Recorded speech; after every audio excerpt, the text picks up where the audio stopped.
with Moses and speak through the burning bush. There you go. Make sure Wrap up. you try it. Go to New Buffalo, Michigan, and get you a jeans. Thank me later. They're amazing. Jeter pre-roll. That's what you want. Yeah, Cheetah. That's where it's at.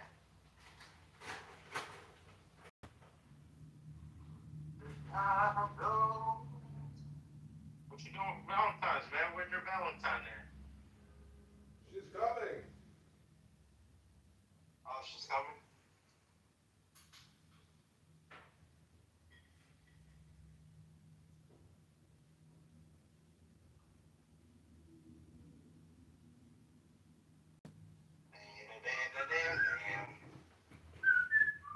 Well, if I don't get a date tonight, I got a magic trick that can make any woman fall in love instantaneously with me. Do you know what a caldag is? No, I've never heard of it. It's a magic ring. I bought a bunch of them on eBay, and I go to Irish bars and I find my caldag queen for the night, and I give her a little piece of silver for a little piece of that. Hello. You didn't sell your silver while it was at, what was it? Was that 100? Over 100? No, I'm a long-term holder. Oh, hey, Resistance. Oh, yeah. I was thinking about Resistance the other day because you can't really call yourself a Christian unless you love this Schwartz piece of shit in New York who attacks people on the street because they're Jewish.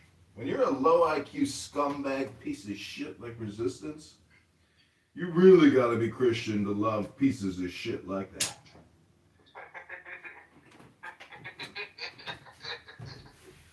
There's no other way about it.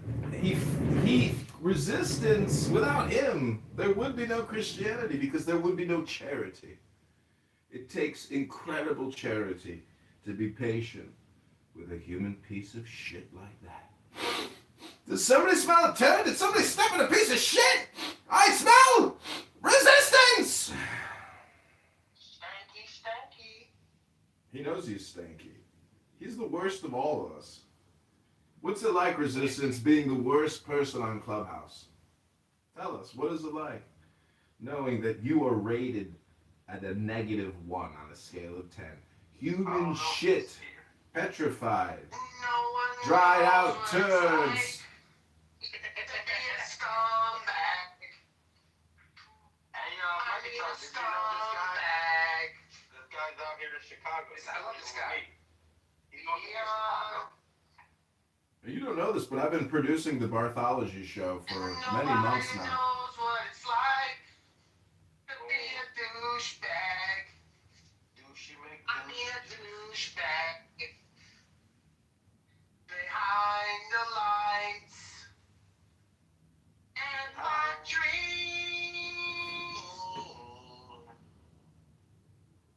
Nigga.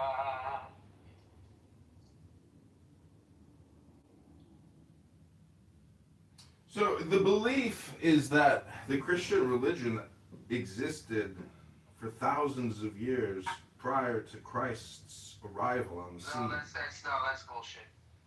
There is an ancient mystery religion that goes by many names, and Christ merely picked up that throne, that power became his. And ever since, we have deceived man through the power of Jesus. But a new equinox is here. Jesus. Hello? I call it the cult of hello. Also, I call it the cult of weird because you'll notice whenever a Schwartz has nothing else to add, they always say, "That's weird. Weird. Weird." Like as if that's like saying anything in a conversation. That's weird. Oh, well, thank you for your opinion. But that doesn't discredit what I'm saying, now does it? In fact, when somebody says that's weird, what they're saying is, I am weird. meaning they're projecting their own weirdness, the way they feel about what you're saying. So if that sounds weird to you, well, I just made my point. Hello? Hello. No one knows what it's like. Nobody knows. To be a douchebag. A douchebag. A douchebag. You know what's amazing is with regards. You know what's amazing? Yo, they doing fitna. They love the fitna. They don't like the fitna. I'm telling you, man. They're all about the fitna, never about the fitna. You made them laugh. You broke it. I be staying on that.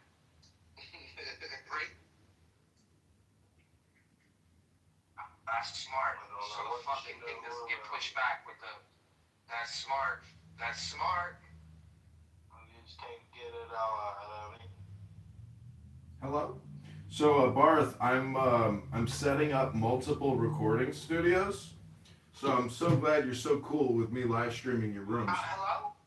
Because I'm dedicating a recording studio to you, big guy. Every time you put in a nail, every time you put in a staple, I'll be there recording you listening to Muslims debate Christians about the validity of their false religion, their cult. Their cult. Is Islam just a Christian cult? They're not coming in here anymore.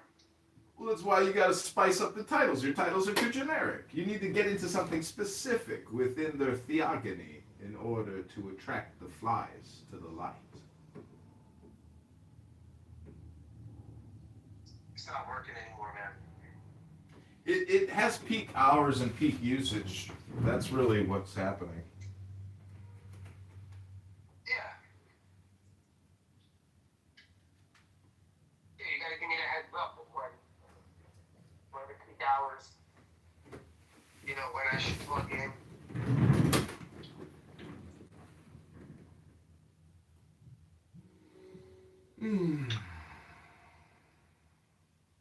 Some people are so crazy they use this app literally 16 hours a day. They leave it on from the moment they get up with a stupid Bluetooth in their ear to the moment they go to sleep. And they think they're like fucking Iron Man or something. Or, you know, Ultron. You know what it is? They're so scared of losing a buzz. You know?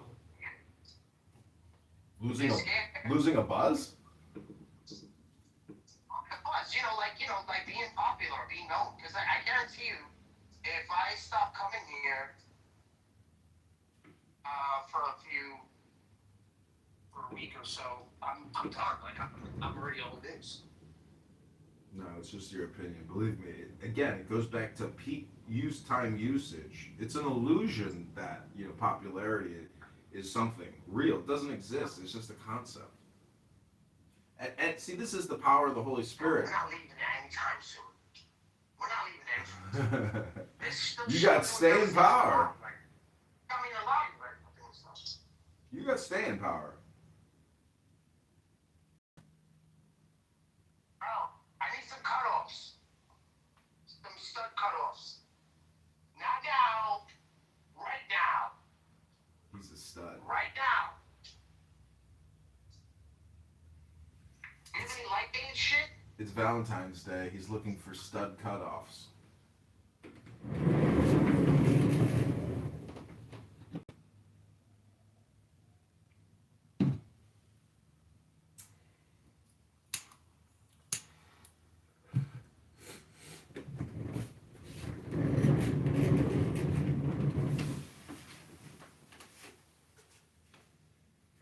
What the fuck is going on here? Oh, hello, it's my friend Coptic. Shut up, you motherfucker. No, it's fine. I make a what's going on. Coptic, for a believer in Christ, you have the worst attitude. Why would you dare use profanity? Shut up. No. You shut up. I'm going to read from a book and imitate Coptic as I read from this book. It's not treating my voice, guys. The seminary is the number of initiation by ordeal. It is the number of equilibrium. It is the hieroglyph of the knowledge of good and evil. He who seeks the origin of evil seeks the source. Hello? He who seeks the origin of evil seeks the source of what is not. Evil is the discordant appetite of God. The unfruitful attempt of an unskillful will. Everyone possesses the fruit of his work, and poverty is only the spur to toil. For the flock of men, suffering is like the shepherd dog, who bites the wool of the sheep to put them back in the right way. It is because of shadow that we are able to see light, because of cold that we feel heat, because of pain that we are sensible to pleasure. So now you know what you sound like, Coptic. Now you know what you sound like to a nasally Chicagoan. Hello? It's so annoying. The voice is so annoying, sir. Yes, that is what you sound like when you talk to other people. Why? But that's my voice. What should I do about it? You should try to use your nose more in your conversation. Like this. Hello? That's just my voice, sir. I don't know. I don't know what to tell you, but you need to use your nose instead of your lips when you talk.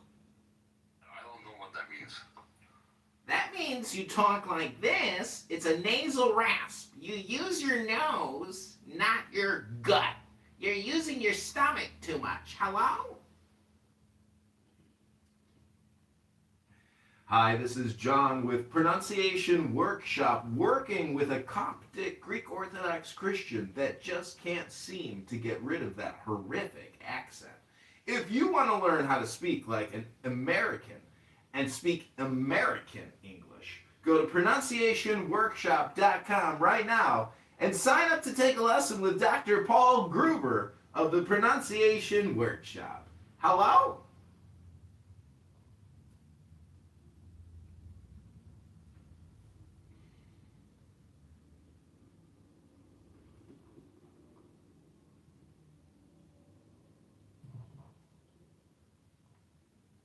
Bima. It's all symbolic, Bima.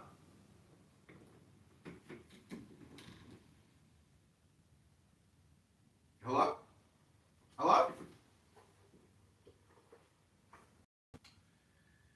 The law of the strong. This is our law and the joy of the world.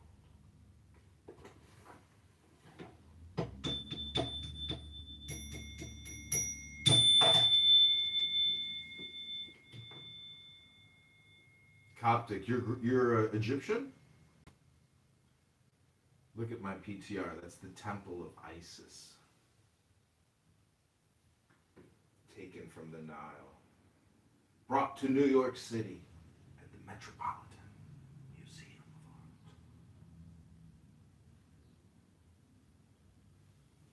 of Art. Yo, you see how they took that shit apart and then put it back together? Crazy, right? Block by block. No, it's insane, man. Can't believe it. That when you go in that room, it's like very, unique feeling, energy. Very interesting room. Best part of the museum, I think. You think so? Nah, the Renaissance, the fucking rooms, the velvet rooms. I don't remember seeing that. Yeah, bro. Remember the Victorian where they have like what's going on here? We're talking about a museum. Rooms, what the fuck is it looks like there's velvet walls and shit. Hi, Abby. Hold on. Give me 1 second. Give me 1 second. Hi, Danny. You're in another room called It's All Symbolism. It's all I symbolic. gotta go to the lobby, but I gotta get. Huh? You're in another room called It's All Symbolic. It's all meta. Hello? Does anybody know what the universal symbol is? Is it just the plus sign? Or is it the minus sign? Or is it the multiplication sign? I gotta get. Is it the division sign? I think it's probably the division sign. It's symbolic. Motherfucker. Don't say hello again at the end of your sentence, you motherfucker. Hello? Yeah, don't say that again, okay? Hello? Yeah, It's gonna be annoying. Hello? Are you gonna have a migraine or something if I keep saying hello? I have a migraine from all the crying and bread I've been eating. Oh God, that reminds me. I should have a toasted bagel with some cream cheese right now. You know, I forgot to put the cream cheese in the fridge for like maybe 5, 6 hours, and I found it on the floor, and I put it back in the fridge. Do you think the cream cheese is still good if it like is not refrigerated for 6 hours, 5 hours? You know what type of shit my mom does? What kind of shit does your mom do? Daddy, leave your milk out for like 2 days. You know, Abby, how's it going? Hey, what's up, guys? How are you doing, Abby? I'm feeling Good, not how are you? eat anything at her house. Gross. Like, it is fucking disgusting. I grew up with so much trauma just based around not knowing like what was gonna happen with the food. Like one time I was getting ice for my drink and a chicken nugget flew into my drink and I was like, what the fuck? Where did this chicken nugget come from? It's in my ice.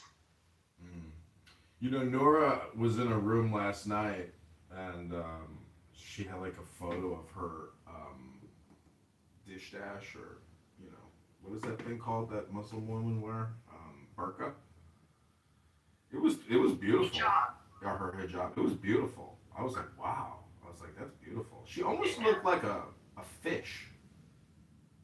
You know, you're covered up. She's very beautiful. What is She it? doesn't look like a What does a burqa do? What does a burqa I want do to get exactly? Nora married off to a nice man. You know, I want to marry everyone off. Yeah, I hear And I you. think that's a fucked up quality that I. Well, anyways, Nora, I'm just complimenting your beautiful burqa. It was beautiful. This may. But really, that's why I say your face is part of it. It's not just the burqa itself, because the burqa frames the face. The burqa frames the face. Image, welcome to It's All Symbolic in the Hypnosis God House. Hey, how you been? How's everything been on your end? Is that the man God? The man God. What'd that mean? The man God. That's what Jesus was. He was the man God. He was an alien. Okay. An alien. You say he was an alien? What? He was an alien. What do you think about aliens, though, Danny? Like, how do you feel about aliens? No, I'm not hungry. Do you think aliens are good? She supports ICE and law enforcement. I support law enforcement. I support ICE agents for the most part. I guess you know they're doing their job. So maybe there's one or two that act out of line. I don't read the fucking news. I get annoyed when one cop does something, all of a sudden all the cops are bad. Mm-hmm. That's supposed to be the narrative to keep people, don't let that narrative get pushed to the world, because the world takes it in. Yeah. The world will take it in. So if you see someone get bit by a pit bull or something like that, they're like, pit bulls are crazy. Yeah. So the world is just like a bunch of delusional people. So they're just basically pick things off the ground because they're like so deep inside of somebody's head. Like people are like so deep in the country, like the countries that they're born into, that they don't know that they're just in the stomach of their country. So everything that the country eats or anything that happens, like the whole world eats it. And some people throw it up, some people devour it and just keep it inside them. So I'm like, this is disgusting. I'm not about to eat that. That's just knowledge in general, so there's a whole bunch of NPC characters out here. That's all. But I feel you as well, when it comes down to people just doing their job. Some people don't do a good job, though. They just do a job, so not everybody is good. So many people decide to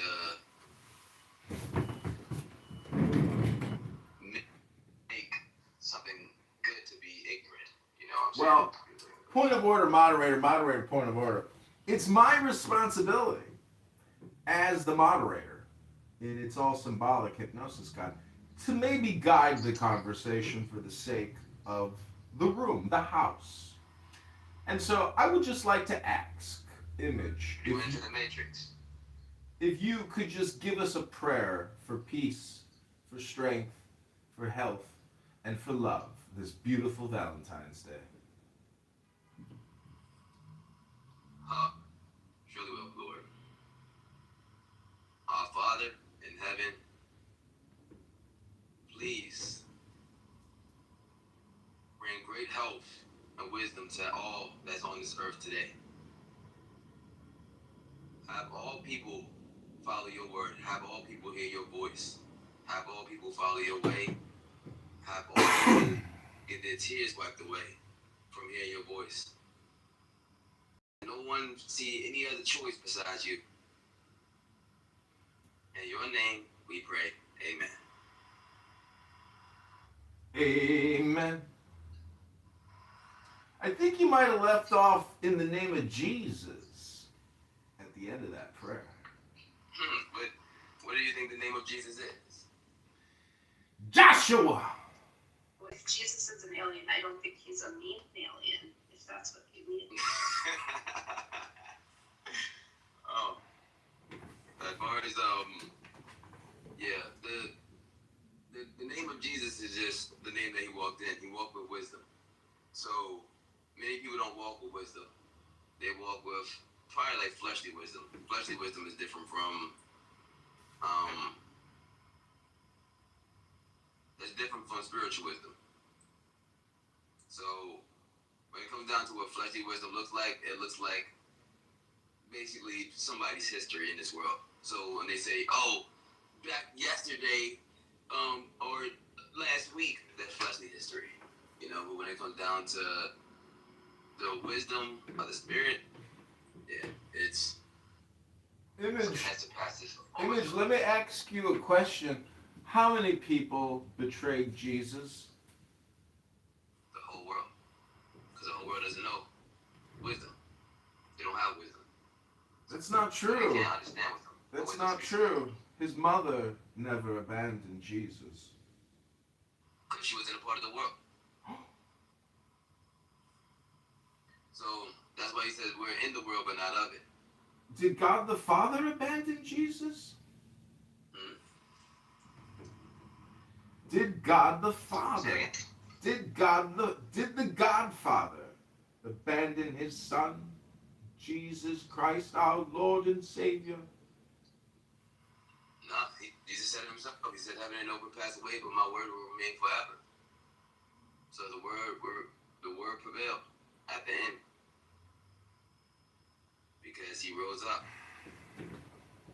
So the word can't be destroyed. So God is not a liar. So even if someone dies, he shows that he's the one that has all power, even the power over death as well. It's wisdom, you know? So, like I said, when someone decides to go against wisdom, wisdom is just, like I said, it surpasses the years of all people. Well, so when it says, "Hey, don't go out there, you're going to get hit by a car," wisdom might not really be even talking about you. He might be talking about your children, you know? So, the ones that you have. well, have you ever broken the word wisdom down? Is the word wisdom down? Broken it down. It's two words. It's domination plus wise. So the domination of the wise. You said the domination of the wise. Wisdom. It's like a dom. Domination sound like dominion. Dominion is part of it. It's all symbolic. Do you know the difference between symbolic and metaphor? No, let it be known. Do you know what an analogy is? Mm-hmm. What's an analogy? This is to this as this is to that. Is that symbolic or is that a metaphor? That is an analogy. It's an analogy, but not a metaphor, and it's not symbolic? Do I we have would say an they all look the example? same to me, but I'm not sure what the difference is, to be honest. So A equals A equals A. What is an allegory? Hello? What is a proverbial proverb? Ribono Shalom. It's all Oh, she's trying to symbolic. put you on the hypnotism. She's trying to put you on the hypnotism right now. My Jewess. My Jewess is a powerful hypnotist. Fight back. Danny's gonna put you in a hypnotism. Nora is a hypnotist. You know what's funny about Nora? She spent all this time in the Ultra Derecha with her Dom, Diego. And the question is, who was hypnotizing who? Because when I hear Nora speak, she sounds so pleasant to me. And yesterday she was like, I feel since my injury, I have to spend a lot of time articulating. And they couldn't stop laughing because my favorite word to hear on Clubhouse is articulation. When I hear somebody start talking about articulation, that's when I know that we've crossed over into the world of articulation. Do you know what the word articulation means? It means To articulate. To articulate. like, To articulate. Put it in a sentence. it's the art, and then you tickle And later. then you're late. Oh my gosh. Oh my gosh. That is so deep. Like to art and then tickle it, but you're late on the tickle. That is deep. You know people really be doing that with words. Nora, I've actually got more than one Anon. I've decided not to just double down. I'm tripling down. And I've opened up 3 new recording studios, and I'm live streaming Clubhouse 24/7 across multiple Anons, multiple YouTubes, multiple X's, multiple everywhere. Anything you say on this app, if I am there, it will be recorded and put on multiple platforms. We've also You've developed. gotten me blocked from several rooms because they're telling me that I'm the reason that you're getting into their room. I know, I heard yesterday, Jeff said, I actually made a song out of it. It's called, Hey Lord. yeah, You got a whole bunch of shadow clone rooms. I always try to go into the shadow clone rooms, but yeah, you don't let me up. So I always try to look for the original room. So it's like he gotta be in one of these rooms. I'm in the shadow clone room right now. yeah. So yeah. Yeah, sometimes I just see the screensaver goes on and then I don't look to see who's in the room because I'm busy doing my show or whatever, but Yeah, I heard you sing in one of the rooms. yeah. What did I sing? The Chicago song? I don't know, some song. Yeah, you said something. It was talking about I don't know if you added somebody's name to it or something like that. And they said, "Oh, that was amazing." You should be on like Big Brother or something. Like, I got my own show. I got my own thing going. We got almost 100,000 videos up.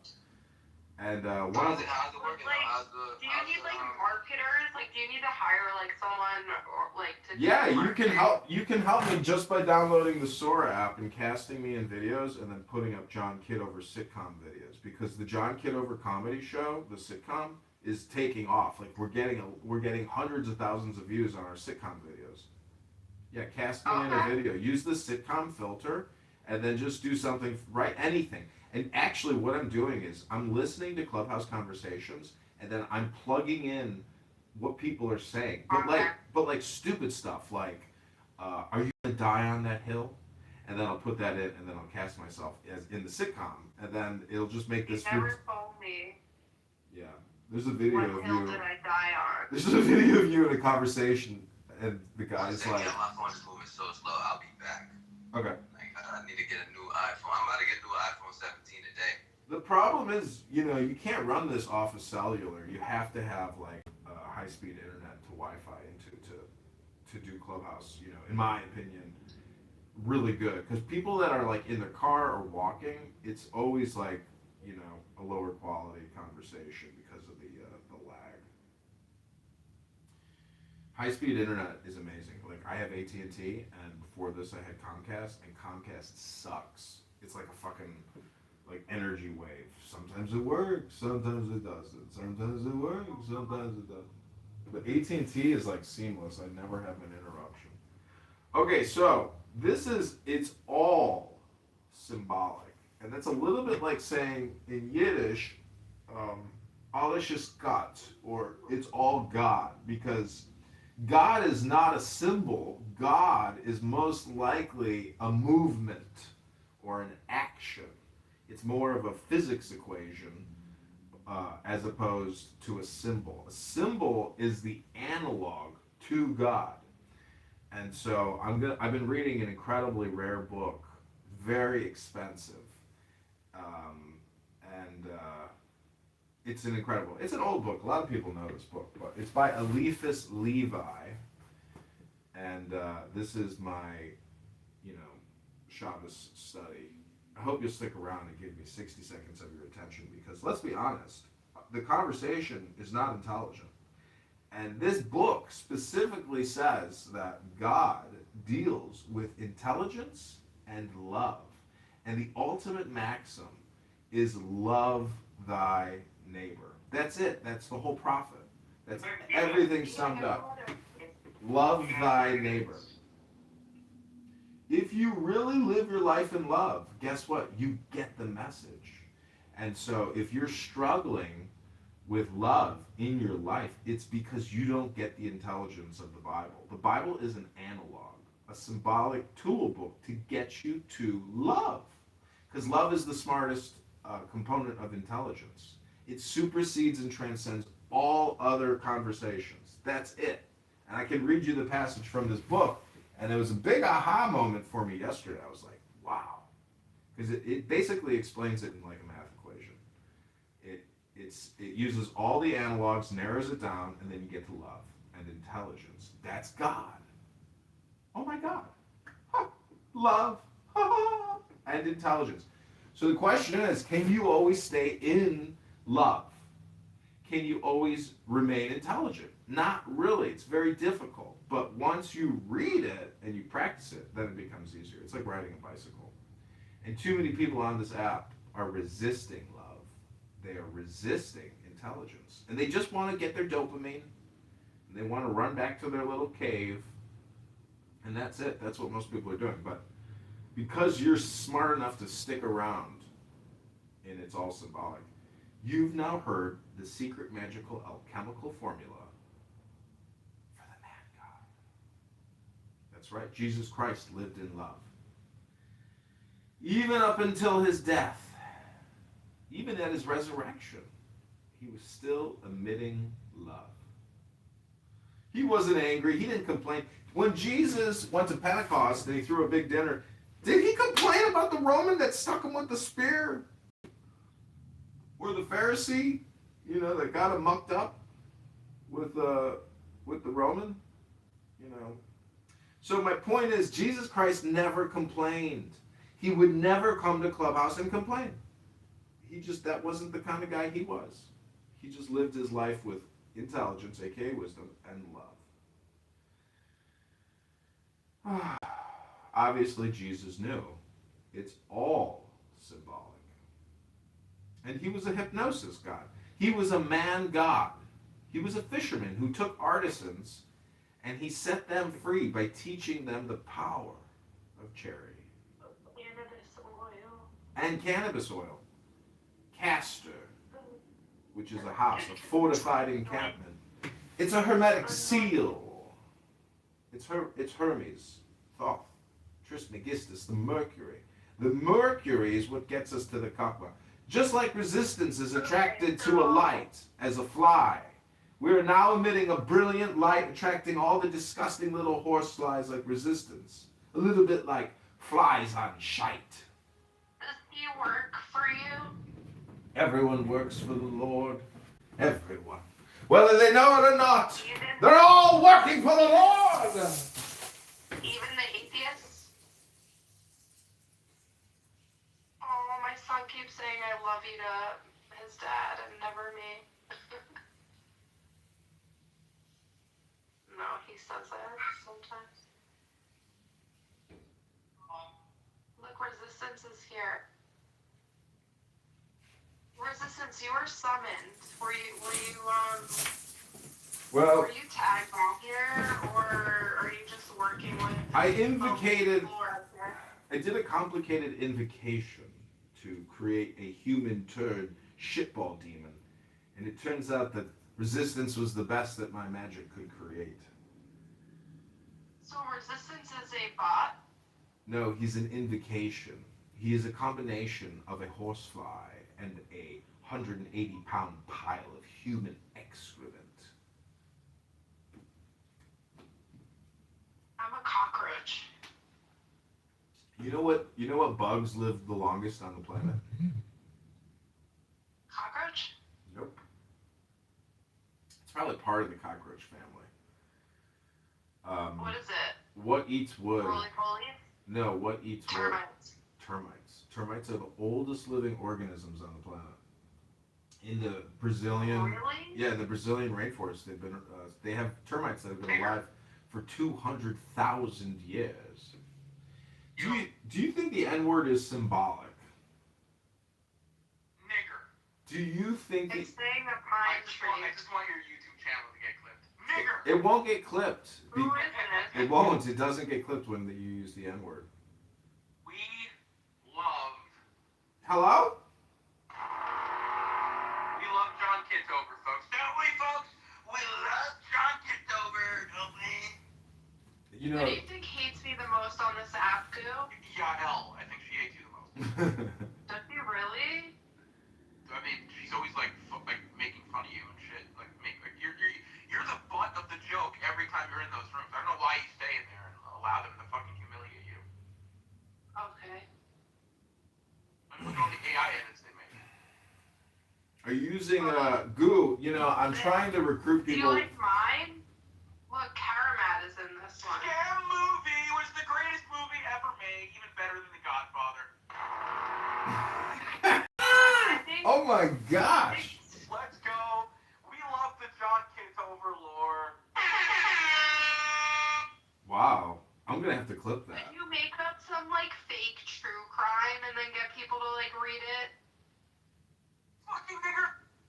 You should just make like fake true crime shit. Like, This is what I call N-word Tourette syndrome. Like, this is a bad case of. It's not quite as bad as T-Rob's because, you know, I can't stand that Irish accent, to tell you the truth. I don't mind hearing Goose say N-word like this, but T-Rob's is horrifically annoying because when you already have an obnoxious and horrible sounding, you know, version of English and you're using the N-word all the time, you really are just Irish shanty trash. That's just the, you know, you gotta keep it classy. If you're already challenged and your name is T-Robs, don't do it. You are, you know, you're damning yourself to a pit of hell. And so, anyways, listen, the point is, it's all symbolic. Hi, Saxon, welcome. I'm about to do an English Lord impersonation. I hope you'll stick around. You probably won't because you're very retarded and you have a short attention span of only like 3 seconds, generally, probably. Go back to your room and get your little green bean and sit up in your corner where you think you're actually accomplishing something, but you're not. Hello? yeah. Saxon, do you want to come up and say anything?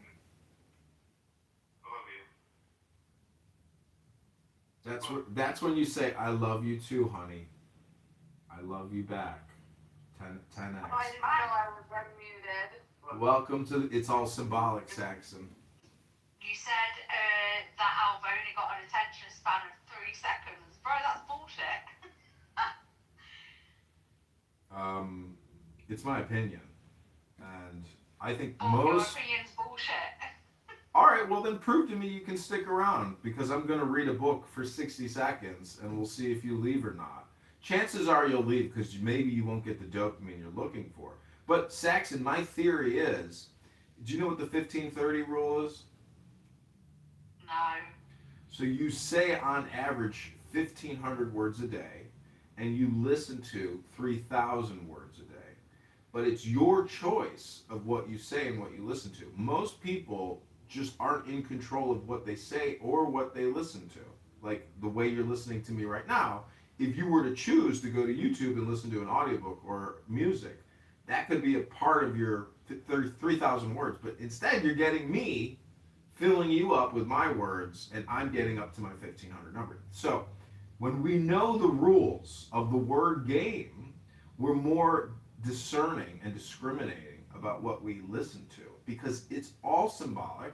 And if you listen to somebody on this app and they talk just endlessly, the thing is, the worst thing about this app is any prompt I give a room, like a purple elephant, the room will start talking about a purple elephant. And a purple elephant conversation could go on for 2 hours. So it's a little bit like inserting a command into a line of code.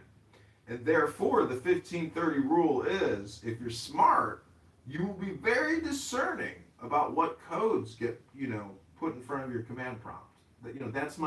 That's my symbolic or analog, interpretation of the situation. What do you think, Saxon? What do you think about my master theory? I like listening to you, right? Like, I think you're very, very soothing, and I like that. But I like your master theory. It's great.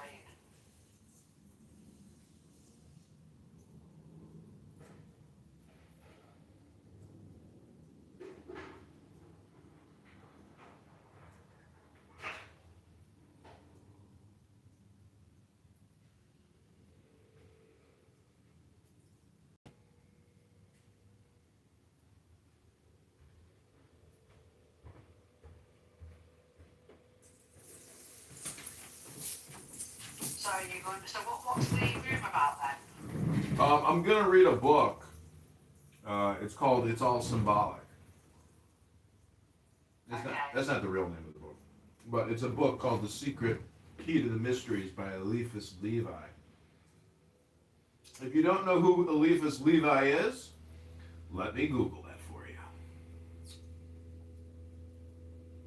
I'm eating a banana. And what's funny is in my sitcom, I picked up the phone, but it was a banana. And then my girlfriend said, John, that's a banana. And then I got on the phone with my mom, and my mom says, yeah. And I said to my mom, yeah, I'm eating vegetables, Mom. I'll be right back. I'm going to go get my coffee. Right, it sounds like you've had a bit too much coffee today. In fact, every day you sound like you've had too much coffee.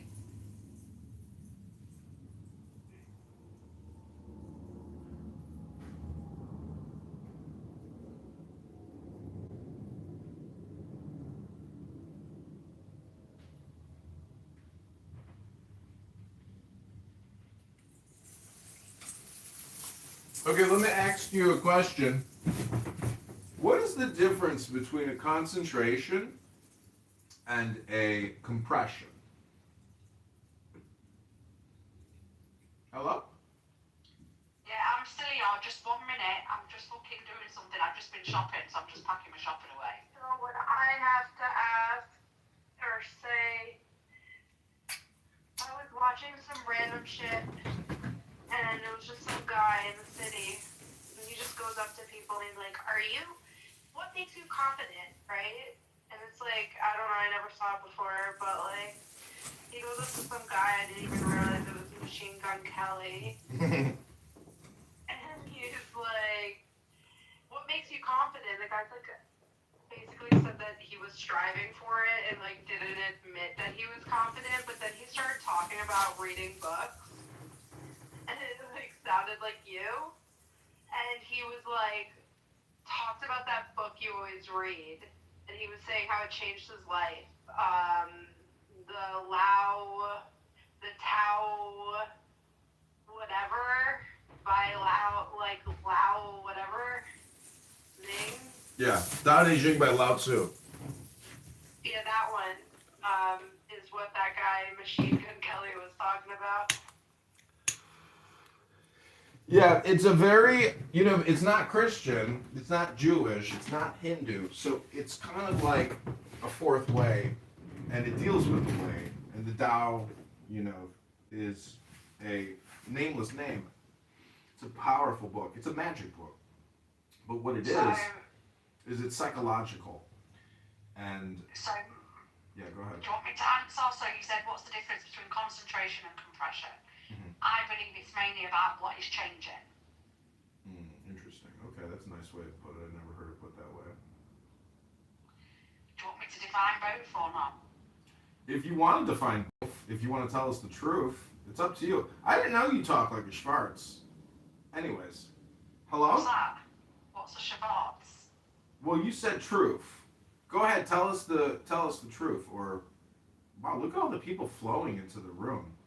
Yeah, that's because I'm here. Well, Hey, Mrs. Saxon. see, the thing is that I've noticed about Clubhouse is that when a large group gathers, it You're is a bitch.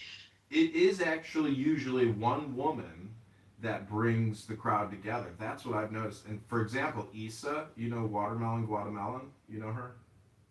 No. You don't know Loudmouth Issa? She goes on forever. Anyways, the point is, you're right, Saxon. It is you. It is you. Book, Yeah, I welcome. mean, I just have that effect on people. I'm a beautiful woman. I'm British. They like the accent. Even Luffick came in for a quick little peek. Wow. Book, welcome to the room. Book means Book. by their bio that says I'm a farmer. What do you think they mean by that? I've been trying to get Book to change that PTR because it terrifies me and haunts my dreams. It's Adam on this app as a cat.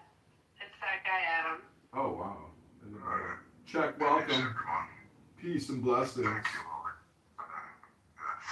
I don't want to make this topic, but, I can agree with you that as a Muslim, Al-Bukhari is similar to the Talmud and the Old Testament. Mm-hmm. Kinda. Kinda. There are similarities between the Talmud, the Old Testament, and the Sahih. Yeah. Al-Bukhari. Do you think Islam is just a Christian cult? Islam is a Christian cult. Yeah, because Jesus Christ to Christians is the man God, the Son of God, the Redeemer of mankind. So Muhammad comes along and makes a one-up. And he says, guess what, everybody? I'm the new Jesus. The old Jesus is dead. I'm the new revelation. Don't you think that's kind of arrogant? But he never said that. He never claimed that he's a new Jesus, and all he said that, I'm just a prophet. I know about your religion, and you know about your life. So even the Sunnah, are you familiar with what the Sunnah is? Wait, hold on. We got a question in the chat from the Arabian Horse Farm. Danny, tell John how you got blocked by Jeff. I was there with my Anon, and I created a song about it, Arabian. It goes like this. I kicked Danny. I blocked Zach. I kicked Danny. I blocked Zach. That's basically Jeff's mentality. Many people think he's like a grown man. He's actually just a young child in an old man's body with a 40-year-old cougher's lung.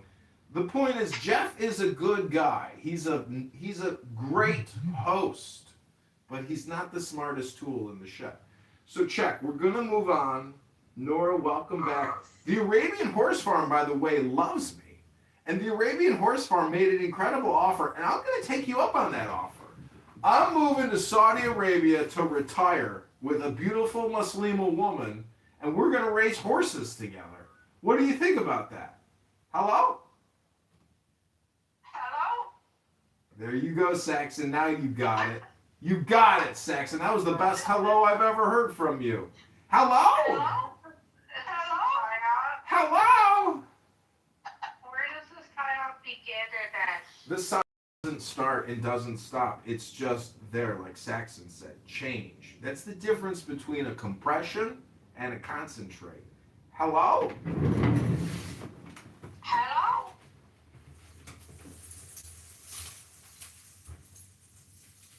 Hi. Hi, Danny. Hi. Isn't that a sad hi? Who, me? Me. My. Do you It's feel my. sad? Do you feel I sad? think that my sound was very sad. Do you feel sad? Yes, I feel kind of sad May I ask why? because I have a gluten allergy and I ate the bread.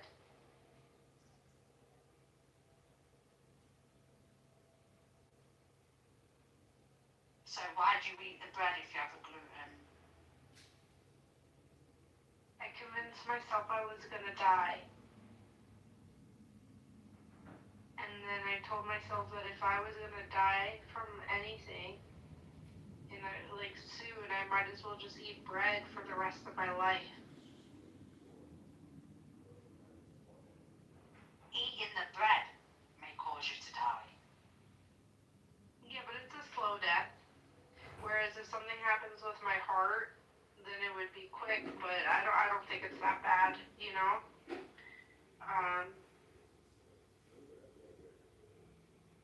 Yeah, it's not that bad. I'm lactose intolerant. I think a lot of people are. They just won't admit it, and they suffer. But like, I think it's worse for some people, and some people are just allergic to the proteins. Yeah, I've got ulcerative colitis. So anything that's lactose, oh my god, it causes me horrific pain.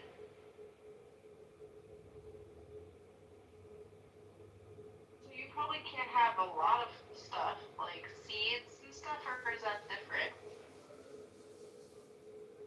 No, I can eat like seeds and I have like nuts and things, so I'm okay with all that kind of stuff, but it's more like I'm more intolerant to like dairy products more than anything.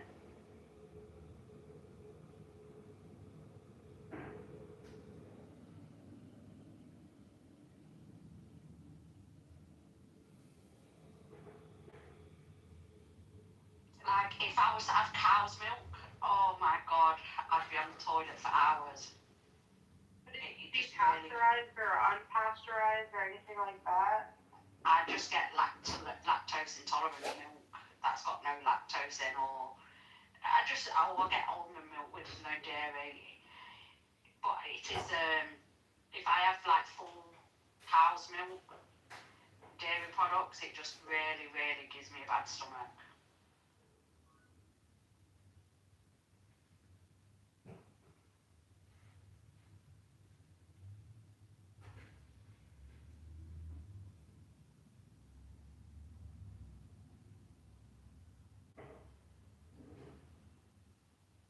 And bread's not good. Have you tried any different bread?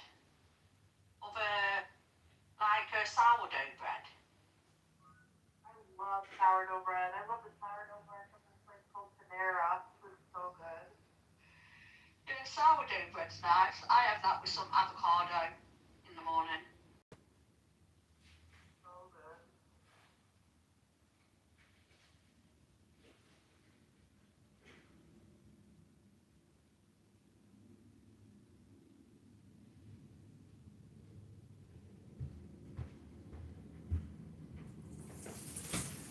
So I want to dedicate this bagel to you, Danny.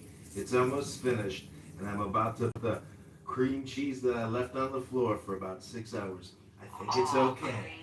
I think it's okay. Philadelphia cheese. So what did you have on your bagel? Cream cheese and what else? I took a bite of a bagel today. I like bacon on my bagel. I gave up bacon, but I did have some beef bacon lately. I love a bit of bacon on my bagel or salmon.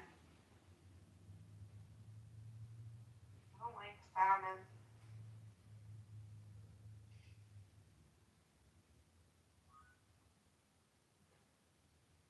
I wish I could eat fish. It's so good for you. Yeah, I like salmon, shrimp. I like fish. I don't fry it, I like steam it. Or you can eat salmon raw as well. Like you can get little salmon, like little thin sheets of sharp salmon that you can put on a bagel. So you don't like any kind of fish? Or is it just you don't like it? Or have you tried it? I'm allergic to shrimp, but I'm allergic to shrimp. I'm allergic to other seafood. Oh, that sucks, man. And I gave up pork.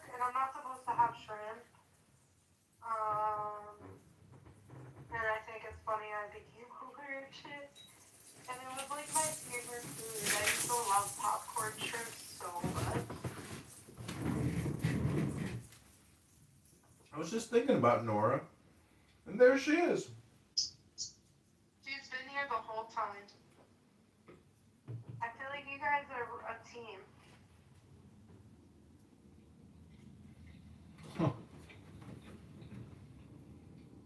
She's upset still that she can't have her Dom, Diego, her hypnosis master. Or what?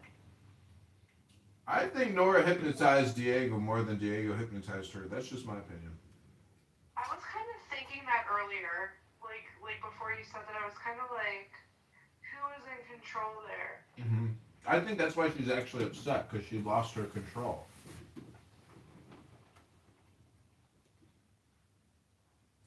That's probably hard on both of them. No, what it means is they're both perverse.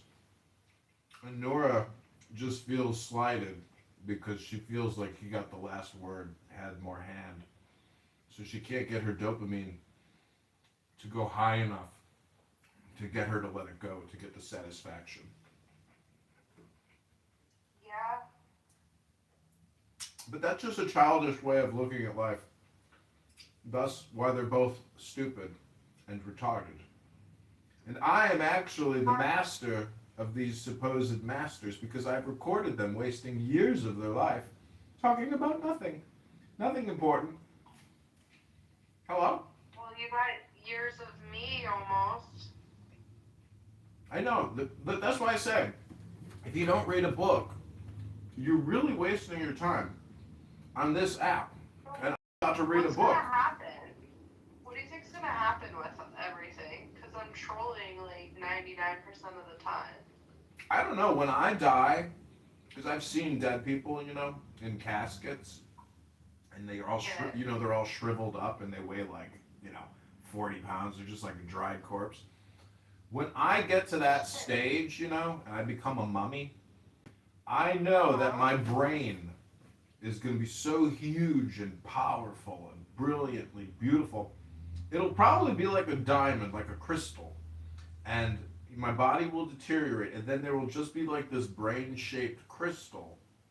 And everybody will say, wow, he turned his brain into a diamond. He polished it. He must have somehow figured out a way to turn his brain into a brilliant, shining diamond of intelligence. How did he do it? He must have read a book. Because conversations won't polish my brain in the way that a book does. Hello? Yeah. I told you Saxon has no patience. She's got like a 60-second ADHD timer. It must have gone ding.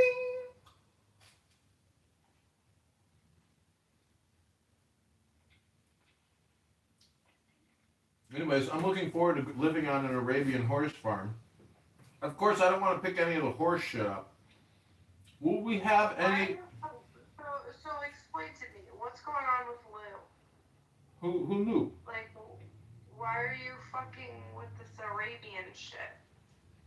No, Arabian put it in the chat. I just like the suggestion.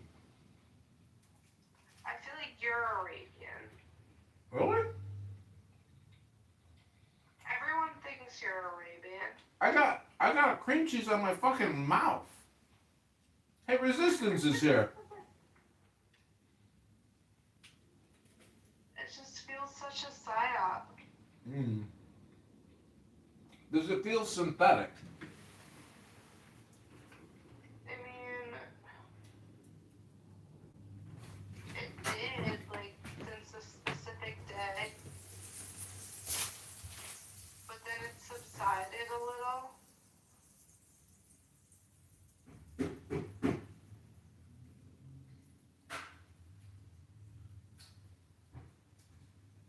Have you seen the movie Old?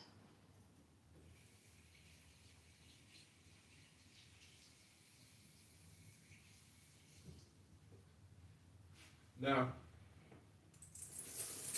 It's No. like about these people on an island and they like speed up their like life so they could be tested for some like pharmaceutical drug. Mm-hmm. It's like a crazy movie. That bagel was good. You know what the difference is between a bagel and a pizza? Jews and Italians. There ain't no marinara on a bagel. That's it. It's just it's a baked item. Most people don't think about it, but technically a pizzeria is a bakery. They're just baking bread with melted cheese. That's it. That's what a bagel is. Hello? Yeah.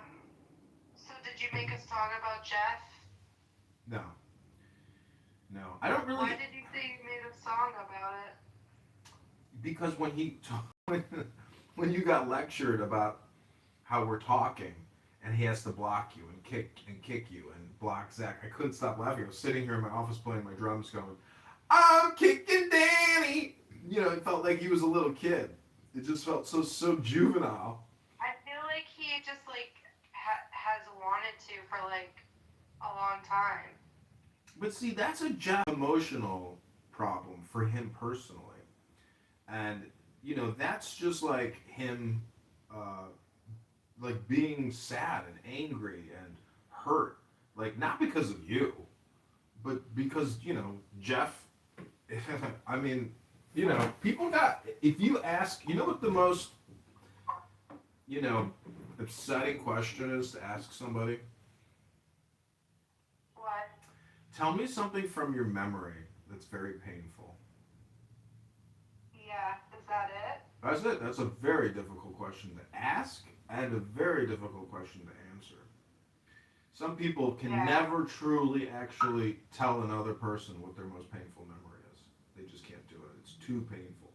So, you know, that's kind of the feeling that I get from Jeff, that, you know, the way he plays his game in the Mr. Jeff show is, you know, everyone has an emotional vitality, and it never goes away. It's always there. That's why I do yoga, because if you got pain in your body, that's the worst pain. Yeah. Because my memory of pain, it's not present. But if you actually have physical pain in your body, that's real pain. Yeah. Saxon, welcome back to It's All Symbolic. Let me ask you a question. Why do you go by the name Saxon? I don't know. I just like it. Is it symbolic? Well, it's my lineage, so obviously I'm indigenous to British land because I'm, you know, English, Welsh, Scottish, Celtic, whatever you want to call me, Irish. But then also I have Viking from my DNA lineage that I did. It says that I came from also the tribe of the Vikings and the Saxons. Interesting. What's your haplogroup? You know your paternal haplogroup? My what? Your DNA haplogroup? Yeah, so I know all my lineage, and it's basically most of my percentage is English, Welsh, Irish, and Celtic, Scottish. Then I had some Germanic, Sweden, a bit of Northern American, Danish, Dutch, French, so a mixture. So when you look at, when it explains all your lineage, it says that I came from the tribe of the Saxon Vikings, the Danes.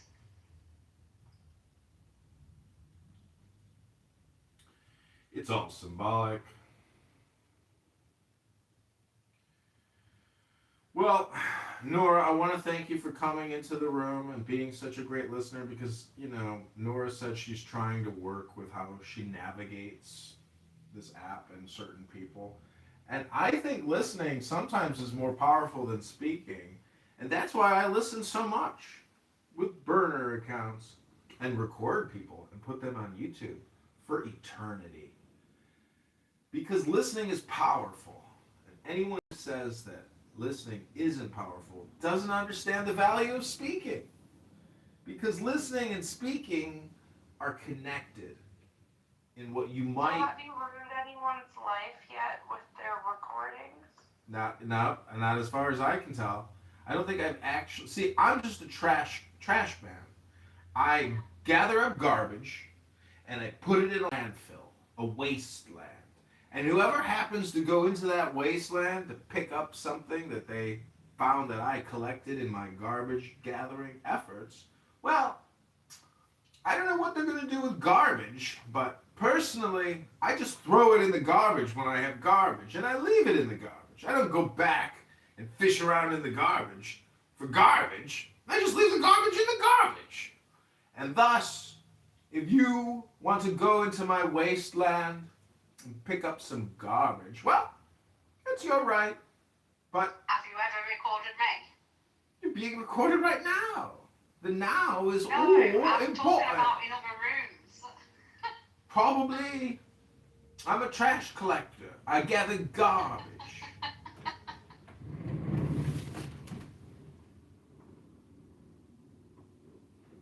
But, you know, you know what the difference between garbage is and a book?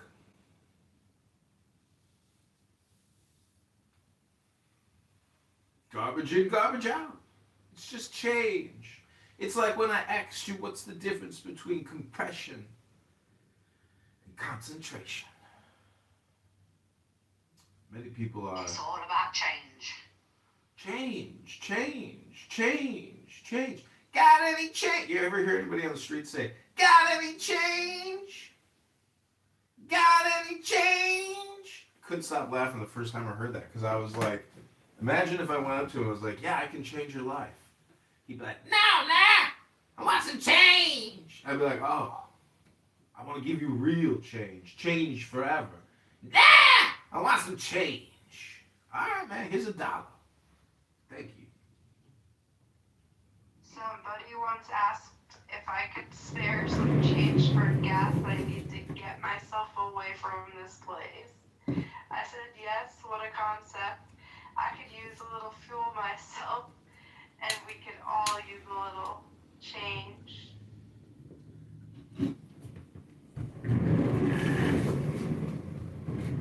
Danny, do you think you could do like theatrical, like improv, meaning that like if you were to read that again, can you do it more dramatic?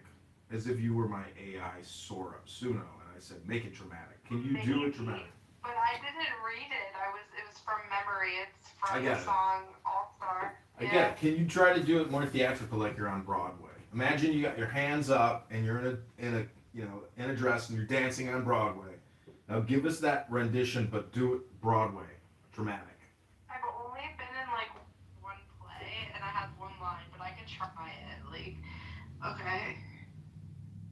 Take a deep breath. I can't do it. I don't think I'm like a little okay. I don't want to sing it either, so I'm on the spot. It's like I've probably told you before, but Jerry Springer says we'd rather be in the casket than telling the eulogy. I mean, and I did it, but it was just like out of instinct. And if I was to do it purposefully, I may not be able to do it. I may truly be retarded. Am I allowed to say that word?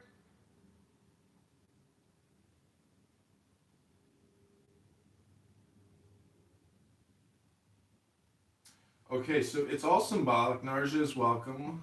Narja, thanks for being here. Narja, sometimes I hear Narja say things that are so stupid that I get the feeling sometimes she's just like talking just to like talk to get the dopamine, but to just be a part of the conversation maybe. But sometimes they're so incoherent that I worry about Narja's mental health because I'm like, am I going crazy? Because that sounded incoherent, like, and it sounded not part of the conversation at all. Almost just like, see, people are giving Narja's the love, like, I'm being mean. But Narja's, I ask you, what's the difference between compression and concentration? Or concentrating? Hi, Kitover. You can't be more right. Like sometimes I'm so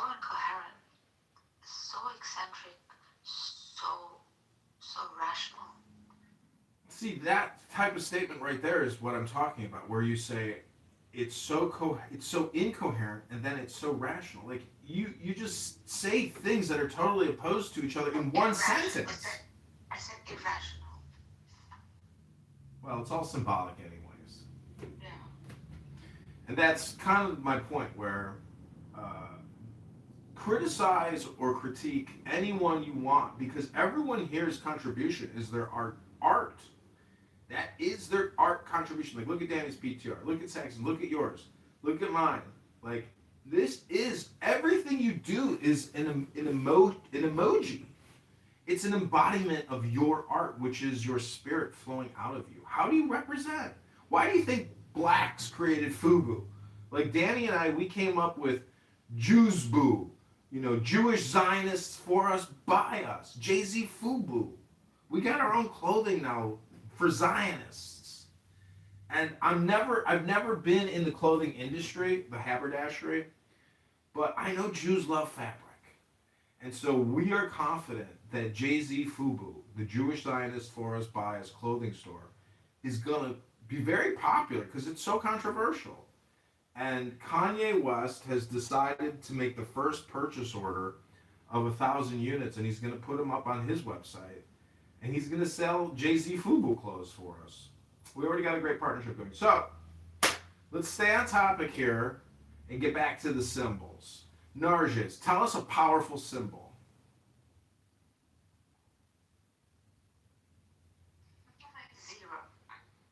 Zero. What's the difference between a 0 and an O? One is longer, the other's fatter. Mm-hmm. Fat versus long. Long versus fat. Fat long. Long fat. Thick versus length. Width versus length.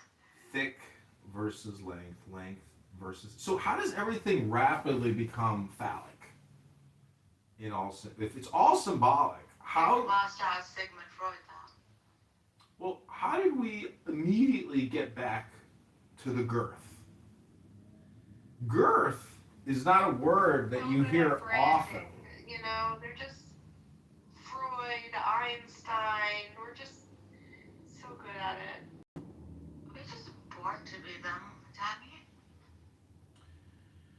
Is this a psyop? Because do you know what framing is, Narjas? Framing, yeah, NLP. Do you know how to frame a frame? Yeah, with NLP. Do you know how to frame a framer? Don't know how to frame framer. Sometimes, yeah.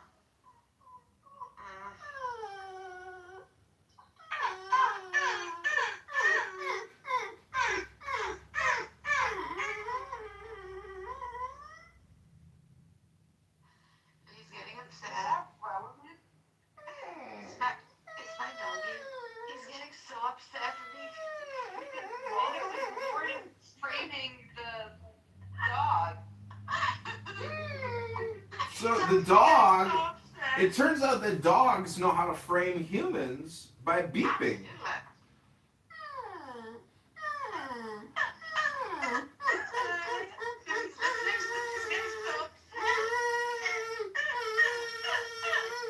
Dog is like, are you mocking me? You're mocking me. You're mocking me! Stop mocking me!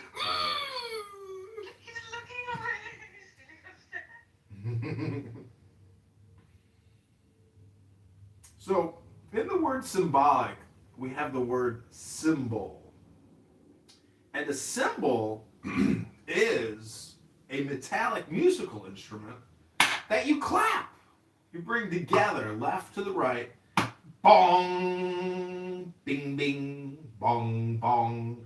And we get the sound of a cymbal, which is the all sound, because the cymbal drones and, dilutes out all other sounds by overriding all the other sounds. So, the question is, what is the universal symbol?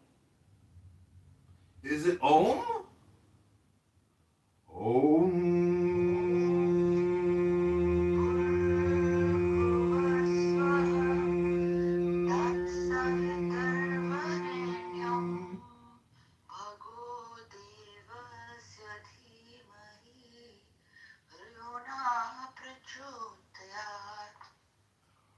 chants the Gayatri Mantra sung in the morning, Surya, for the recognition of the beauty of the sun.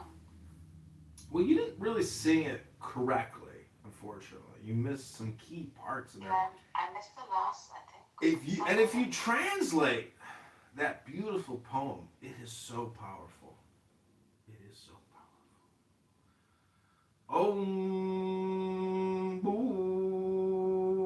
Bhuva Svaha Tatsavito Varenyam Bhargo Deva Sadimahi Nyo Yona Prachodaya. I said this in one word, I think I missed it.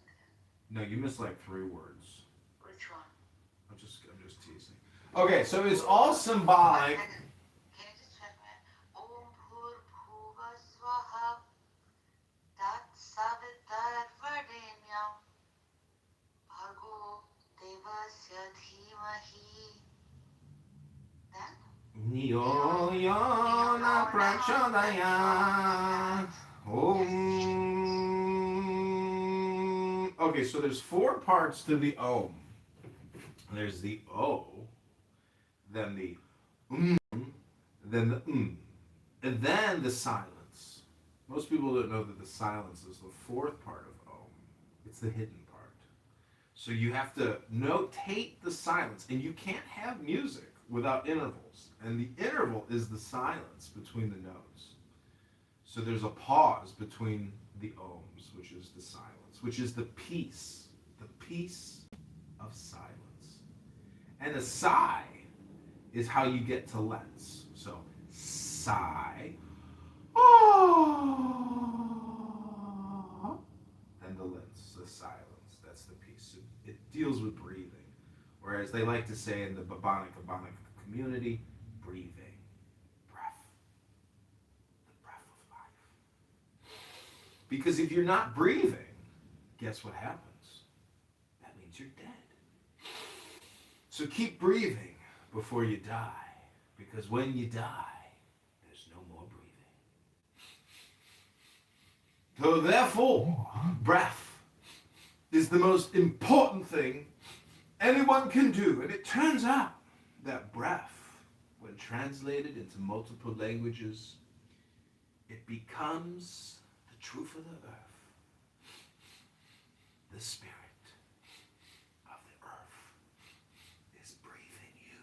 Are you breathing it, or is it breathing you?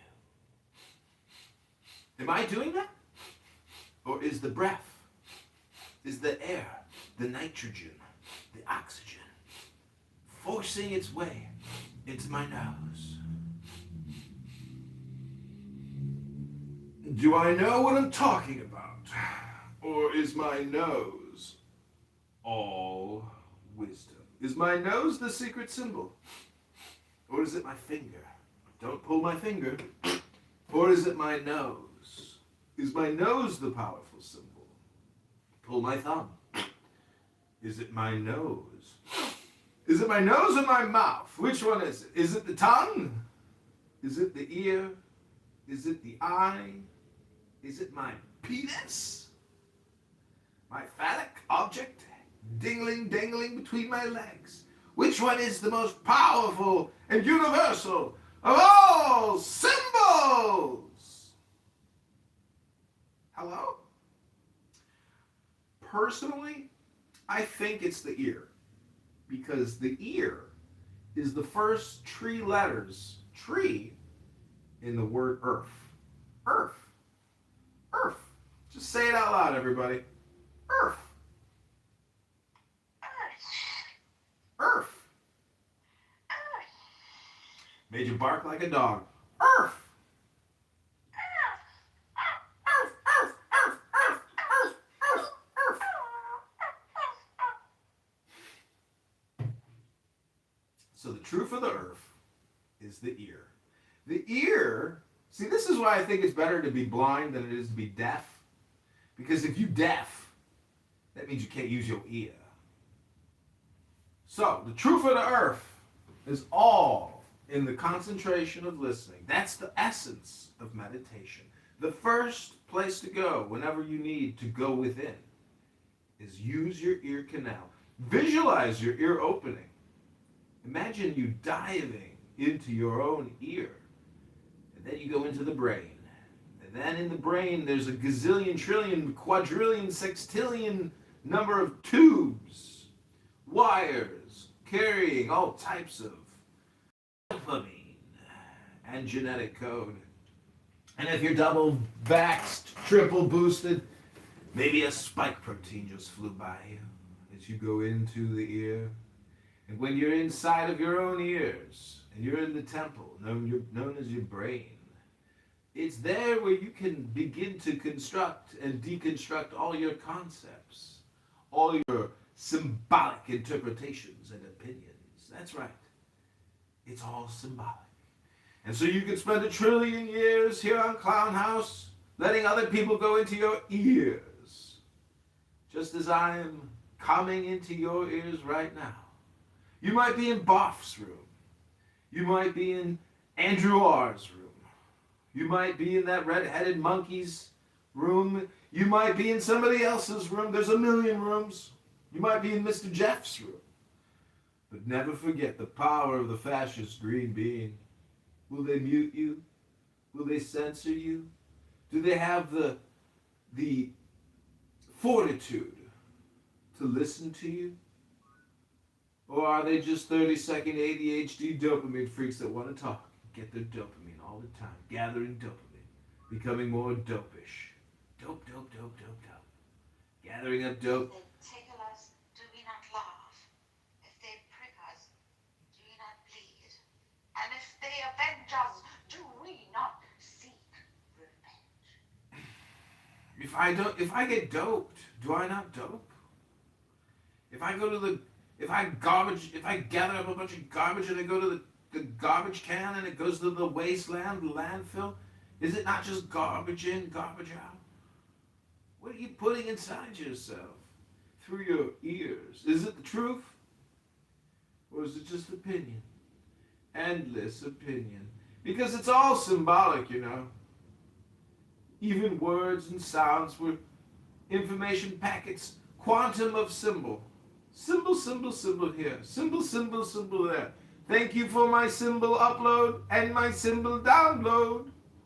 What kind of symbols are you putting in your ears right now when I say symbol? Is that a mini down there? Which Zen is it? Oh, look at that cat. Is that a cat? Oh yeah. Ooh, looks like a squirrel.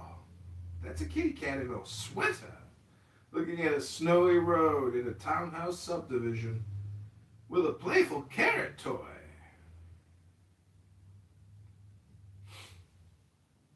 Ooh, Narges is trans now. She's the Frida Kahlo of Persia. That was my first self-portrait. I did that when I was very young. Really? Wow, Frida Kahlo over here. It's kind of cool. Nicely done. Damn, it's pretty good. Look at that. Was it like a collage or it's like It's a painting. Oils, one's acrylic, so it's you glass. did that all? Oh, she's an architect. Wow. She's an artiste. No, but still just the texture, everything about it. Just brush the coating with knife.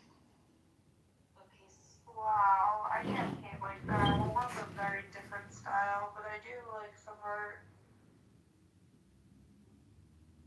That's incredible. Narges, do I have your copyrighted permission to put your image into Grok and to make it into an updated cartoon for 2026?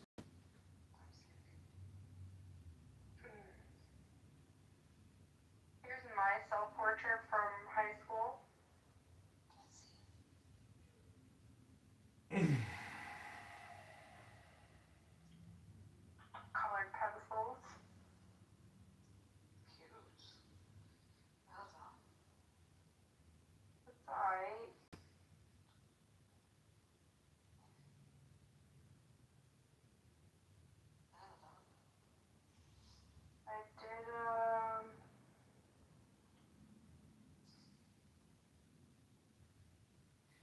cool. I made it 3D. Narges, you're gonna love this.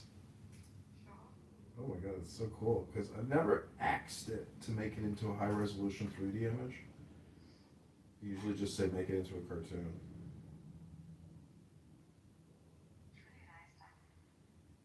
I did this really crazy one, right? And I don't know if it's gonna make any sense, but it reminds me. See, my art is really fucking stupid because like I can't sit still for too long. No. I don't mean it in a bad way. Narges, check it out, PTR.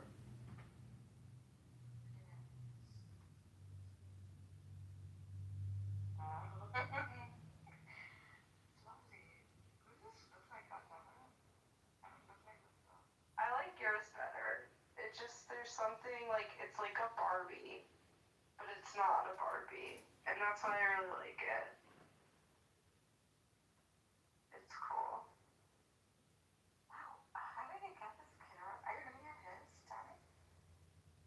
His is scaring me. I like yours better. It's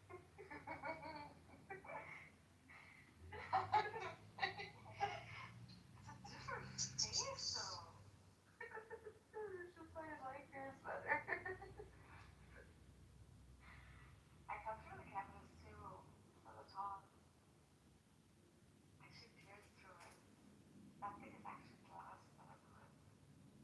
Okay, Danny, you're gonna like this one. Danny, you should start catfishing. With what? I was convinced that me and Virgil Abloh were on the same wavelength with this one. Okay, Danny, PTR.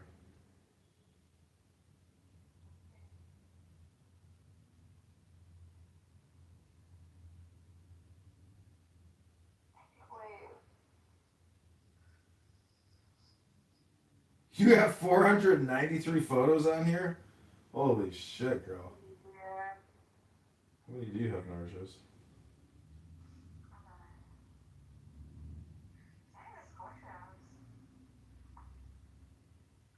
I've never done this with the 3D resolution. I'm gonna start making a lot of AI images of myself. You know, I have a lot of like Andy Warhol artwork, and Andy to me is like an obnoxious troll who probably didn't even know. Like he's so autistic, he didn't even know that he was like such an obnoxious troll. But he's so ugly, you know. He's so if he took that wig off, he'd be like. See, the wig is actually what makes him like horrifically ugly and notable and notorious because like if you had a soiree or a party and Andy Warhol showed up, you knew it was Andy because of the wig. If that wig wasn't on, you wouldn't know who that old fucking Pollock was. But that's what Trump did with his hair. Well, he did a skin pullover, which is like, you know, an intense surgical operation to like fucking shift your scalp to maintain your hair. It's so just fucking crazy. But that was like what he did, I think, you know, way back when. Fucking crazy. I think people who are obsessed over their hair are like the most obnoxious people you can ever meet. They're so self-centered, whether they want to admit it or not, because they're already ugly.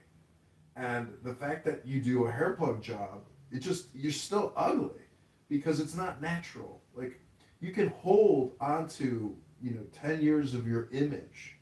But the truth is, it's just your demeanor that people like. It's not even your hairline. Because the hairline is so superficial, and it only lasts for just a moment of a blink of an eye when you're interacting with that person.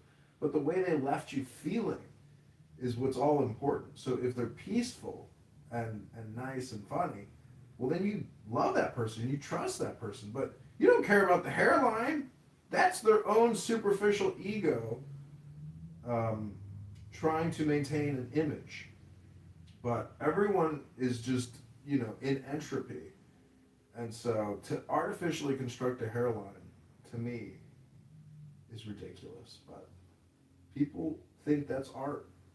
I don't think it's art. I think it's just, craziness. Have you ever seen how the procedure works? I couldn't imagine sitting there and then having like 30, 60, 90 days of like recovery, and your skin is just like in agony, and these little hair follicles are trying to grow this like artificial little line, and then it all starts growing in like a chia pet, and then you don't show your face for 6 months, 8 months. You let your hair grow out, your new fake scalp. It's literally like threading a doll. Have you ever seen how they thread dolls, with hair? It's the same thing. It's so disgusting. It's so disgusting. So, anyways, I'm just saying. Oh, you must give it to him. Like, that hair is so unique. Yeah, Andy Warhol. But that was a wig. Yeah, but everything about Andy, he was just an advertiser that made some of the world's best propaganda. Well, see, the reason why I was asking what's the difference between concentrate and compression is because he painted and created artwork that contained concentration.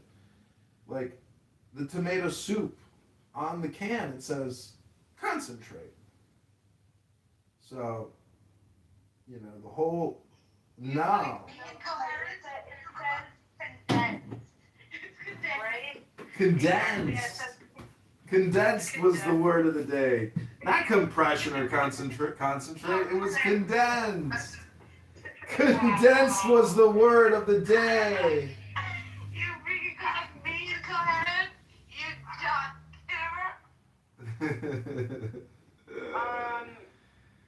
Don't you think that was a collaboration? Like, they both made each other more better?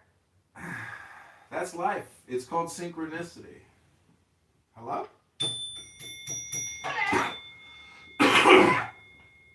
See, if you ask somebody to explain to you what synchronicity means, what it really means is sharing our consciousness, which is intelligence, milieus and all efforts. See, this is the thing about group theory and work theory, is that if we were all really happy and having fun doing what we're doing, well, then we could stay on the party line for 8 hours a day while we work.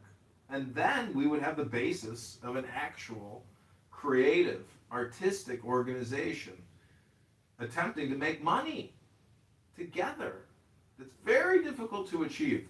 Many people who have tried to start businesses don't realize it's actually a social engineering experiment. And that's what many people don't realize. And they fail to see that. And they have fear in the workplace. Oh, I'm going to lose my job. What they're really saying is, I'm going to be kicked out of the social experiment. Because all organizations and governments and government agencies are just social experiments in group theory, in work theory, in social theory. So that's the amazing thing about life, is it's all cast. And it's all condensed. Condensed is the word of the day. Tomorrow, the word of the day will be genocide. The day after that, it'll be occupation. The day after that, it'll be colonial. The day after that, it'll be some other... What'll be the word of the day after that, Nages? Victory. Day after that, it'll be Zionist. Can't tell you how many times I've heard the word Zionist and Zionism on this app, on X. Nothing but Zionism, Zionists. Every day, every way, Zionist, Zionist, Zionist, Zionist. They never talk about the Indian nationalists, the Hindu nationalists, do Listen, they? John, it could also be contingent, the other word. Contingency. Oh my god, the contingency argument. Or it could be psychophysical harmony. I had that word for like months together on this app. Because that became like a popular argument. We don't understand time. We don't understand consciousness. Yeah. Well, ladies, my whole purpose of being here is to give you a warning. Do you know what the warning is? Hello? Hello? Warning of the day is beware of dogs. What You have been warned. Not responsible for injury or death. But I ask you why. Hello? But I ask you why. Mm.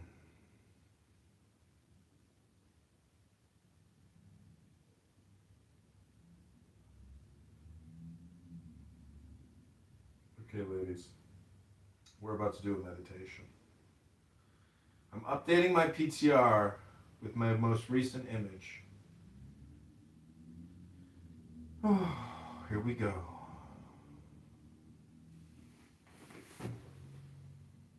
I'm pretty sure I've read this book before, but it's pretty sweet. What are you going to say?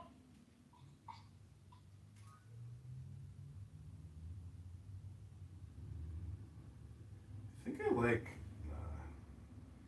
It's hard to say. I asked Grok to make my image 3D and high resolution, but I don't know how much better it actually, doesn't really like make me look better. Kind of makes me look worse, maybe. Wow. Well, this is much stronger. I don't know. You tell me. Look at my PTR. Okay, let's see.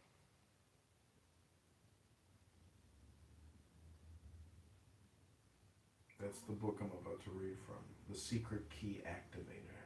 It's nice, Nick. What do you say? Okay. Sure, criticizing yourself that much. Well, this is the base image that I asked Grok to make 3D high res. You tell me. I think this picture looks better than the AI picture. The real picture.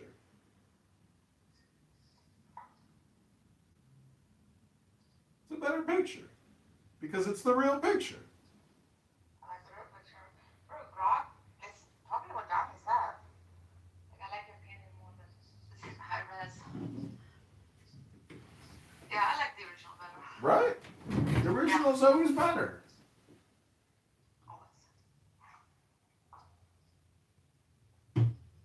Okay, we're finally getting to the book portion of the room. I hope you have the attention span of a gnat fly, which is only 3 seconds. Here we go.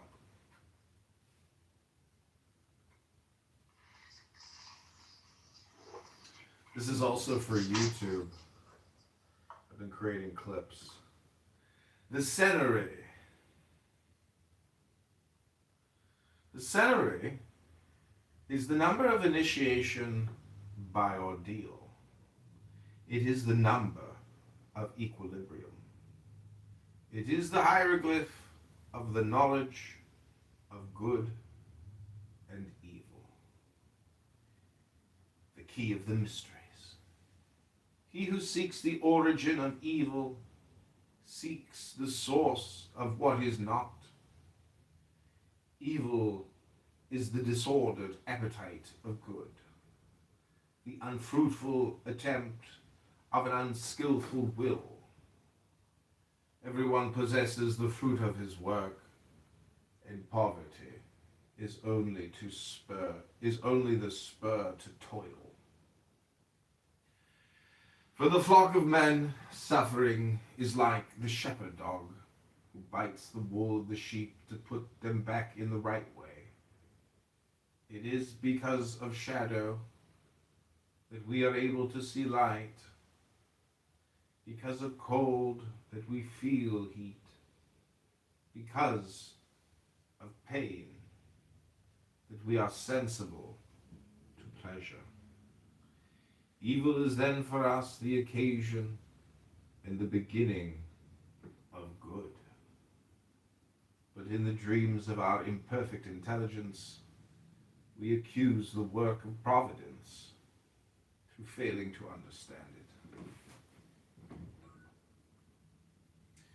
Ribbon Shalom, good Shabbos, David, King of the Jews has arrived. Gekachet lichtigen ein Fusta. We resemble the ignorant person who judges the picture by the beginning of the sketch and says, when the head is done, what? Has this figure no body?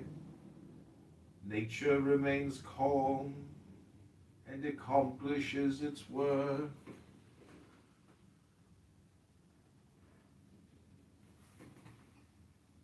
The plowshare is cruel when it tears the bosom of the earth, and the great revolutions of the world are the husbandry of God. There is a place for everything. To savage peoples, barbarous masters, to cattle, butchers, to men, judges, and fathers. If time could change the sheep into lions, they would eat the butchers and the shepherds. Sheep never change because they do not instruct themselves, but peoples instruct themselves. Shepherds and butchers of the people. You are then right to regard as your enemies those who speak to your flock. Flocks who know yet only your shepherds, and who wish to remain ignorant of the dealings with the butchers. It is excusable that you should stone them who humiliate you, disturb you in speaking to you of your rights. O Christ, the authorities condemn thee, thy disciples deny thee, the people curses thee, it demands thy murder, only thy mother weeps for thee, even God abandons thee. Eli, Eli, lama sabachthani. Chapter 7, the septenary. The septenary is the great biblical number.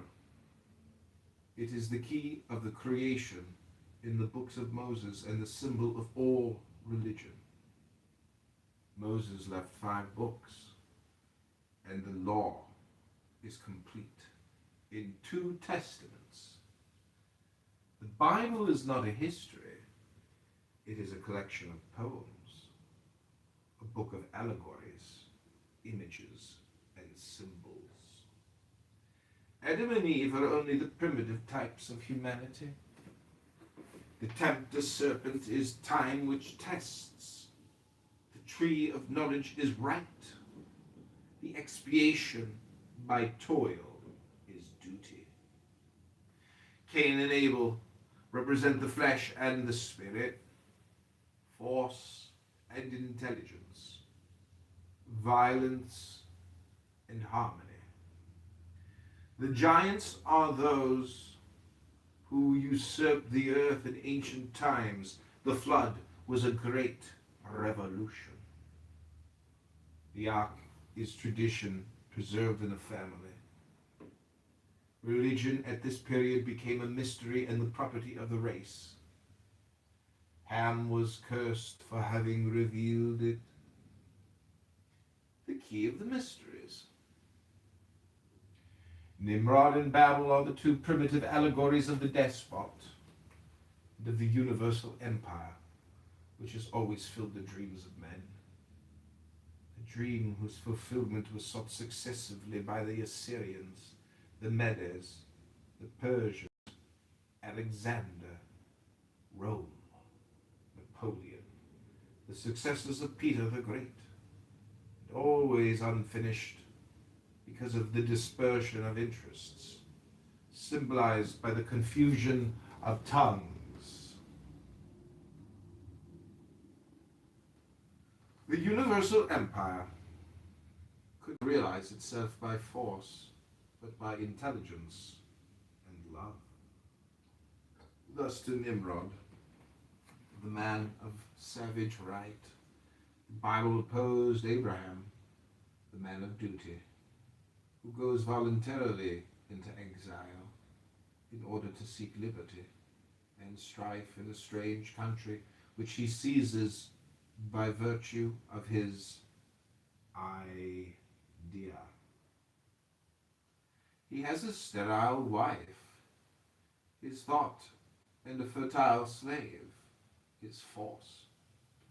But when force has produced its fruit, thought becomes fertile, and the son of intelligence drives into exile the child of force. The man of intelligence is submitted to rude tests. He must confirm his conquests by sacrifices. God orders him to immolate his son, that is to say, thou ought to test dogma. And the intellectual man should be ready to sacrifice everything on the altar of supreme reason. Then God intervenes. Universal reason yields to the efforts of labor and shows herself to science. The material side of dogma is alone immolated. This is the meaning of the ram caught by its horns in a thicket. The history of Abraham is then a symbol in the ancient manner and contains a lofty revelation of the destinies of the human soul. Taken literally, it is an absurd and revolting story. Did not St. Augustine take literally the golden ass of Apuleius? Poor, great men.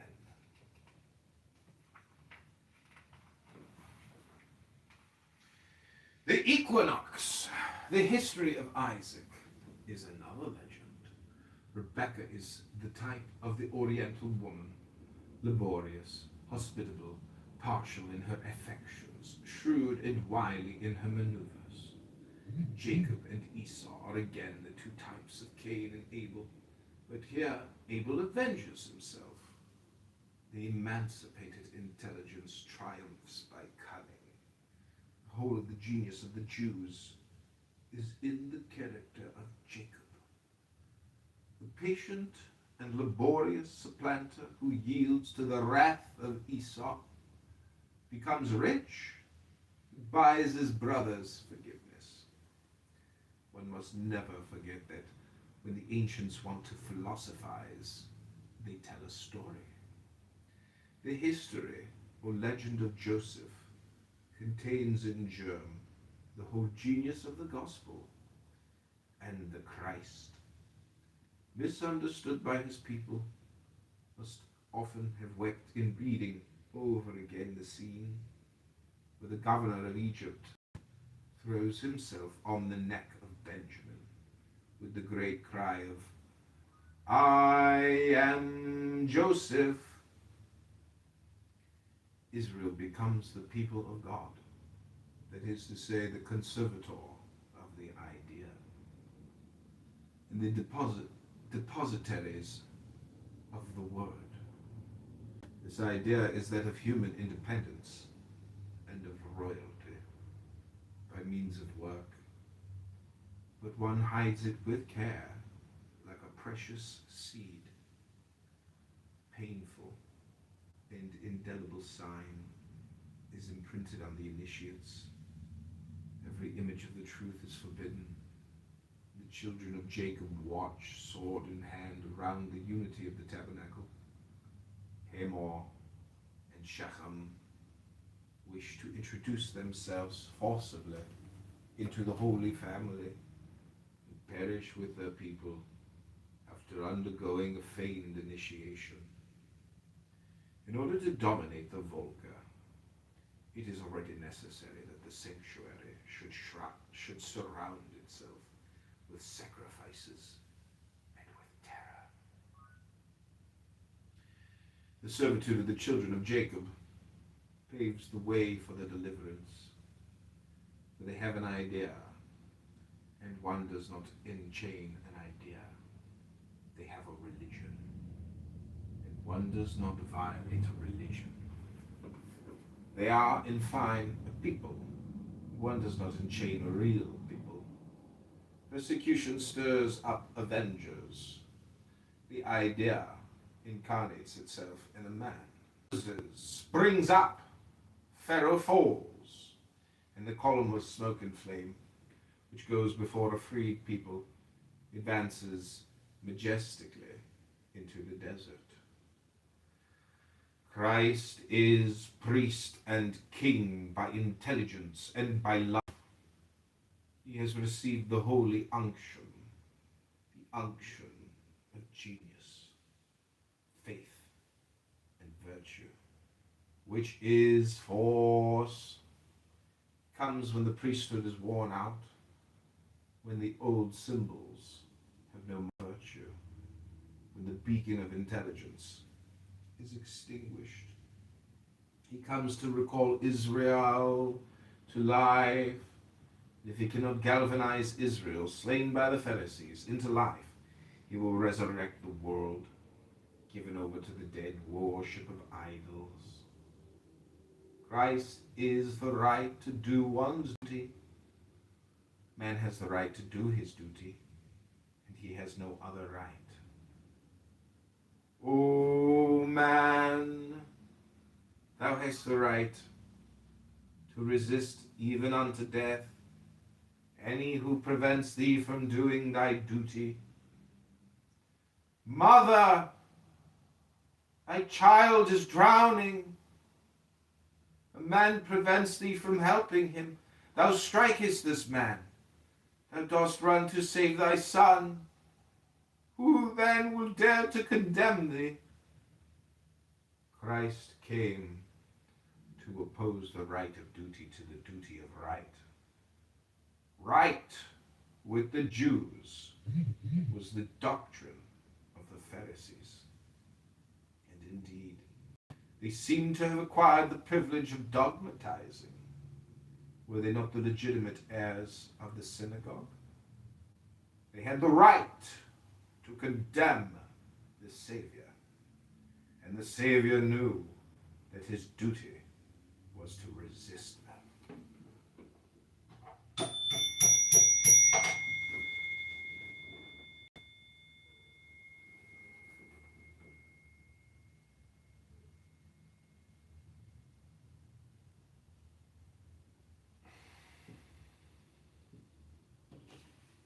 Do what thou wilt shall be the whole of the law. Love is the law, love of the will.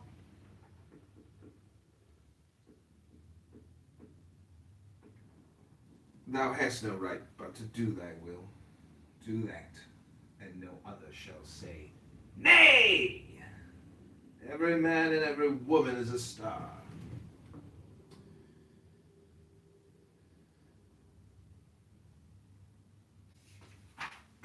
Christ is the soul. John, yesterday, Yeah. I think I survived the longest in one of these super like traditionalist or heavy rooms. It's not like the rooms. And finally I got a mod in my room while I was refuting that position. And then when the refutation bore fruit, I was declared a kafir.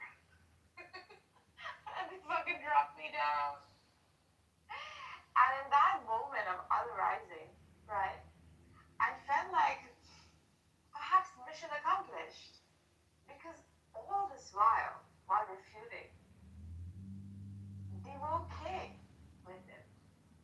They were okay to like hold a stance that was false. But when it really became false, that is when the one I was refuting just said, oh, but she's a Catholic. You have the right in that moment. Well, have you ever butchered a cow? No, I'm a vegetarian. Hello? Well, you know the word kafir is from the word calf, and her a female calf. And it's very emotional kill a baby calf to eat it because you love that sweet little thing. It's so precious. But to cut its neck and then to have it for dinner, that's pretty serious. Yes, So what happens linguistically when we scream kafir and kick somebody to the goo? The dopamine flares like an electric shock. That's what people want. You are their sacrifice. yeah. Kafir!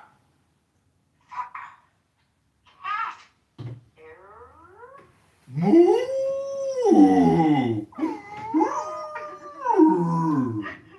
Moo! Moo! Moo! I said, thank you guys so much for having me on your stage for this long.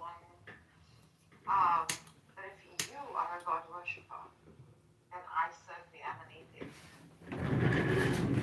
If God worshiper looks like you, I am an atheist. Please, go sit in the gulag for 5 minutes. See, the problem with an atheist, and again, it's not pronounced atheist, it's pronounced atheist with an F, an atheist. And the whole thing is, if you're going to spend all your time denying God, well, then you're not very much like God, are you? If you spend all your time invoking God, talking about God, thinking about God, reading about God, writing about God, guess what? You're more like God because you're surrounding yourself with an environment of God. Yes. And it can become dangerous because some people are very annoying. And when they become like God, because all they do is spend all their time talking about it, guess what? They can become a tyrant, a fascist. Abby, welcome. It's all symbolic. Symbolic. So, I mean, I came to the conclusion that for someone to truly commit a crime against reality, one must take the stance of positive atheist. Have you listened to anything I've been reading about intelligence and love? Intelligence and love, Narjas, deal with God. We might not like the word, the definition, but as you know, this is an ESL training app, and people here want to ask questions about what does the word God mean to you? Can you define it? Can you give me an explanation? It's very, very difficult because God is everything. It's obvious that it's the all. So I might say, well, God is like a bunny.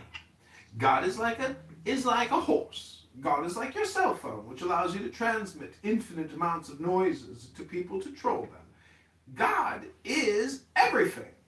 The all. God is a sound. God is a nothing. God is every word utterable, every sound imaginable. That is the all. That's the symbol. Sounds are symbols. And that's why a symbol, when you clang them together, makes a sound. The all sound, like the om, a vibration.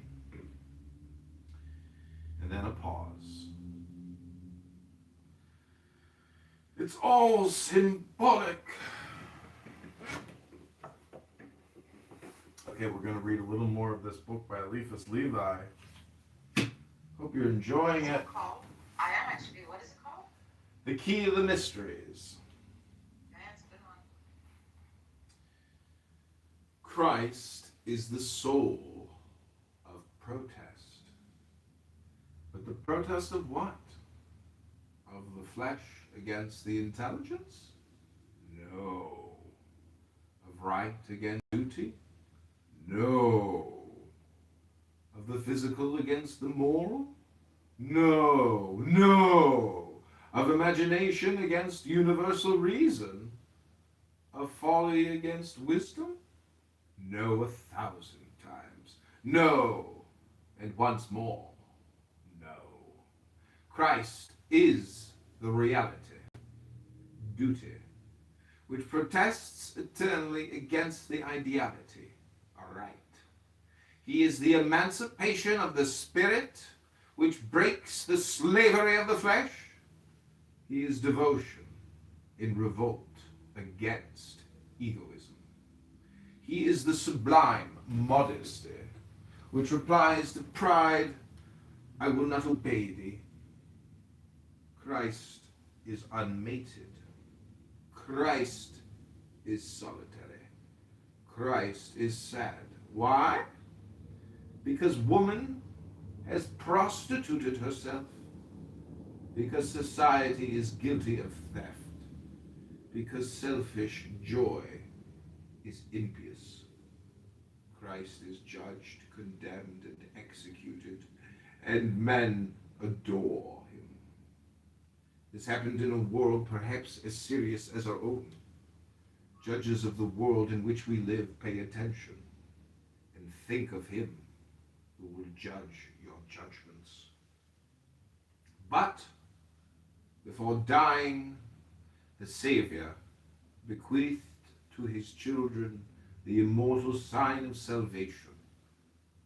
Communion, communion, common union, the final word of the Savior of the world.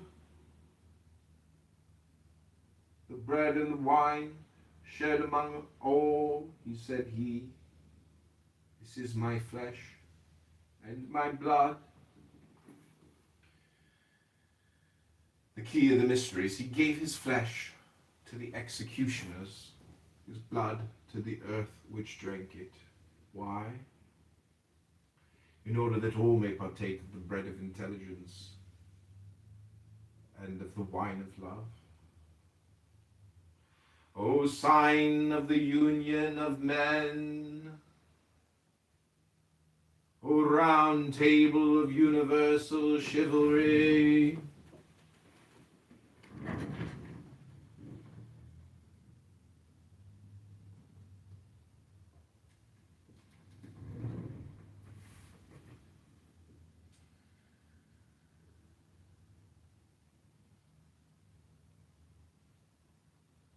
O sign of the union of men, O round table of universal chivalry, O banquet of fraternity and equality, when will you be better understood? Martyrs of humanity, O ye who have given your life in order that all should have the bread which nourishes and the wine which fortifies, do ye not also say, placing your hands on the signs of the universal communion, this is our flesh and our blood? And you, men of the whole world, you whom the Master calls his brothers, oh, do you not feel that the universal bread, the fraternal bread, the bread of the communion is God? Retailers of the crucified one, all you who are not ready to give your blood, your flesh, and your life to humanity, you are not worthy of the communion of the Son of God. Do not let his blood flow upon you, for it would brand your forehead. Do not approach your lips to the heart of God. He would feel your sting. Do not drink the blood of the Christ. It will burn your entrails. It is quite sufficient that it should have flowed uselessly for you. Chapter 8, the number 8, the Ogdoad, is the number of reaction and of equilibrating justice.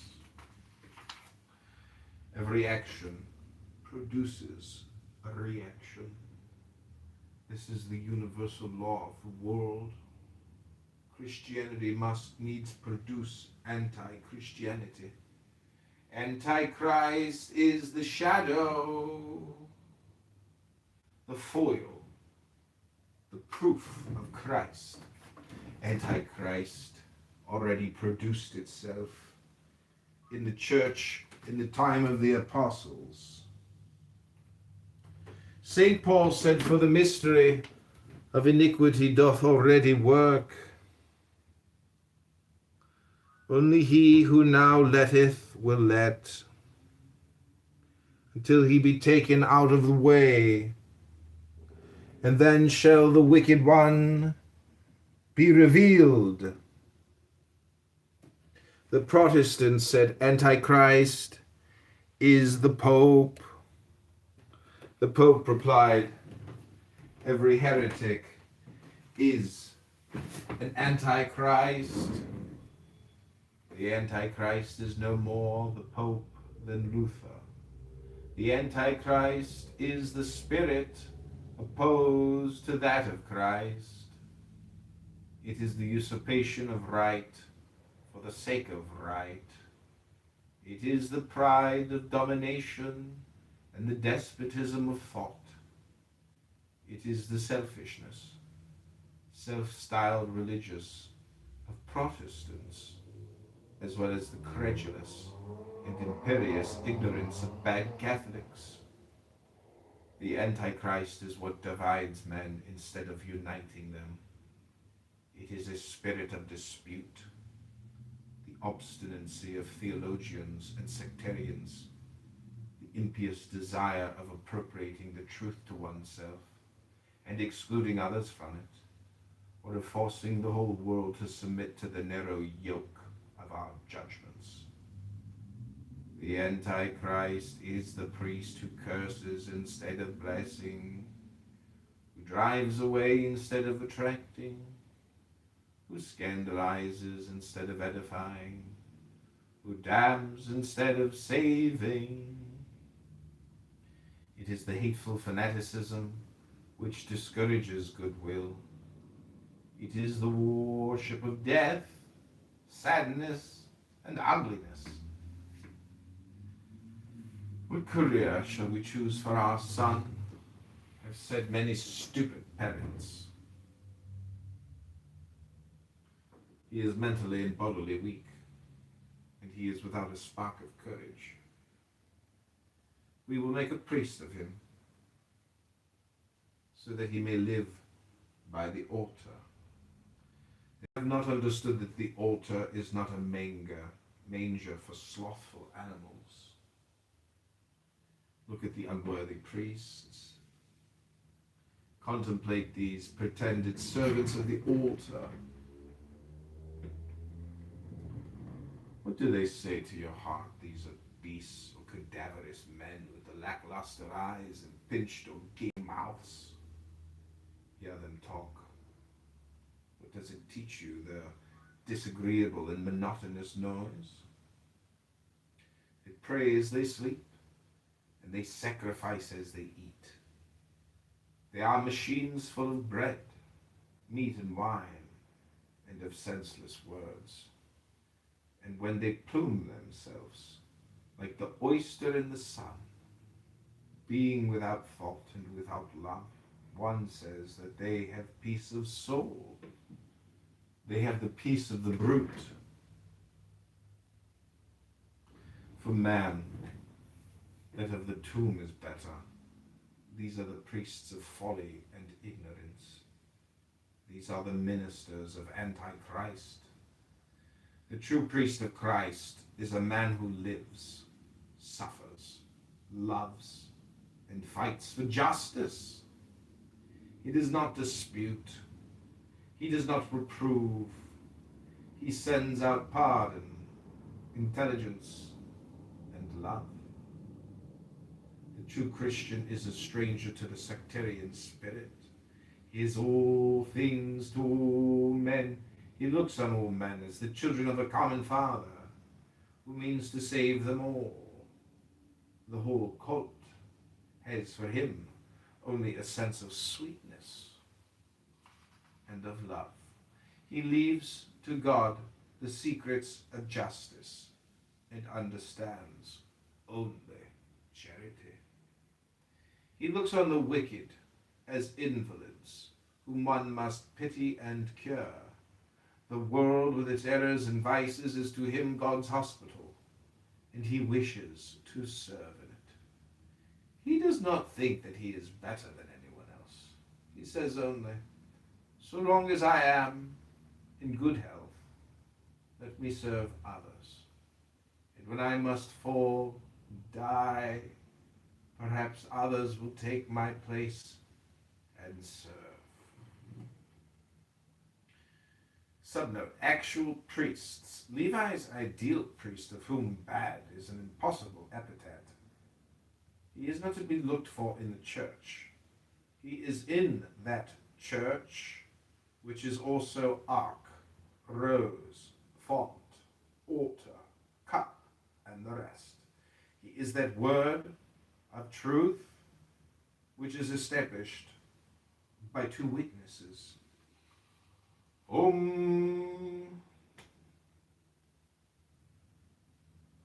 The number 9.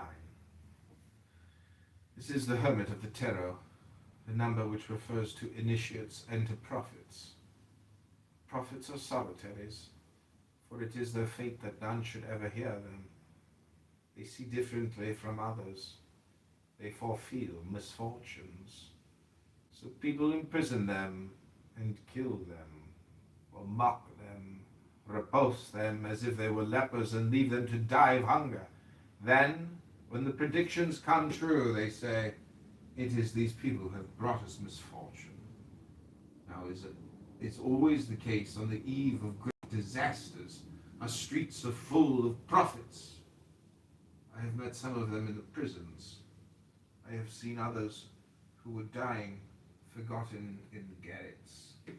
The whole great city has seen one of them whose silent prophecy was to turn ceaselessly as he walked, covered with rags, in the palace of luxury and riches.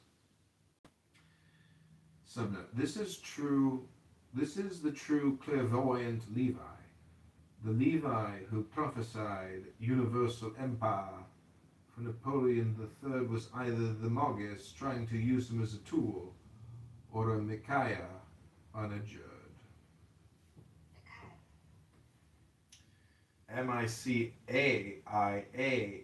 Micaiah. Micaiah.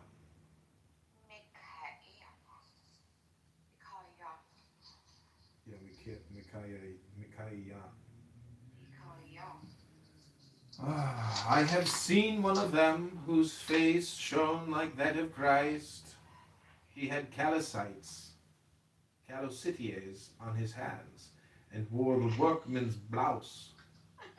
Oh, calicites. Calocitias.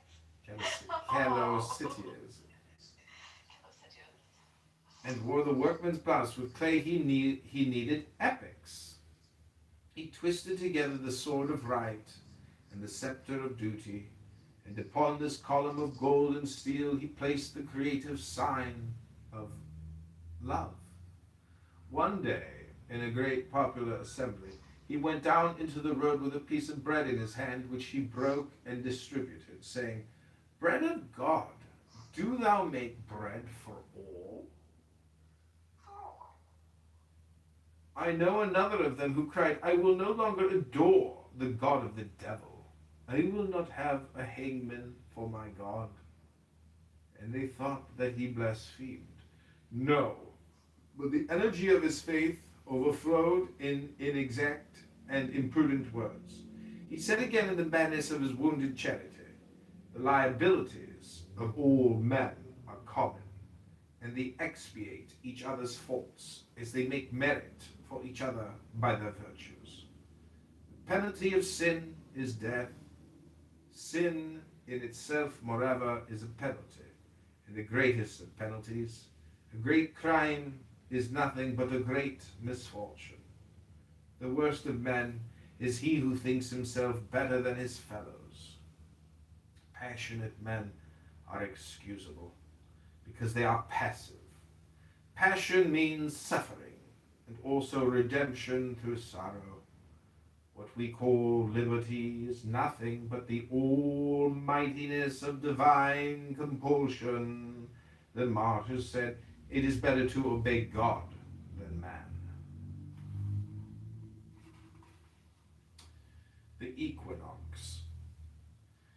The least perfect act of love is worth more than the best act of piety.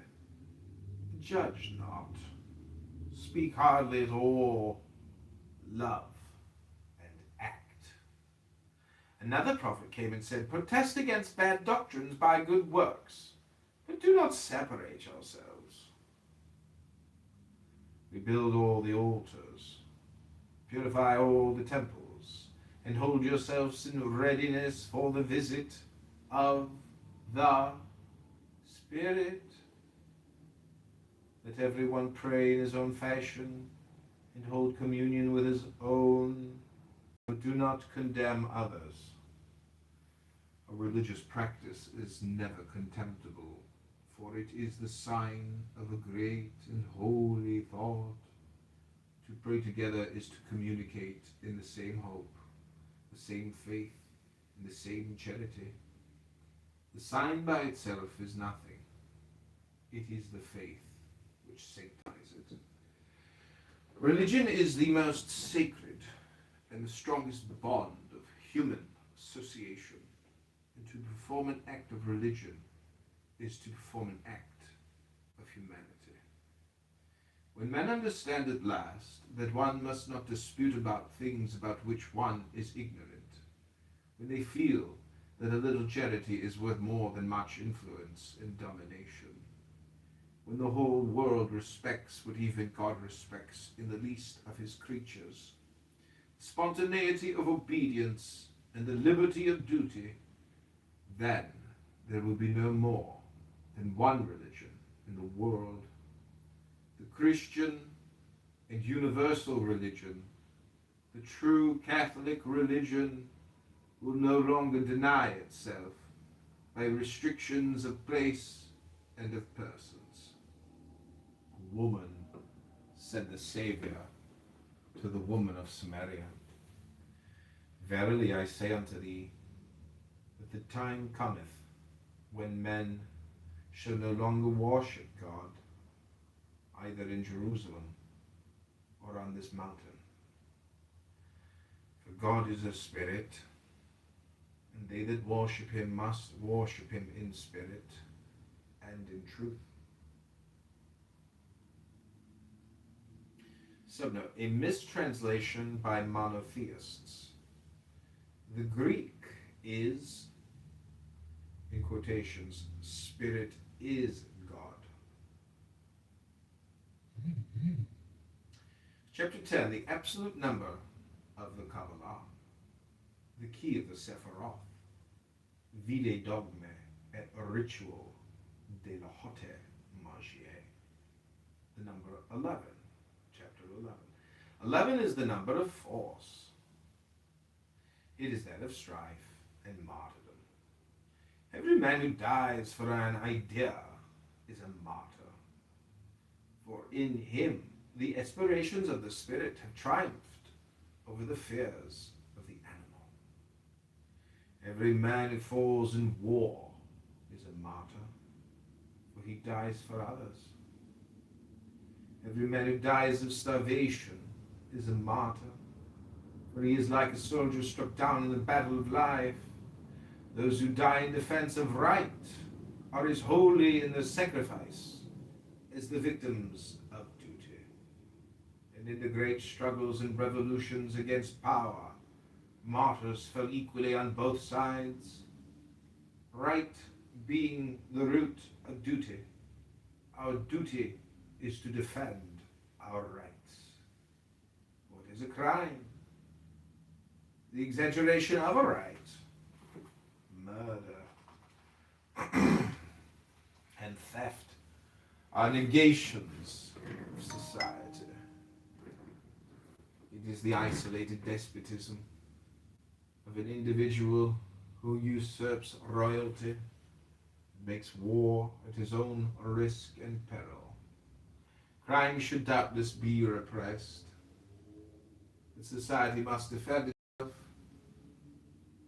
But who is so just, so great, so pure as to pretend that he has the right to punish? Peace then to all who fall in war.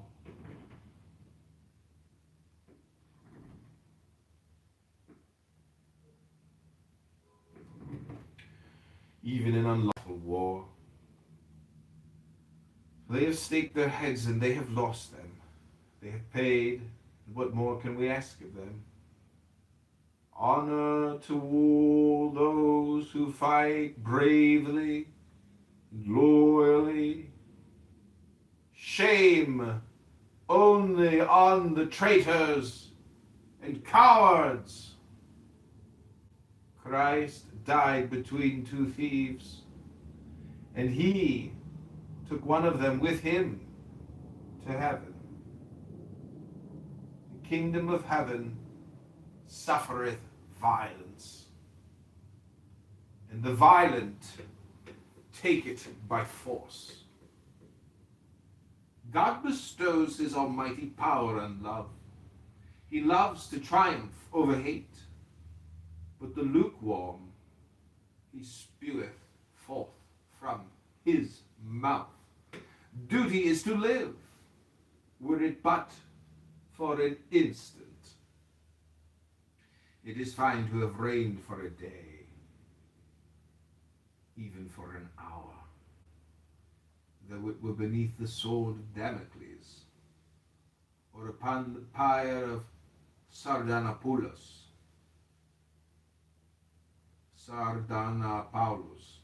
But it is finer to have seen at one's feet all the crowns of the world, to have said, I will be the king of the poor, and my throne shall be on Calvary. There is one man stronger than the man that slays. It is he who dies to save others.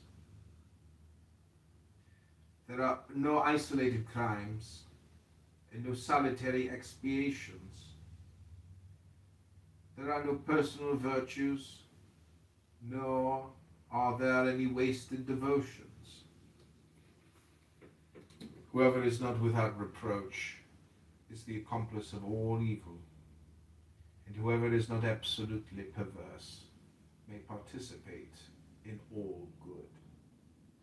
For this reason, an agony is always an humanitarian expiation, and every head that falls upon the scaffold may be honored and praised as the head of a martyr.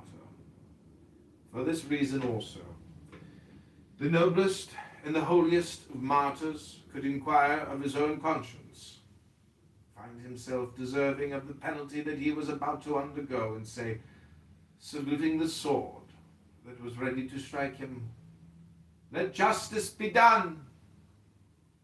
Pure victims of the Roman catacombs, Jews and Protestants massacred by unworthy Christians, priests of Les Abayers and Les Carmes, Southern monasteries in Paris, which were used as prisons in the reign of terror. Victims of the reign of terror,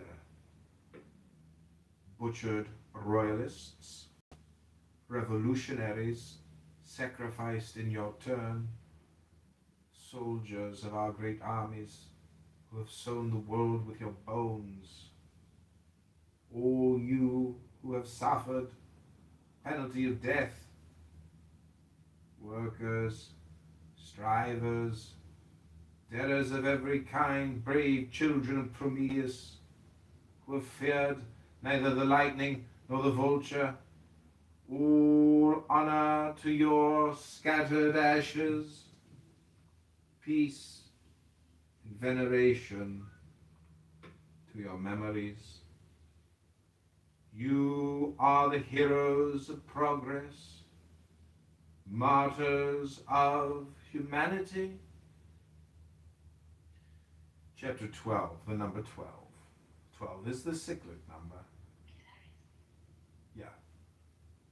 Go ahead. Remember me. For the living I'm gone. To the sorrowful I will never return. To the angry I was cheated. To the happy I am at peace. And to the faithful I have never left.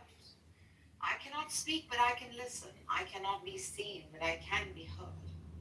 So as you stand upon a shore gazing at a beautiful sea, as you look upon a flower and admire its simplicity, me in your heart, your thoughts, your memories of the times we loved, the times we cried, the times we fought, the times we laughed. For if you always think of me, I will never have gone.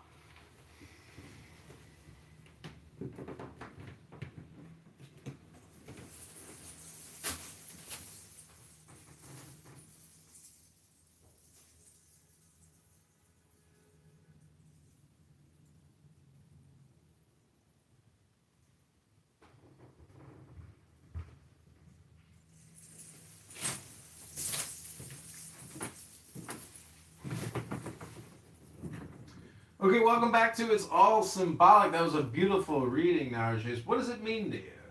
It means sorrow, pain, joy. Any feelings. It means I must leave Clubhouse.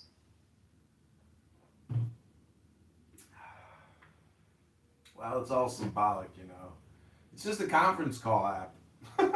It's just Zoom audio. Come on now. It's time. When are you gonna? Well, there's a difference between you and me. I use it. You get used by it. So it's like saying, is the coup in the cops or is the cops in the coup? What makes you think I don't use it? You know, I have heavy synesthesia. The sound produces intense imagery. I've made money off of this just because it allows for creativity. What does that come out to? 0.0001 cents for every hour you spend here? Look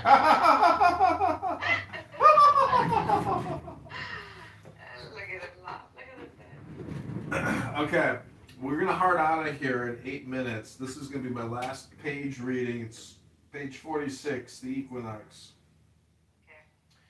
Here is a translation in Alexandrines of the Unrestricted Magical and Catholic Creed.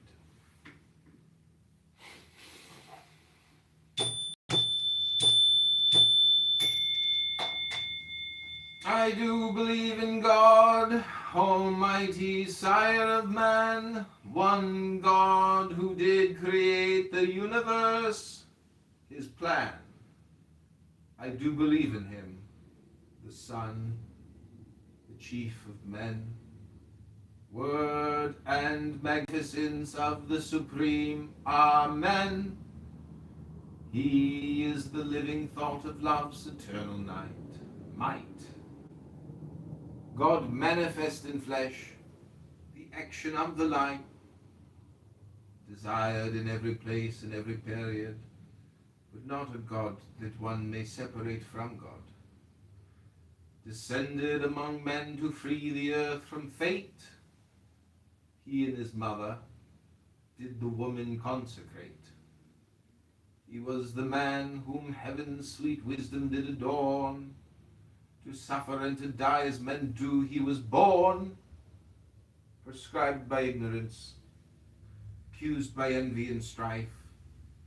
He died upon the cross that he might give us life. Oh, who accept his aid to guide and to sustain, by his example may to God like him attain. He rose from death to reign throughout the ages dance. He is the sun that melts the clouds of ignorance. His precepts, that are known and mightier soon to be, shall judge the quick and dead for all eternity. I do believe in God's most holy Spirit, whose fire the heart and mind of saints and prophets did inspire. He is the breath of life and of fecundity, proceeding both from God and from humanity. I do believe in one most holy brotherhood of just men that revere heaven's ordinance of good. I do believe one place, one pontiff, and one rite, one symbol of one God and one intent unite. I do believe that death the changing us renews, and that in man as God life sheds immortal dews.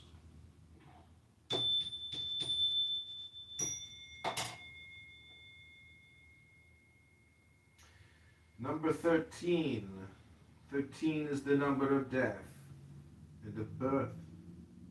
It is that of property and of inheritance, of society and of family, of war and of treaties. The basis of society is the exchange of right, duty, and good faith. Right is property. Exchange is necessity. Good faith is duty. He who wants to receive more than he gives, or who wants to receive without giving, is a thief. Property is the right to dispose of a portion of the commonwealth. It is not the right to destroy, or the right to sequestrate. To destroy or sequestrate the commonwealth is not to possess, it is to steal. I say commonwealth, because the true proprietor of all things is God, who wishes all things to belong to everybody. Whatever you may do, at your death you will carry away nothing of this world's goods. Now, that which must be taken away from you one day is not really yours. It has only been lent to you. As to the usufruct,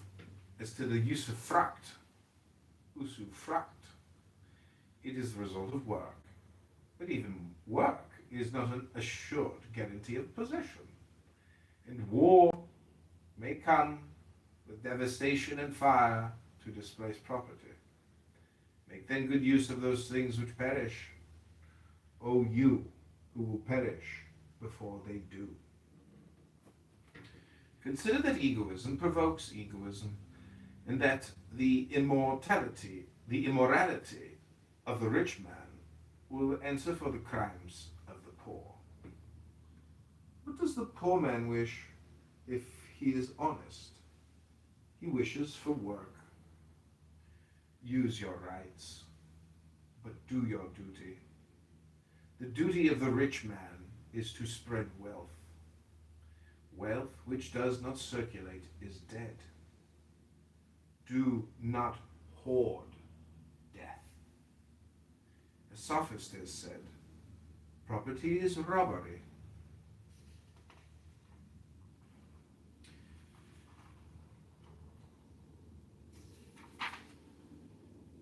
Doubtless wish to speak of property absorbed in itself, withdrawn from free exchange, turned from common use.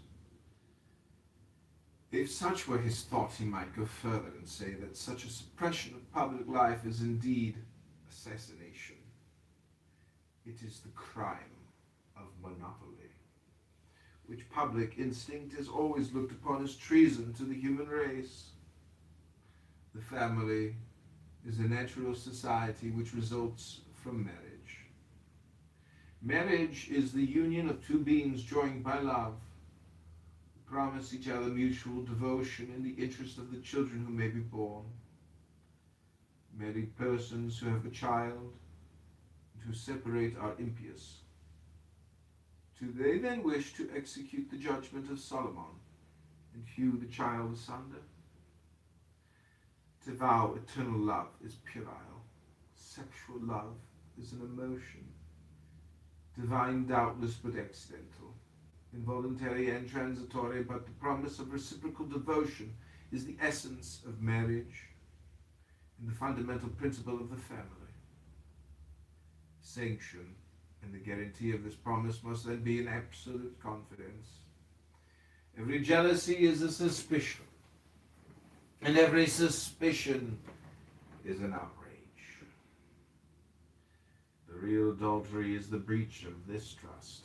A woman who complains of her husband to another man.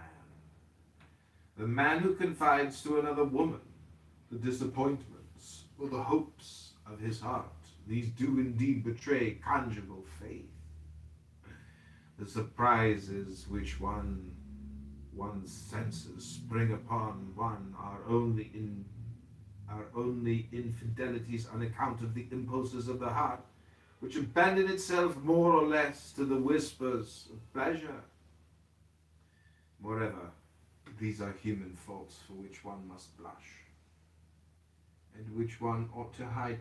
They are indecencies which one must avoid in advance by removing opportunity, but which one must never seek to surprise. Morality proscribes scandal. Every scandal is a turpitude. One is not indecent because one possesses organs which modesty does not name, but one is obscene when one exhibits them. Husbands, hide your domestic wounds. Do not strip your wives naked before the laughter of the mob. Women, do not advertise the discomforts of the conjugal bed. To do so is to write yourselves prostitutes in public opinion. It needs a lofty degree of courage to keep conjugal faith. It is a pact of heroism, of which only great souls can understand the whole extent. Marriages which break are not marriages. They are couplings. A woman who abandons her husband, what can she become? She is no more a wife. She is not a widow. What is she then? She is an apostate from honor, who is forced to be licentious because she is neither virgin nor free. A husband who abandons his wife prostitutes her and deserves the infamous name that one applies to the lovers of lost women. Marriage is then sacred and indissoluble when it really exists, but it cannot really exist except for beings of a lofty intelligence and of a noble heart. The animals do not marry, and men who live like animals undergo the fatalities of the brute nature. They ceaselessly make unfortunate attempts to act reasonably. Their promises are attempts at and imitations of promises. Their marriages, attempts at and imitations of marriage. Their loves, attempts at and imitations of love. They always wish and never will. They are always undertaking and never completing. For such people only the repressive side of law applies. Such beings may have a litter, but they never have a family. Marriage and family are the rights of the perfect man, the emancipated man, the man who is intelligent and free. Ask also the annals of the courts, and read the history of parricides. Raise the black veil from off all those chopped heads, and ask them what they thought of marriage and of the family, what milk they sucked, what caresses ennobled them. Then shudder, all you who do not give to your children the bread of intelligence and of love, all you who do not sanction paternal authority by the virtue of a good example. Those wretches were orphans in spirit and in heart, and they have avenged their birth. We live in a century when more than ever the family is misunderstood in all that it possesses, which partakes of the august and the sacred. Material interest is killing intelligence and love. The lessons of experience are despised. The things of God are hawked about the street. The flesh insults the spirit. Fraud laughs in the face of loyalty. No more idealism. No more justice. Human life has murdered both its father and its mother. Courage and patience. This century will go where great criminals should go. Look at it, how sad it is. Weariness is the black veil of its face. The tumbril rolls on, and the shuddering crowd follows it. Soon one more century will be judged by history.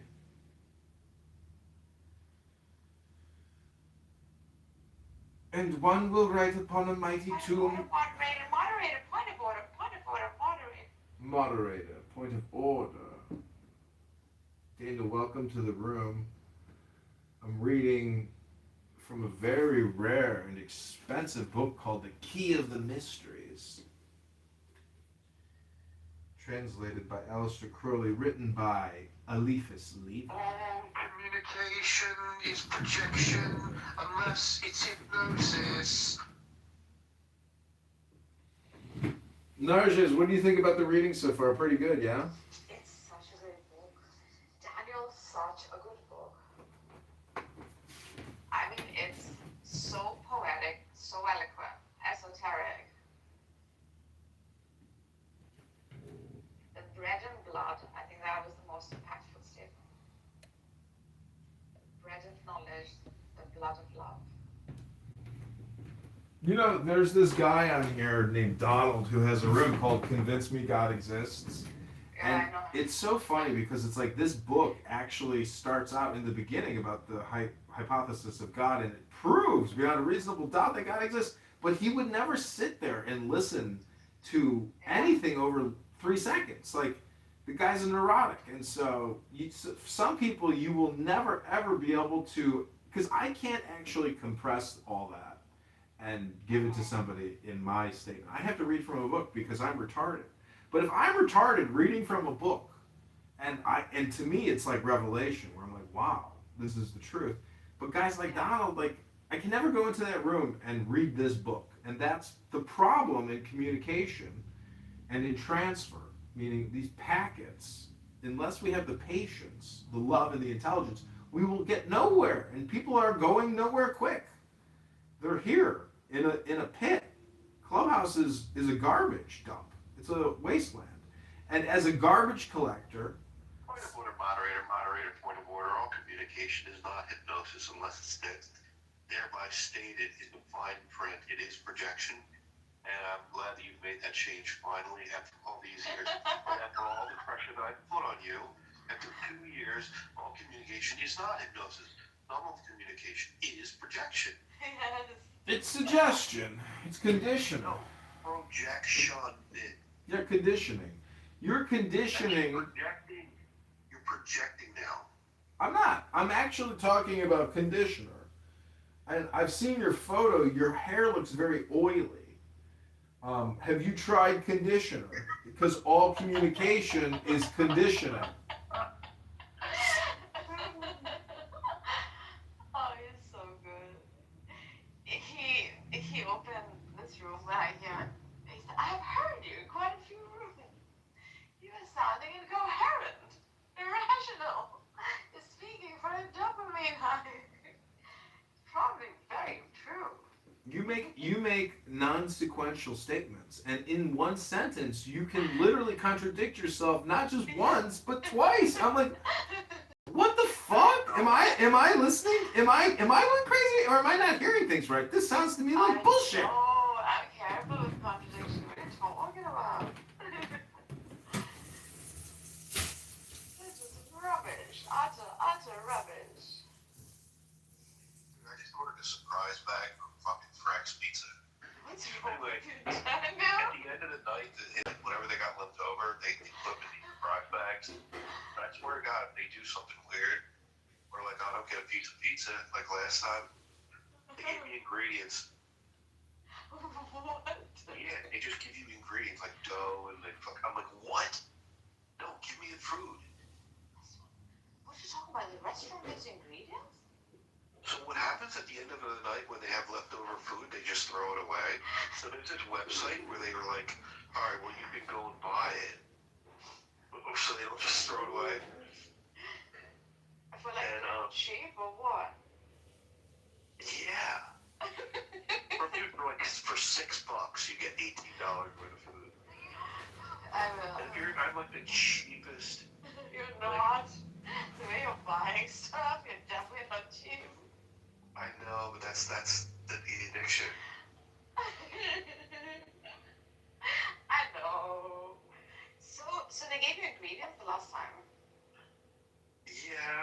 salad dressing, garlic rolls, and like these little fried,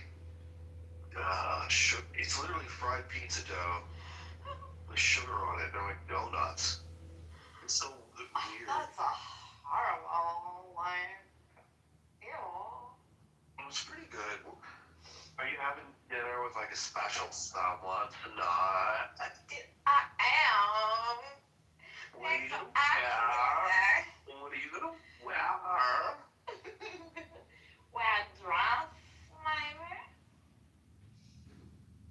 Are you outside? I'm gonna be eating pizza with my brother. Oh, is it brother? Yeah, I ordered one too. Both of us are lonely, so we're like, all right, let's just eat pizza together, dude. What is that? Like, a little. Obviously. So Narja is Daniel. I've got one request and two conditions. The first request is that you download the app Sora, Sora, and then you cast yourself, and then you create a video, and you tag me and you in the video, and you render us in an AI video. Do it now, please. Chris is doing it. Chris is casting me in movies. Who's Chris? Zen. It's hypostasis.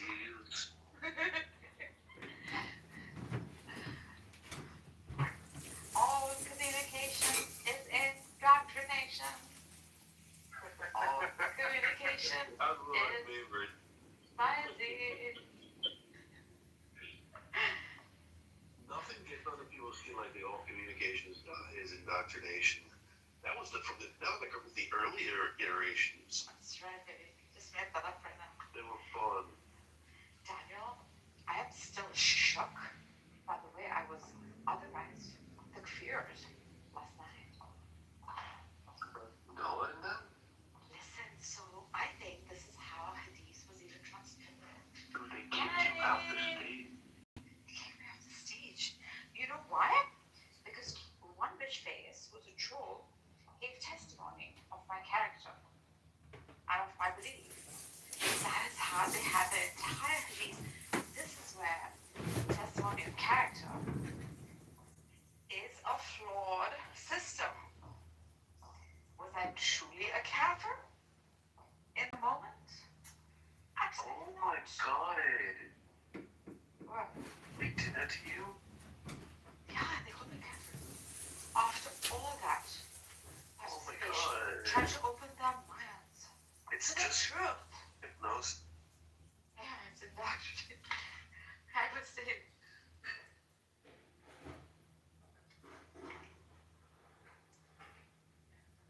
All communication is hypnosis.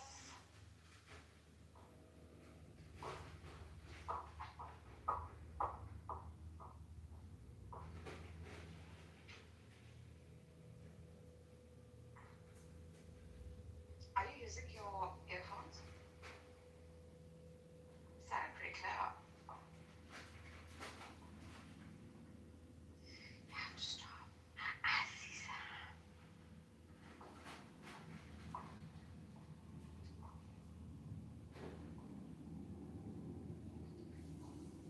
These are my finest boots. You touch them, I kill you. Aziza.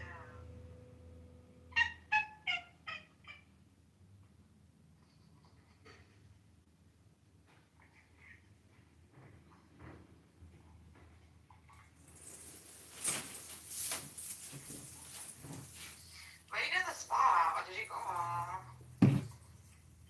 I'm here. What do you think John is doing, Daniel, right now? Danny boy? Danny boy, the tides are turning violently. Oh, Danny boy. Danny boy. Danny boy. Danny boy. Boy.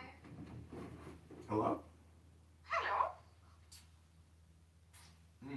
So if you haven't downloaded Sora yet, just remember that Sora. all communication is hypnosis. Download Sora now and cast John Kitover in a new movie. Johnny, wanna be like a star? You do? So does Black Rabbi. He wants to be president. Hello? Hello? Good afternoon, hon. Good afternoon. Hello? Mm-mm-mm. Lordy, lordy, lordy.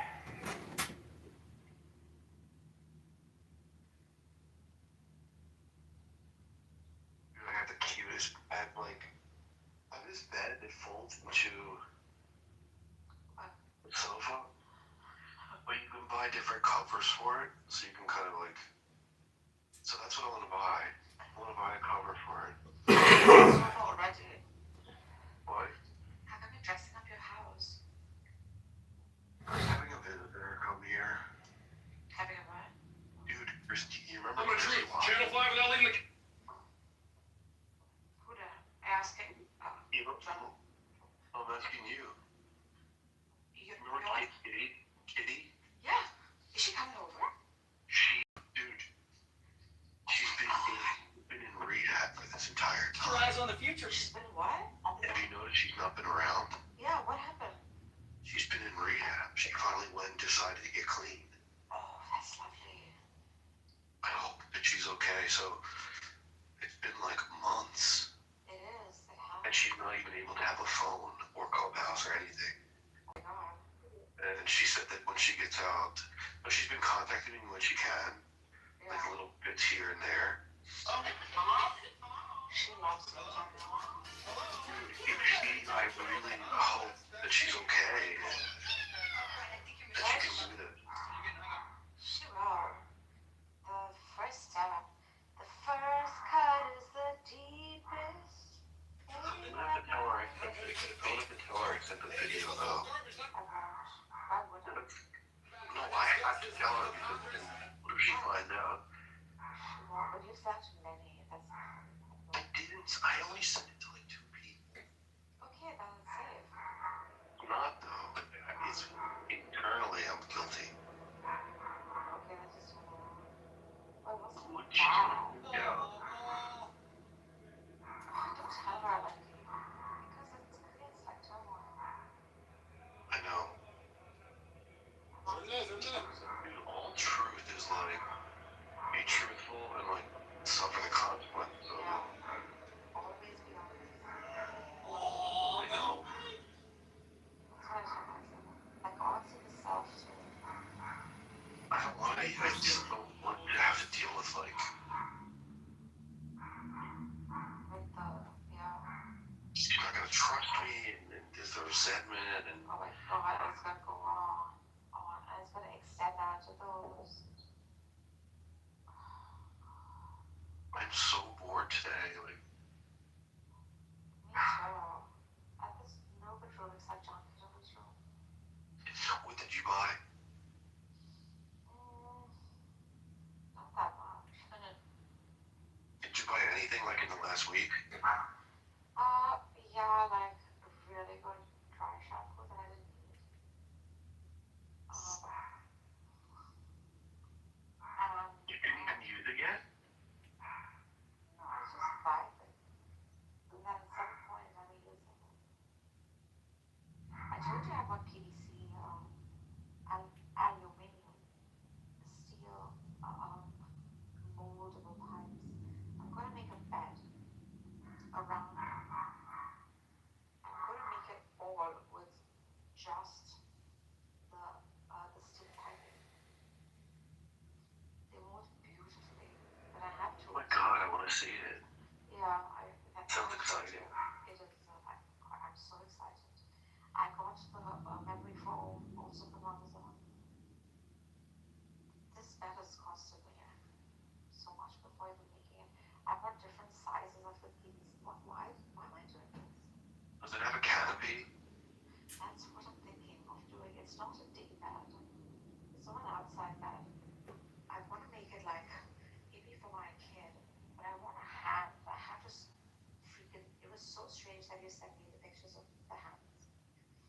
the ones that are cast.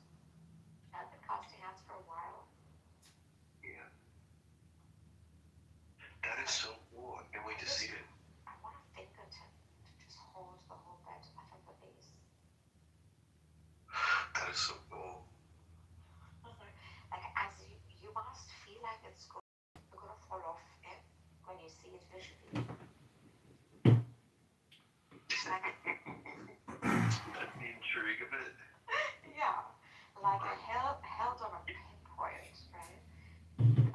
And wobbly in the illusion of the mind, whilst it stands still and firm, because the structure beneath is these swirling pipes that can never make it fall. But I need a hidden structure to sort of balance the illusion. I love creating imagery that is elusive. That is incredible. Incredible. I want one. Clearly, I think I've had it before. Me and my friend once, we were doing product design. This is way after we did architecture. We made a couch that is a water couch, right? A water bed. And we held it down with like heavy fucking chains. So the bed is floating. I mean, the couch is floating, the seating part. So when you look at it, it seems like it's just floating in the air, held down by these fucking chains.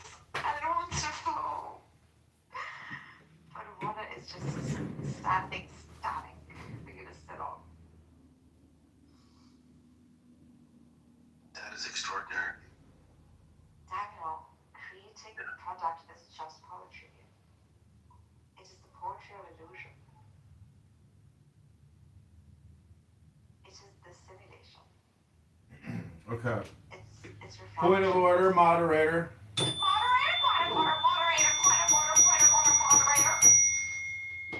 Okay, I'm going to now read page 51 from The Key of the Mysteries. Daniel, listen closely and tell me if you agree with what you're about to listen to.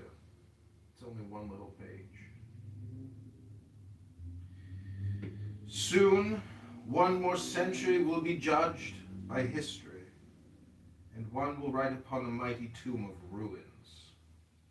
Here ends the parricide century, the century which murdered its God and its Christ. In war, one has the right to kill in order not to die. But in the battle of life, the most sublime of rights is that of dying in order not to kill. Intelligence and love should resist oppression unto death, but never unto murder. Brave men, brave man, the life of him who has offended you is in your hands, for he is master of the life of others who cares not for his own. Crush him beneath your greatness. Pardon him. But is it forbidden to kill the tiger which threatens us? If it is a tiger with a human face, it is finer to let him devour us. Yet, for all that, morality has here nothing to say. But if the tiger threatens my children, let nature herself reply to you. Harmodius and Aristogiton had festivals and statues in ancient Greece. The Bible has consecrated the names of Judith and Ehud, and one of the most sublime figures of the holy book is that of Samson, blind and chained, pulling down the columns of the temple as he cried, "Let me die with the Philistines!" And yet, do you think that if Jesus before dying, had gone to Rome to plunge his dagger in the heart of Tiberius, he would have saved the world as he did in forgiving his executioners and in dying for even Tiberius? Did Brutus save Roman liberty by killing Caesar? In killing Caligula, Caesar only made place for Claudius and Nero. Oh, I gotta take a break because that is like so crazy that you go by Daniel Nero and I'm reading a book and up comes Nero. To protest against violence by violence is to justify it and to force it to reproduce itself. Okay, I'm gonna take a break there, but I love how on Clown House there's always like it's right there, like it's in the words, it's in the pictures. Synchronicity, you might say. It's all symbolic.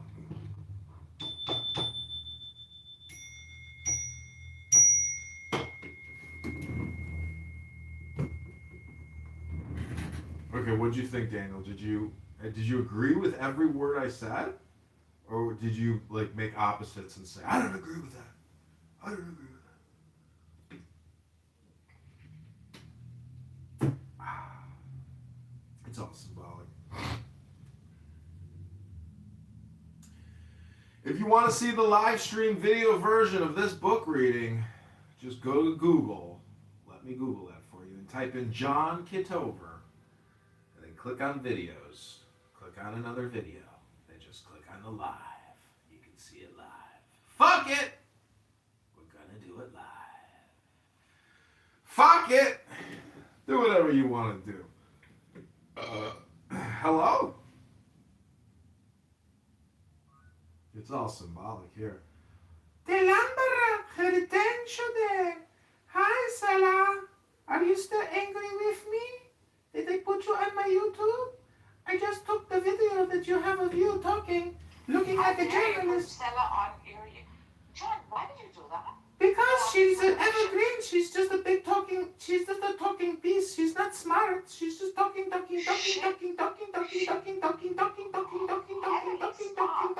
she's not. She's not smart. You wish you were like her. No, I used her because she's like a journalist. Just like evergreen. I can delete. It's no problem. But you probably can't even find. You probably can't even find it. If you can put the link in the chat, maybe I'll work on it. But I ain't got time for all that. I got 100,000 videos to go to look through. Come on. Hey, did you ever do one of the voices in Amir's room? What was her name? Which one? It was like No, it's not me. Guy who would be like a girl voice. Yeah, it's Point. I know who you're talking about. I freaking love her. She's so good. Was that you? No, it's not me. That person's really actually. Brilliant. That's a gay white guy. Hello? That's a gay white man who pretends to be a black woman on this app. You are so easily entertained. The worst thing is, that gay white guy is so woke and so leftist. It actually, see, I've thought about creating, I haven't seen Point on here in a while, but I've been thinking maybe I should change a profile over to Point and start going into rooms and doing Point.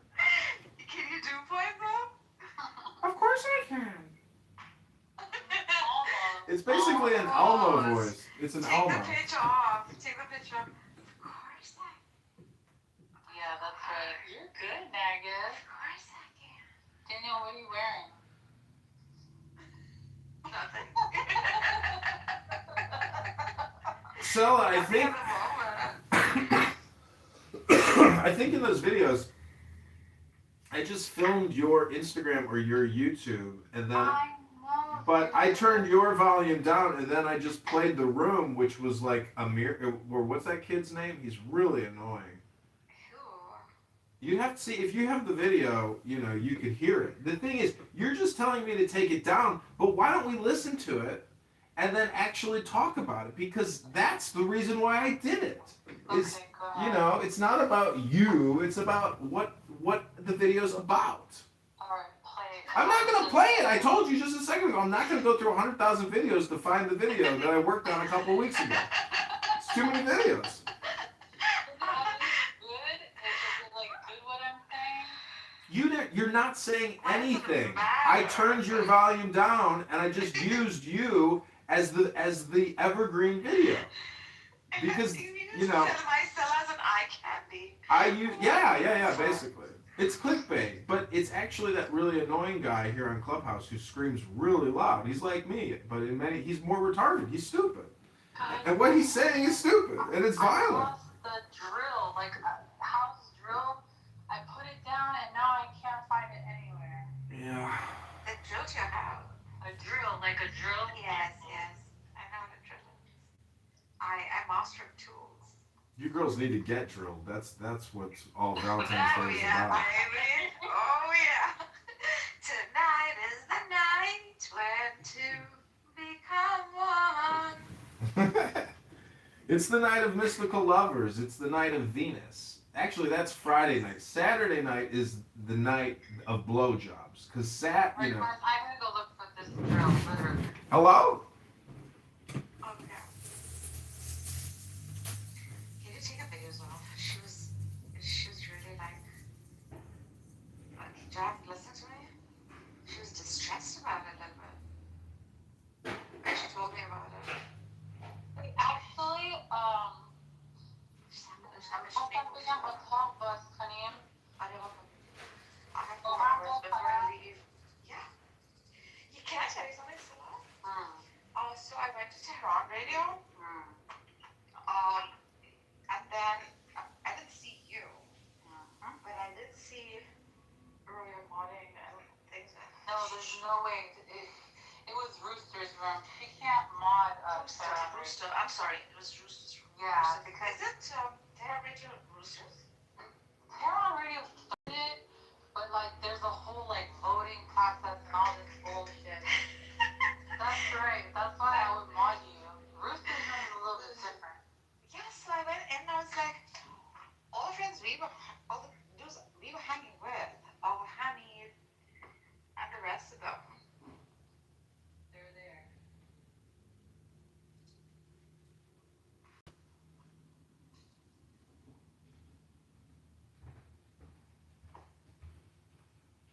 Okay, I'm not here for the Zoom part then, so.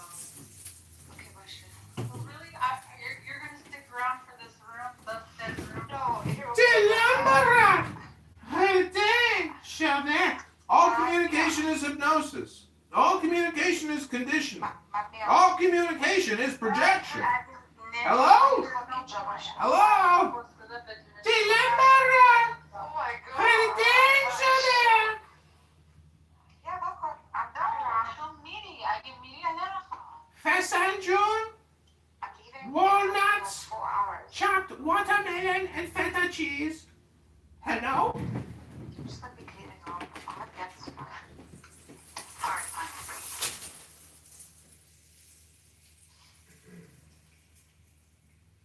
When two become one, meet someone like I never knew love before. Okay, Rabbonu Shalom, welcome back to It's All Symbolic. If you want to watch the live stream version of this video, just Google John Kitover right now. I'm not going to Google it for you and give you the link. You got to do it yourself. And then I want you to leave me a comment on my YouTube Live. And then I want you to download Sora and cast yourself in an AI video and use the sitcom filter and just put a little blurb in there like, it's all symbolic, and make a sitcom out of it.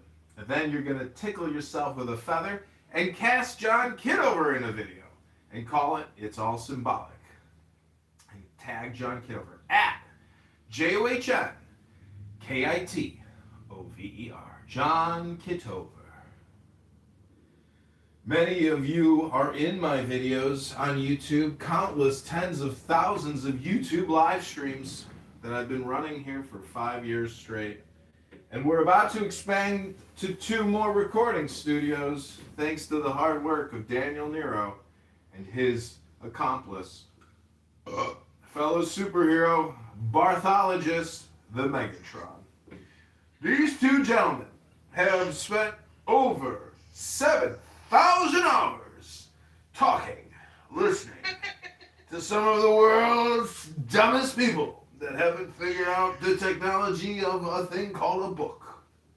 But nonetheless, here we are in a conference call roasting Daniel Nero, who has for so long, people call him my arch nemesis. They say that you're my arch nemesis, but I say there's no arch in a nemesis. There's just a nemesis. There's no such thing as an arc or an arch. Anyways, Mr. Nero, Dr. Zen, Dr. Daniel, actually. You know, my cousin's name is Daniel, and he hates my guts. But that's okay. He's just a cousin. He's not a friend.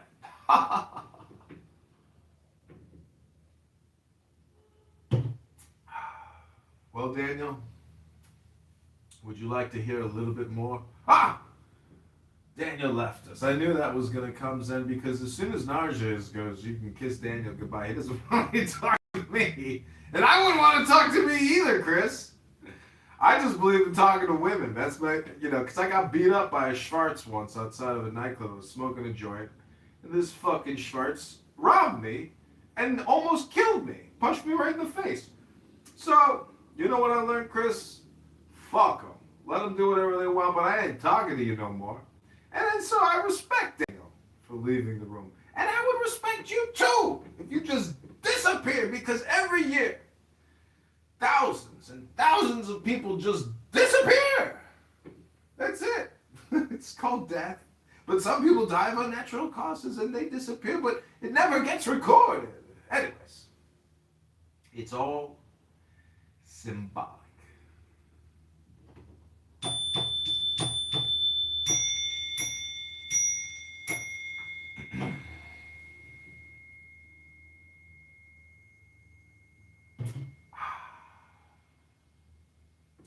I am changing my recording production over here.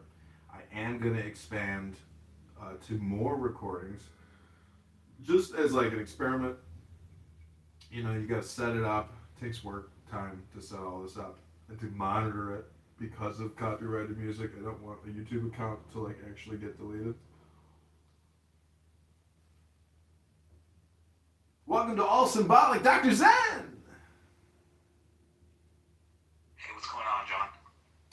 I'm reading about the universal story of Dr. Good and Dr. Bad. I really enjoyed that reading of like the Secret Key. It was really good. Appreciated it by Aleister Crowley. No, it's not by Crowley. It's by Eliphas Levi. But you can tell it's translated by Crowley because a lot of it sounds like Crowley writing it. Which is, he translated it from French because Eliphas Levi was a Jewish French Kabbalist.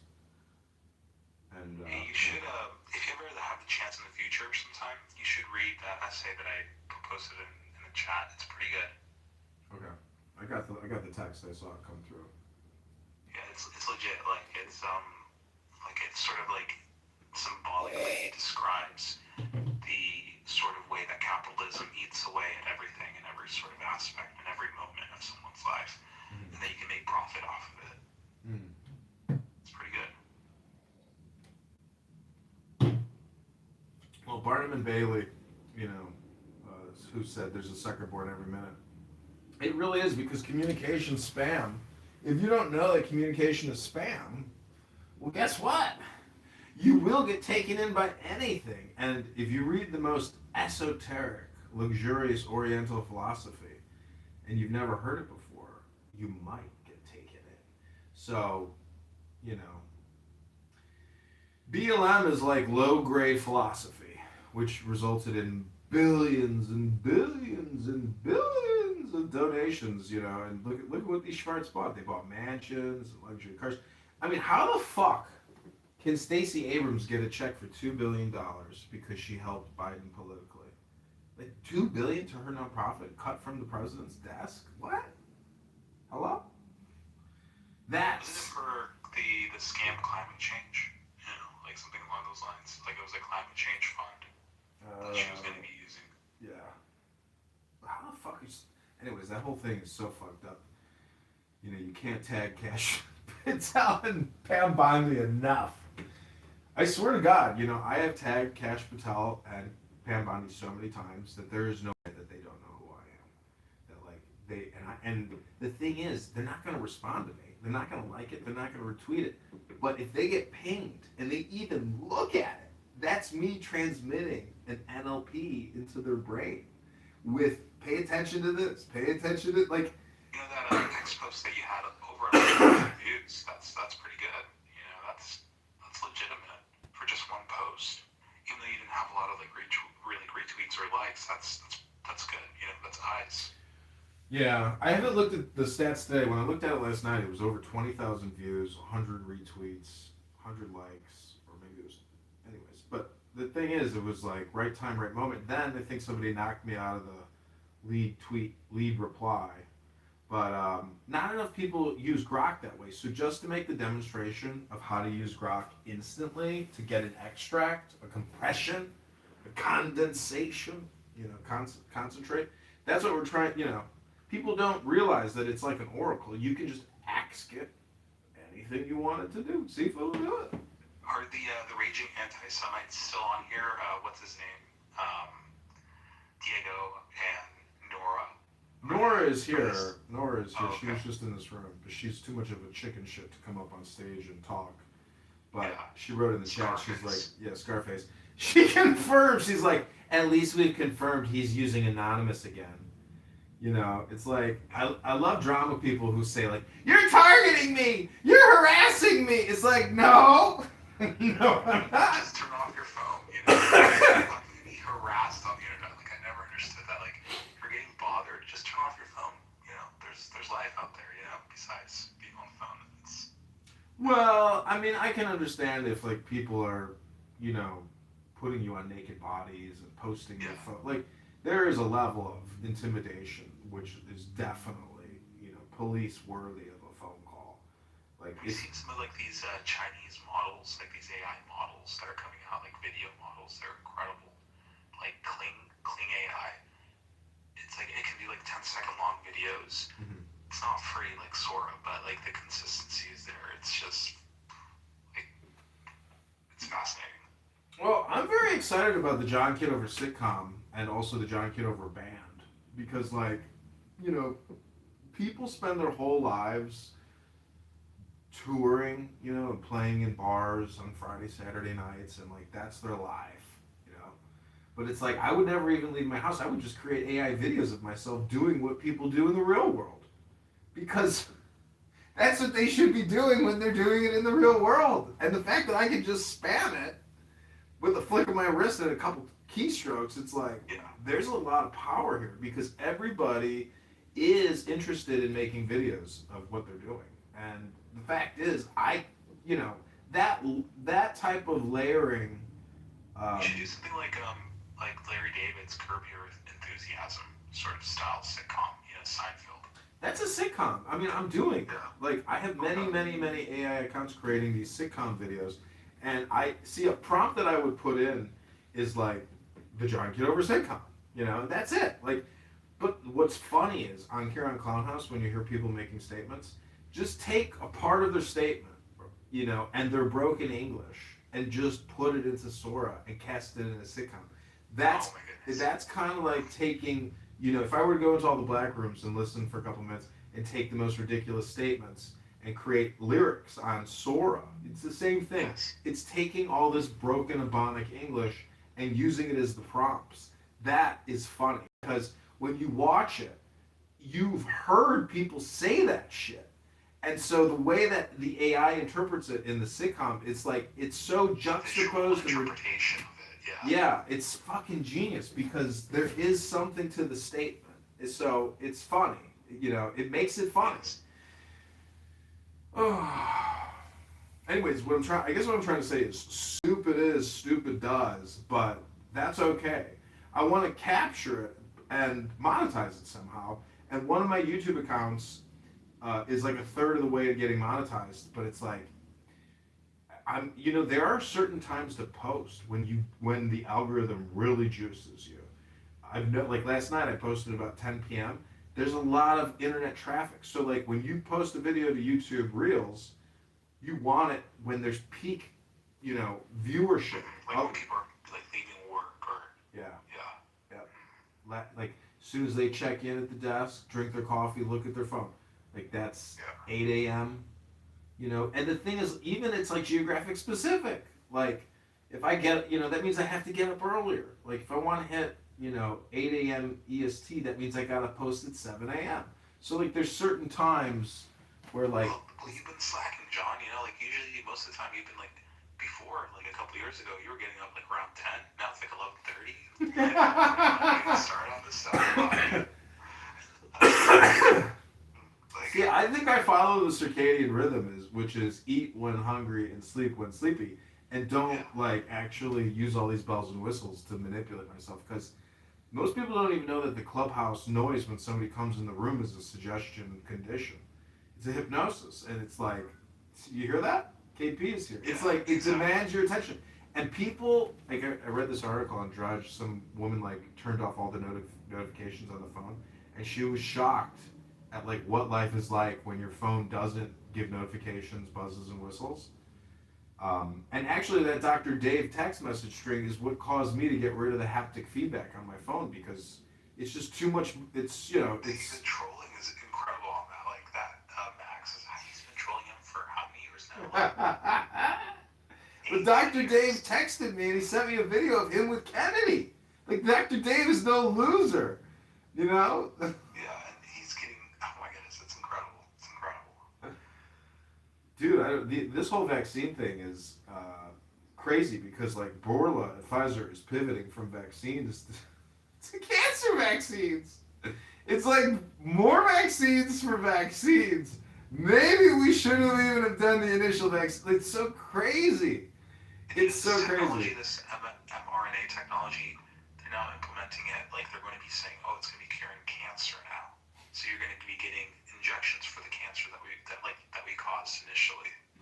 So to cure those cancers. This is horrible. Yeah. This is a horrible fate. This is why natural science will always win. Like this, the vaccine stuff goes way back, all the way to 1900, when Big Pharma started doing mass injections because of the government.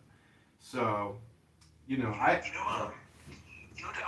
like he was like talking about like this thing called like the digital control system. Mm-hmm.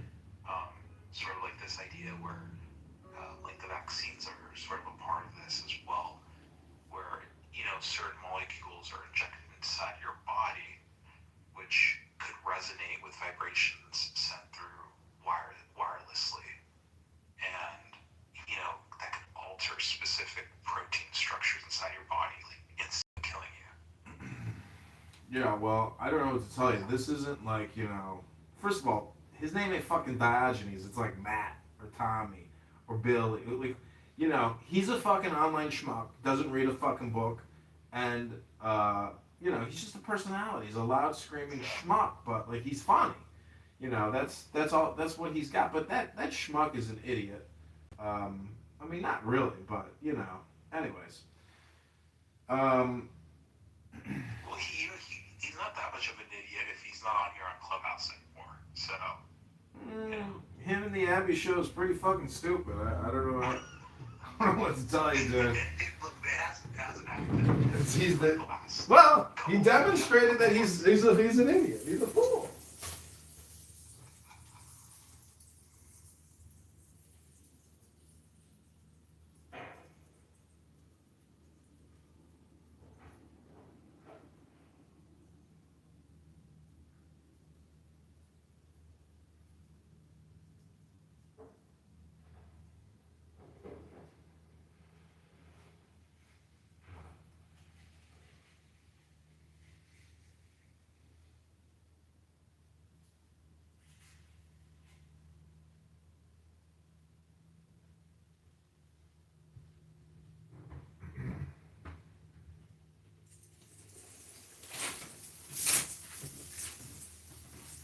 have you seen this account on X called Mythomega?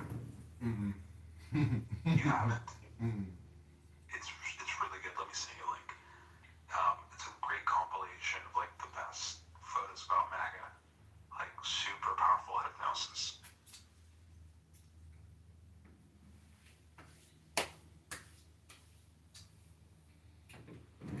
Mm-mm-mm. Lord, oh Lord, mighty, oh my Lord, oh mighty, mighty, mighty. Lord, Lord, Lord, Lord, Lord, Lord. Mm-mm-mm. Mm-mm-mm.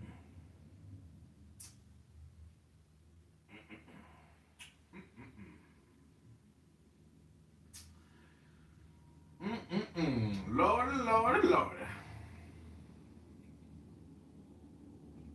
So, Check it out. It's pretty good. Some of these photos. so I updated like some computers here. I bought like some new hardware, and probably a stupid investment, but I don't know. When you update when you get like the latest computer, it's always like, wow.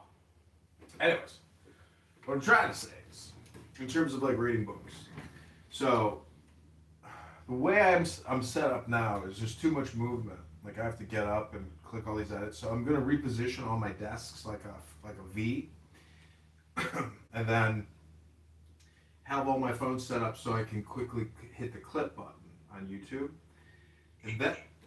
But see, the whole thing is nobody's watching my videos, and I'm getting contacted all the time by SEO, like workers. But I'm gonna have all of my YouTube accounts queued up on desktop screens, so it'll be crazy because I will be able to keyword and create, let's say, 500 videos in 2 hours, fully keyword optimized. And if I do that enough over a period of days, I will actually start getting to the monetization point where, because I'm spending time on the keywords and a variety of keywords that people are You're actually creating a preference cascade in the algorithm. Yeah, basically, I'm trying to create gravity, but through differentiation and keywords, but with the topical information. And because it's so hypnotic, so basically all I'm really doing is creating ASMR spam, and that's all that's really happening all the time for everybody. They're just consuming ASMR spam. But because I think my books are smart, I should be able to capture an audience if I spend the time on the keywords. Because right now, John Kitover just is not a highly searched term. But, book and books and esoteric and philosophy, all these other terms there's more keyword search volume. So I feel like that is part of my problem on why, after 5 years of spamming YouTube and having, 100,000 videos, nothing is monetized. And it's crazy to just keep doing the same thing without differentiation. And part of the feng shui, or the fun of creation, is modifying arrangements. And it literally comes down, because I know you're doing it virtually, I'm doing it here with tripods and cameras. I literally have to change my format or how I'm recording. So it's all in the works, and I'm restating this because I thought about it today. I was like, I have to do this because this is the way. Because last night when I turned all the videos to public, it's a question of time. It takes a long time, but see, to do this. But the thing is, the way that I have it set up with the computers now, I can literally change the title of 50 videos, and I can turn it from private and unlisted to public. So to be able, So you'd be using the YouTube editor software, like YouTube Studio. It's all in Studio. Yes. Yeah. That's like one issue that I found using like the phone. YouTube Studio doesn't allow you to actually edit the videos. You have to like use a computer. Like it's pretty. Yeah, that's why I say it's like cell phone to desktop. There's a connection and a relationship there.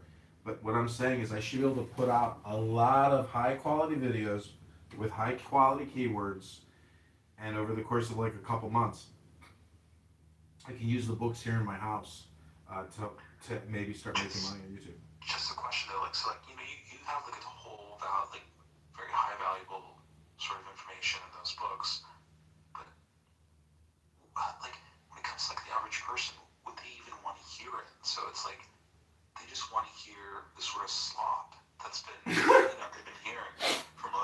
So it's Yeah, like, that's okay. I think, see, I would hire people to do the slop. Well, myself, I read the exquisite. So, like, if I can get this thing going and make money, I can hire somebody like a hot model off of Craigslist to come to my house and read Dr. Seuss and make money from that. Because, you know, like you said, the slop has value. The garbage collection is, you know, agnostic to what's in the garbage. But there's so much garbage that, you know, you realize it's not just about putting out the top 10%. Like, part of life is the, you know, the 80-20, 80% of the garbage. Pareto, the Yeah, Pareto the principle. Pareto Yeah. principle. So, you know, but I would say Clown House is like 99% garbage because I would rather read a book than teach English to a non-native English speaker, and that's really what's happening here. This app Yeah, is it's just, majority. it's just majority this of out. people on this app. Yeah, it's 95%, 98% of the people on this app. They don't have a mastery of the English language, for sure. That's it. And so read a book, and so I googled, you know, 50. You say 15,000 words a day or 1,500 words a day, and you hear 3,000 words a day.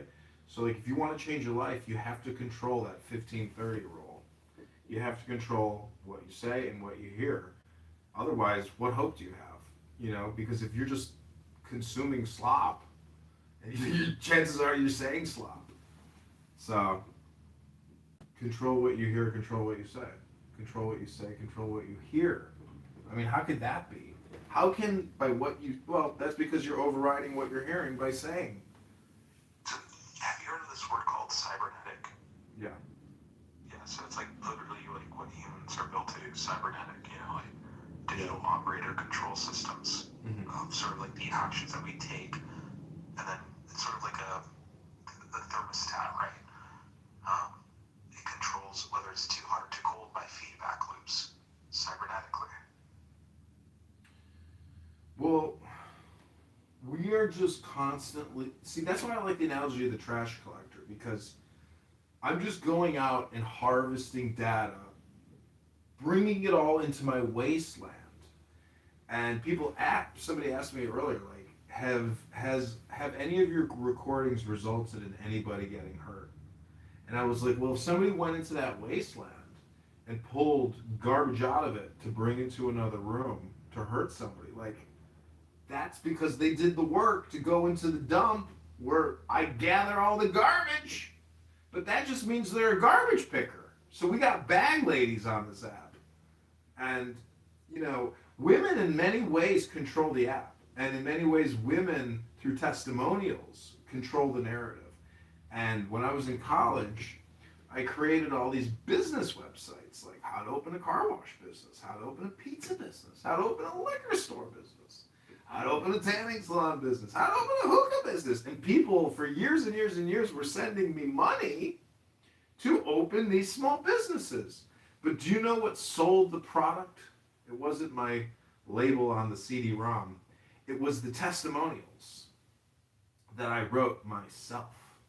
Because I realized all communication is hypnosis. And if a fake testimonial on a website said that, by God, they opened a hookah business and made $120,000 their first year, by God, they too, my customer, who sent me $29.99 for my little business plan, could also have that opportunity to make $10,000 a month with a hookah business. It's all symbolic.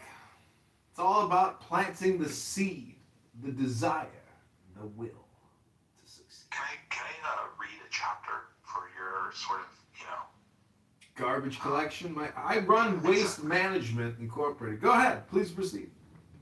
Okay, so it's called Bronze Age Mindset. Victory to the Gods. Prologue. This is not a book of philosophy. It is exhortation. I hardly have anything to say to most who aren't like me. Still less do I care about convincing. This is account of my reveries. I tried to put as brief and simple as I could the thought, and that motivates me, and the problem faced by life in ascent and decline. I was convinced to write this book by certain frogs who told me, is it not a shame that hucksters are multiplying lies and jizzing their filthy doctrines into receptive minds everywhere? perversions. Lame ones are born by the thousands and haunt like myriad cripplet midgets in the halls of mirrors, and they haunt the world of books, the internet. Minds are lost. If you wait any longer, everything will be pounded to garbage. There will be nothing left. It will all turn. The whole world will turn into a Bulgarian rest stop lavatory. But have you seen the movie Midnight Express? And how did it make you feel? I was roused from my slumber by my frog friends, and I declare to you with great boldness that I am here to save you from a great ugliness. If you look around the eyes of some people, you see a kind of demented energy. It's pure anger or lust for power with nothing more. I hate to dirty these pages with the mention of the name of nobodies in our time. But if you see a photo of Hillary Clinton or Adam Schiff with his eyes bugged out on stims and antidepressants or who knows what, you know what I mean. There's a crease around the eye that tells it. It looks like a cyborg gone off script. These people have an inhuman gaze and are vehicles for something else. You see this also in the chiefs of the EU bureaucracy with tiny mole man eyes behind small glasses and the tiny lenses that reflect light. You see it in the dead robot eyes of the new human automatons running government departments, the DMV, the brutal zombies running the security in the airports or hospital healthcare rooms under vicious yellow fluorescent lights. I wanted to expose the grim shadow of a movement that is hidden behind the events of our time and from before. This is a great power that acts like a ghost. It hides in its own darkness and has been absorbed by the lands and the peoples that you can't really see it anymore. There is just an eldritch quality embedded in the things and on some faces. The same was said of Hades. Some said he would feel a great shame when some other god drew back the veil and the underworld so all the vile things that are there could be seen. Is this Hades of our time capable of shame? I heard also of such things being under the sea, the disgusting and frightful things revealed when the sea recedes before a great storm. I will draw back the curtain on this iron prison and show you where it is you really live. The secret things show in dreams. Heraclitus says, all the things you see awake are death. All the things you see asleep are sleep. He was trying to be coy. In his day, many gods, clove-footed satyr, and other things show themselves to men in dreams. Spirituality, your insides are all wet, and there's a huge hole through where monstrous powers are fucking your brain, letting loose all your life and power of focus. You don't see yourself as you really are, but maybe some nightmare can show it to you. I'm here to show you the way out. There was Empedocles, a philosopher, a man of high vision. He jumped into volcano Etna in Sicily because he knew he would be reborn as a god. Now imagine yourself in front of the rim of Etna. It's dry and sandy. You feel the heat, but it is not like you thought it might be. It's not romantic. It's just hot, dry, you can't breathe. And the smell of infernal sulfur and wet earth, and even worse things trigger an old memory or an instinct in you to run. You're brought to face with a vehement vehemence and brutality of rock, and you start to feel dizzy staring in. Molten rock in your nostrils, and it's not just that it scares you. If it were great fear, that could be a spur to action, but it fills your nostrils with banality and dullness of plain molten dust. You see gray and black. It reminds you of a torrid summer afternoon by an abandoned gas station. You're stranded on dirt road, choked by heat and so much dust. You see flames in the hole, but it lacks the romance of fire as you imagined it. Is this it? It seems like nothing to you, because to your eye it's nothing. So you pull away from it. You're not reborn as a god. You remain a mule. Your lying mind now comes up with many thoughts about why it's right to go back. Why, of course, there's a nice meal to have. A glass of wine. Maybe there's a girl waiting, or the pussy is warm and inviting. Empedocles was deluded. No, don't jump in Atna, or Mauna Loa, or Peoria, or Afchaklukto, titans of the world, even if you just get yourself to it. But it won't work now. These portals are closed for ages. But other doors are closed to you, too.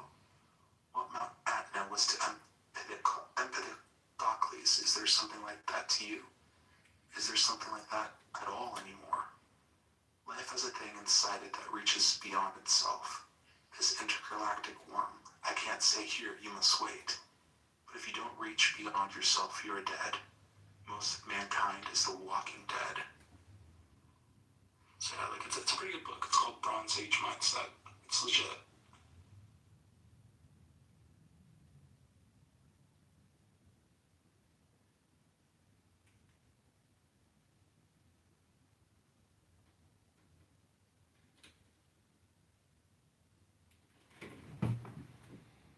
I'm looking at Mythomago and screenshotting all these pictures of Trump. What's up? I've been looking at Mythomago, the X account, and screenshotting all the pictures. Great photos, huh? Yeah. Very cool photos. I'm going to stitch them together into a short on YouTube. People love Trump photos on YouTube because the global community loves Trump. It's crazy that the world loves Trump. Do you think it's going to be Rubio or Vance 2028? It'll come down to those debates. Rubio will be fierce. Vance is like, he's pretty nice because when he did that Kamala Harris one, he totally won that debate against Kamala, just because he was so pleasant and nice and accurate. They're both great communicators. Who knows? Maybe it'll end up, maybe it'll be Marco and then JD, or Donald Trump Jr. I think is going to run, and then even the Bushes are going to try to relaunch. So the whole thing comes down to a huge spectacle to determine who will be our Caesar for 4 years.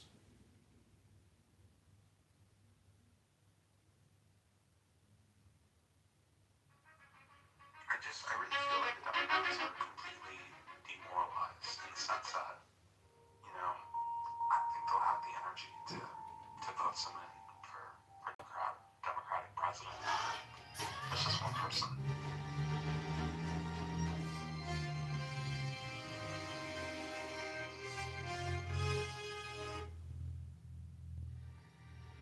Planet of the Apes. Dude, when I was dying laughing on this app because when Trump posted that monkey meme, all these black rooms started talking about evolution and how we're not talking dude, that overlay was so fucking funny hearing black people defend the fact that they're not monkeys. Like, they spent the time to constantly keep saying, we're not fucking monkeys. I was just like, holy shit. But what if we are monkeys? And that was like the funniest thing. It's like, anyways, there were just so many ways to look at that, and like from a historical comedy. Like it's like a monkey actually trying to get like enlightenment. Like, what is enlightenment? Like, is it just the monkey like coming out of the monkey mind? Like, and so that room was just so funny. God, it was funny because then they started going into Darwinism and evolution, and like the atheist came out. It was just so revealing about how projection works and how people think of themselves. It was like funny, sad. Yeah, especially what you were saying. It's like, I don't think of like mayonnaise or or whatever. Whenever like someone brings up like, oh, a white person, but but for them, whenever someone says monkey, it's like, oh, Yeah. it automatically means black.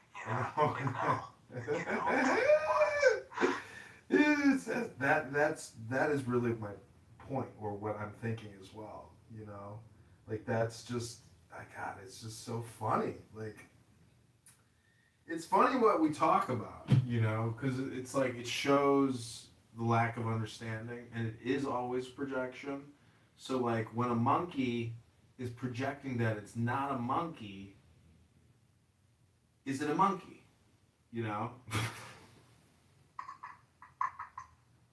And I'm not saying I'm any different. Like, I know that we definitely are related, genetically.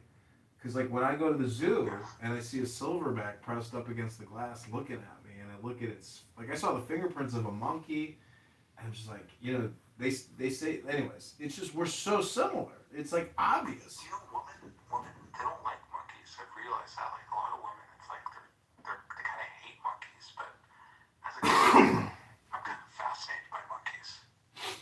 I used to jog through the monkey exhibit at the Lincoln Park Zoo all the time, and I would specifically jog to the monkey, exhibit because like it was heated. So in the cold, I would run there. That would be my warm-up spot, and I spent a lot of time with the monkeys, the monkey,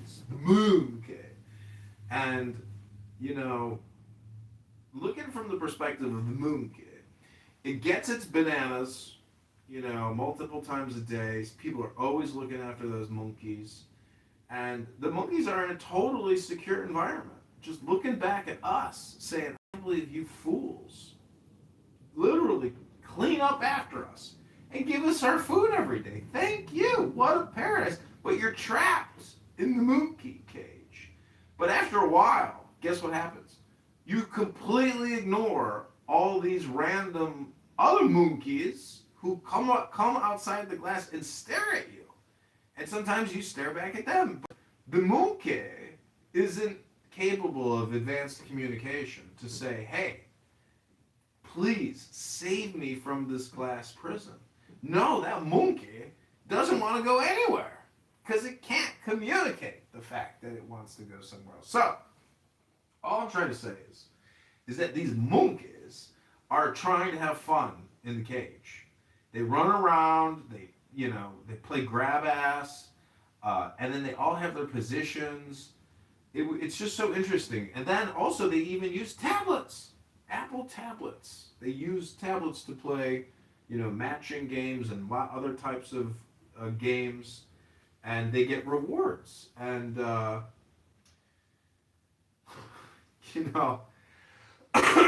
anyways, I think it's just kind of funny how we're really not any different than the monkeys in the cage,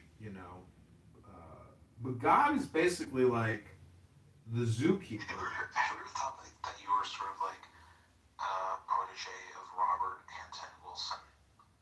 No, I personally, maybe I'm like, kind of repulsed by that guy's presentation. I'm probably more like Eliphas Levi, meaning like, So you don't like he's like too... Operation Mindfucks? No, I think that, oh, I see what you're saying, yeah. I wouldn't want to present myself as a Satanist. That would, to me, would be revolting. That would be the opposite of what I'm trying to achieve, what I'm trying to educate myself and others. I don't want to be Dr. Evil, I want to be Dr. Good. Yeah. And that's, we can let the... Oh, do you know what FFN is? I don't know. Oh, I'm sorry, NFFN. Is that like that sex cult where they're like... No, I'm saying the guys that, there's a guy here in Jefferson Park here in Chicago who dresses up every Friday, Saturday night and does a live stream music show where he sings, he does dancing, and he's disgusting. And he goes by the name, who's that murderer? The crazy guy in Los Angeles who was in prison for all those years. Anyways, what I'm just trying to say is those mindfuck psyops of like the Anton LaVey's or the guy that I'm talking about in California. Sort of like the left-handed path of magic. Yeah, it goes back to NFFN. Let the NFFNs do that type of shit. That's not me. And NFFN means nigga faggot faggot nigga. So all I'm trying to say is, I wrote a joke this morning. I thought it was kind of funny, but I haven't really it's not an actual joke.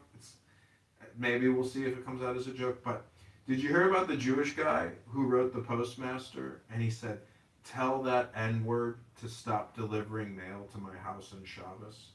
Otherwise, I'm gonna kill that F and N-word." Do you know what the Postmaster wrote back to the Jew? Stop being a K-word?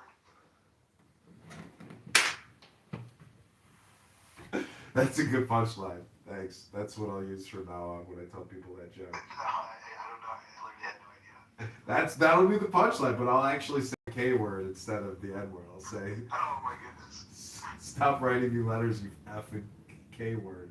That'll be the punchline. That's hilarious. It's so funny. That is so funny. Oh my goodness. Yeah, we should use that joke here on this app. Like, see, that's a profane, vulgar joke where we use race terminology for the sake of hypnosis. That's what It's not like anybody's sake, you know, like it's not really. It's a hypothetical, Yeah. and so the hypothetical enrages the monkeys in the monkey cage, and that's the thing about Plato and the shadow in the cave. If you're aware of the fact that people are gaslighting you with hypotheticals, that's what's happening here all the time. Like, do you know this chick Emrose on this app? I might have met her, but She's like a performance. She's a performance actress for genocide. Like, the key word of the day every day is genocide with her, and occupation, and how. Oh, she hangs out with Buttercup, right? Yeah. Buttercup's been I know her. hosting her. Yeah. So. The liberal Jews. Yeah. Yeah. The thing is, it's all performance, and that's the hard thing to really be aware of when you're listening to it. Is that it is performative, and they are performing, and it's manipulative. It's like that Shakespearean poem, like all men are actors on a stage. Exactly. And this app, look, you're on the stage. It fits all the same definitions for a performance, and they demand. She's like, for over 1 year, I have been demanding that people accept my reality as being the base reality, the correct reality, and until you accept my reality, there is no point in having a debate with you if you can't accept the facts. That's the basis of their credibility. You should be doing like a guerrilla ontology on these people. You know, that's what Robert Anton Wilson was doing. You know. Well, as a bald man and a man who, has facial hair, see, Robert Anton Wilson is like evergreen. He's an evergreen. Just being bald is evergreen. That's the thing about my Sora. Start casting me in videos in the sitcom, because that to me is the funniest artwork America's ever created. Like, the movie, the TV show. You might call it debauched and fallen society, but Married with Children with Al Bundy, that to me is fucking hilarious and universal. How is because I guess the living room is a universal thing. The family and the house all resides around the living room, so it has its place in human history, the living room, and that's why the sitcom is very evergreen. Well, another thing that he did as well was he encouraged viewing the world as a conspiracy orchestrated by a tight-knit group of people, but one consisting of yourself and your friends, rather than it's one or two people, right? You are the conspiracy. People are telling me to just stop. So what am I going to do? I'm going to open up Sora and just put in, John, people are telling you to just stop. You're not an artist. Hey, John, it was good talking. Me, the wife, and my parents are going to be going to see a movie. It was fun. Good joke. Yeah, it's great. Okay, take care. God bless. Have fun.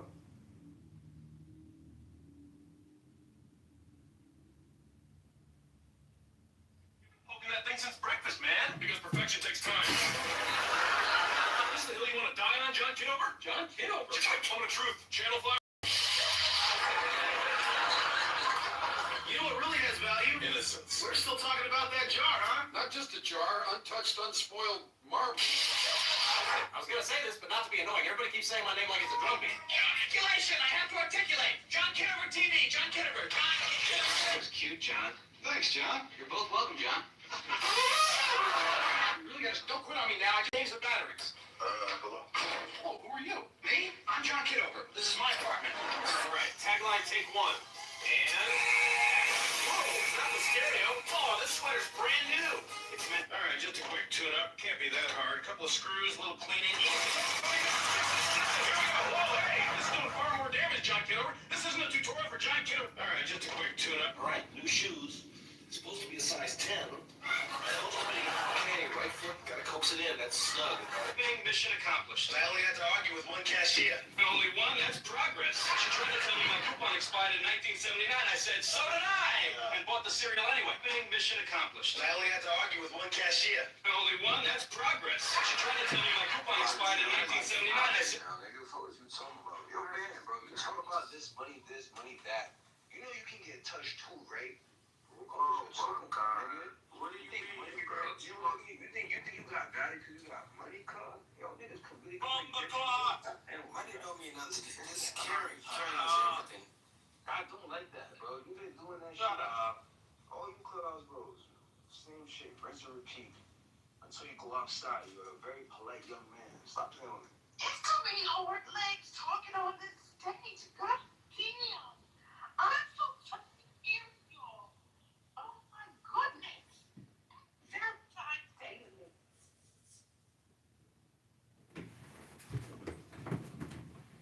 I ain't doing nothing, baby. You know, coming at me.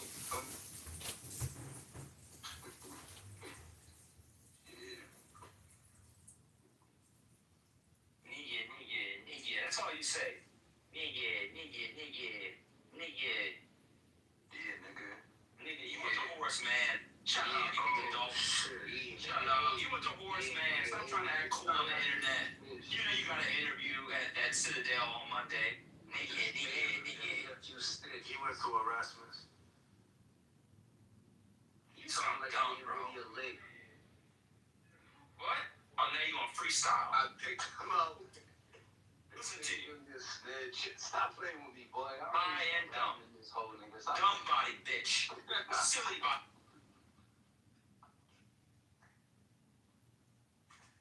Yo, this is so hilarious, bro. I'm bored as fuck. It's a Barbara Streisand? Ooh, wow. Bored when you should be with a woman. I don't get it. Yeah, that's later tonight. You know it's 5 o'clock, right? I need to take a few. It's just Okay. As long as you know it's 5 o'clock. low self-esteem. What are you talking about, low self-esteem? I love myself. I don't need to go out.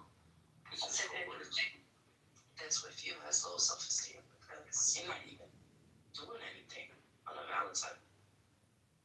Okay, I appreciate your feedback. No problem. Anything else? Anything else I need to bring up to myself so I can assess myself? Go buy some flowers. Go buy some flowers for that young lady, bro. Please, bro. Just go do it for yourself. Do it for yourself. Don't do it for her. Do it for you, brother. Did you buy flowers today? Nigga, yes. He already asked you. You forgot that quickly? You smoked that No. much weed? You asked him. I remember, but I'm asking him a different question. How about you shut up? Hey, didn't you ask the same question? I'm not talking to you, bro. I'm talking to him. I'm talking to you, druggie. Oh, I'm on drugs right now? Yep. Oh, okay. And I bought flowers for my wife. I bought flowers for my mother. I bought flowers for my mother-in-law. I bought flowers for each of my daughters, nigga. I bought flowers today, brother. You should buy some flowers, bro. Nice. You should buy flowers, bro. I promise you, it really does more for you than anybody else. I promise. Thanks, dude. That was so nice. Appreciate it. Trying to help you, brother. Black love will save you, bro. I promise. Y'all are intentional incels. Like, what's the point of being an incel on purpose? Yo, come hear this shit, bro. Oh, of course. You got your homeboy around. Of course you can you be in the company of another dude. Valentine's Day, bro. No. Another dude. You with another dude. No bitch. What Biggie say? What? Insane. Yo, nah, these are people all over the place, feel me? You can't see how they look like. We're not You damn just see it. No, you can't, nigga. Hey, come here, yo. What? He was in the back cleaning off. He just schooled y'all. Come here, yo. Oh, give me a second. Clean up, yo. It's something that's like radio host. You know what radio host is? I know. Whatever. This is bad. Listen to him. This is bad, bro. Get that nigga out the crib, bro. Go to the fucking bodega and buy the flowers now. Get him out of there. Tell that nigga to go home. These dudes are 23 years old. It's like Discord. Nigga, nigga. Send him home. Nigga. Forget They're about not finished doing a problem set. They're probably master students at Columbia. Wait, you did that macro master problem set? Yeah, come on. We'll do it together. I think you got something to do. That's what you should be. Tell that nigga you gonna link with him later, man. Tell that nigga we gonna get up later, homeboy. You know what I'm saying? Give him a pound. Send him home. This is Valentine's Day. He just gave him a pound. with him. No, man, why are you always assuming? This nigga's always assuming on some gay shit, bro. You mad messy for a nigga, bro. No cap. No cap, no cap, no cap. You don't even talk right. No cap. I don't, nigga. You went to Horseman. Be quiet. I went to where? Horseman. Horseman? Where you from, bro? What's You from New York? Brooklyn? Where in Brooklyn, bro? Flatbush? Crown? Where you from? I'm from Syracuse. Something in New York City. That explains it. I take back everything I said. Nah, he's trying. Syracuse. It's getting worse. Oh my God, Syracuse, come on. Oh, bro. I'm not from Syracuse. You might as well say Buffalo. That would have made you harder. I'm not from Syracuse, man. I was trying to Rick James, bro. From Westchester. Yo, Wednesday, you got a Valentine's? For my husband. Nice. Oh, okay. That's nice. Why don't you spend some time with your husband, man? Maybe she did. Why are you all in her business? Maybe her time. Before you talk about it. I'm just talking to you, nigga. Oh, Hey, nigga! you know, so he's talking to a girl, nigga. He's not talking to no nigga. I'm here, nigga! I'm going to my boy's house in Rochester, nigga! Yo, that's some man. I was talking to the lady. I wasn't talking to you, bro. Yeah. Yo, Patty, happy Valentine's Day. Here we go. Patty's in here? Who are you talking and spoken to, nigga? Oh, shit. Hey, nigga! What you doing, nigga? Listen to y'all. To New York, bro, niggas will touch you, bro. Gangsta, bro. Yeah, I'm gonna touch you, yo. You can get touched. Brother, go touch a woman. You can get touched. You been talking about touching dudes. You're touching about dudes all day. That's all you've been talking about is touching dudes. Bro, bring some fine women with you when you come to New York, man. So we have a good time, man. I ain't even trying to be with y'all niggas, man. I'm trying to have a good time. Wait, why would you need to bring fine women to New York? Women are already fine in New York. What's going on? Of course, but I'm saying we gonna have girls for y'all. Y'all don't bring girls. You gonna have, what are you, a pimp? I don't need you to bring no girl. What's happening? See, this is what this nigga does all the time, bro. He's just a lame, man. Everybody, man. So Yes, I'm a lame. Yes. You got it, bro. You got it, bro. Like that, and he's already assessing you, bro. That shit It crazy. sounds like a slightly more sane shady. Anybody else hear that? Anybody hear that? Hey, he brings up ladies got New York. Okay? He did. He sounded like shady. Slightly more sane. Well, hey, man. Do your thing, man. Say what you want, man. He sounded like he got 3 Holy Tabernacle Catholics in the drawer. That's cute, Miss Rose. That was adorable. Nice try. Try again. Listen to you.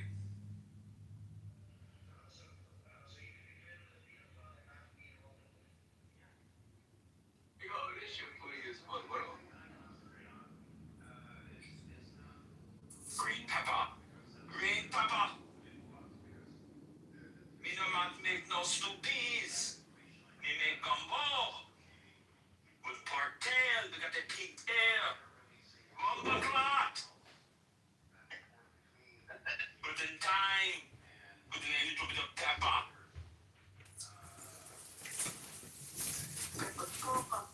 Rude, I make this rude. Oh my lord, it's about to burn. Oh yeah, what's the word though? Yeah, y'all going to like Valentine's Day there?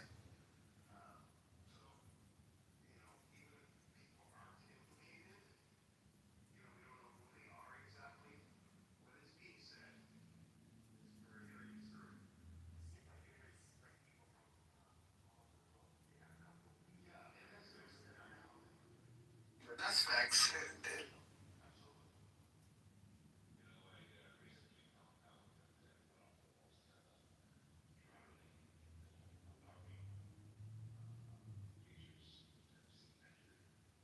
Have all people follow your way. And thus, if you want to go into my wasteland and pick up some garbage, well, that's your right. But Have you ever recorded me? you're being recorded right now. The now is No, I'm talking about in other rooms. probably I'm a trash collector. I gather garbage.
sunshine, no wind, 72 degrees on the dot. Feels like the world's apologizing. This is prepared.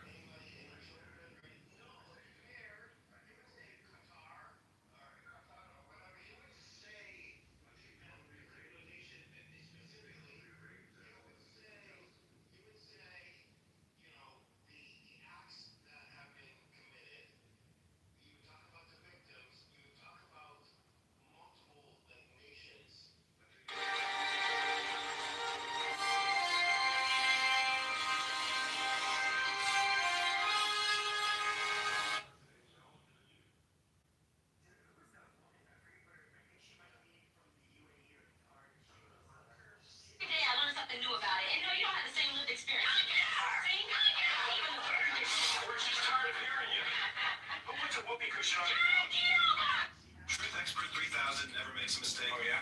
Finally, a quiet night, just me and the classifieds. Should that nation, the torments of hell. Right, so.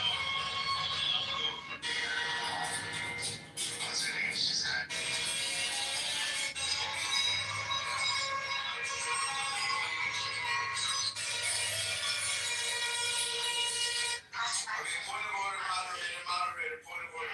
Just let me get 60 seconds to read Crowley for you, and that will be my best response.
Sure, but there's nothing that indicates that Barack had anything to do with it. No, but how about if I keep bringing up Barack?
If you guys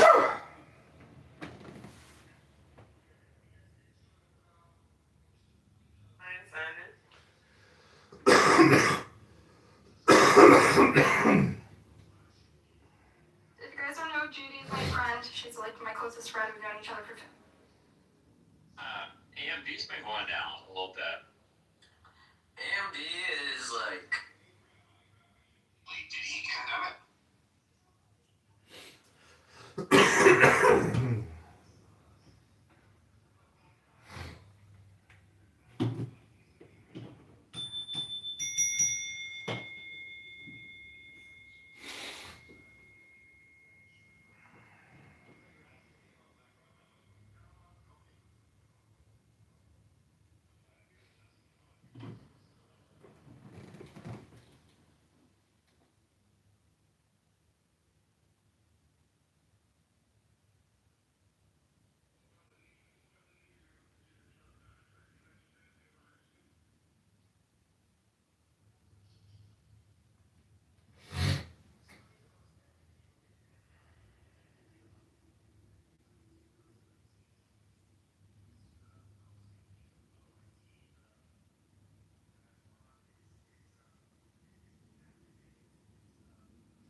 know, for bringing on the end of the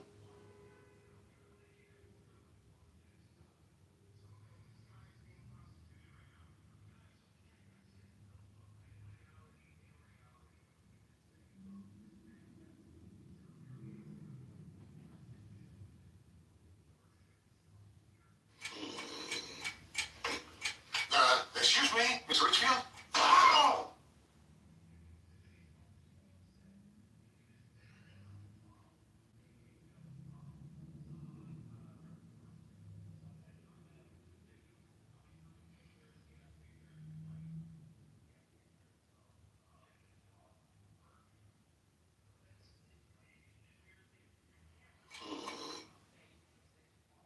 To, you know, for bringing...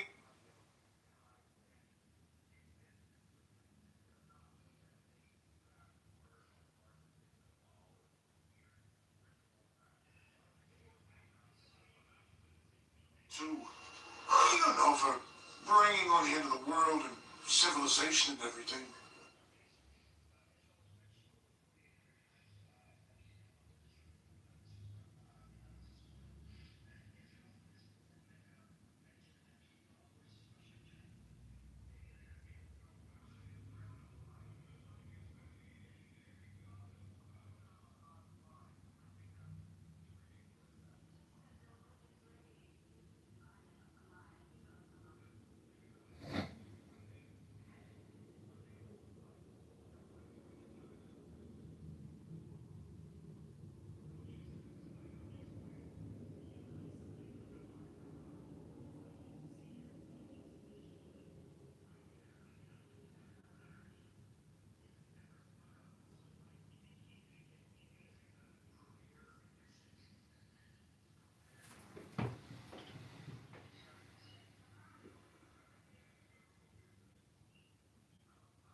Is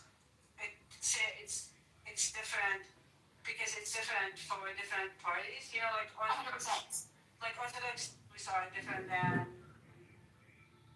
uh,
Whoa.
Kitover.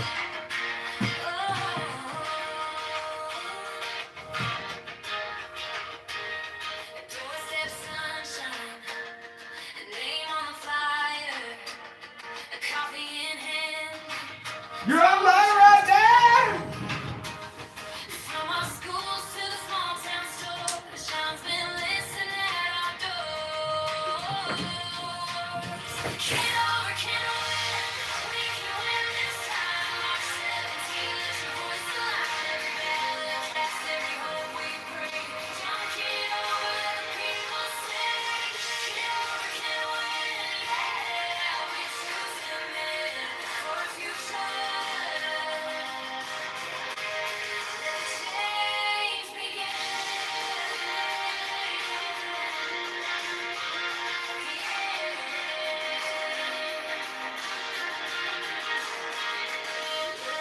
families, folks on the night shift too.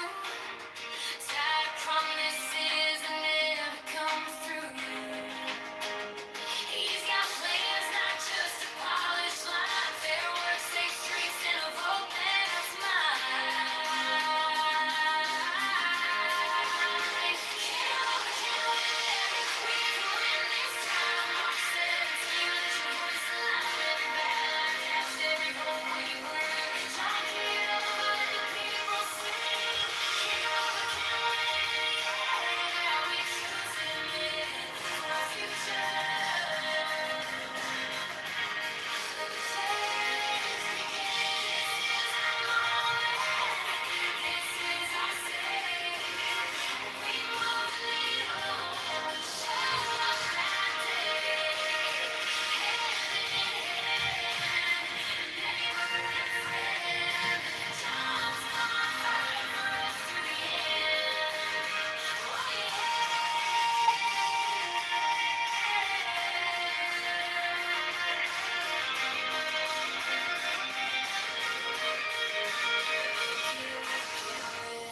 We can win this time.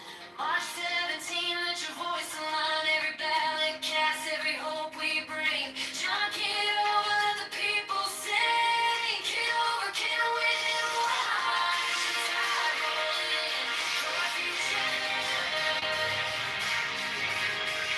Change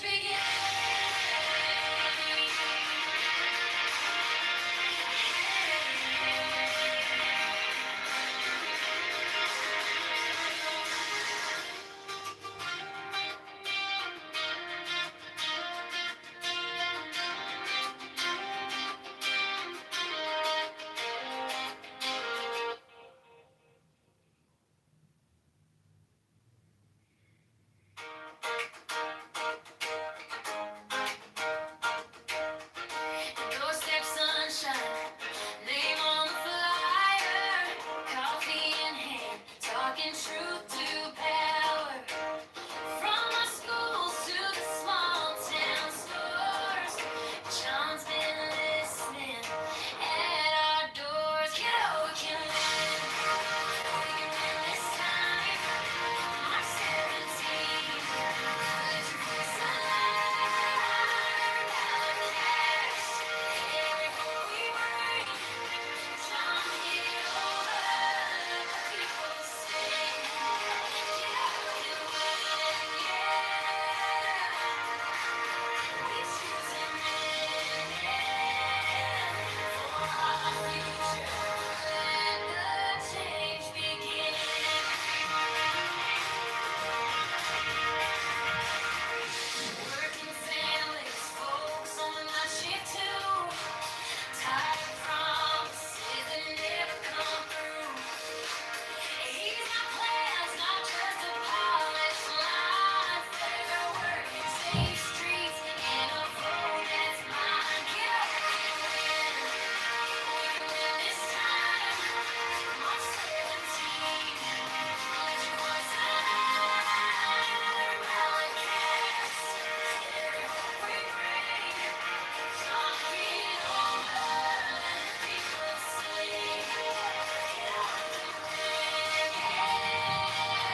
basis of the work.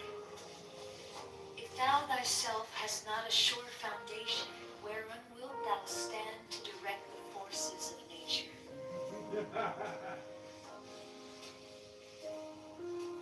Know then, that as man is born into this world amidst the darkness of matter and the strife of contending forces, so must his first endeavor be to seek the light through their reconciliation. Thou then, who hast trials and troubles, rejoice because of them. For in them is strength, and by their means is a pathway opened unto that light. How should it be otherwise? O man, whose life is but a day in eternity, a drop in the ocean of time. How were thy trials not many, couldst thou purge thy soul from the dross of earth? Is it but now that the higher life is beset with dangers and difficulties? Hath it not ever been so with the sages and hierophants of the past? They have been persecuted and reviled. They have been tormented of men. Yet through this also has their glory increased.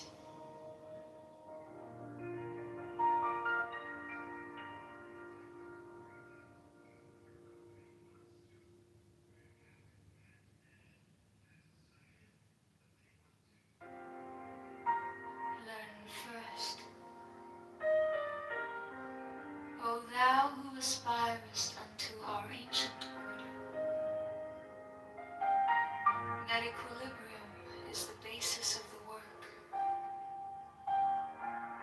If thou thyself hast not a sure foundation, whereon wilt thou stand to direct the forces of nature?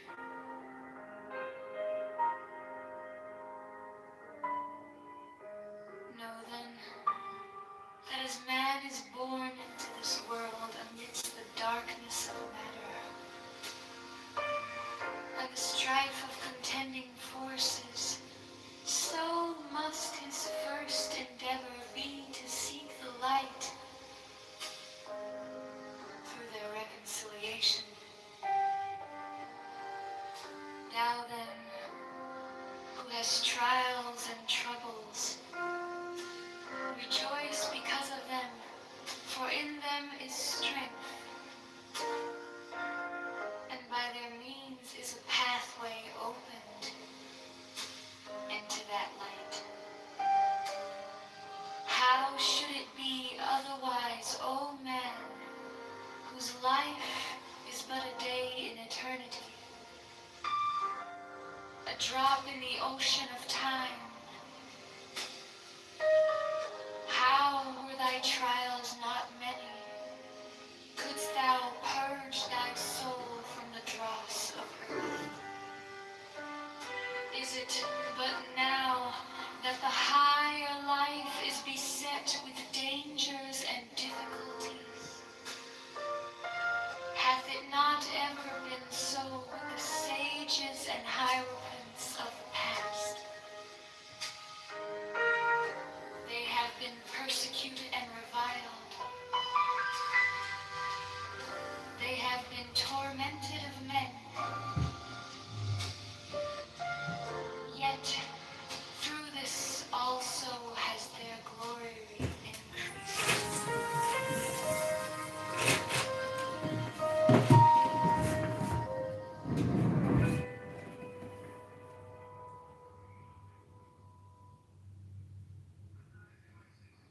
Learn first, O thou who aspirest unto our ancient order, that equilibrium is the basis of the work.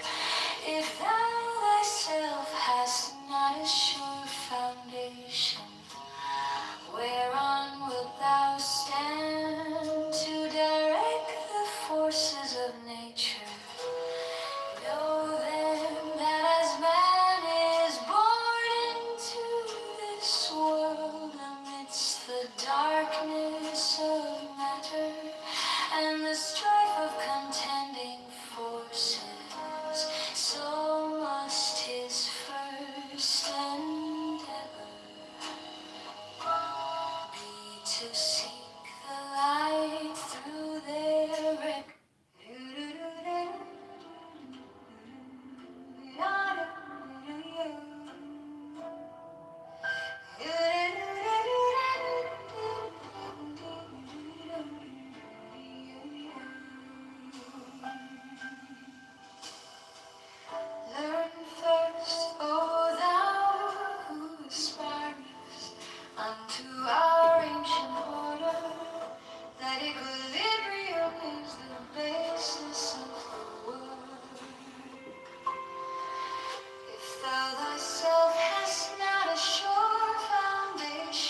Not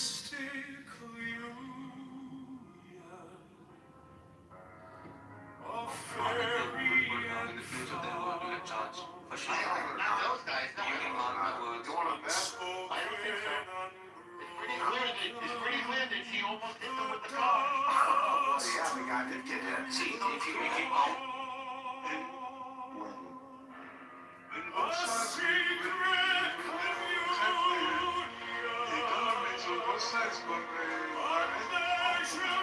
this is exactly the crisis we ever told about that they're having. This is like, okay. Well, why not? Because he already, that's basically being with her, she already got her.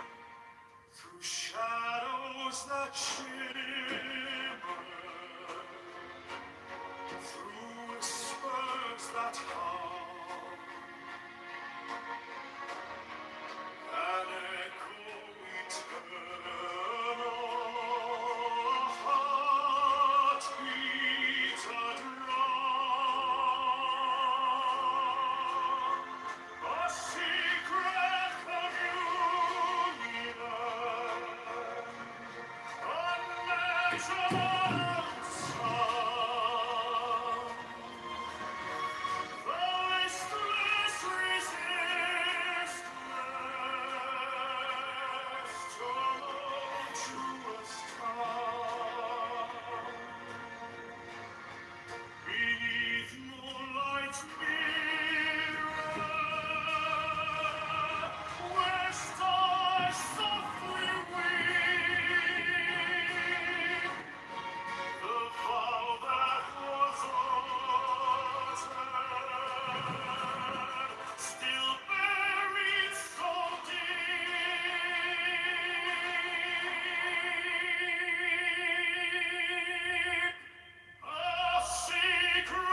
wrapped in despair.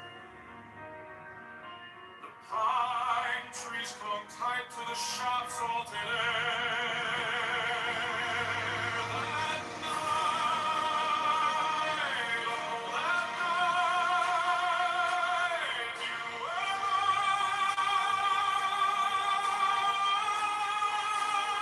I haven't even charged it.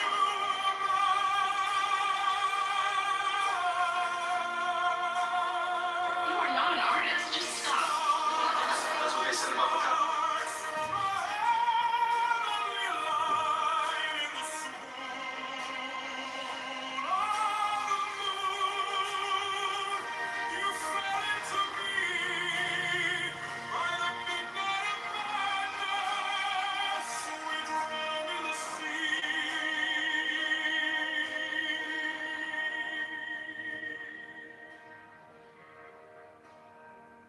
The wind sang a dirge, a lament of the deep.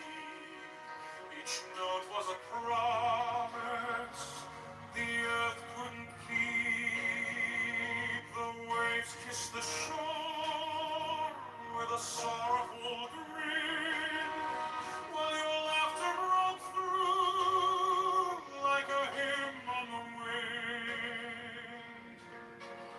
Time held its breath as the heavens stood still. The cliff-clinging pine whispered secrets of wind. That night, oh that night, you were mine.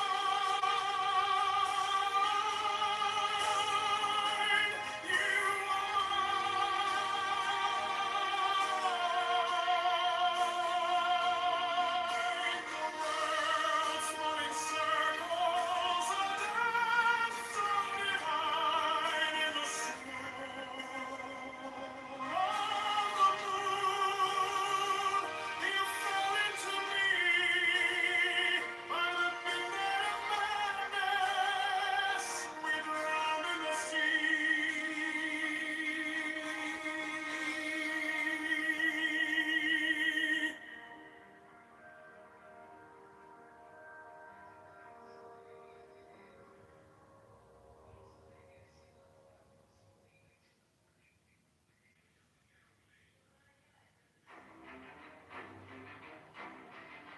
By the midnight of madness, the sea lay alone,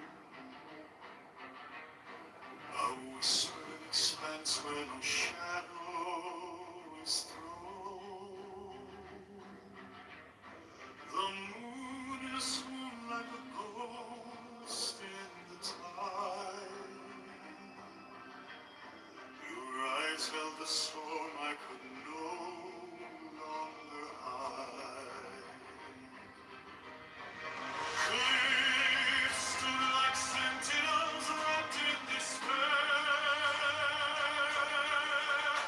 The pine trees clung tight to the sharp salted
Big polls, they gave them more polls. 70% of the momentum is huge.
passion of love when I broke through the shroud, through the cloud, through the storm, through the smoke, to the mountain of passion volcanic that woke. I rise, I rise, I soar. By the rays of the mage I invoke, the fire, the fury, the thunder that spoke. A spell that ignites and consumes as it cloaks. I invoke, I invoke,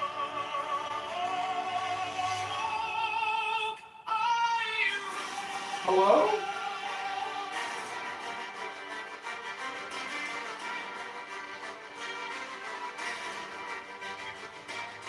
Through the ash, through the ice, where the shadows entwine, I have carved out a path to the edge of the line.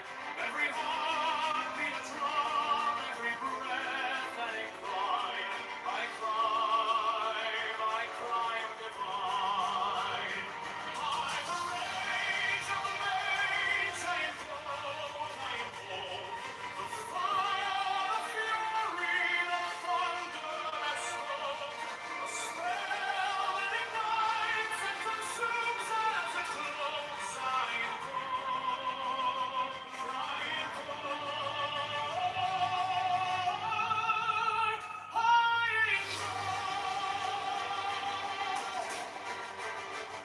couch time, how heavy could it be? Wings that unravel the night, echoes of stars that combust into light. I summon the tempest, I summon the fight. The maze will alight. By the rays of the mage I invoke, I invoke. Fire, the fury, the thunder that spoke. A spell that ignites and consumes as it cloaks. I invoke, I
By the force of the fashion of love, when I broke through the shroud, through the cloud, through the storm, through the smoke, to the mountain of passion volcanic that woke.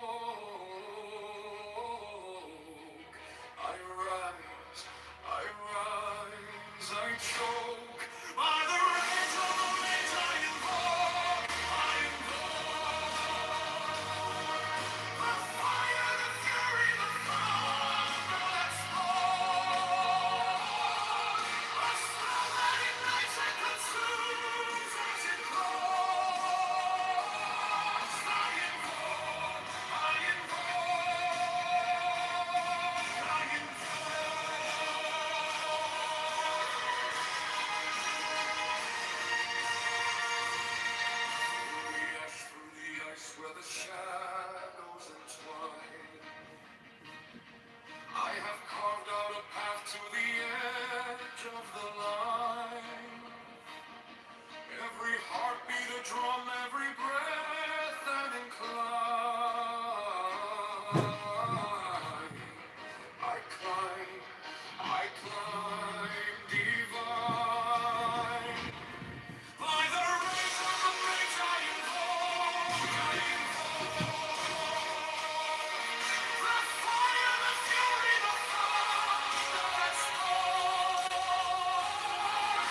charm, you dance with the flame of Bacchus and Mars in a cosmic game. In the sounding, rebounding, the heavens collide. Abyss of the stars where the shadows reside. Oh, virgin in armor, your arrows take flight. Unslinging the briars of dawning light. Resilient, defiant in spring's first breath. You conquer the silence, you battle with death.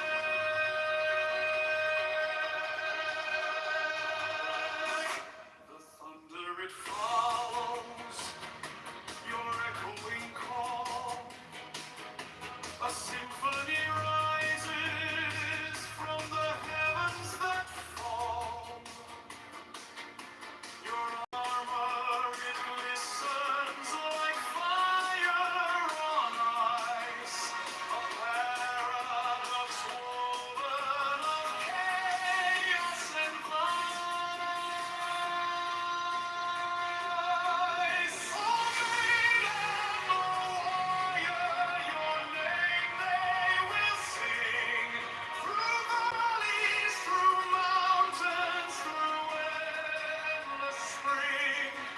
Your legend unyielding, your spirit untamed. In the abyss of the stars, forever proclaimed. Oh, virgin in fire, your arrows take flight.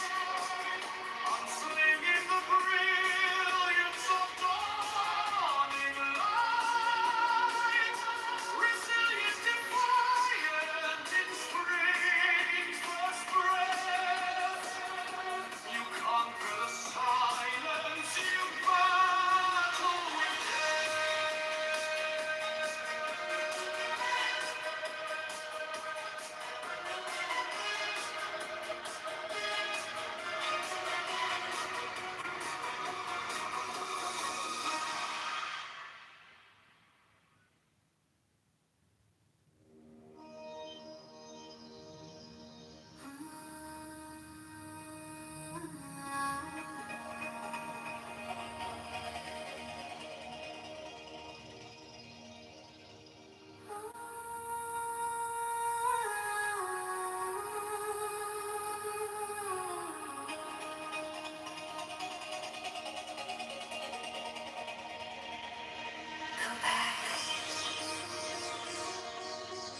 Go back to sleep.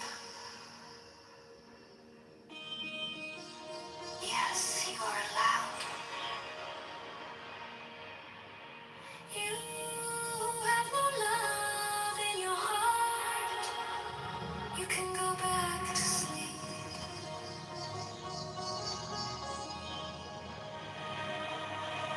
The essence of love is exclusive to us. You go back to sleep.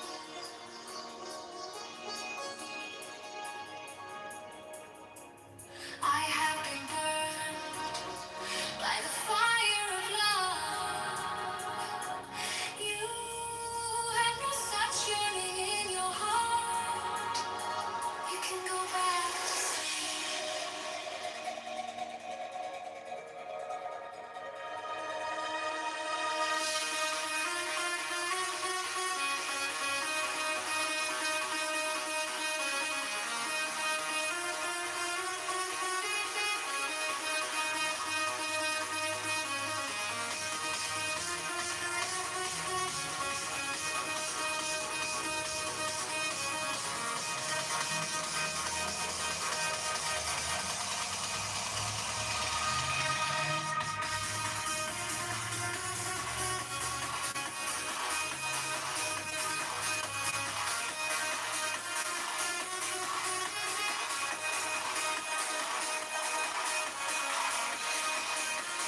make it yet. You can go back to sleep.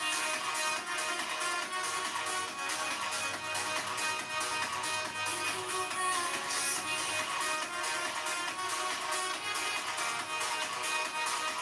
You can go back to sleep.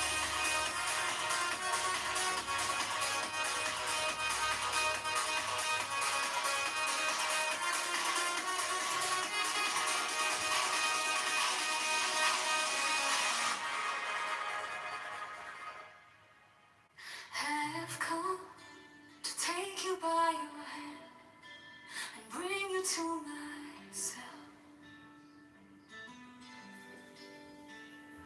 I've come to shine your way as you walk this path.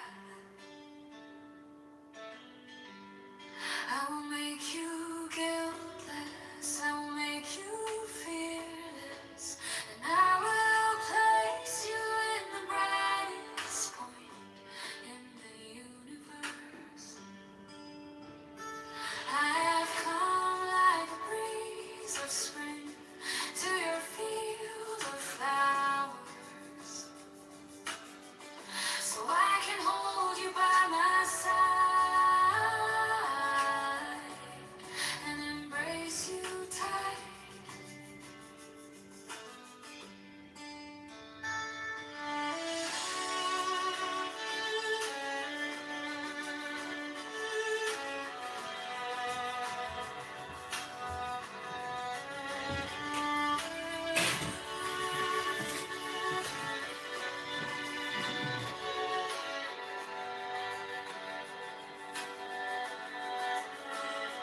I've come to take you by your hand, bring you to myself.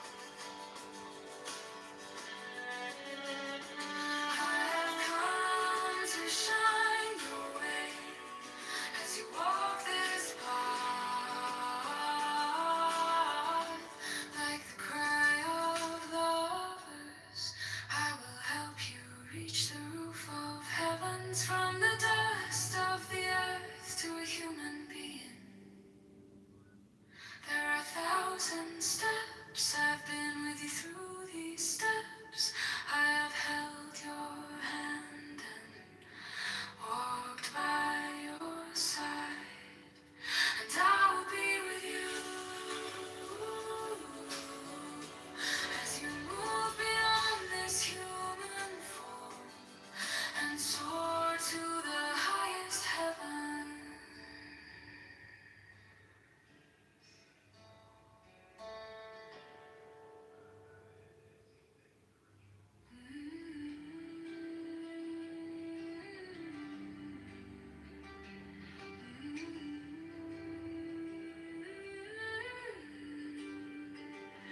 I have come to take you by your hand and bring you to myself. I have come to shine your way as you walk this path. I will make you guiltless, I will make you fearless, then I will place you in the brightest point in the universe. I have come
name is Latrice L. Whitfield, and I've worked for Chicago.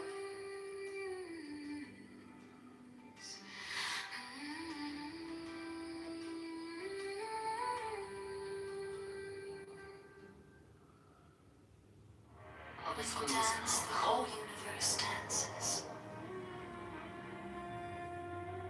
All the realms spin around you in endless celebration.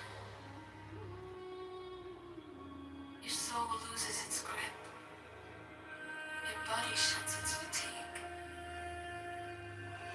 Hearing my hands clap and my drum beat, you begin to whirl.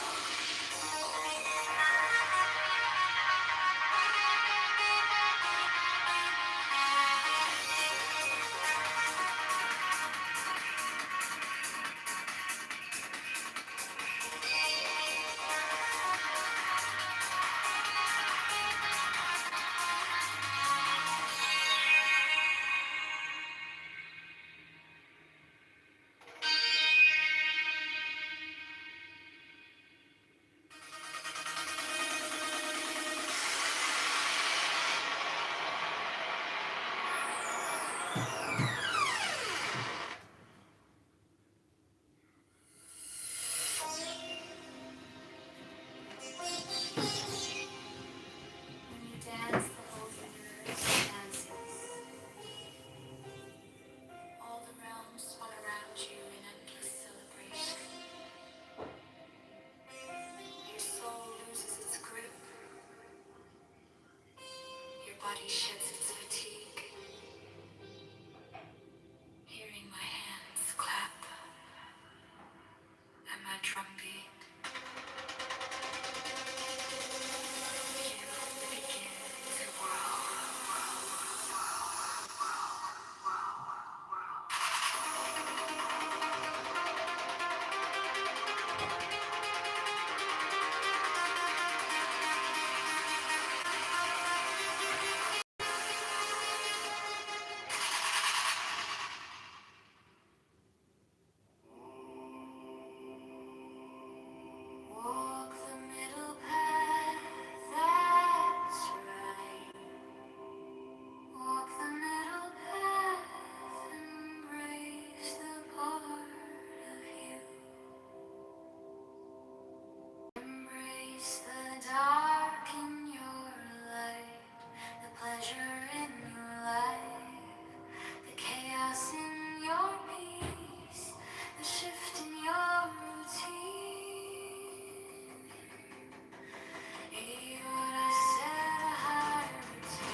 Communists.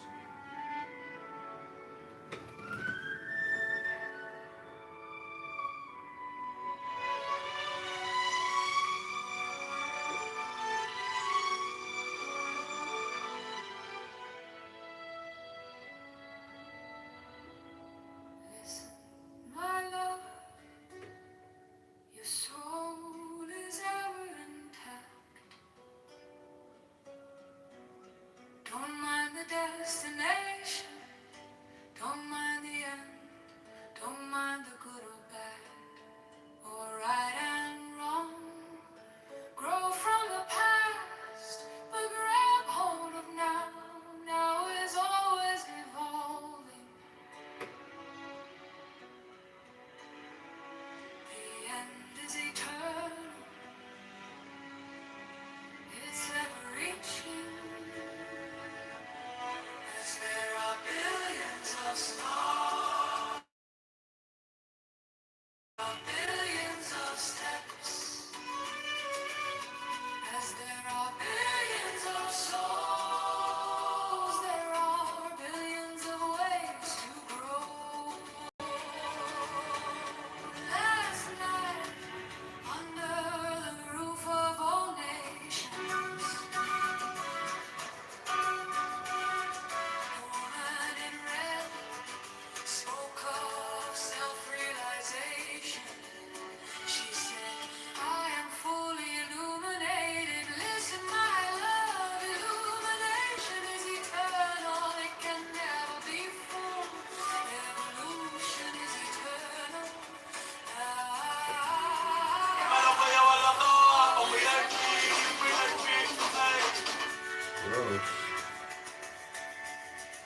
What the fuck? Eternal. It's ever reaching. There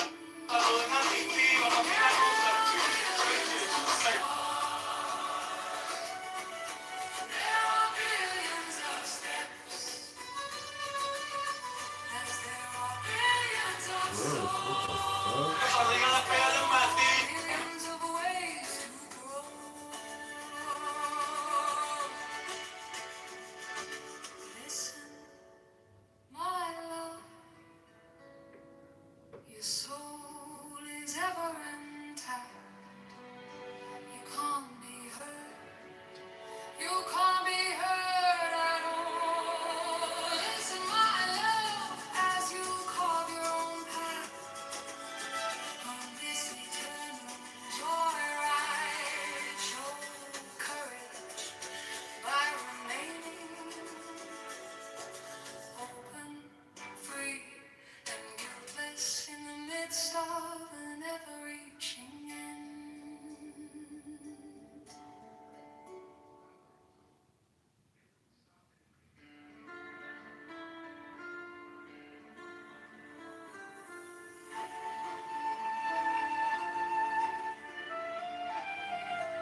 Once more it is the night of the full moon. It is time for madness. All my immense knowledge cannot help me now. Insomnia took my patience, rain washed away my intellect. The lover made me lose my profession. What good is my rise, rise, once more. Rise, rise. Hello everyone, Joe Severino running for the National Republican Governor of Illinois. I need your help. If you want lower taxes, safer streets, if you want better educational outcomes, Burns in 100 shades of orange in the fall. A lover's heart shrivels for a sense of the beloved's touch. Now the face of that charred garden is my field of flowers. Look, 200 Jupiters are dancing around my moon. My love business is booming, but don't credit the consultants. I am done with the consultants. The pundits, they call you Jafar the imposter. Little do they know that you are my shams. You are my shams, the flyer. Rise, rise, rise. Rise, rise, rise. Rise, rise, rise. Rise, rise, rise. Once more, love is pouring down my ceiling and my walls. Once more, it is the night of the full moon. It is time for madness. All my immense knowledge cannot help me now. Insomnia took my patience, rain washed away my intellect. The lover made me lose my profession. What good is my work anyway? Once more I rise, rise, rise. Once more, rise, rise,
Don't get offended.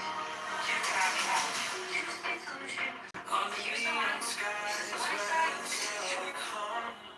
So do you think Valentine's Day, the whole sushi or so for Valentine's Day, like that's the number one dish? It's the most useless. Yeah, flowers are a funky day, like you're buying something for someone else in your house in like 3 days. I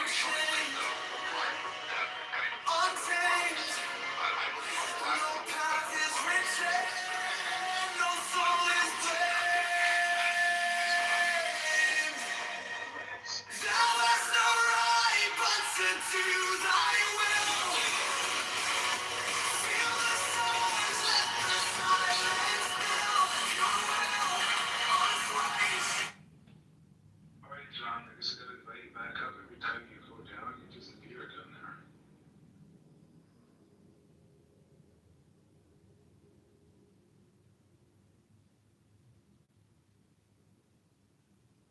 If you want to hear me picked apart by the chickens, that interview, and you could just go through and find some, I'm sorry, say I was away from the phone. Say it one more time. If you want to hear me picked apart by the chickens, John, was I able to invite John up?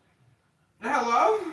I hope that I was, but Andy, I'm going to ask you to invite him up next time he comes in. I'm starting to get a red bar.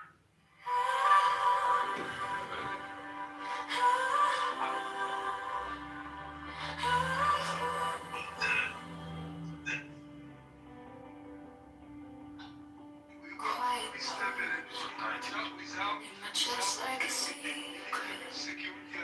something in the gaps where I eyes closed, yet the room feels brighter, like a word on the tip of my teeth. Hidden God, my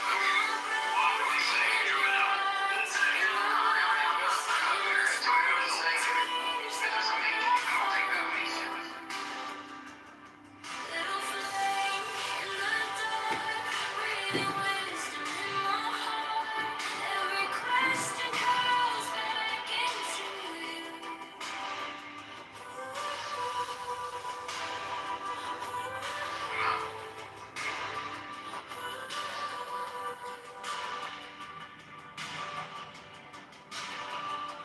Soft wind on a page unfolded. I turn in to the hush of my mind. Your voice is a silent speaking, pulling threads till my scattered cells align. Hitting God in my breath, in the rise, in the rest. Give me the sign of the open night, a riddle of shadows where whispers lie. The thorny thigh, the maddening cry. Open, open, open. I am awake. The serpent shakes.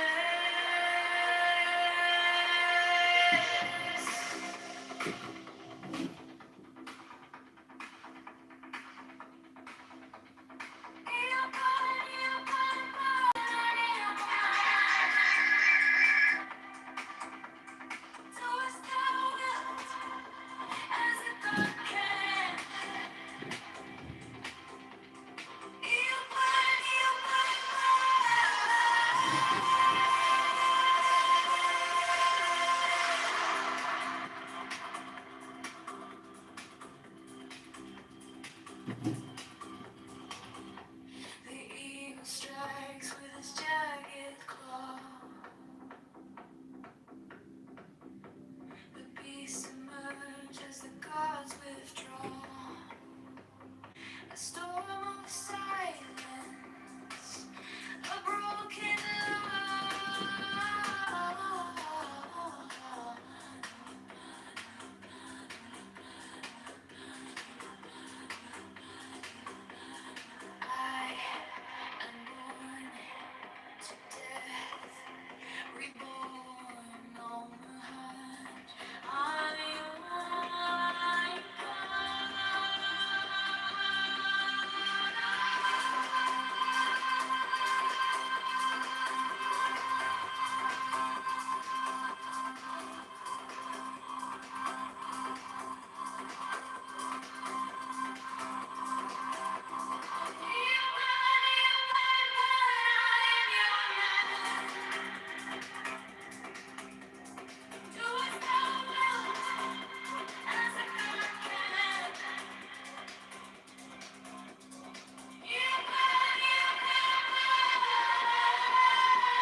Shadows whisper truths as the baseline drums.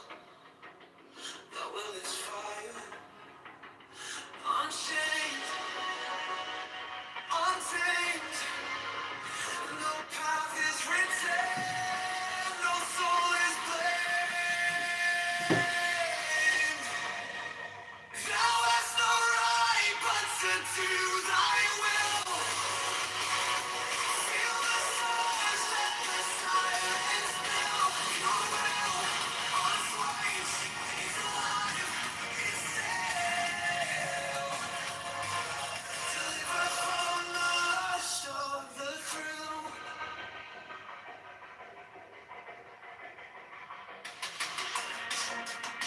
Echo shattered glass where the circuits go.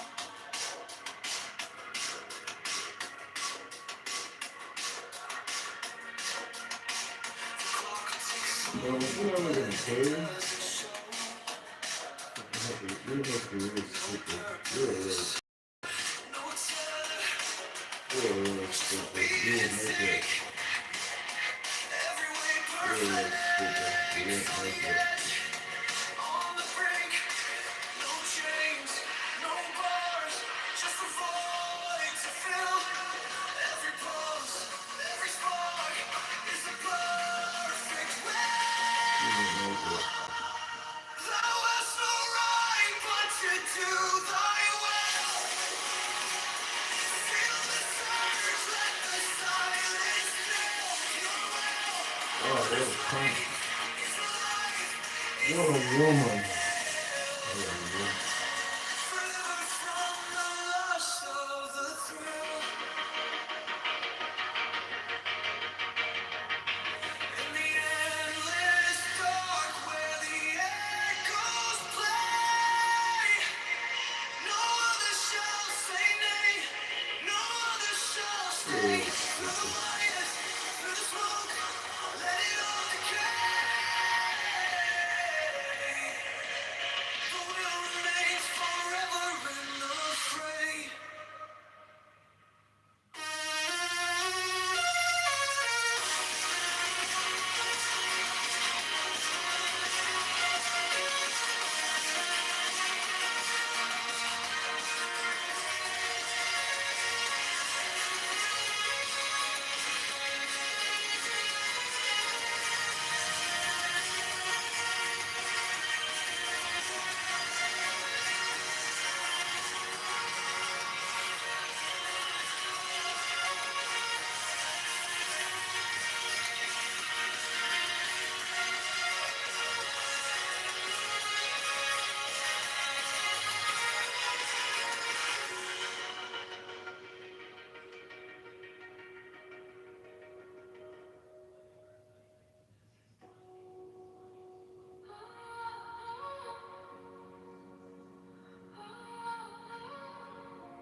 I walk alone where the silence hums. No shadows chase, no voices come. The air is still, it wraps me tight. No fear, no sin, no way to bear. The sweetness whispers everywhere. Sweetness of sunshine fills my veins. Strong rivers wash my chains. No need for gold, no need for fame. This quiet place, it knows my name.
Biggest schmuck show. Proceed fast.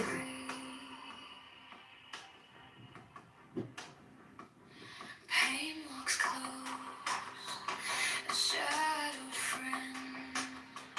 Each step we take, it will attend. Oh, here's another The joy lies quiet, just out of view. says they both joined. A high Like cockroaches.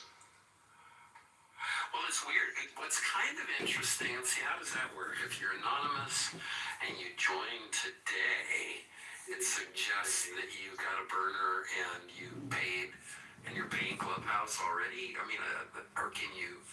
I wonder how that works. Your report is wrong. My opinion, your report is wrong. That they use just a pseudo. It might be, yeah. I'll have to see if I can find another one. And then it gets updated if the data returns from the data store, which it doesn't. So the date just because a date variable has to be a date. If it's not a date, then it will break the program in other ways. Yeah. I don't know what the date can be null.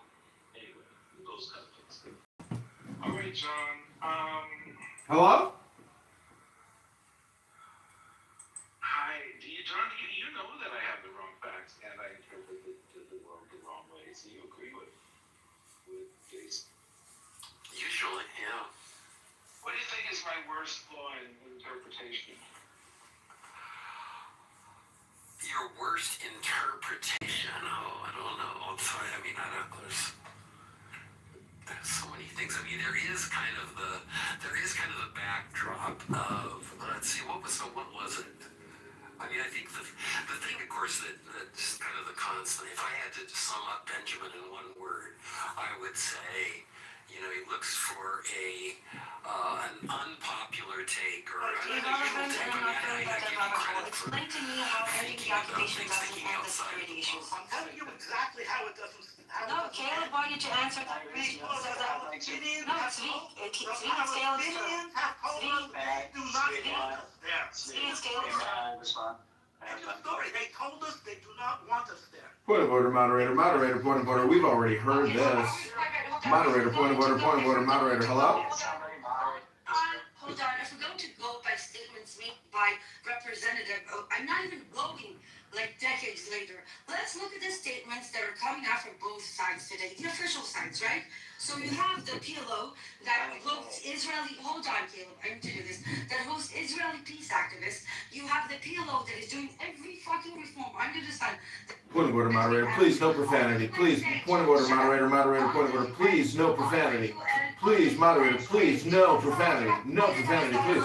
Please, no profanity, moderator. Please, moderator. Please, no profanity. Sorry, go ahead. On the platform of the UN, I'm trying to. On the platform of the UN, the president of PLO said multiple times in the past year, saying we want a two-state solution, fuck Hamas, everything the liberal Zionists ever wanted them to say. What is coming out of Israel? There was a Palestinian solution. We're annexing the West. You put the walls up on the pretense of, you know what, I'm not allowed. Yeah, I like that too. I really do. One of the cool things about Clubhouse is it has made me think about my positions on things, and I think in my case I tend to try to, I know some of my positions are pretty unpopular, but Tell me, you think is your most unpopular position? Because most of my positions are very unpopular. yeah, well, clearly my anti-religion stance, I think, is probably ours, but I'm rather fond of it, and I do think that I thought through that. I was thinking this morning, I don't know if Hey, Shay, I got your return flight ticket, buddy. No, yeah, I think you were Well, you're gonna have to do a layover yeah, it was because if I in would have asked you a Faustian. question that you, in my opinion, never really Hello? answered. And it made the process of thinking about that made me realize that I think it's a defensible position to suggest this idea that people who have left religion but still believe in Hello? God still say they believe in God are much more likely to really believe in God Hello? than people who are in a religion, especially, Shavuot, Shavuot, Shavuot.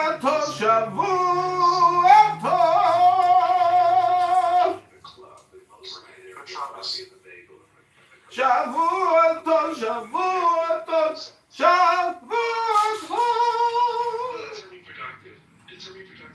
Welcome back to another exciting episode of Atheist Schmucks Show, starring Pro, John, Uncle Steve, and Fat Ass Benjamin.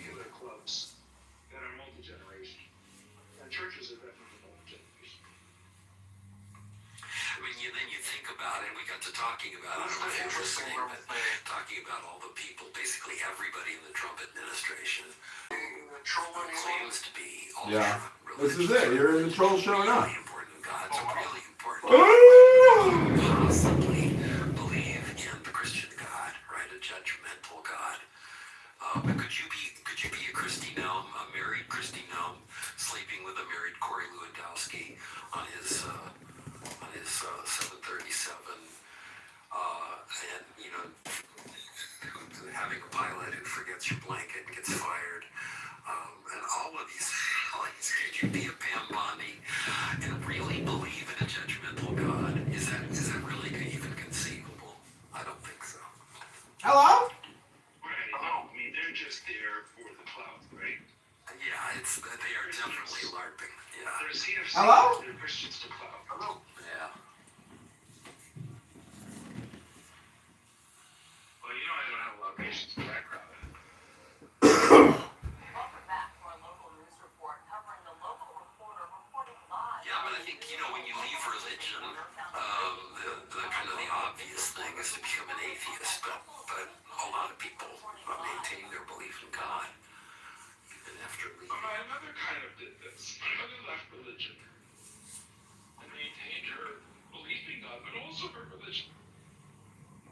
It's not just like a belief in crystals and pyramids and spiritual shit. It's very explicitly a belief in the God of the Bible, but without any organization. Now, I don't know what you require for as organization. She's lost all the hierarchy. Yeah, I think it's God goes through them.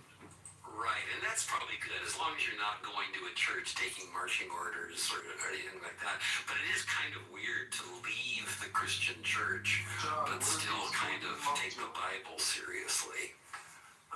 What? That's odd. It's not that weird, but it's just. Hello? I don't know what the point of leaving the church is exactly. This is what they do. This is the Atheist Schmuck Show. It's just like, break up with somebody. Guys, slop! Like, you've been hurt by it, and that's fine. Hello? So you don't go back and ask for Hi, is this... I need to book a flight from Chicago to Tehran with a layover in Palestine, not Israel. Is that possible? So you take this time to write about the fact that people believe religion and still believe in God. Hello? But I don't know, that might just be them saying a thing. I'm just sure if you're asking that to the audience. Just not want to be. You're not in the audience, Shake. You're on the stage in the starlight.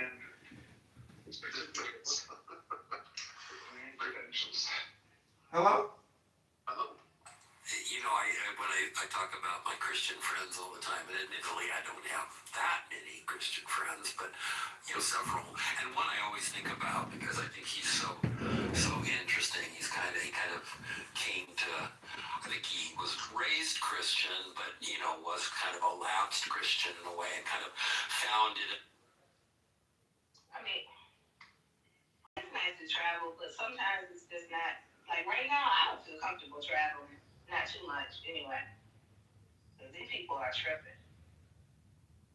It's kind of funny when people's strings fit together. Especially if you just use one of them, it doesn't have to be followed with a bastard, but it can be, right? I can just say, Pat, you up. Let's fucking.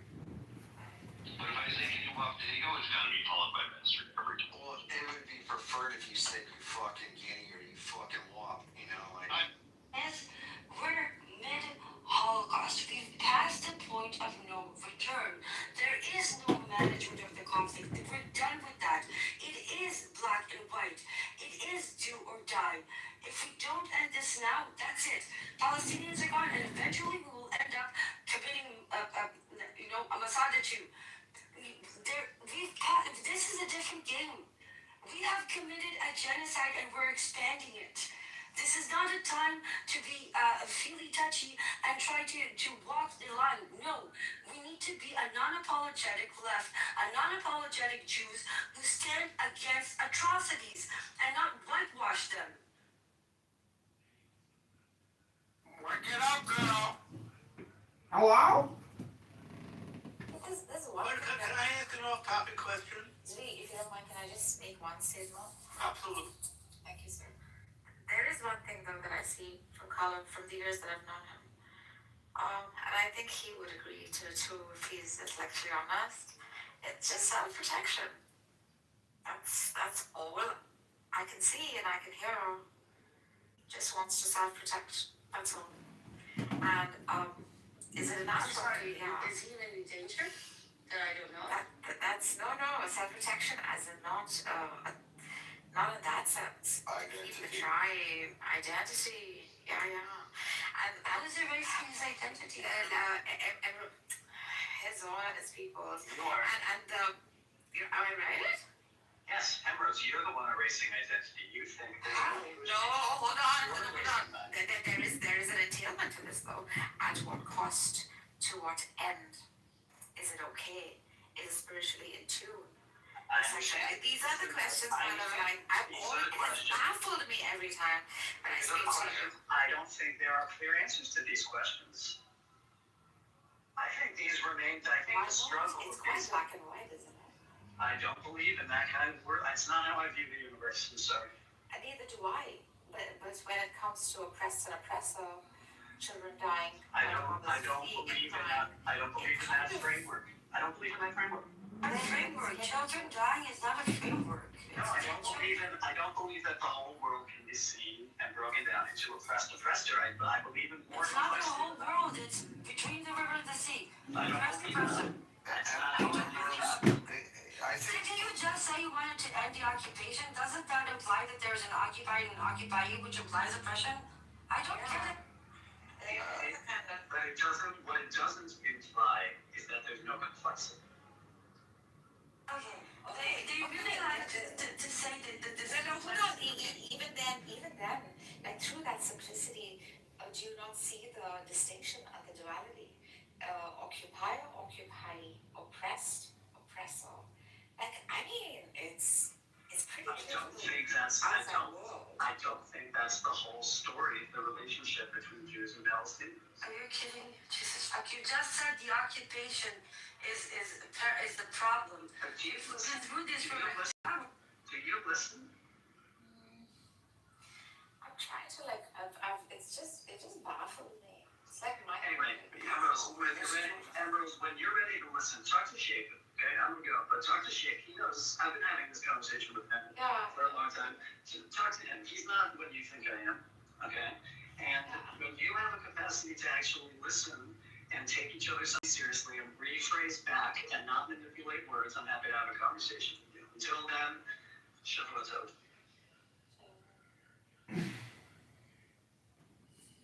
You see, Nargis, every time. Can I ask an off-topic question? What's the status of I read in the Jerusalem Post that there's a dust storm in Yerushalayim and Tel Aviv. You know what the status of that is? Is it expected to blow out? What's this going on? It blew out earlier this evening.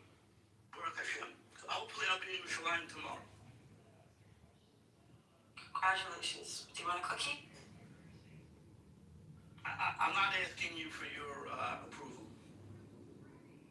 You don't need it. You have Jewish supremacy. You see, Marcus, this is my problem. Everything you've seen the past few days, I always end up head on crashing into this wall of denial. I don't know how to break that loop. I don't know.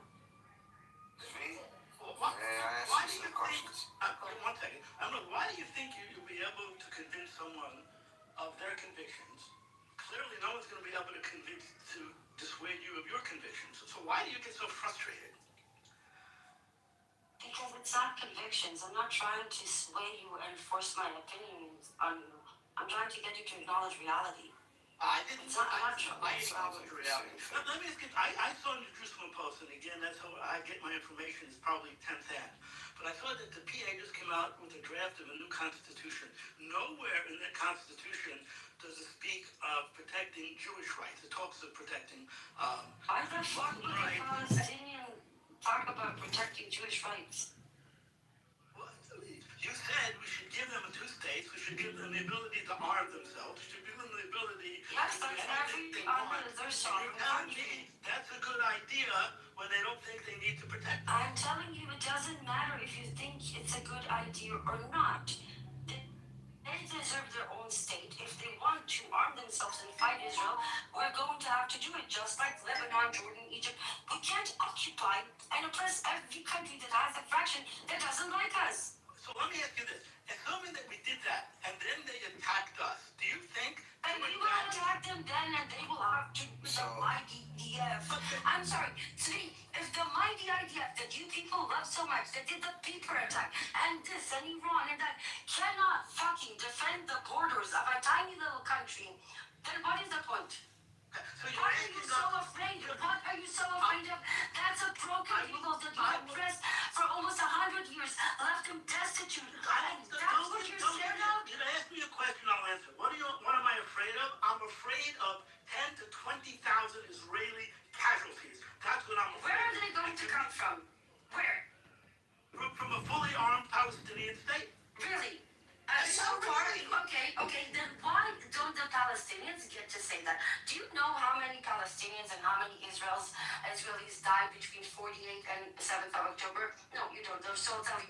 About 21,000 Israelis died in total. Soldiers, wars, terror attacks in total.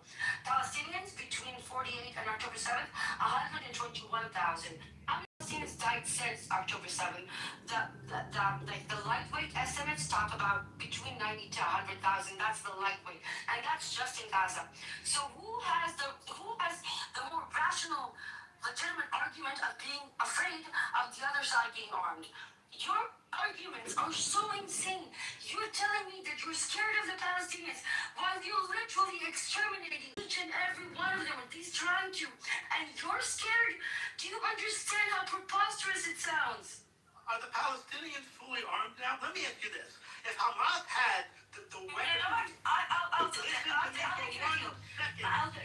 interrupting me. Stop right now interrupting me. Stop.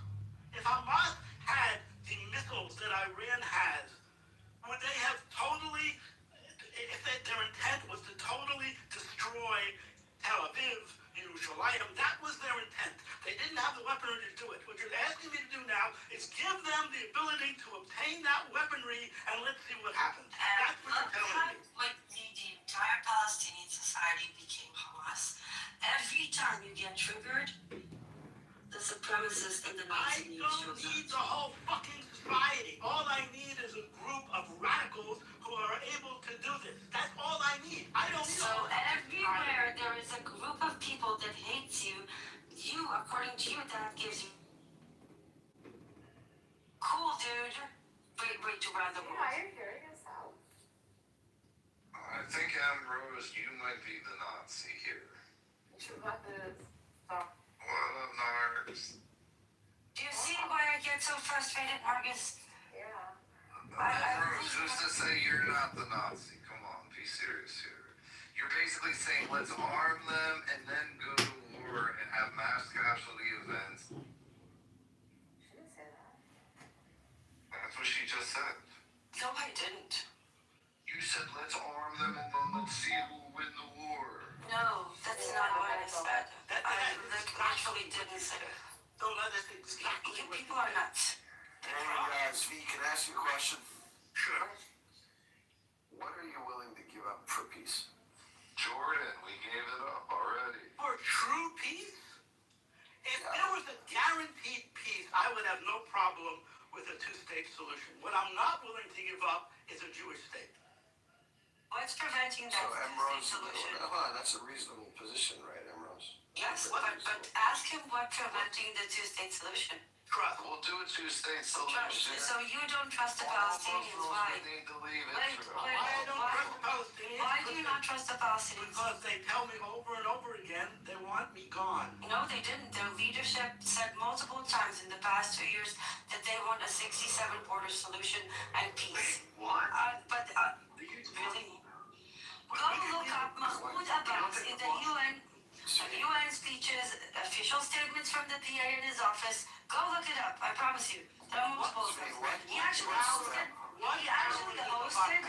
What power does Abbas have? Zvi, what step would you want the Palestinians to take as of today? Me? Zvi. That would give you a little more confidence in trust. A little more confidence. I don't think this trust can be gained in the short term. It has to be over the long term. Okay, what step? Next time. That's okay. What step? No, it's not. No, Zvi. You are talking. Easy has a solution. Zvi, what step? What's the first step? What does that look like as of today? As of Valentine's Day, what does it look like? I'm thinking, I don't know. Let me think. No problem. No, No problem. Happy Valentine's Day to all you. Yes. I still give out free marriage advice. Institution, don't jump. My number one advice is don't be on Clubhouse on Valentine's Day. But just saying. All I want for Valentine is a free. Wait, there is a slogan running on Twitter. All I want for Valentine is a free Palestine. From your lips to God's ears. Alright. Did we exhaust this topic or is there more to say? No, there's more to say. We're waiting. Zvi is thinking about the next step. I just wanted to make a brief comment. Okay. So, anyway, how do you make peace with people that, what occupies their, sorry? I just said, Keep going. Yeah, it just seems like, how do you make peace with people or negotiate with people that the ideology that occupies their mind is as such? I'll just read something briefly. It's just a paragraph.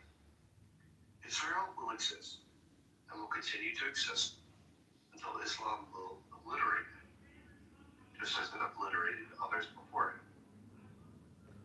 So, who wrote that paragraph? So the idea is that how do you make peace with Whose ideology is that? You gotta source it. You can't just say it represents all Israelis or all Jews. If it's yours, It represents Hamas. I'm not saying it right. And again, Hamas is Palestinians for the million time. No, that's not true. Who asked you to make peace with Hamas? Did anybody here talk about negotiating with Hamas? See, this is what you want to do. You want to try and make this something that is not ideological. It's merely But again, so you are Why are you interrupting me? because you're attributing Hamas ideology to the entire people of Let Palestine. him go. He really hates the Egyptians. Alright, I want to finish this point and then Palestinian. Daniel, this is the thing, right? They don't represent all One Palestinians. second. The ideology is what is sort of driving a hope-like situation, right? Statements like these are exceptionally crude and blatant. I'm not gonna lie. However, it is also a hope-giving statement. And one day, my ideology, my belief in God, will allow for me to not be oppressed anymore, to not be killed at the hands of these who hate me for whatever reason, right? So similar, probably a feeling that the Jews felt under the Nazis, and I think it's a kind of full circle that's coming around. However, these people have done. Yeah, that's a good point. And I would just ask to see some parallel, something that would correlate from the Jewish struggle under Weimar Germany. But this is the fact of the matter is that there's an ideology that's not being addressed. And if Israel can't exist, there's just no existence of Israel. And this is woven into the DNA very structured. I'm sorry, enough with this dehumanization fucking propaganda. You keep presenting your narrative as if it applies to every fucking Palestinian ever. Hamas are Palestinians. They hold that ideology, fine. Nobody taking that. But it doesn't represent all Palestinians. And you're framing it in a way that insists of showing it that way. Stop it. It's wrong. Daniel, have you researched? Daniel, have you researched quotes that show the opposite from Palestinians, or did you just look for the Hamas?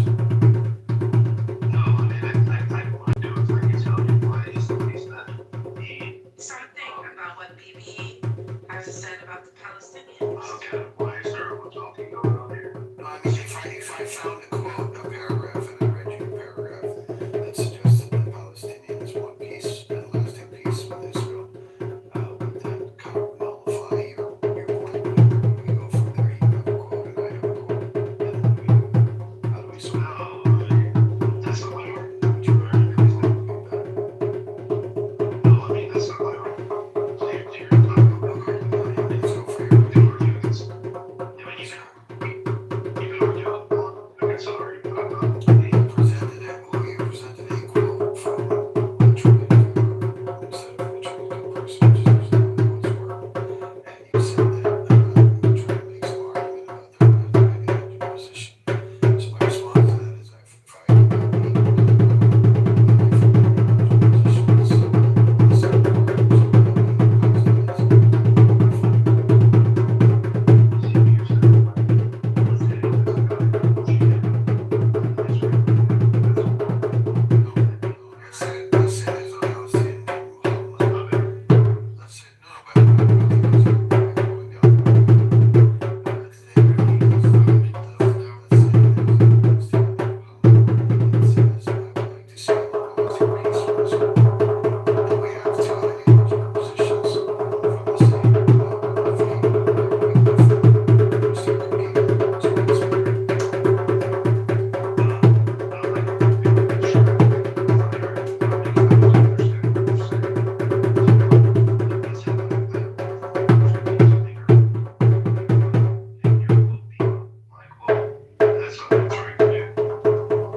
ideological dogma, and this is the dogma of Hamas.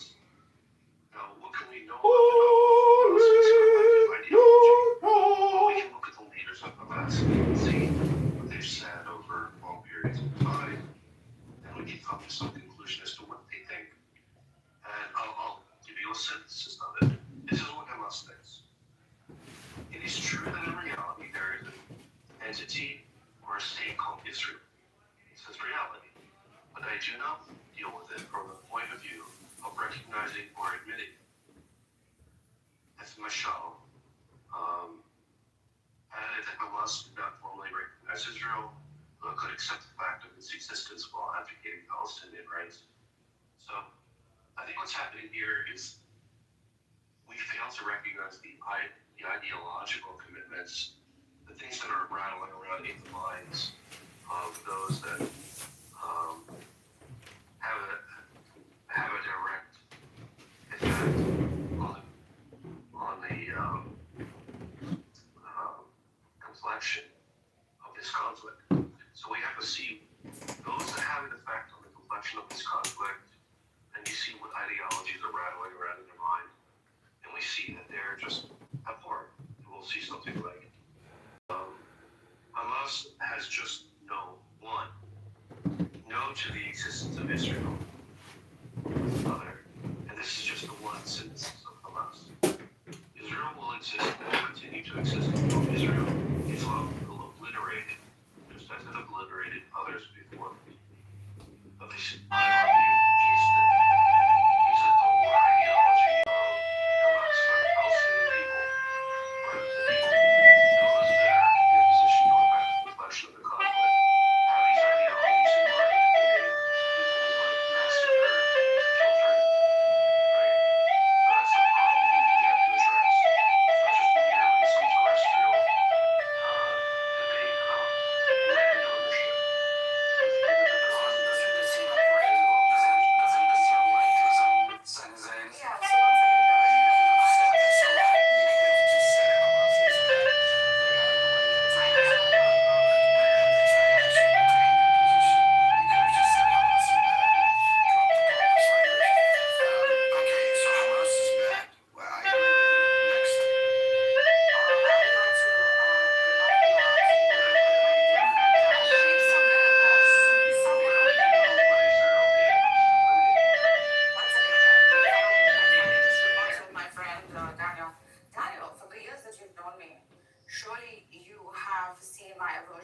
boundary, but I have no choice but to use it at this moment.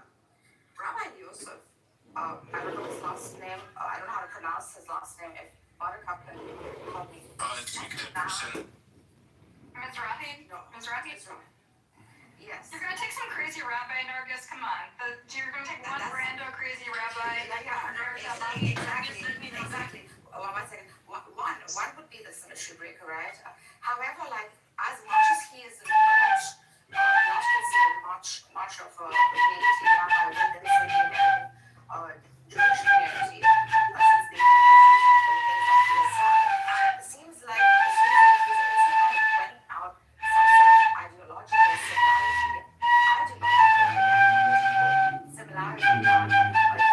He would pronounce to hold the community within Judaism itself, that he is a representative of his people, but so No, representative of Judaism is not representative of Israel or the Zionism. And if you want them, that's what I'm trying to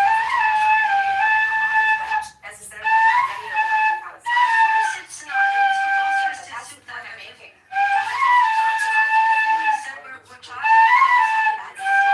If we're talking about statements, I want to give you two statements. I'm not going to tell you who they're from.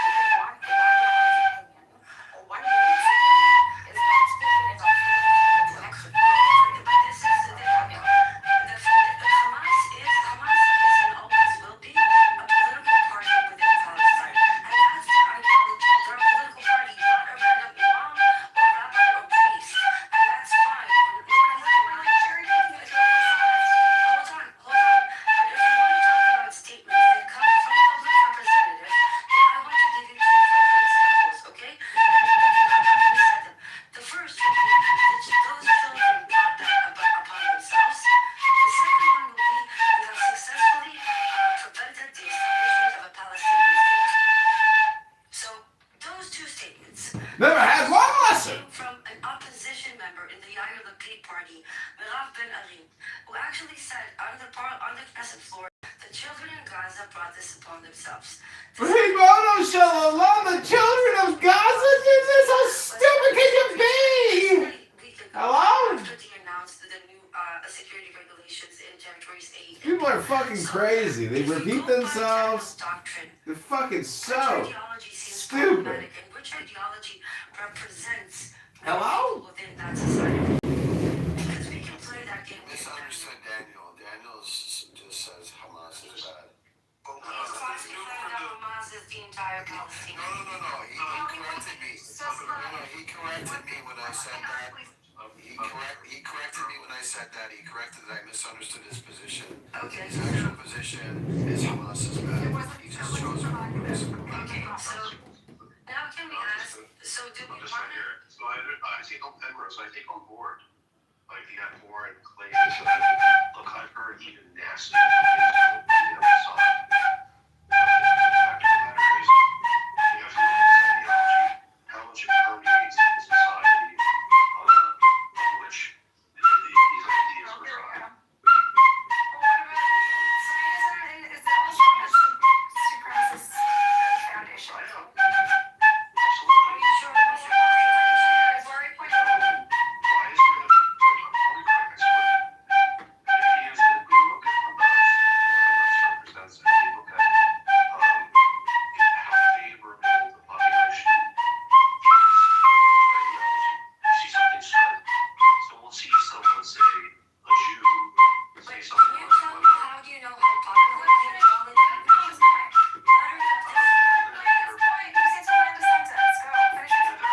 there are peoples which we can refer to, so there's actually polling data we can refer to, especially so much as stuff. The idea is that, alright, so the idea is that to what degree these sentiments represent what's in the minds of the population. Well, we can look at, Never had one lesson. Hamas is bad idea for Daniel started by saying I misunderstood his position. His position was he wasn't projecting Hamas's ideology. People circle back. the entire Palestinian people. I'm sorry, Ambrose. Then he said, let me correct myself, and he said Hamas is bad. Then he said, let me again further explain my position, which is exactly where we started. Then you owe us all 10 minutes.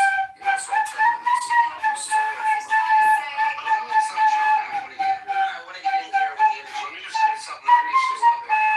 What's up, baby?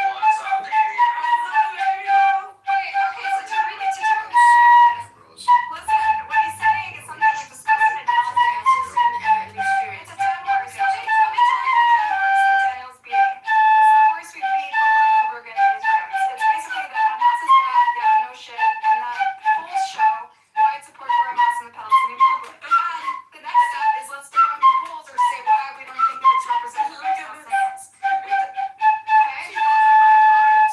Because that's exactly what he just told me.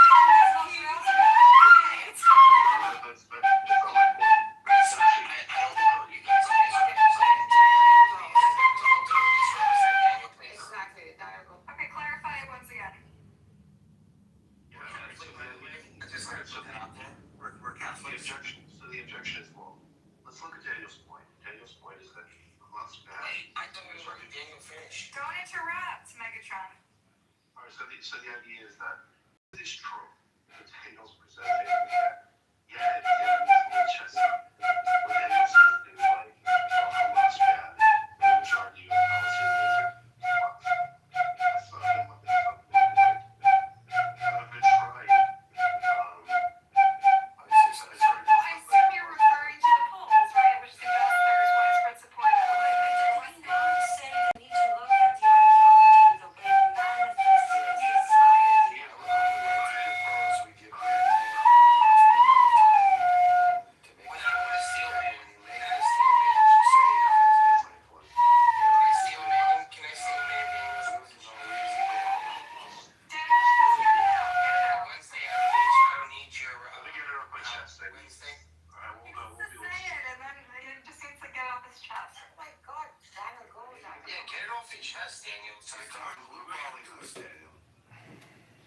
It's like, well, there goes Daniel again. It's like Hamas bad. Majority Palestinians agree Hamas, and then like deserve genocide. No, I didn't go that far. That it's legitimate that there are polls that say that. It's not true. It's true that there are polls. The problem with what's happening here with liberals, which I consider many of the liberals, is that they fail to understand just how potent religious ideology is, given how liberally you fail to understand just how motivated people are by their eschatology. Hamas ideology was never finish. Good Lord. What is this? A fish market? Are we peasants? I mean, not exactly. Are we not civilized humans? Focus on the topic.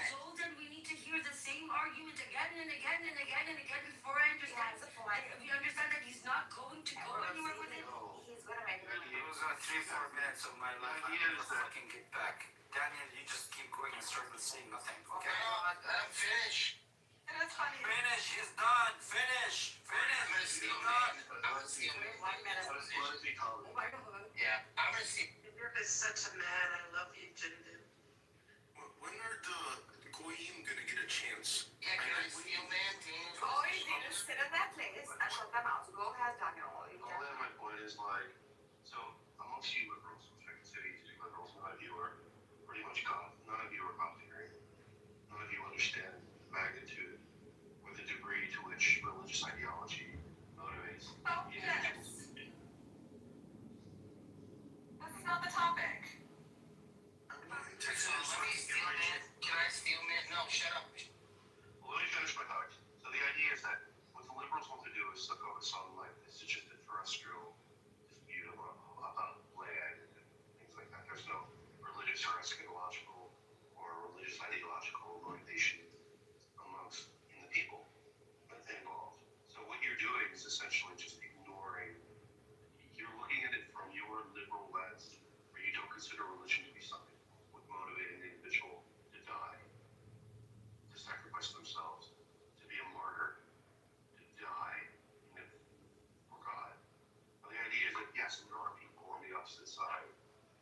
Palestine that will and are willing to die for a religious ideology. But what you want to do is play patty cakes and say, well, it's just about man, and we're going to talk about like the terrestrial grievances and this and that. But no. What's rattling around, and I'll just let, and what's rattling around in the minds of the Palestinian people, by and large, is paradise. Okay, thank you. Now you're talking to Emrose, who literally lived in Israel, and I lived in Israel during the Intifadas. Yeah, indeed, go ahead. I don't have much to say. Hold on. I don't have much to say to this guy, but I'm gonna say something in Arabic. Tell him how lazy. Okay, so Daniel, did you make your point? I'm like the only Arabic person now. I'd like to know if Daniel. My turn. When are the Goyim gonna get a chance? Emrose is going to tell you if she doesn't know about religious ideology. Go. Well, Daniel. You know about eschatological Islamic ideology, right? So you can read it in Hadith, Bukhari. Oh my God. Oh dear God, Islamophobe. Okay, look, I'm not even going to address what you said specifically. I'm going to address this as a general example, right? Like a teaching moment.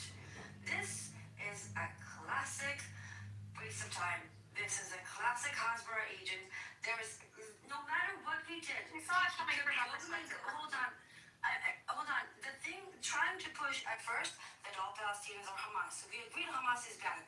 We agree not all Palestinians are Hamas, and then he goes back to all Palestinians are Hamas. And then we start with the religious ideology, which is, by the way, before we went to the religious ideology, I gave you examples of two public officials, Israeli, right, that were elected, one from the opposition, one from the coalition. You said nothing about what that means about the ideology that Israelis believe in, right? That was completely redundant to you. But now you want to go to religious ideology. Let's talk about that. Hamas, first of all, was funded by Israel for a very long time. They're literally in control because, oh, for fuck's sake. They're literally in control because Bibi, the one you have the photograph of, actually paid for Hamas for many, many years. That's number one. That's number one. Number two, religious ideology. Israel doesn't separate church and state. Palestinian constitution, or at least that they have now, does separate church and state. Israel has many religious representatives in the government, including two that were literally convicted of terrorism motivated by religious ideology. I'm not applying that to all Israelis. You're again trying to apply that to all Palestinians. And third, you talk about Islam. Palestinians come in many shapes, ways, and colors. They can be blonde with blue eyes. There are Afro-Palestinians. There are Muslims. There are Samaritans. There are Christians. And there are atheists. But you insist that not just that all Palestinians are Hamas, all of them are fanatic religion people that come from Islam. And again, we go to the point. Just like me, I'm a fanatic. Just like me. Oh my God, you gotta let me go after this, Nargis, please. Instead of using this to have a productive conversation about ending the occupation, we ended up in a 30, no, Nargis, hold on. I'm not here to make friends. There's an agenda. If we're going to let every fucking idiot make that argument for half an hour, we're going to do this forever, and we have no time. I'm sorry for what I'm going to say, Jinti. Jinti might not be able to talk to us within a few months because the West Bank is being sieged more and more every day, and we have to debunk fucking Islamophobe ignorance. How is that productive or helping anyone? I feel Okay, can I Emrose, say Christ is Lord. Say. Here, you're going down. Fuck off, idiot. Oh wait, yo, Buttercup, can I talk? Is that possible? I'm sorry, Jinti, for what I said. I was just trying to... Don't worry, I'll go hide in the church. And I want my chance after Megatron. I'll hide in my attic. I'll clear up there against the guest. But Emrose, I acknowledged your objection and I respected it. I'm done wasting time on you. That's exactly the point. No more wasting time on you and moving on to productive conversation. I understand. Next topic. Next topic. I don't get to respond.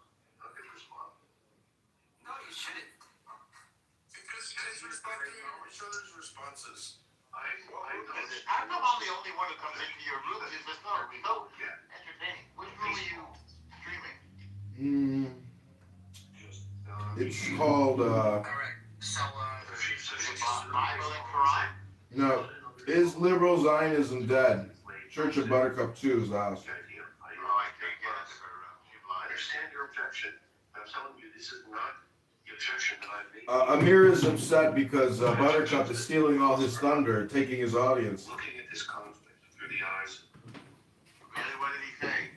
Dude, it's embarrassing. He keeps talking about you and how he claims you're defending Epstein. You know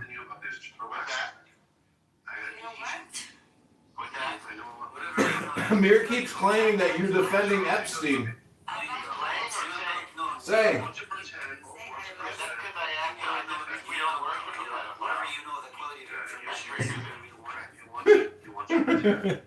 this is not a struggle in the eyes of many of the people that are involved in this conflict. But the fact of the matter is they're escalate. Shut up. What the fuck is a cosmic truck? It's not a cosmopolitan peak. There are people. Enough. There are people dying, not all over the world, in very specific places. Some of those people are in danger and they're sitting on this stage now.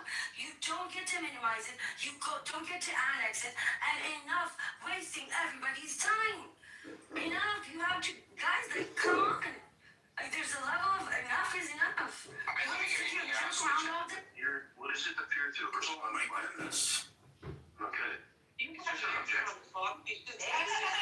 you're suggesting that she's naive. She lives in a fucking war zone. Like, she knows what she's fucking talking about. He meant ideologically. It's not ideologically naive. She lives in a fucking war zone. She's the last person you can Ideologically, as in a religious leader. No, she's not. That's not what she's I'm not saying what he's saying is right. Religion.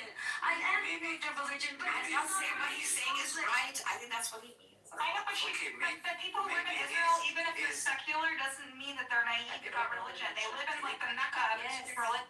He might be a very skilled bullshit artist. That's pretty much it. But He's not even skilled. I don't know. Like, he's average at best. I've much far better. Okay, very mediocre quality. I just want to know that, like, the position. So is Ambrose is she Israeli or is she a Muslim? She's a Palestinian. So what does that mean? She's a Mizrahi Jew. Is she a Mizrahi Jew? I'm reptilian. I'm a moon child. Well, if you want me to respond intelligently, then please. You literally asked me whether I'm an Israeli or a Muslim. We tried That doesn't know you. Like, a logical question to ask. Daniel, we tried the intellectual responses with Daniel. It didn't work. You were just saying. I much prefer Mobra. By looking at your profile, you see anti-Zionism. This is not a binary. There's many Muslims who are Israelis, right? This is what you don't understand. Mizrahi, so she's a Mizrahi Jew. No, Mizrahi Jews are not Muslims, you fucking moron. Alright, well, no, Muslims are Muslims. Google Israel and Google demographics and then ask your question. Can we suddenly guess the religion? Is he trolling? Whatever. I don't know what Palestine is. Is he trolling, Nargis? I can't tell. No, I'm not trolling. I don't know what Palestine is. I know what Gaza is. I'm not so sure what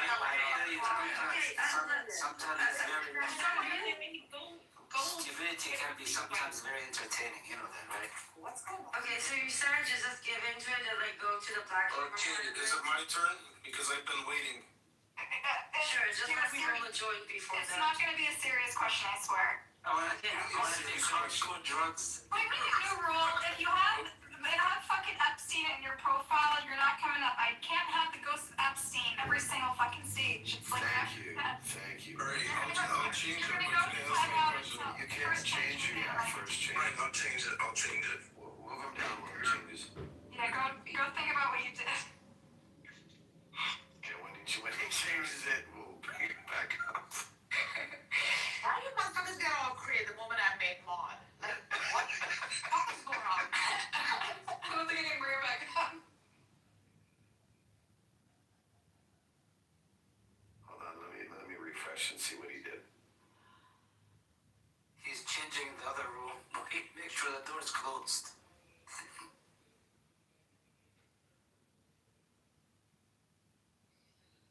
Okay, he has some picture of a guy with a flag, potentially a crusader. Okay? I wanted to get back to you. I do not have a good answer to your question. All right, can I say my thing? Earlier when they said Israel's separation of church and government, it's not necessarily a separation. It's more of an synagogue where my rabbi had a problem approximately 2,000 years ago. Where he kicked the merchandisers out. I waited to talk my part. Please don't jump in. Land your point, please. My point is that they put the markets in the synagogues where it's supposed to be a holy place. Thank you. This is not the Christian room, bro. Wrong room. Ambrose, I have a question. SV, I have a suggestion. With you, this is just a simple question, innocent question. How do you know what's in the minds of the average Palestinian? Mind control. In many ways. First of all, the best we have. First of all, my day job, which I'm not going to disclose, but that means I actually talk to Palestinians on a day-to-day basis for many, many hours. Second of all, my activism, I also talk to Palestinians for many, many, many hours. Second of all, there are polls, there are data, there are facts on the ground, there are people that you can talk to, there are statements that you can listen to, and more than anything, and I want to make this very, very clear, the point of a two-state solution actually means that you do not get to say batshit nothing. If the entire Palestinian community decided that Hamas is God tomorrow, they still get to do that because that's the right to self-determination. Determine your own fate. If they want to determine a fate of Hamas is God, let's fight Israel to the death, we're going to have to deal with it. But they have a right to determine their own fate. And just because somebody elects leaders that hate you doesn't give you the right to occupy and oppress them. Because if that was the case, we would need to occupy. Well, that makes sense. Now I get why we're trying to occupy the entire Middle East. We kind of got used to the concept of I'm having a light bulb moment. But you see my point? So even if that ideology scares the shit out of you, it's none of your business. Thank you very much for your answer. The soapbox diatribe afterwards was assertive for the answer, but I thank you for the answer. I think there are two words. They manipulate or control your speech. He is a respectful guy. I think he's on very part of the right of us, but I think he actually is an intelligent guy, and he is thoughtful. See, I assume they're just two words running in their mind. Never again. Never again. Never again. Comes back to this is what respectfully, Narcus, never do that again. The use of the Holocaust. No, please I want you to understand my position on this, okay? From my perspective, and my father's entire family, except for my grandfather, was wiped out of the Holocaust. To me, using the Holocaust as a I don't care, Nargis, it's grace to my murdered family. Use their tragedy to justify another Holocaust, and I won't have it. Not in my presence. The Holocaust was a monstrosity, but it doesn't give us the right to do it to us, no matter how scared we are. It's never, ever an excuse. And I won't have my family's memory decimated by using it to justify these. Enough of it. Let me just mention, I did not make that argument. He didn't, and I want to point out that both sides like Nargis points out, both sides use the memory of the Holocaust for their own argument. I invoke the Holocaust all the fucking time because to me it resembles echoes of what my great grandparents went through, right? So I think we're both using the memory of our. You get to do that. Others don't. But I think people invoke the Holocaust, the memory of the Holocaust for their own convenient reasons, right? And so I try to be at least consistent and at least not hypocritical. But if I get to invoke the Holocaust because I see skinny, emaciated children, and they remind me of Holocaust photos, then they also get to, you know, No, they don't get to use their it family to drama. justify. No, they don't get to use it to justify atrocities. Not to justify atrocities, but like But they I think are. they use it to describe October 7, right? They use No, it to no, no. say, Nargis said that the only thing that crosses their mind is never again, never again. No, their mind. Their mind. What did you mean by that, Darius? Do you want to clarify? Yeah, so please ask me. I'm open to explain. I'm on your side. It's human empathy, right? They're also going through similar kind of extermination, if not more or less, one could say like similar, right? The Palestinians. Yeah. Oh. Yeah. So he asked, what do you think is going on in the mind of a Palestinian? He's thinking, I'm so sorry, Nargis. That's okay. I'm so sorry. Yeah, so that's what I meant. So he's probably thinking that never again. Like, I'd rather die than live life in humiliation. I'd rather die than. That's what's. It's just human empathy. Thank you for clarifying that. Thank you for clarifying that. Yes, We're all super sensitive to it. We're all super sensitive to it. Naturally. Because I think growing up in the Jewish community is trying to weaponize the Holocaust for their own Did you remember what Zvi said before? It's a necessary evil. This is exactly what they use. And it's disrespectful and it's horrible. Holocaust doesn't. What is the Palestinian? What I'm feeling, and I'm thinking a child is probably saying, What they want my parents die like this. They're never again. Do I want to live like this? Like it's such. I think the slogan for Jewish Voice for Peace, and if not now, is never again for anything. Yes. Why did you call that creepy? You want me to publicize the message or Publicize it, something? go ahead. Do you think I have any shame? Okay. Joe is trying to convert me to Catholicism because he says they're anti-Zionist and that I'll be embraced by the Catholics. The Catholics who tried to kill us, right? Who killed probably more Jews than any. Read it out loud now. Okay, I have an off-topic question. Why is everybody on Clubhouse so obsessed with religion? You guys never shut up about We religion. actually have conviction and we have a faith and we're not bullshit like you. You shouldn't have asked. You didn't regret asking the question. I'm not right? I've You don't like never. I'll tell you why you don't like Zionism. You don't like Zionism. Okay, sorry, you're too noisy. Emrys, I think because we hang out in the Israel. Let me finish my point. We hang out in the Israel-Palestine rooms, which are kind of tangentially related to the Christian atheist theology rooms. They're not supposed to be. They overlap in the type of people that are interested in these topics, so we end up overlapping with the type of people that move in and out. But you do understand that this is not a religious conflict, right? Everybody here understands it. People who are invested and have a stamina to talk about this ad nauseum tend to also have an interest in religion and theology and philosophy. Things that are very removed from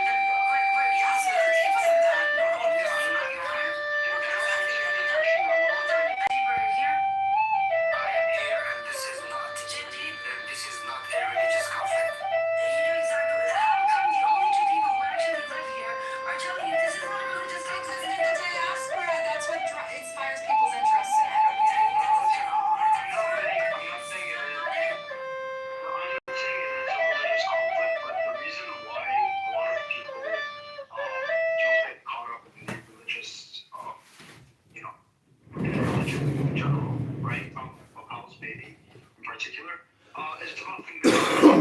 Religion is the source for a lot of people of their beliefs, their morals, their values, right? Just as you have these kinds of convictions, whose source is not derived from religion, derived from secular society, the Enlightenment, yada. And you have strong convictions in that. I believe that you do.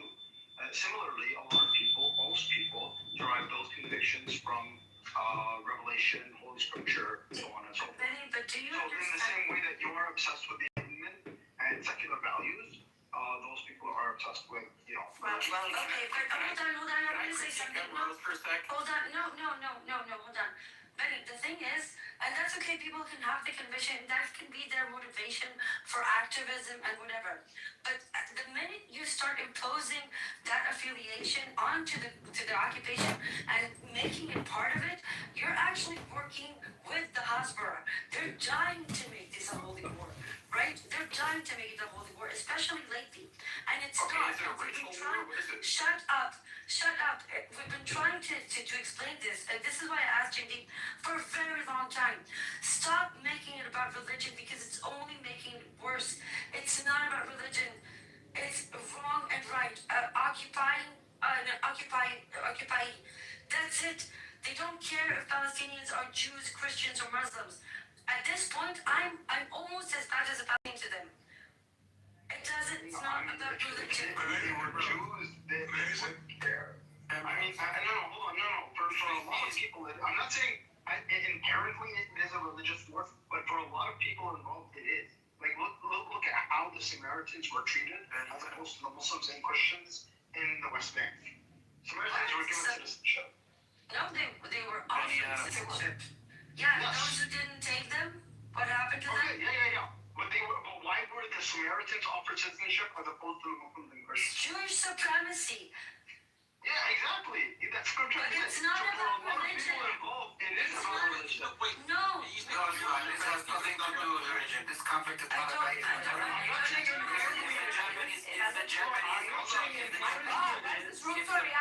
if the gun is Japanese or Chinese, if they moved into Palestine, then we'll have the same conflict. It has nothing to do with religion, okay? It has nothing to do with religion. But if they were Jewish, they wouldn't have that. That's Jewish supremacy. Yeah, they treat the Goy the same, sure. One more time. Judaism is an ethno-religion. Ethnicity is a definition of shared culture, heritage, traditions. Religion is religion. So, they were offered the citizenship because they could affiliate to one of the two. The second they rejected it, they became the enemy. Doesn't matter that they're still Jewish. They rejected the Jewish supremacy, so they're the enemy. At the same time, hold on. At the same time, you could claim that people who are not Jewish but do accept Zionism and Jewish supremacy, like Druze, get a higher status in the hierarchy system, right? They're not as good as Jews, but they serve in the IDF, they accept Zionism, so they get extra credit for that. Look, you see It's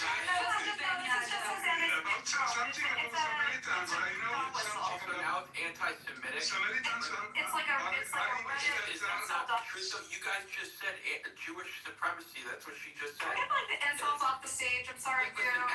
Bye. Emrose, you know that there are Samaritans in Cologne.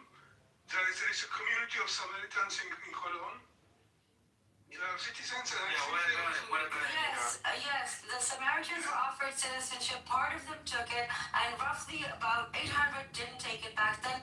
The Samaritan community in the West Bank is approximately 2,000 people. If you come to X, I can also introduce you to Faya, who is a really sweet, amazing Palestinian Samaritan, and many others. It proves that Israel will give status to anybody that can serve two purposes: be part of the Jewish majority they need, and accept the Jewish supremacy between the river and the sea. Get that, you get accepted into this circle. Within the circle, there are different levels. There is the privileged Jew, then you will have other levels, but you're still in the circle. The circle has its own supremacy inside, but you're in the circle. You can be Jewish, but reject Jewish supremacy and Zionism, like the Samaritans, and since they are actually Palestinians, oh, for fuck's sake. They're not. They were, okay, Benny Adam, have I ever explained to you about the two-tier system of perception of Judaism in Israel? How you can actually be Jewish enough to receive the citizenship, but not Jewish enough to have babies, get married? Yes, I know. I'm fully aware of it. I know, but they want to call them Israelites, right? They're not actually Jews. Right? I can't, weird. You're saying what? You're derailing the conversation. They're not. We're really trying to explain to you people to take religion out of it and help us have a productive conversation. And religion has nothing to do with it. Also, if we're doing the Semitic Olympics, I'm in. It's not a direct cause, but it has an under factor to it. to completely over religion, okay, Ambrose. We're not being honest to the situation. It may not be directly caused though, right? But it obviously it has its roots, it's showing its face on and off here and there. So perhaps we could address that if you find it necessary. If not, we don't have to. Okay, look, you're right, and the problem with the occupation is that on the one hand, there is validity to say it's complicated, right? Nobody can say that it's insanely simple. On the other hand, it actually is. It's really, really simple. Don't occupy, equal rights, like the most basic thing there is. And then, so yes, when people are, hold on, Ego, stop it. Ego, quiet.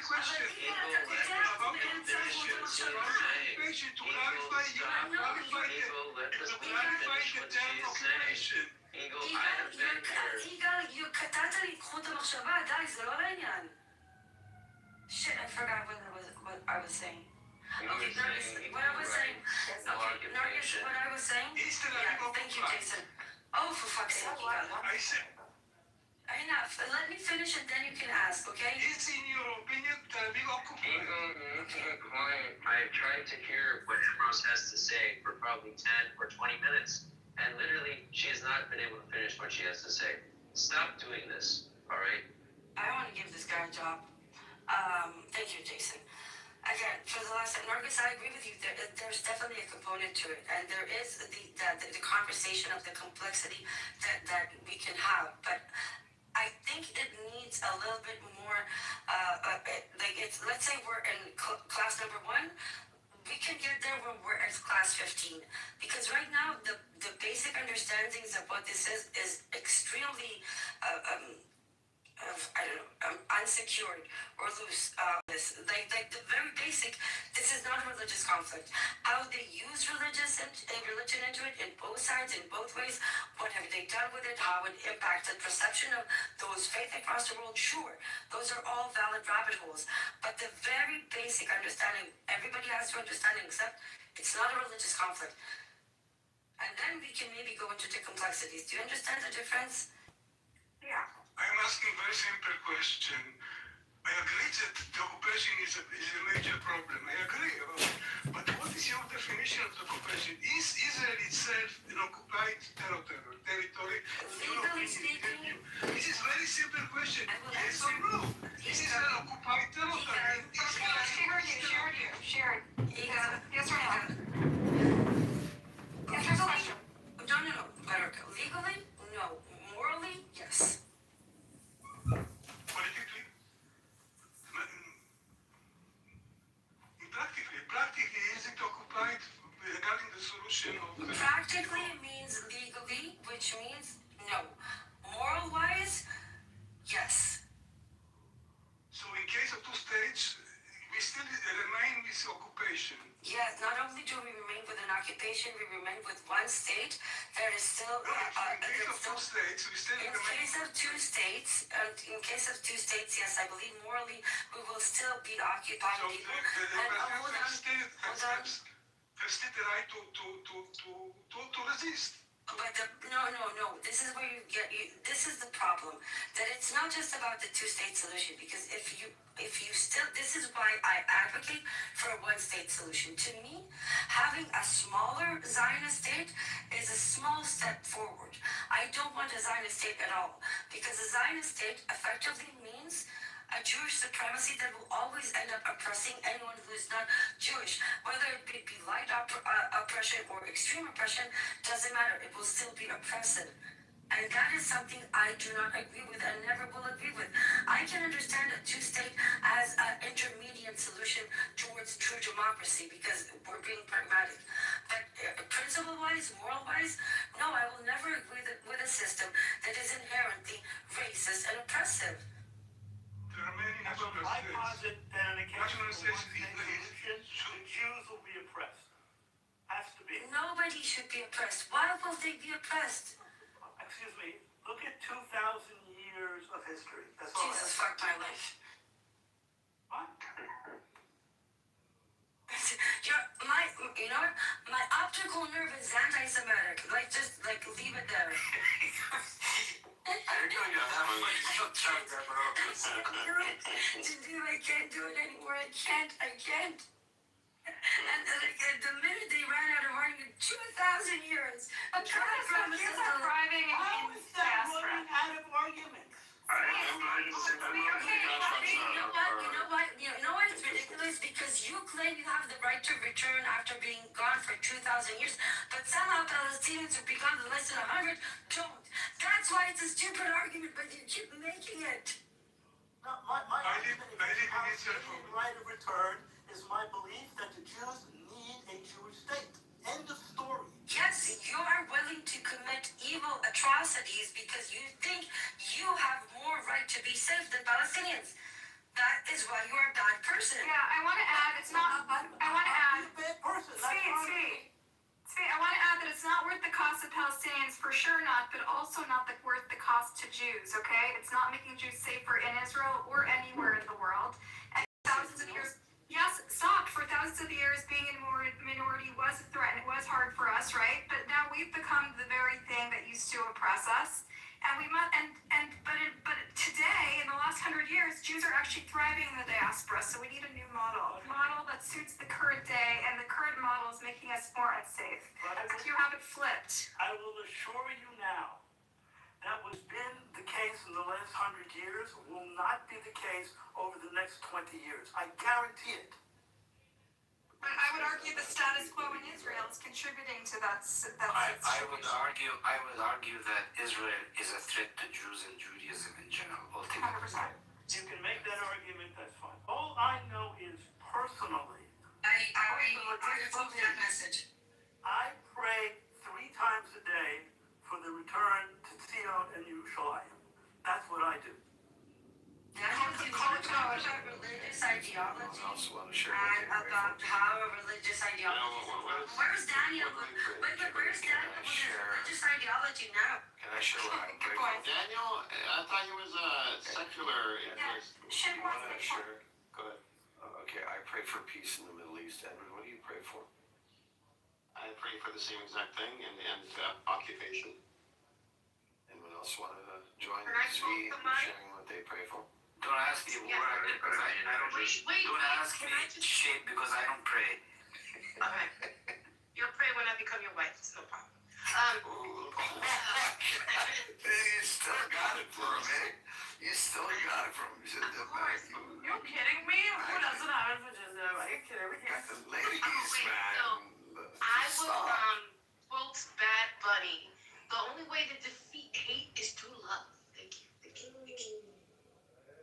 It got really awkward when all the women started flirting with Jinder. Seriously. like a I mean, You guys want us to leave? Like, congratulations. You guys want to be alone with Jinder? I have a lot of sympathy. To be blushing now, I'm blushing. where's your Jinder, man? I have a lot of sympathy with Zvi's position. Okay, maybe the last 20 years, maybe the last 50 years have been great for Jews, but in the long run, is that the way to bet? Maybe it's not the way to bet. You know, maybe you should wait at least 200 years before you're sure that the good times are going to continue. You know, and in the meantime, Israel is a backup plan, and a very valuable backup plan for Jews. So You think They're like fleeing. Israelis are fleeing. No, I have a question. Do you think Why are Israelis fleeing? if every Jew in the world moved back to Palestine and the Middle East in general, they will not be absorbed in the region in a very, peaceful way, without the idea of Zionism, without the idea of the state of Israel? You don't think that's possible? Well, I think the region is big enough to absorb every Jew that lives anywhere in the world to be absorbed in the region in a very peaceful way, without the so-called state of Israel. if I may answer your question, Of course, I know you're gonna answer your question because you're gonna tell me Jews lived here, they were tortured there. I answer understand. your question, okay? And Arab countries are very poorly governed, and some of them are getting a little better, but they have been basket case countries for 70-something years. And Israel is a very well-governed country. Whatever else you can say about it, it's a very well-governed country.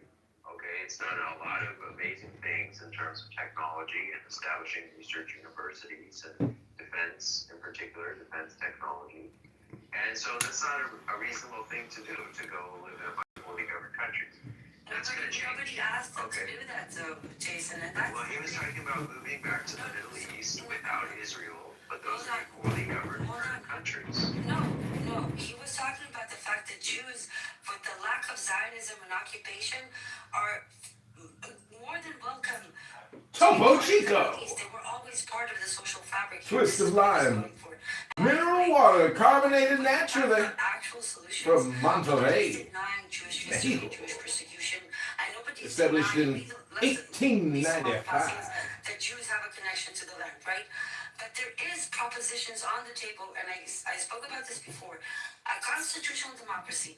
One of the constitutional clause offers an ability that is like an exception in immigration policy that allows family members of citizens, whether they are Palestinians or Jews, in case they can prove persecution, to get safe haven. We've recognized. What do you think about Algeria relations with Iran? We talked about all this. Algeria is a province in Iran. What about Ted Cruz? A moving vehicle. I am allowed to shoot into that moving vehicle, but I am not allowed to stand in front of that vehicle. Well, I don't know where you got your training. It is in my best interest to not. I don't know about, Lauren and the young lady you're referring to. I can get Lauren defending because, like I said, if they're going to defend each other to the max, I said that earlier. I'm a Jew too, bro, and Zionist, I would never defend that. You're one of those that won't, but don't learn this.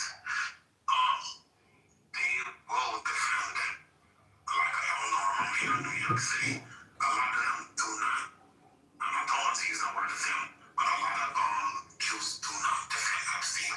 But Norm is one of them, unexpected from Norm, of course. It's atrocious. I'm tired of speaking on Epstein. And he's not here, allegedly. Because we all didn't see a dead body, but he's not here. So, they need to go after Ghislaine because she was a major role in what was going on as well. Fire to them. Fire burn on them. Truthfully.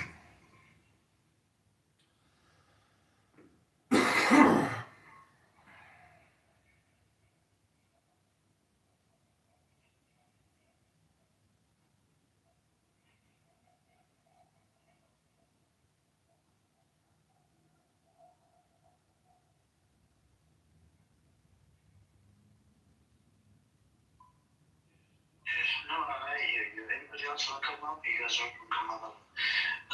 That's the thing. There's a lot. It's like a can of worms.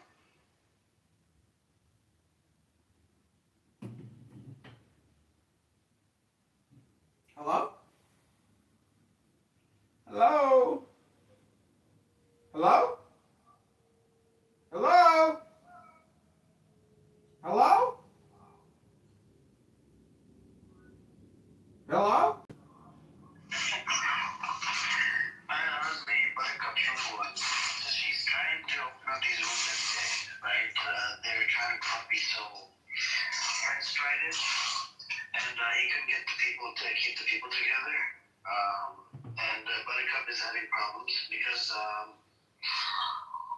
what ends up happening is, especially when girls open up rooms, right? There's a lot of creeps on this app. They will try to dox and, just for getting removed out of the room, just for getting kicked out of the room. They'll try to do anything to sort of like go after them, you know what I'm saying? And it's crazy. So that's the part that Yeah, myself, I don't understand. I've seen it happen time after time, opening up rooms on girls' name and this and that. I even seen some girls cry just because there was this one girl a long time ago. They opened about 30 rooms on her hair and she started crying. About 20, 30 rooms. Every day they have a room up with her name on it. For getting out of kicked out, moved down. Very sensitive, very sensitive. I got removed out of a whole bunch of rooms before. I've never opened a single room with anybody's name there. I'm like, I got plenty of other rooms I can jump in. It's okay. What's done is done. Somebody do. It is what it is. Craig, we cornered Norm yesterday, and he started justifying, defending Epstein yesterday again. He went on with that veto, as usual. So this is why, this is why we're gonna make sure he doesn't, and then he's a. We can't talk about that. It's connected. Our safety is dependent on each other's safety. That's the thing. Like, it's one person's safety is dependent on the others. You can't have neither of us are safe as long as the Palestinians. They're not safe. Well, I see that. I think people's behavior is also connected to people's safety. For example, I think that what's going on with the Epstein files is going to have You're going down. an effect on Jesus Jewish Christ. So long as we don't Who's realize. this guy? Is this guy a real guy or From the troll. I don't know. So long as we do not understand each other's connectedness, so long as we do not understand and acknowledge that what happens to one will necessarily follow up affecting the other, so long as we do not understand this, acknowledge this, and realize this, we will always create bloodshed. And this is something I think the world needs to sort of understand. It's like a no-brainer. It's like, why is it so hard for people to understand this? Just quick question. Edward, did one of you disagree with anything I said? Do you have any reservations? I think no. I think you're a non-recovered Palestinian, bro. We just established a one state within this room because we actually know what the problems are. Ambrose, I used to know a guy who used to say any Yahudim, any law, so the word in Zionism in Hebrew.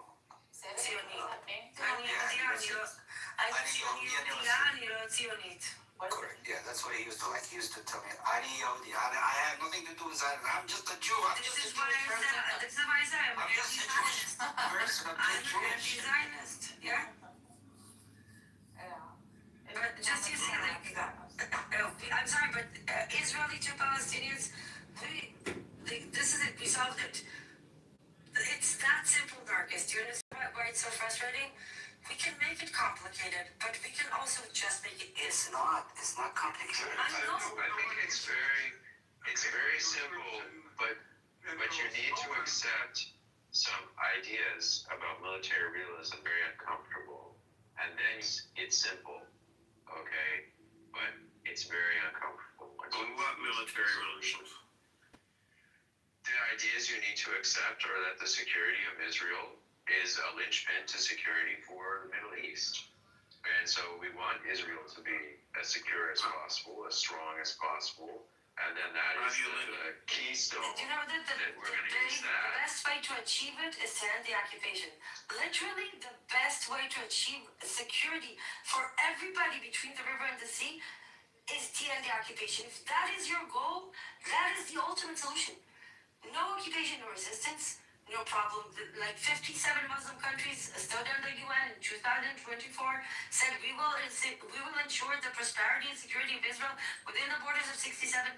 Literally, if you want to ensure the security of Israel and the fucking occupation, everything is solved.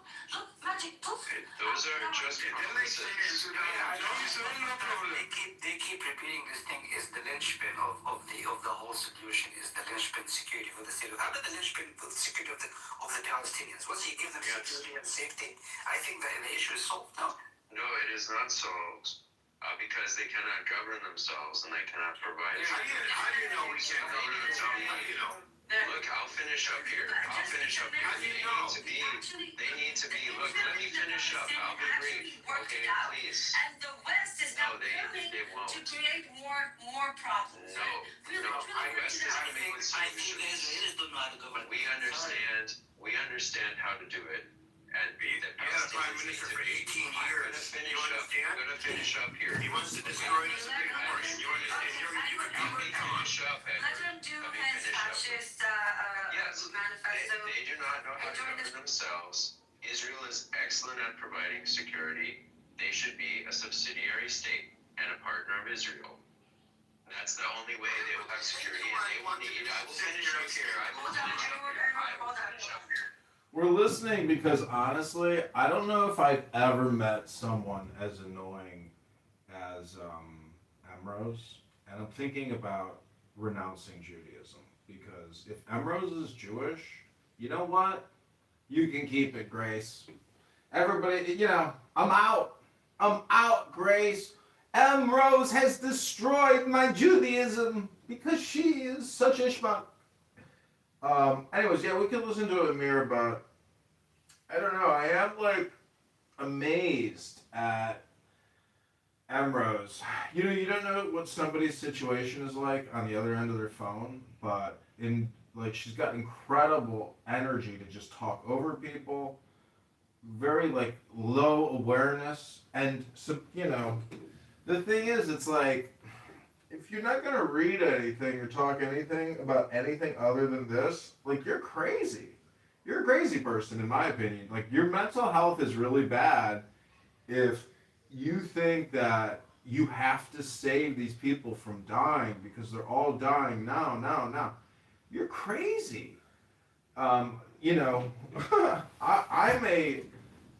pro-life candidate. And I gotta tell you, we're killing 3,000 babies a day in America. So, I believe in priorities of saving. That's what a good martyr does. And in my opinion, enforcing the law and protecting yourself against terrorists. And, I've seen these videos from the October 7th attack, and there was a girl on here who claims that she was there. And she was talking about, anyways, I won't go into it. What I'm trying to tell you is it really sucks when you get hit by a hand grenade, by a mortar, by a rifle, by a handgun, by a knife. When somebody burns you, these are really just the worst. And I've seen the pictures, and I've seen the shock on the faces of people who are literally bleeding out. And they can't believe what just happened. So, it's Valentine's Day, and I just want to say, love now, love intelligence, really. Intelligent love and love intelligence. Those are the two magic words of the day, Grace. Love intelligence and intelligent love. Love under will, because it's my belief, Grace, that these people aren't even in control of themselves anymore. Someone like Emrose or Buttercup is not in control of who they are or what their story is. Other signals and other information is actually in control of their brains. And so I just find it amazing to be the private witness for what I consider, a malfunction. Hello? Yes, you know what, we're done with Buttercup, most of the Jewish community, so, See that she can be, you can't throw the baby out with the bathwater because what she's doing is providing content. She's actually Oprah Winfrey. You can't chuck her, not just yet, because what you really want is people talking. Because, I'm recording.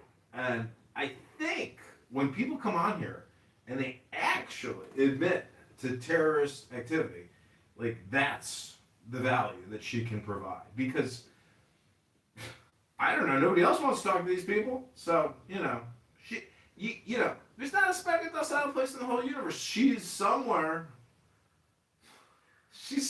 over there, She has really uprooted the Jewish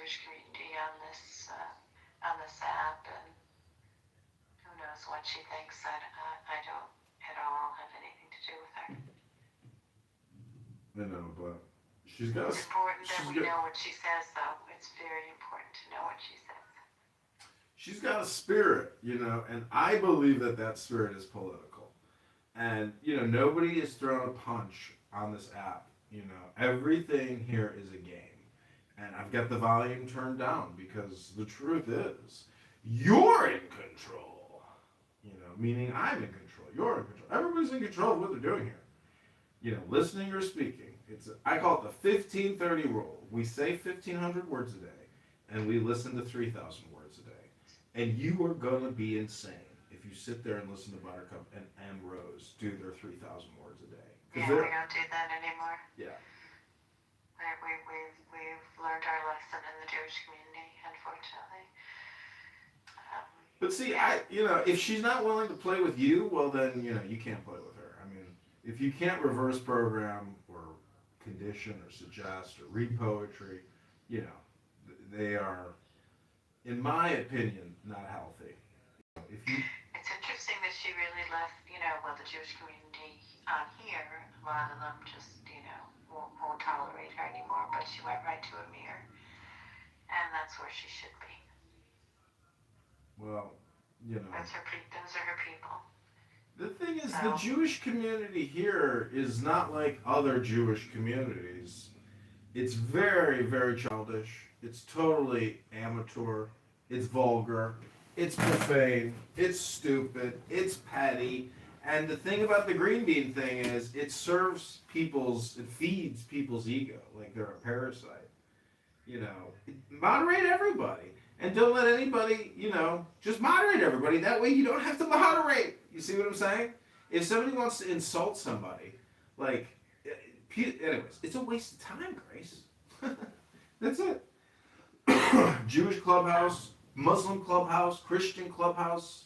None in that. We have a small group of people that we've been doing Havdalah and things, so I think I'm in a different group than you're talking about. Oh, Yeah. I There's mean, other people are having there. Havdalah.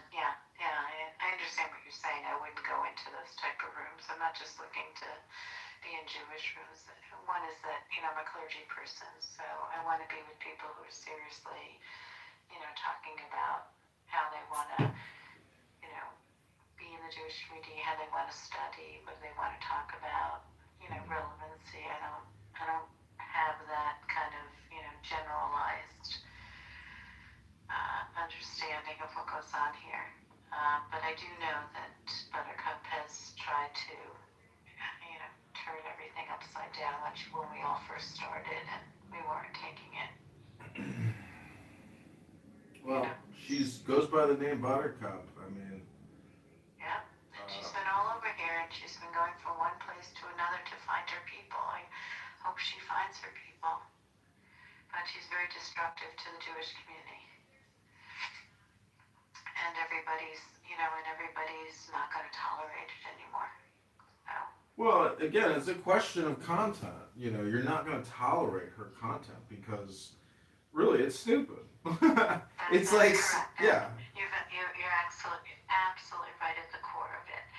But she has tried to turn over a couple of tables, and everybody, Yeah, that's what they're supposed to do. If you're a paid worker for a nonprofit engaged in this type of stuff, I mean, they all use their buzzwords, and everybody just repeats them over and over again.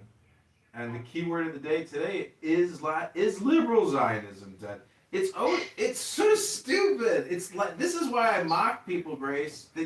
All of these people are so worthy of my mockery, and I'm just so happy to be able to mock them because, maybe one day they'll know that they were being made fun of the whole time, and they'll look back and say, "Oh my God, he was mocking me, and I will not be mocked." I know it's no mockery. But she did do some damage to people, and She can't do any damage. She's a worthless, meaningless nothing. She's just a fart in the wind. Yeah, but I think some people, came into the Jewish rooms initially and and it was really, good for people to, have to love. People had different kinds of approaches to Judaism, and it really worked wonderfully. Whatever their niche was, it worked, and it was nice people. And then she kept going from room to room, and Well, I hate to admit it, I'm kind of the same way, but like not in her way. Like if people are doing something special, like I'm not going to interrupt them. But you know, again, when Buttercup and Ambrose have combined their forces, now we've force multiplied the brain rot. So let's just tune back in real quickly and hear what comes out of the genie bottle this Valentine's Day. Now remember, this is Valentine's Day. This is a night for the love between people, man, woman, whatever it is. But this is how these women are spending their Jewish Valentine's Day. I think you were asking what the 200 and something pound steady is. I was asking what the F-35s were doing. Are you sure? I thought you were asking about the 2035 kids where they do. Also, Grace, I do have a theory that can help mitigate a lot of the annoyance of listening to these people, is that what you're really listening to is people who are not native English speakers wanting to improve their English language skills. And they're using this conference call as a way to do that. But they're not actually improving their language, but that's actually what they want to do, because what they're talking about is it's all just propaganda projection. So again, I think, people might not understand what's happening within the conference calls that are happening, primarily with people who are not native English speakers. It's just a theory, but it seems to be 100% true, therefore it could be a fact. Was it recent or like early in the war? Like No, probably in the past year, something like that. Something like that. You see, Grace? No, just listen to Ambrose and the way she speaks. It's never a complete sentence, a lot of broken English. I'm saying, even when they do, Even then, the thing is that you have to understand what the thing is, okay, I'm not gonna go there. May I say something? you see, it's not even like coherent thoughts. It's like broken, jarbled. See, that's why I say you don't know what somebody's condition is on the other end of the phone. Ambrose is a completely ineffective speaker. She's like this huge crybaby. And I hate to say it, Igal is actually kind of the same way too. You see what I'm saying, Grace? This is actually an ESL, simulator. Money to Qatar, is that like the exchange? They got money in cash backs. I think Igal has a very good point. What kind of thinking is this about? There's also people here that don't take showers, and they stink bad. I've seen their photos. You shouldn't, like... I don't know a lot about Igal. What's Igal's point? You don't have respect for Can you tell me if you can understand it? It's not coherent thoughts. And I hear people contradicting themselves 2 to 3 times in their own sentence. I was joking because it's nonsense. We were under attack of missiles from Hamas, from Iran, Israel developed all kinds of anti-missile systems, which are also sold. We also sold them. Nobody's sold about the Iron Dome. So is it better? What is the claim about? Igal, you got attacked from my country because you attacked us. Have you ever? No, actually, the first attack was from Iran. No. Oh my God. No. Okay. The first attack was from Iran. Oh my God. Let's not do this looking first. It is a response. This is the whole issue here of resistance. Is resisting to response, right? It's an act. It's a cause and effect kind of situation. Narcissus is another one incapable of actually. See, the problem is there's no time, and so people are just very short. It's all just dopamine boosts. That's it. But nothing actually. There's no point. Through the proxies around head first, isn't that What I like is take. Very clear what happened. It was the Israelis attacked Iran consulate. See, I would take a statement like it's very clear what happened and put that into Sora. I just make a video called "It's very clear what happened." That would be it. So we get these like generalized statements that we can clip, that basically we don't want to know their context. We want to know like the setup prior to the context.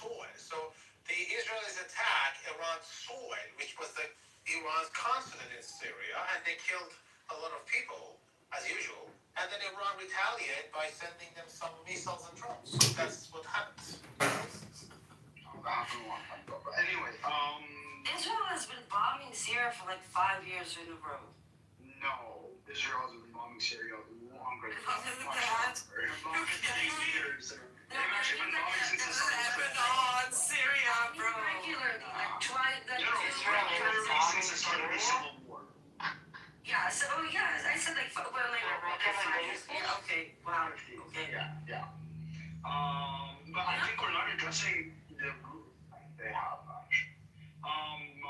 Man, I don't know about like 2-3 times a week, but they have on a regular basis. Yeah, but I'm saying like in the past few years, okay, so ever since it was Assad was being accepted into the Arab League or something like that, for some reason at that point in time, It's not even coherent. Check that out. Israel started bombing like with zero consequences, zero like. But I'm talking like 2-3 times a week of like the weapon depots, the trucks. You know what? What country is that? Is she from like Ukraine? Like where is she from? What accent is that? She's living in Israel. She speaks fluent Hebrew, but she has some type of European accent. More frequency in later years, but on a very regular basis with coordination. She doesn't sound like an Israeli, right? Syria for the last few years. She doesn't have an Israeli accent. If she speaks English. What he's suggesting is that Israel is so good at administering society, which I actually agree with, by the way. They are relatively good relative to the region. And as a result, should be the ones that would be, the overlords of a future Palestinian society to help them develop their institutions and administer their society. The fundamental flaw here is that Israel does not want there to be a Palestinian state, a functioning Palestinian state with institutions. They've actually been working hard over the last 70 years to prevent Palestinians from establishing institutions or to attain independence. And that's the root cause of the problem. The Zionism wants to insert sovereignty, direct sovereignty over the land between the river and the sea. Well, if the facts change, I change my mind. No one else. That's what it is. And that may be a critical problem with my theory, right? Then maybe they won't do it. Okay? Yeah. No, because I actually do agree with the fundamental point. If you take a society that has no institutions at all, you need someone to help them build those institutions until they attain independence. Take Syria, for example, right now. Syria has been demolished, deindustrialized, reverted back to an agrarian state. We can't just on our own develop, all these wonderful institutions and transfer functioning beautifully. It's kind of funny that like you guys will have to build our society for us because we're completely incapable of doing it for ourselves. So we need a bigger brother to build us back up. Would you build us back up? Otherwise, this won't work. He's asking something, how can I help? And giving what he's asking for, but still allowing them to determine their own fate. Palestinians aren't just like all of us. They're more than capable. They're doctors, engineers, lawyers, everything you can ever ask for. Everything. We built the Gulf states. We can build The Palestinians built the Gulf states. The joke in Israel is that Israel was built by God because they being used as cheap labor force. It's nowhere the case that Saudi Arabia was built by Indians. No. From the early 1950s until the late 1980s, it was built by Palestinians. Teachers, lawyers, doctors, engineers. Teachers, lawyers, doctors, engineers built the state of Israel, and they were all Palestinians. I wouldn't be surprised, actually. Yeah. But that's not just the discovery of oil, bro. No. Because India is close enough that there was enough trade throughout the centuries. That's correct. I love how Narja's like always adds in. That's correct. That's good. So like, if we were to like film these people in their apartments or homes doing what they're doing, it would be a totally different experience than listening to the audio through your phone because it's audio specific and so it hits different. Your brain is calculating all these things and visualizing all these responses to what it's listening to. So it's a different experience as opposed to seeing the real deal, which is somebody who probably hasn't showered in 4 days and is living in an apartment littered with trash and dog poop all over the place. So it's easy to be fooled by fools who just talk endlessly, and that's the point. Is don't let Clownhouse use you.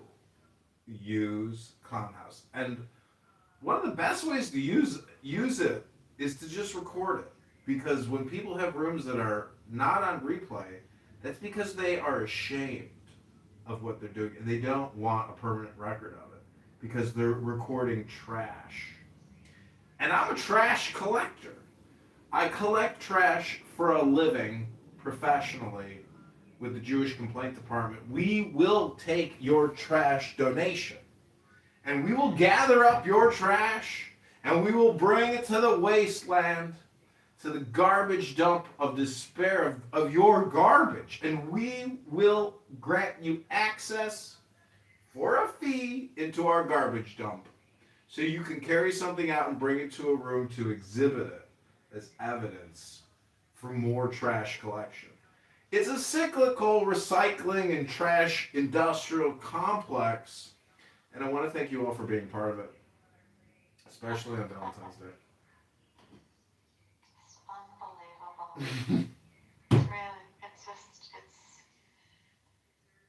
It's a reservoir of stupid people. It really is Dinner for Schmucks. Have you seen Dinner for Schmucks, the movie? No.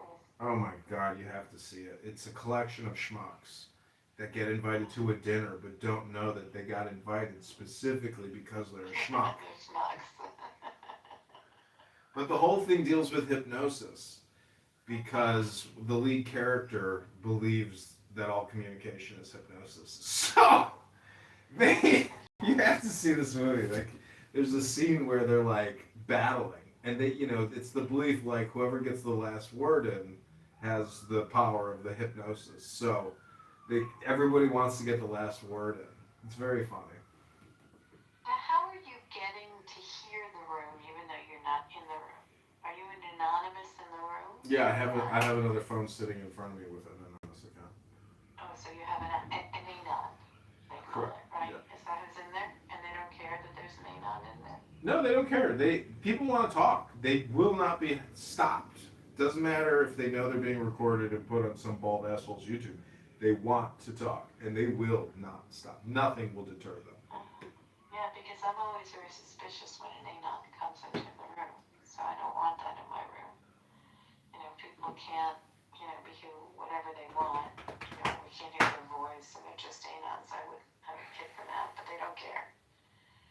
That's interesting. Zen, welcome to Amir is a terrorist, call the FBI. How was your dinner? Yeah. Hey, the movie was great. It was called Solo Mio. Fantastic. Really, really cute rom-com. Rom-com. I'm going out tonight, and I'm bringing a dozen roses with me. And water? Oh yeah, I'm gonna go up to a dozen girls and say, "You are the most beautiful rose I have ever seen." You are too funny. You are out of control. I love it. Thank you. What is your name? My name is Dr. Have you Rose. guys ever seen the movie Nightcrawler? I think so. I have. Yeah. Yeah, I've seen it. That's a funny movie. Oh, that's what you are, John. You're a Nightcrawler. You're trying to capture the best content. He's doing great. That was a good movie. It was pretty kind of scary, and there are people like that. But they're I don't know. They're making money. They must be. That's right. I'm still trying to figure out how, but they are making money. Paparazzi is kind of also like Nightcrawlers, That's basically what the paparazzi are. That's right. That's how they get their best shot. got the most. No, John, I really like. You know, like I've been like following you maybe for like 5 years now, and I always like appreciate like the sort of work that you've put into this. Yeah. Like I'm one of John's biggest supporters and fans. He catches all these people and they're night owl. I'm nothing special. There's a lot of people in the recycling industry. It's a huge industrial complex. The garbage collection. Honestly, like Every day. You're the best. You're like one of the best. Like I'm not like trying to be like braggadocious. Like you're a pretty cool guy, man. Like I appreciate like the wisdom sometimes. You know, like with like the books that you read. And it's fantastic. Yeah, thank you. You know, there's critics and there's artists, and you know, you're an artist too. Look at you, hundreds and hundreds of YouTube recordings of garbage. Just 110, just 110. Oh, 110. Wow. you digitized it. You know, you're the new Motown of Clown House. Thank you for the dopamine, John. I appreciate it. I love it. Oh man, you know, you just can't let people get away with this, because what they want to do is demand that their reality be the accepted reality, and I find that to be so annoying. They're building their framework. Yeah. We need to build a counter framework that sort of takes up their framework. Yeah, we need to reframe the framer. Yes, exactly. Yep, frame the framer, and I won't be a victim of their frame. I refuse, and they're so annoying and so stupid. They're just worthy of mockery. So, you know, it is essentially the roast. It is the roast show, you know. People have been doing this forever, just reframing successfully at that. But, you know, it's funny. They are Nazi accusers, and they are actually the Nazis, which is like, That's correct. I just don't see why they can't see that they're the fascist when they scream that somebody else is the fascist. They want to be replaced and become the fascists that they accuse people of being, even though they're not actually fascists. It's so crazy. If they were fascists, they wouldn't even be able to complain about the fascists. Right. It's so stupid. It's essentially a show. And, you know, they hate the fact that I record it because it just makes them redundant. And exposes Do they know you them. record it? Yeah, everybody knows my name. The John Kitover sitcom is, you know, pretty popular at this point. No, I know that, but do they know? Yeah, I go into the room and I post a link. I say, you're all on my YouTube. And they don't care? They don't care. They don't care. Because they claim nobody watches me. But then they get paranoid and they say, but fuck, he's gathering up so many of our conversations. Like, they're, you know, they scream at me and say, they live in my head rent free. And then I start laughing. I go, no. Oh, that is the best. I love That's a projection. I'm living rent free in your head. I don't even want to live in your head rent free, but I am. Like, look at this room title. Look at the house. I'm just cloning them, you know? It's hilarious. And people come in here. Miss Buttercup, she should have her own show. She does. I'm recording her. She's on my YouTube excessive amounts because she's here every day of the week. This is her life now, you know. And I'm sure she's watched my YouTube and said, "Haha, that's me." You know, it gives her like a joy. We all wonder if she has a job, how she makes a living. Well, she's talked about how she was destitute, you know, at some points in her life. Yeah, but she's been on here like day and night. Somebody said she has a kid.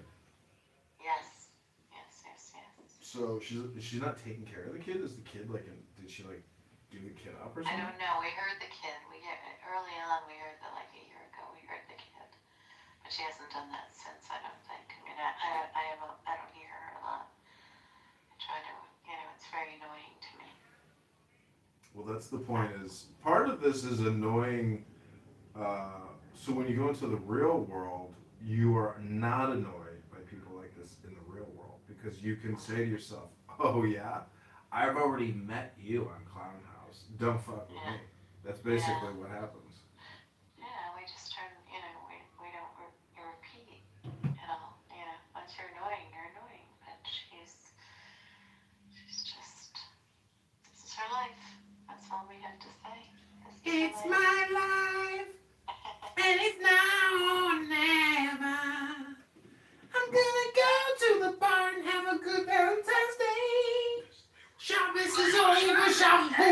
Tov. Shavu. Germany will still solve. Tov. By the way, I'm not with that. 60 or 60? 60. No, it's not 60. I thought it was 30. 30%. Why not Germany? With that fine That's percentage, but it's not 60. It's about 25. Well, does she mean healthcare professionals or doctors? Because She said healthcare professionals. I think it's different. Doctors is 35, but I think healthcare professionals is higher. Yeah, because the pharmacists are mostly here, And also right? nurses, also It's not EMTs. possible. It's not possible. Yeah. Because You can check the facts in. I mean, for 20 years, I said medical professional, which includes pharmacists and nurses, not only doctors. When you take those into account, that amounts to roughly 60%. When we talk about doctors, it's about, I will check it. when we talk about doctors, it's about 25%. Fine, go ahead, Well, check. one out of four You know why this is such, because there was just a really big debate about this in Israel like 2 months ago, so we all checked the data, so we know about it. It's just, go ahead, check it, sure. And Eagle has not checked it. God has googled it, he said.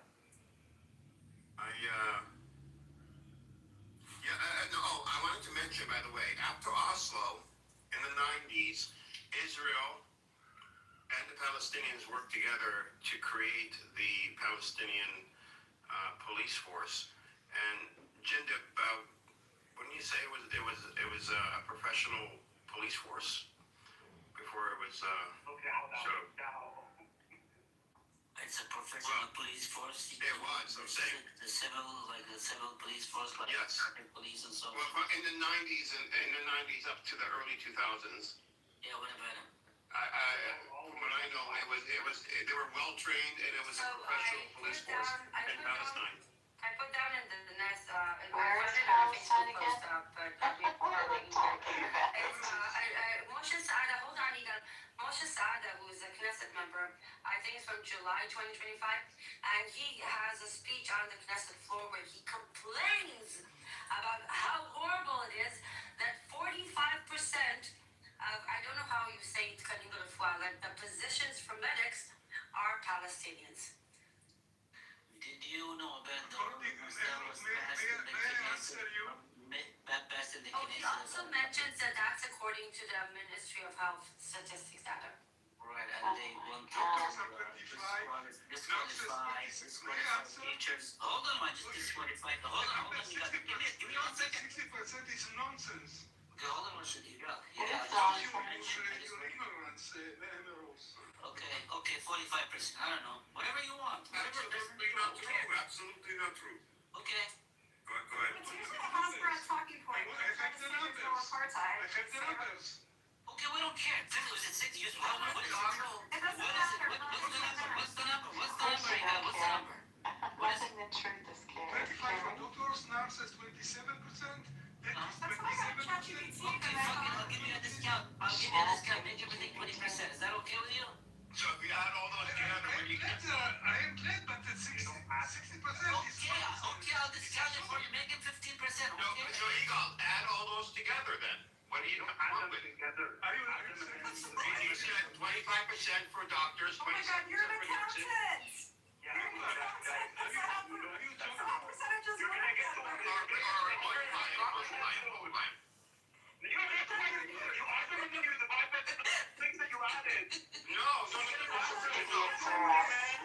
You cannot percentages.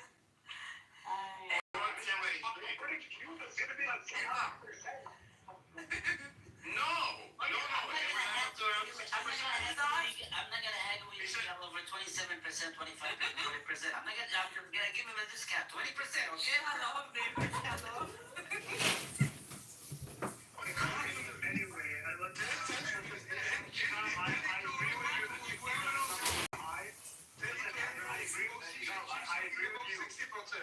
Listen, I agree with you. The 60% number was quite high. I think she was rounding up, like, what? But it doesn't really matter. Right? Like, the point is that, yes, Palestinian population is educated enough to participate in a function.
Okay, Grace. We read this book together called Amor et Psyche. I just want to quickly read through the affirmations. I am patient. I am fulfilled. I am love. And manifest love in my life. Proclaiming love. Proclaiming love affirmation. I dream. I visualize. And I manifest what I long for. My life is filled with love. I am beautiful in every single way. I play the game of life and love with ease. I am light and full of joy.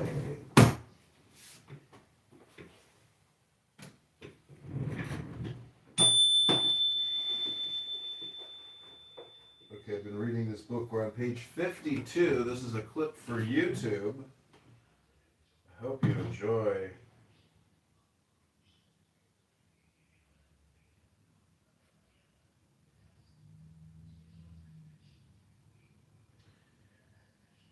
This is called the Equinox. Did Brutus save Roman liberty by killing Caesar? In killing Caligula, Chaerea only made place for Claudius and Nero. To protest against violence by violence is to justify it and to force it to reproduce itself. But to triumph over evil by good, over selfishness by self-abnegation, over ferocity by pardon, that is the secret of Christianity, and it is that of eternal victory. I have seen the place where the earth still bled from the murder of Abel, and on that place there ran a brook of tears. Under the guidance of the centuries, myriads of men moved on, letting fall their tears into the brook. And eternity, crouching mournful, gazed upon the tears which fell. She counted them one by one, and there were never enough of them to wash away one stain of blood. But between two multitudes and two ages came the Christ, a pale and radiant figure. And in the earth of blood and tears, he planted the vine of fraternity, and the tears and the blood, sucked up by the roots of the divine tree, became the delicious sap of the grape, which is destined to intoxicate with love the children of the future. Chapter 14, the number 14. This is a Christian Jewish Kabbalah book, by the way. It's called The Key of the Mysteries. 14 is the number of fusion, of association, and of universal unity. And it is in the name of what it represents that we shall here make an appeal to the nations, beginning with the most ancient and the most holy, children of Israel.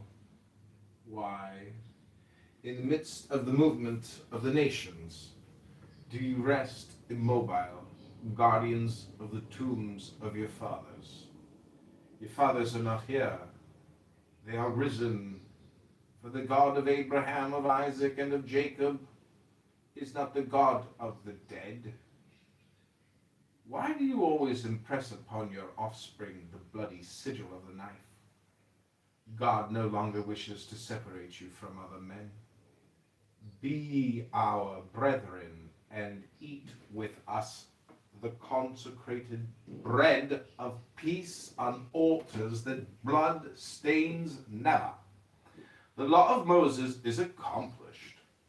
Read your books and understand that you have been a blind and hard-hearted race, even as all your prophets said to you. You also have been a courageous race, a race that persevered in strife. Children of Israel, become the children of God. Understand and love. God has wiped from your forehead the brand of Cain, and the people seeing you pass will no longer say, "There go the Jews."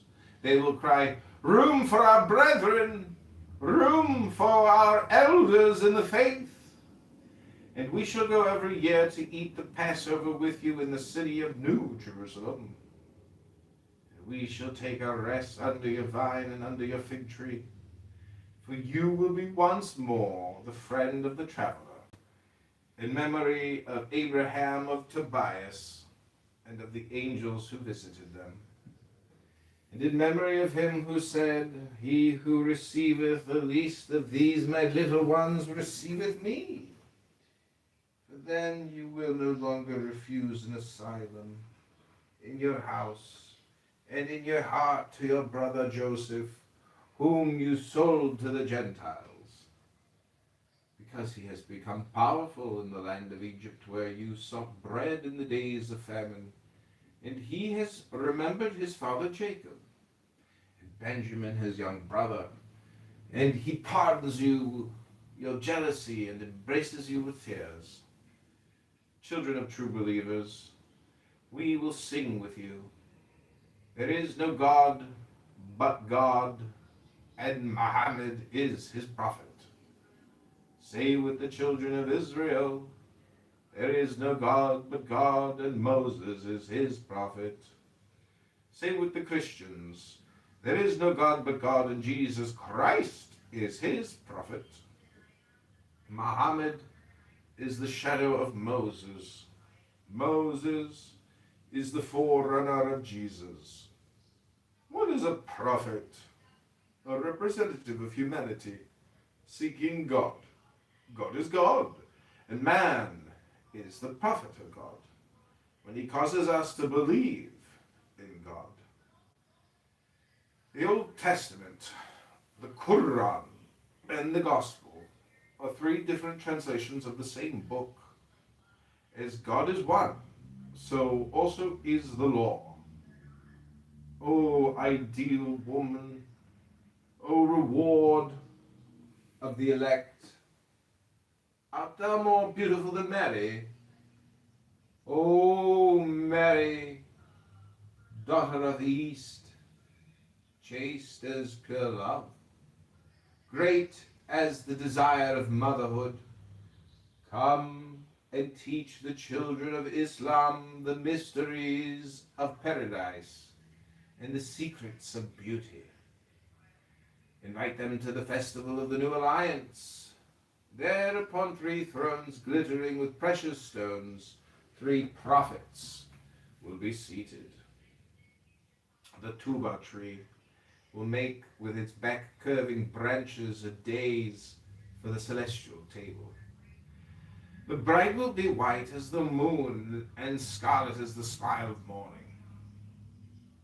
All nations shall press forward to see her, and they will no longer fear to pass Al-Sirat. For on that razor-edged bridge, the Savior will stretch his cross, come to stretch his hand to those who stumble, and to those who have fallen, the bride will stretch her perfumed veil and draw them to her. O ye people, clap your hands and praise the last triumph of love. Death alone will remain dead, and hell alone will be consumed. O nations of Europe, to whom the East stretches forth its hands, unite and push back the northern bear. Subnote.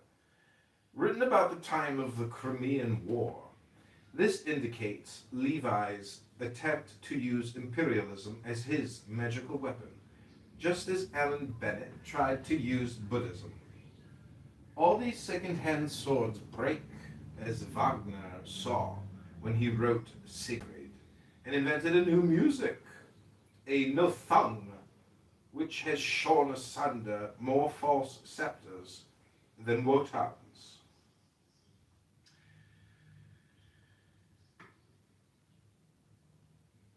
Such will, or did I leave off? Let the last war bring the triumph of intelligence and love. Let commerce interlace the arms of the world, and a new civilization, sprung from the armed gospel, unite all the flocks of the earth under the crook of the same shepherd. Such will be the conquests of progress. Such is the end towards which the whole movement of the world is pushing us. Progress is movement, and movement is life. To deny progress is to affirm nothingness and to deify death. Progress is the only reply that reason can give to the objections which the existence of evil raises. All is not well, but all will be well one day. God begins his work, and he will finish it. Without progress, evil would be immutable like God. Progress explains ruins and consoles the weeping of Jeremiah. Nations succeed each other like men, and nothing is stable because everything is marching towards perfection. The great man who dies bequeaths to his country the fruit of his works. The great nation which becomes extinguished upon earth transforms itself into a star to enlighten the obscurities of history. What it has written by its actions remains graven in the eternal book. It has added a page to the Bible of the human race. Do not say that civilization is bad, for it resembles the damp heat which ripens the harvest. It rapidly develops the principles of life and the principles of death. It kills and it vivifies. It is like the angel of the judgment who separates the wicked from the good. Civilization transforms men of goodwill into angels of light, and lowers the selfish man beneath the brute. It is the corruption of bodies and the emancipation of souls. The impious world of the giants raised to heaven the soul of Enoch. Above the bacchanals of primitive Greece rises the harmonious spirit of Orpheus. Socrates and Pythagoras, Plato and Aristotle resume in explaining them all the aspirations and all the glories of the ancient world. The fables of Homer remain truer than history, and nothing remains to us of the grandeur of Rome but the immortal writings which the century of Augustus brought forth. Thus, perhaps, Rome only shook the world with the convulsions of war in order to bring forth Virgil. Christianity is the fruit of the meditations of all the sages of the East who live again in Jesus Christ. Thus the light of the spirits has risen where the sun of the world rises. Christ conquered the West, and the soft rays of the sun of Asia have touched the icicles of the North.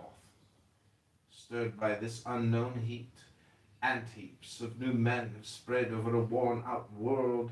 Souls of dead people have shone upon rejuvenated races and enlarged in them the spirit of life.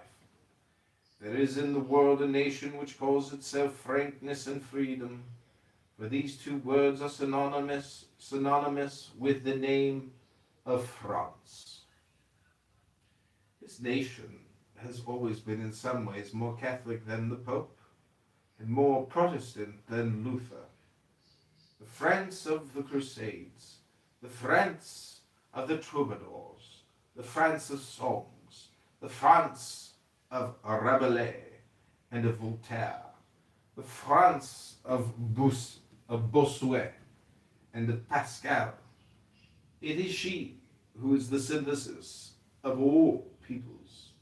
It is she who consecrates the alliance of reason and of faith, of revolution and of power, of the most tender belief and the proudest human dignity. And see how she marches, how she swings herself, how she struggles, how she grows great, often deceived and wounded, never cast down, enthusiastic over her triumphs, daring in her adversities. She laughs, she sings, she dies, and she teaches the world faith in immortality.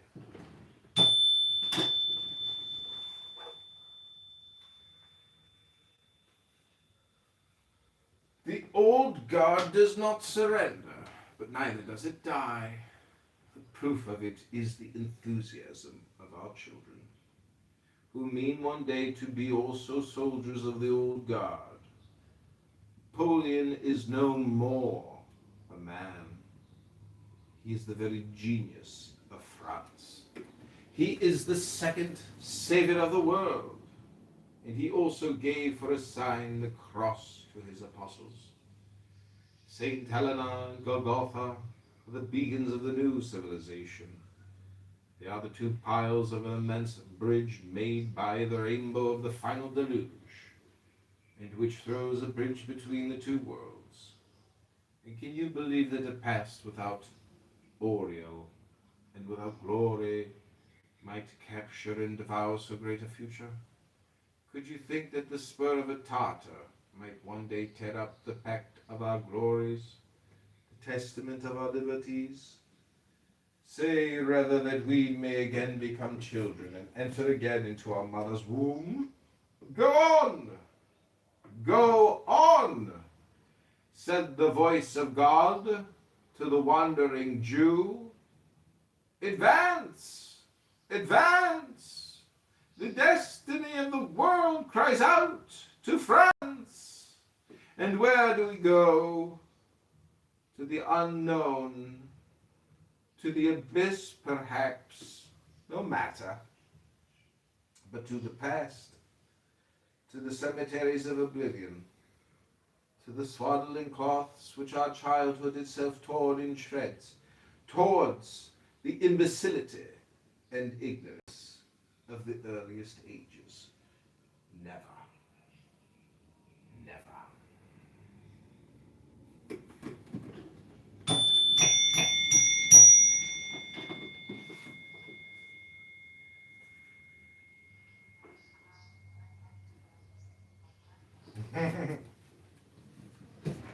Okay, good night. Happy Valentine's Day. It's 9/11.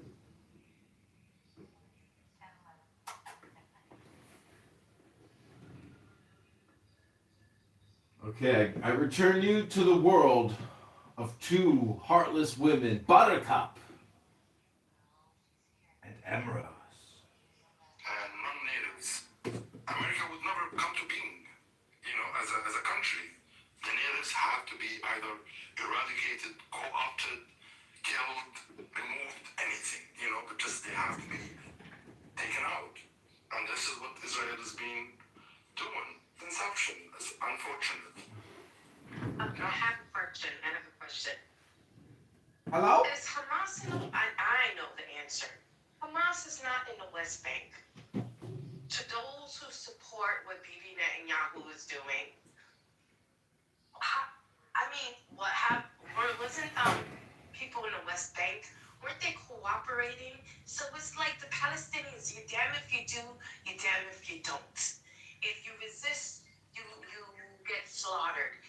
A fast slaughter. If you don't resist, you get a slow slaughter. But either way, you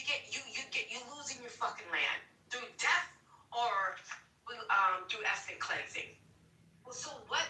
Why are you guys doing this to the West Bank? What's the answer to that? Because they can and they want to, and nobody's stopping them. Ah. Go ahead, Daniel. Anyone? Anyone else? Any Zionist Jew over here? There's no Zionist on Why stage. are you guys doing There's this to no one on them? stage. You're talking to the choir. Alright. Just want to understand this.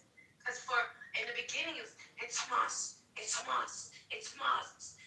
Destroy Hamas. We got to Hamas. And Yes, now you what? saw through it. You see through it. And now what? What did the Palestinian in the West Bank do? You guys are disgusting. It looks like we outlost all the Zionists tonight. I guess we win. We won this one. I always win, except It became an echo chamber. Exactly. Exactly. oh my god, except for Jason. But you know what? Being an echo chamber that echoes. That's crazy. But being an echo chamber that echoes the end of atrocities is not a bad thing. Just saying. I mean, I could understand a Buddhist. I could understand a Christian Zionist, but a Buddhist Zionist, that's crazy. You ever heard of that one Wednesday? Never heard of Jew boos? Wednesday, there's a whole thing. The Jew boos are a thing. Jew Buddhists. Jew boos. Wow. Yeah. You never heard about the Jew boos? No way, man.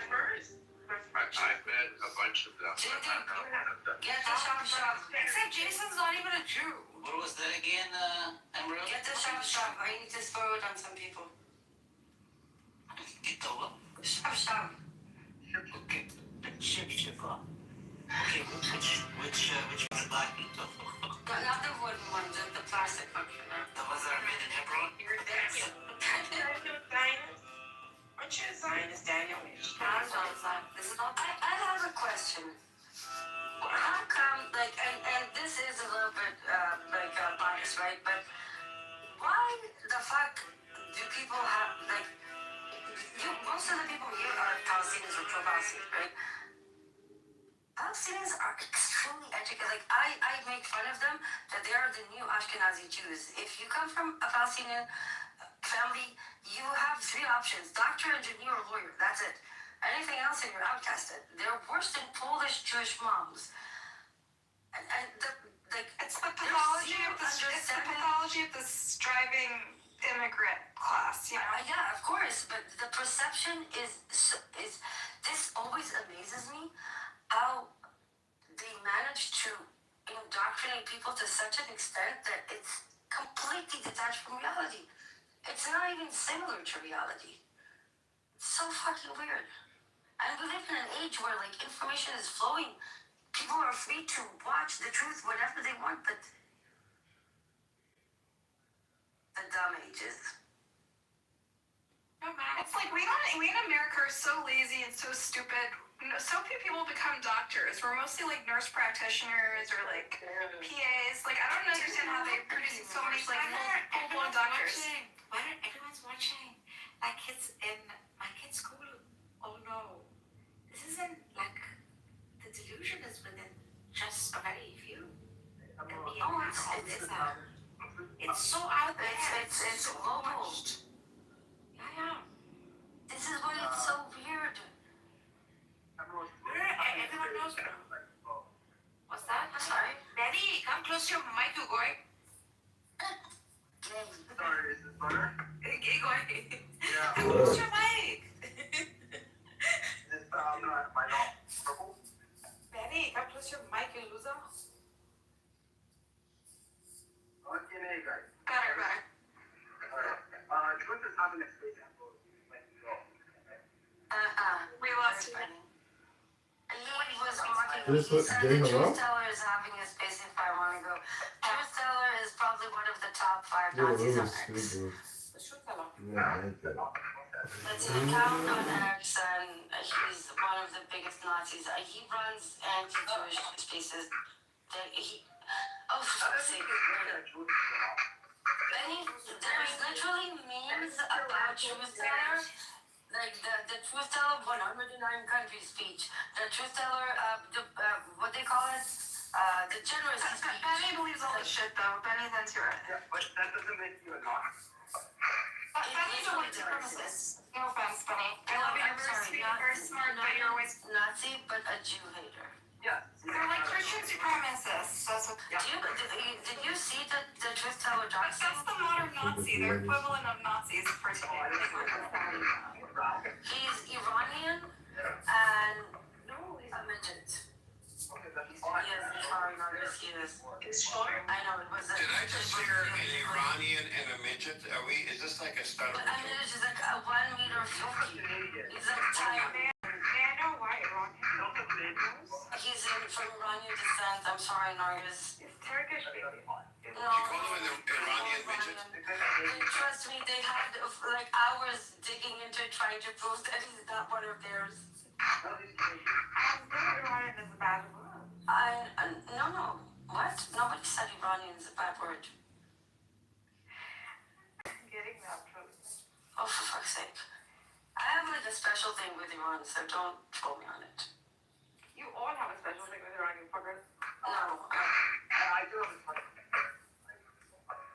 It's like Benny, you're. Iran yet. We can't even hear you, which I don't know if it's a bad thing or a good thing. Yeah. Great thing. Why do we have BB on stage? Fuck your rock. He said fuck your rock. I don't understand. That's not BB, it's Shake. I just got here. I didn't even say anything. Daniel put a BB picture? Yeah, it's like a GIF or GIF. Ugh. I think it's Jeff. I think it's. Oh no, he actually It was. It's a Christian, Daniel. It's a Christian BB Netanyahu. It's Jeff F. No, it's You know what's the most popular UFP liberal Zionist in Israelis in X? It's a picture of BB with a bloody hand on it. Very visceral. Isn't that referred to? Because they blame him for October 7th. Is this better? Yes. Lefty Zionists in Israel call it the Netanyahu massacre. But the thing is, he was not there that day, so I can't really blame him.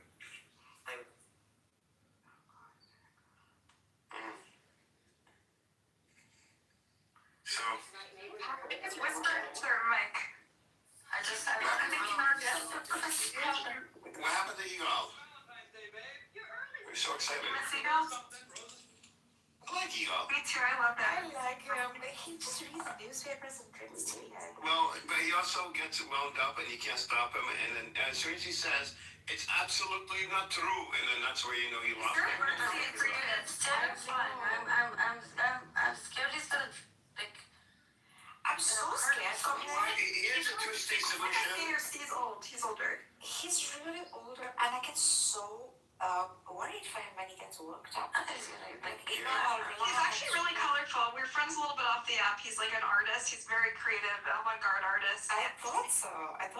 Yeah, he did exchange literature. We exchange creative writing sometimes. Very nice. And even when he speaks, it's quite poetic, although like He is not poetic. What do you He's like mean? a visual artist. Yeah, he's chaotic in the way he speaks, have you observed? Because it's a language issue, and he gets worked up to where he can't get the words out in English. It's he's very sincere and earnest, you know? He's like in touch with himself. He's sincere to his Kool-Aid. He's sincere about his intentions and his justification. He did say His born in Krakow, which like literally was wiped out, you know? He has like unique perspective. But he does believe in ending the occupation. When it comes to Israel, it's not any perspective, it's half the country. No, but he was actually born there, you know? He was born right after the Holocaust. There's about 100,000 Holocaust survivors still alive in Israel. He's not that unique in Israel. Yeah. I don't think he's a survivor, his parents, but... If he was born in Krakow, then he is a survivor. No, he was born after the war. In Krakow. does say that he's for a two-state solution. He does say the settlements have to go. He does say that the violence is bad. He falls short of calling it a genocide. He does say it is way too much and it should have ended much sooner. Sure, it's much better than enough to if I take everything you just said and I had to put it into like a quick note, that's what you call polite occupation. Yeah. And it might be better than full-on genocide and ethical cleansing, but let's not confuse that with something else. I don't think he doesn't have the, I don't know, maybe I'm wrong, but I don't feel like he has Not the hate. hateful, not at all. No. Yeah, I don't feel like it's a hate. He laments the occupation, he laments the war crimes, he laments all that shit. Okay, but this is a problem. He seems hate like an artist, yeah. You're right that with people like him, it's not because of hate, it's because of fear. But the problem is that fear is, the majority of that fear is manufactured. They tell you, okay, you left Gaza and they did October 7th. They tell you, you did Gaza, it was a... So, you see, I understand that the fear is real. The fear is real. But the reasons they base that fear on are manufactured. And the Zionist regime use that. They push it every day in the news. And the brainwashing is very strong. These are intelligent people. And when you tell them you're under occupation, the violence goes away. That's it. And that's where you get stuck. The most simple thing becomes years of complicated. It's not. It's not serious. It's stamina and his passion when he fights just like with the Israelis. He won't back down. He doesn't give a fuck. He'll just be like, yo, this happened. This is like he doesn't back down. He's really He's an avid tennis player, by the way. But that's psychosis. Holding on to your life to fake reality is literally the definition of psychosis. Those are the mustache. That's the problem. He's so liberal when he's from this old generation of like, you know what I mean? Like he's generation of Zionists and he's still very, very, very Christian Ambrose we can work with him and get him, he doesn't even demonize me. He doesn't demonize anything. That's what they thought, Edward. That they thought we could work with this. This is exactly what okay, this is dangerous. Don't fall into management of the occupation again. No. The value of finding allies where you can find them. Like, you're not going to make any, you're not going to hit the great people. Yeah. Somebody like him I could work with. I'm not saying I would agree with him. You can't work with him, Edward. In the 90s, we thought, no. We have passed the point of no return. This is not October 6th. This is not Oslo. This is a society that has committed a Holocaust and still is. There is no one to work with. They need to go to their separate corners. Israel needs to be denazified. Palestinians need to heal and rebuild themselves. But this is not. There is no gray zone. This is a dichotomy. Enough. No more management, no more we can work with it, black or white.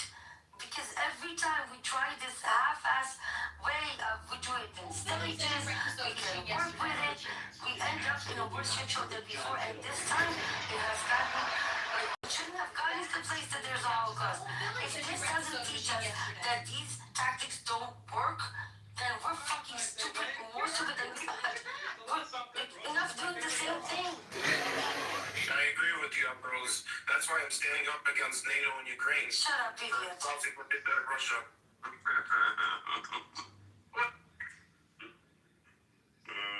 Did you see the position they put Russia in? So, Pakistan's in the bad. Pakistan? That's the thing we used to do next. So what is this actual number for healthcare workers? I'm very curious. The numbers that Eagle gave us are correct, but I misrepresented what I remembered, which is not the current number. It's the current number of new licensed medicals that are given every year, and and that is where you see 40%, 45% in 21, 52 in 22, and 60 in 2023. That's basically how it is. Articles, it says like 10 years, 15 years ago, it was like 8% for parsley, and now it's like 30%. It's really a big jump. Well, when I was to redeem myself, what I was trying to get Egon to do is, since we didn't have all that information to estimate by adding up all the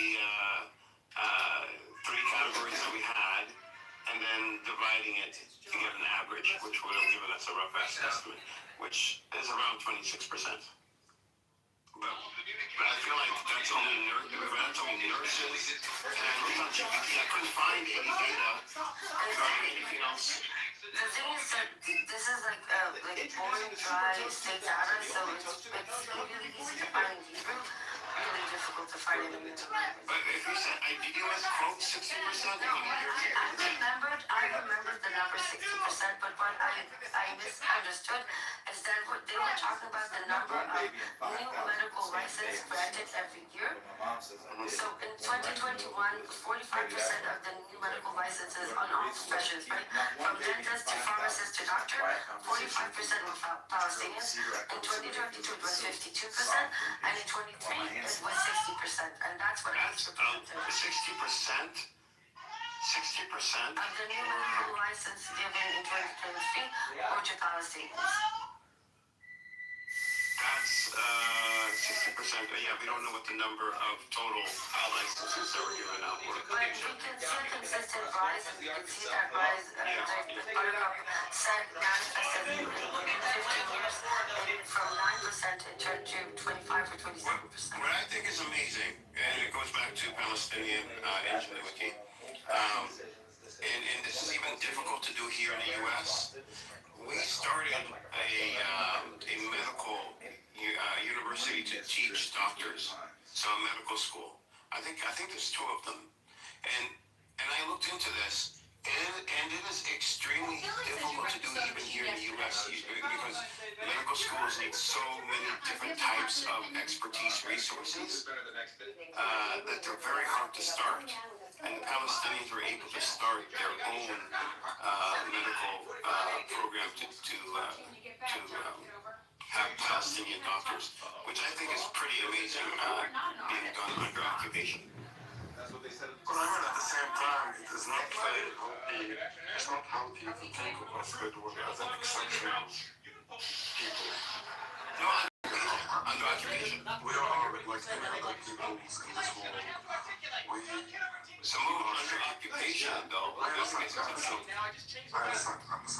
But you have to, we are like any other people in this world. We are shaped a lot by our environment. The occupation Palestinians and you have to know, Palestinians right after 1948, their status has changed a lot from that time to now. Palestinians, when they were kicked out of Palestine, they were the most educated people in the Arab world. 50% at that time of Palestinians knew how to read and write, were educated, and 50% wasn't being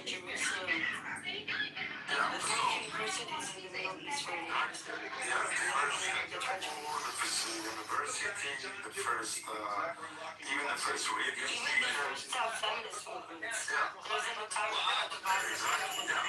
All of the same thing. Come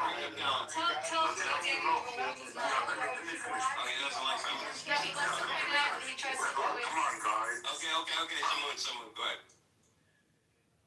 Go ahead, someone. Sorry, go ahead. The mic is yours. Okay. I mean, if it's a volunteer, it's boring. You don't have to. No. You're getting We're immature. We're immature. So we have to listen. Dispersion, exile has taken its toll against the Palestinian people.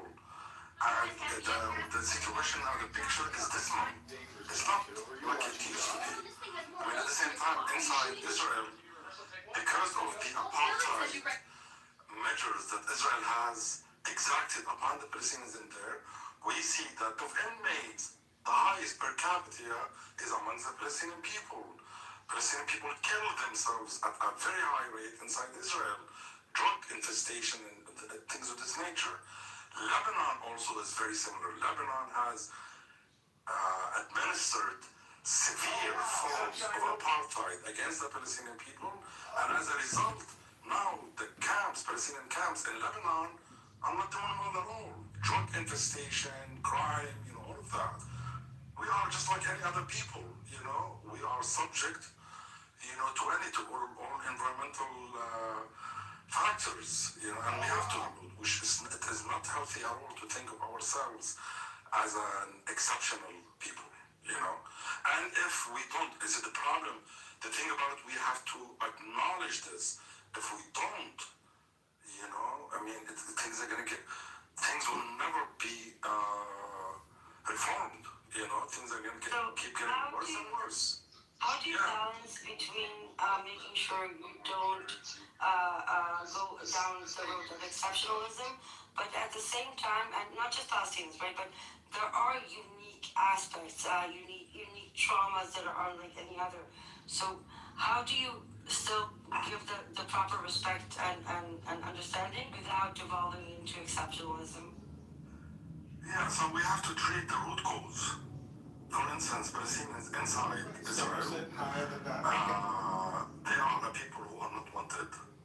The same way how African Americans, black people in America, they were the people who, right after either they are slaves or segregated, or they are not unwanted people. The system does not want to enfranchise them. So as a result, America here applied apartheid forms, measures against black people, and throughout the 60s, 70s, and 80s, to a point where, unfortunately, they have, I don't want to say succeeded, but they have broken the collective will of black people in America. Same thing now, Palestinians are undergoing this process. I'm actually answering your question, so what do? We need to address the root cause. This form of settler colonialism, discrimination, racialization against Palestinian people in Israel has to stop, right? And we have to fight against it, right? So this is one way. I 100% agree. I just don't have any emojis left. What is that? She doesn't have any more hearts or anything. Yeah, but you see, I'm not sure if I did answer. You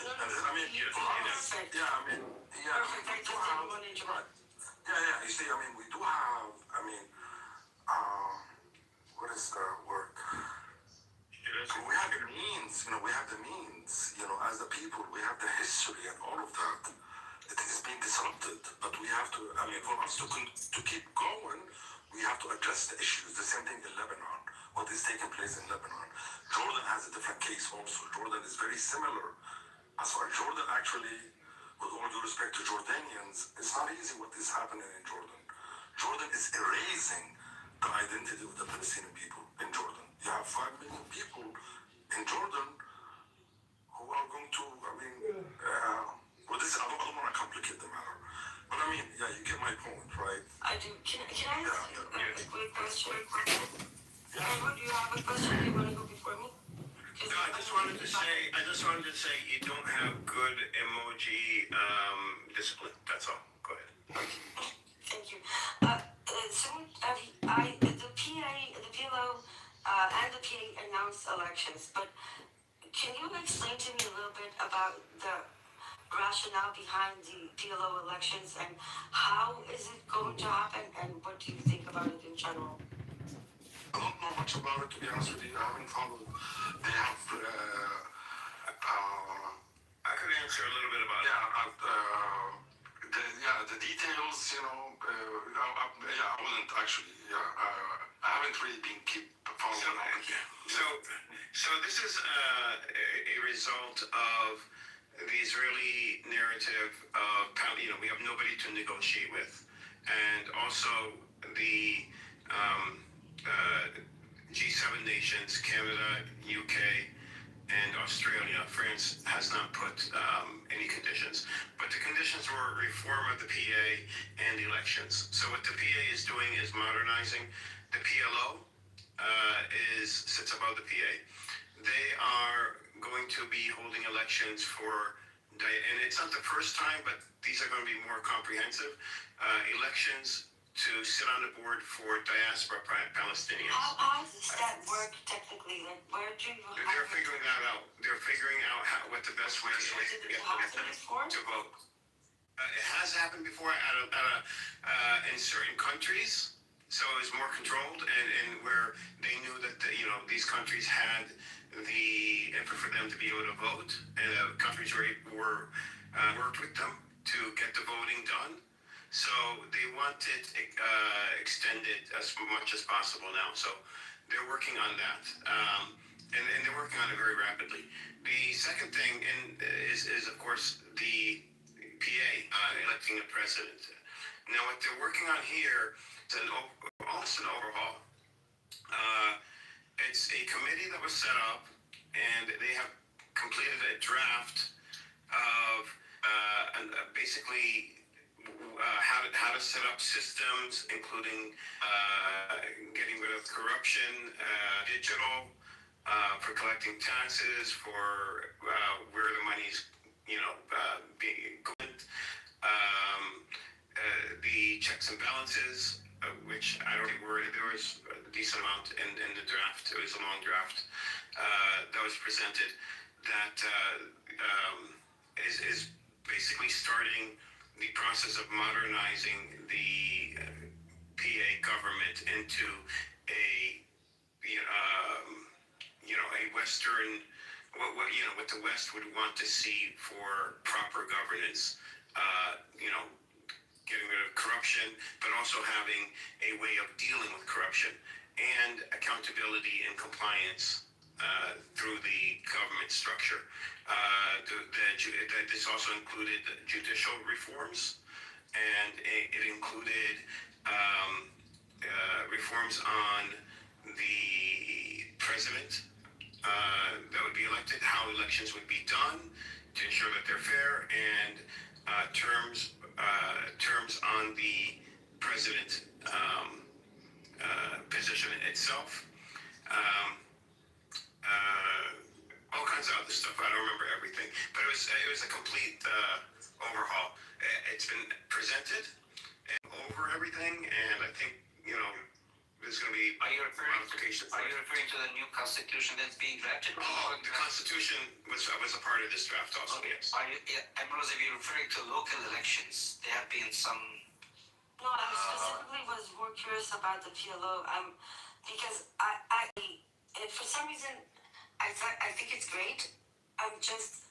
Okay, I'll be honest. How much of it is political theater, and how much of it is actually going to happen? Well, I'll tell you. I need to know how much I can. I can tell you they did some modifications on the laws, but the PLO or the PA or our Abbas signed into law some new things in which the people who are running for office have to pledge something of a guidelines, a political commitment, basically. That says you need to accept the PLO as the PLO program. They want to prevent another right. They don't want anyone who does not recognize the does not recognize a PLO decision in any way, shape, or form. Meaning that sidelining anyone that does not recognize the Oslo Accords or the decisions made the PLO. Those things did not exist before, and I think they changed the quota system, and they lowered the age of people who want to run for office to 23 or 24 years old, something to that effect. And the draft, if Jindib, you haven't read it, the pledge basically says the PLO is the the PLO decisions are binding. And those recognition of the state of Israel, renunciation of the armed resistance, and they accept the idea of a two-state solution, and they need to abide by any PLO decision in international, on the world stage. Just to make it clear, so it's not confusing, Rose, that's the PLO, which sits above the PA, and then the PA has its own draft reforms that have not been approved yet. They just came out like a week ago, and this stuff that I was talking about, all these extensive actual government changes in the structure of how the government's set up and the accountability and going digital for tax collecting purposes, the Constitution. This is all under the PA, and this is in draft mode right now. So, my question was going to, I specifically mentioned the PLO because I saw the statement and they are specifically calling for every Palestinian to come and vote and participate anyway. And first of all, I'm wondering if it's a trap. And second of all, if it's feasible, because the problem with PA elections is that Israel has and probably will again very easily derail it. But when it comes to PLO, if we're including diaspora and 48ers, the PLO positions are on the board, Ambrose. No, it's not about the positions. It's about I'm trying to figure out the strategy behind the move. Okay, the PLO represents the Palestinian. I know that. I know that, but this is a significant move that, if executed, is going to cost a lot of money, right? And can also cause a lot of internal disagreements. But and don't get me wrong, I love that idea, right? I love the idea of all Palestinians coming together. But I'm wondering what I'm missing here because I can't seem to find a reason that will make such a large-scale operation worthwhile. Even not as political theater. Something the positions are up. I believe the positions are up. But what the PLO is the committee that oversees, like it's the aspirations of the Palestinian people. So it's the committee above the Palestinian government. But Edward, if you need to have polling stations and data collected for pretty much everywhere across the globe, right? That's a huge operation to execute. And there are so many. So in order for them to put this operation in top priority, I'm wondering if I'm missing strategy in the real. The strategy is we were told if you want recognition on one side from the UK, Australia, Canada, which is important. UK is a veto nation, so is France, and that would only leave the US to veto. So we would be only one nation away from being recognized by the Security Council as a state. Not that it's going to happen tomorrow. I'm not, saying anything like that. But we are trying to negate or neutralize the Israeli narrative by doing what the Western countries want us to do. At the same time, it neutralizes the Israeli narrative, the Zionist narrative of, well, we have no one to negotiate with, and also they're all corrupt, and they don't really have a government. So we're addressing those. We are building the government. We are building checks and balances. We have a draft constitution. The PLO sits above everything. So by allowing diaspora Palestinians to be voted in on the committee, that then represents more Palestinians. So not just Palestinians in the West Bank, but for Palestinians from as many parts of the world as possible, where there's a large percentage of Palestinians. So we can say that we have, the majority. The board would represent the majority of Palestinians. So if the board represents the Palestinians, and then it, orders the PA to make these changes, like a constitution and everything, and the PA is planning, after making these changes very rapidly, then going to elections, and that's the tricky part, who would actually run, okay? But having a president that represents all Palestinians, and then declaring, because we have not done so, declaring a Palestinian state with borders. So government, board first to include everybody, all Palestinians, PA reform, and then declaring a Palestinian state. It just strategically would align much, much better with Western, what would it be? Western thought. West, how, Western audience. Or Western demands for reform of the Yes. But all this is just blowing in the wind. To me, it's just blowing in the wind, useless shit. That's whatever. This is why I asked, is it a political theater? It does. I don't think so. I think it is more than that. Now, would it accomplish a Palestinian state, at least by itself? No, it wouldn't. But it would give us more leverage and credibility. And that's what they're aiming for, is credibility.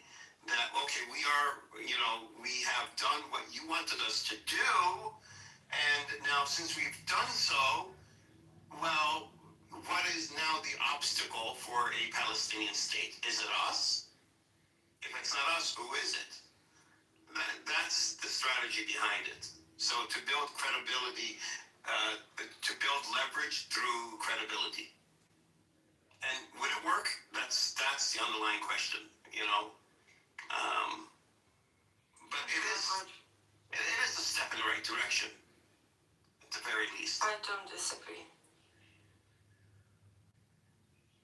Now, Jendib is very pessimistic about it actually working out, which I don't blame him, because let's be honest, have things ever worked out for Palestinians?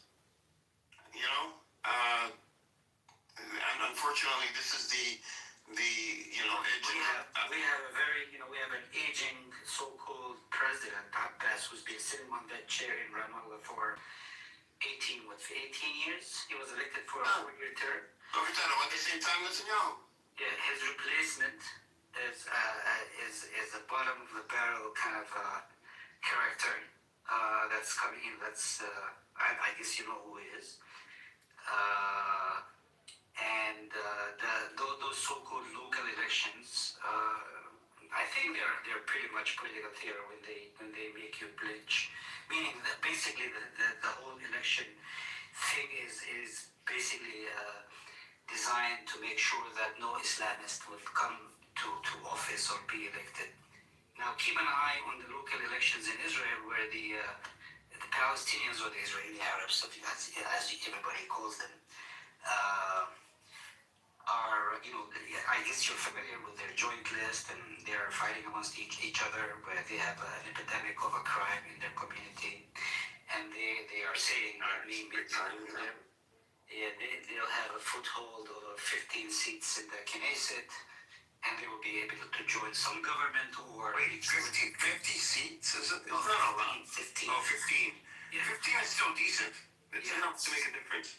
Yeah, so if they get 15 seats, it makes sure they want to make sure that Netanyahu and his cohorts are not back in power. But I don't think that's. I'm very pessimistic. I want to ask you, Jindib. I wanted to ask you and Rose this question yesterday, but it was too hectic. Would it have been possible, and is it possible, for Palestinians to lobby or go to Israel? And talk to the Knesset, talk to other coalitions, and sort of going like. Did you say Palestinians as Palestinians? Yeah, in the West Bank. In the West Bank, yeah. Go to the Knesset? Really? Well, the Knesset people that are in the Knesset, go to like coalition leaders, opposition leaders. I don't talk, We set up a meeting with Mocha China. Well, no, not him. I'm saying leapfrogging the current administration and talking to those that are more reasonable and getting a foothold in, maybe shaping Israeli policy on the ground. I don't know if it's possible. I don't know enough about that. You're referring to the lobbying tactics that are used in America and in Congress. But I don't know. Yeah, but that's that's a far-fetched idea here in Palestine. When you go lobby Congress, you're lobbying your representative, the person who represents your Yeah. And here we can hardly get. What are you talking? We can't even get to Jerusalem, man. I mean, setting up meetings and just showing that we are making an effort to these people, and I don't know. I don't know enough about the Israeli political. I know, we're under occupation. I know they don't think of as us as equals, but having Palestinians involved in the dialogue with various stakeholders, coalition leaders, even smaller coalitions. I don't know. Maybe it won't make a difference. I was just thinking out loud. How do you feel about like benevolent leadership, like of one kind, like What do you mean? like a compassionate dictator? Compassion. Oh, what do you mean compassion? Are you high? What are you talking about? I like the idea of compassion. Yeah, man. Don't get me wrong. Dude, Listen, I'm not ready to become dictator. I am. I would agree. You are, and you're compassionate. Put away the ropes and the boat. Talking about That's a form of compassion. Bro, think about it for a minute. Like, What are you talking about? this leader, okay, I have to go in a bit, because I have to go get jiggy with it. But what I wanted to say is that... What are you getting jiggy with a lot? It's Valentine's Day, losers. Look at you. I'm talking about that one leadership with one freaking mind, okay? That also has like a cabinet under it. I think it's called a bureaucracy or something. Daniel, you there? What did Plato call it? Democracy. I will look that up. For what? For the Palestinians? Yeah. We already have the Listen, Abbas is just sitting there on the chair, like. He's got one foot in the grave. That's what I'm saying. Therefore, a leadership of this one woman. We have a guy named Abbas, and he sits, at his Abbas chair. sitting on his chair. He's sometimes short on diapers. Okay. Alright. I will become your tyrant. Don't worry. That's all we need. That's all we need. I'm talking about a kind, compassionate, just, freaking ruler, not like a. Are you trying to apply for the job? Not like a monarch. No, bro. I'm looking for a queen for you. What? A tyrant. I like the whole notion. I want to become your You guys are not taking my freaking political system seriously. No, But I we're think not. it's the idea. Jacob likes the part about being, the tyrant part. He's willing to go along with this. We all have things in our own freaking sovereign empires. We do. They're in our heads. In our own heads. Some of us manifest them, and that's where the problems start. Like your friends, bro. With the My friends. Yeah. Oh, So, yeah. yeah. What's up? What's that, Jinder? What's your burping? Huh? Hearing my kid burp. Is somebody gonna start slurping now? All right. So we're leaving, closing the room. Yeah, I have to go. Okay. Are you gonna go to Amir's room? Probably for a little while, then they'll go to bed. Never. You're such a night owl, aren't you? Just like me. Yes. The night is young, life begins. Who? Nargis? Yeah, she's a night owl. No, she's 3 hours behind, so it's what, it's 8 o'clock, and she has a hot date. Just don't bring him to your house. I don't want him hurt by your artwork. So hold on. Stella, I have to go. You just come in? I'll come back in a couple of hours. I'll let this happen. Oh, husband's a man of fire, criminal. Hold on, yeah. I'll come back in 2 hours. Hi, Jinder. Hi, Daniel. Hi, Jason. Hi, Shape. Hi, Sarah. Hey, what up, Sarah? What's up, guys? Sarah, you good? I'm okay. I wasn't feeling very good earlier. What happened? I was gonna ask. I don't know. شکمم درد میکنه. چه خوردی؟ هیچی والا. I have to get my Persian dictionary now. Have you guys seen this joke? You know what? Wallah is wallah. When I said wallah, it's wallah. Yeah, those I understand. This is one of the jokes that are funny. I don't think you guys can see it. Don't use my name in vain, sailor. The other one I saw, which I thought was very funny, and it was this one. I miss talking to you, Ginger. We miss talking to you too. Dude, I really Don't say we. I said you. Big difference. Okay. That's a real me. Okay. I can hardly speak English. I miss talking to you. Okay. He was funny in Royal B. That is the gift of the century right there. I know, I saw. There's another one. You know they did that only because she said that she doesn't want them to bomb her country. That's why they did that. She said she doesn't want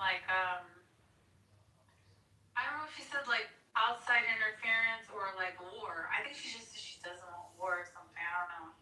That was a mistake, sorry. And their head almost exploded. That's who are those people?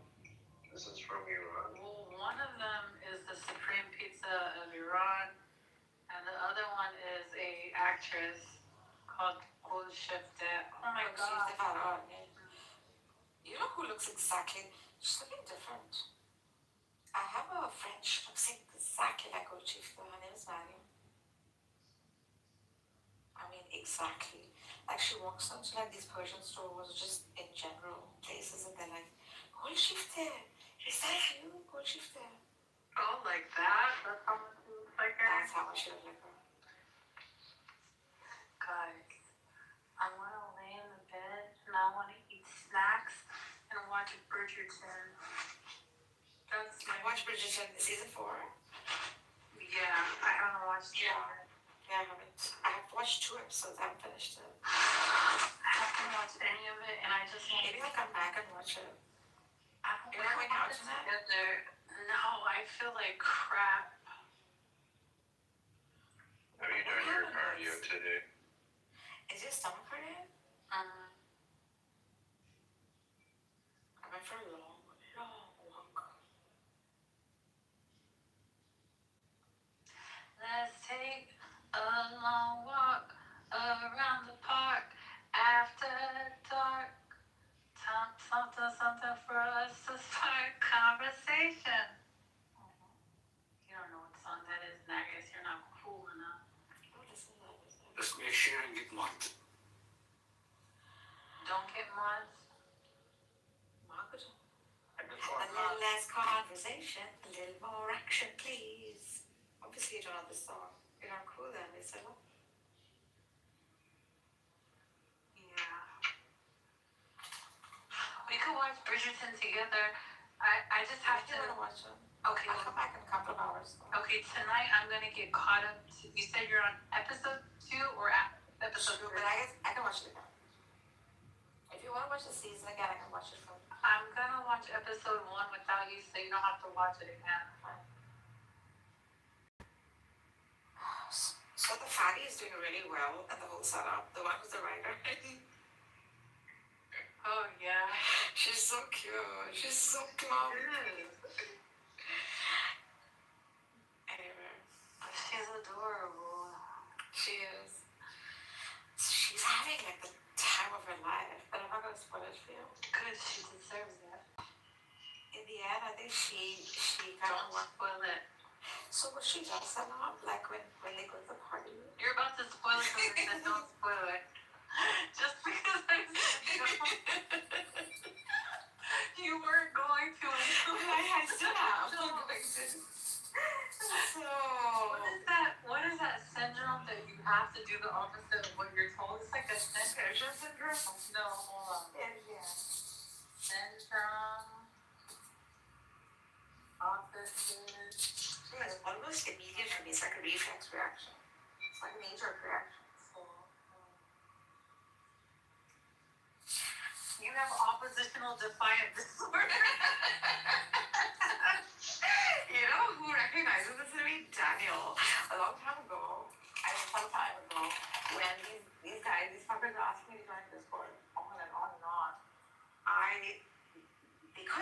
you to join Discord. And we joined, and so they kept saying, and then Daniel was like, you tell her something, she's not going to do it. She's going to do it the opposite way.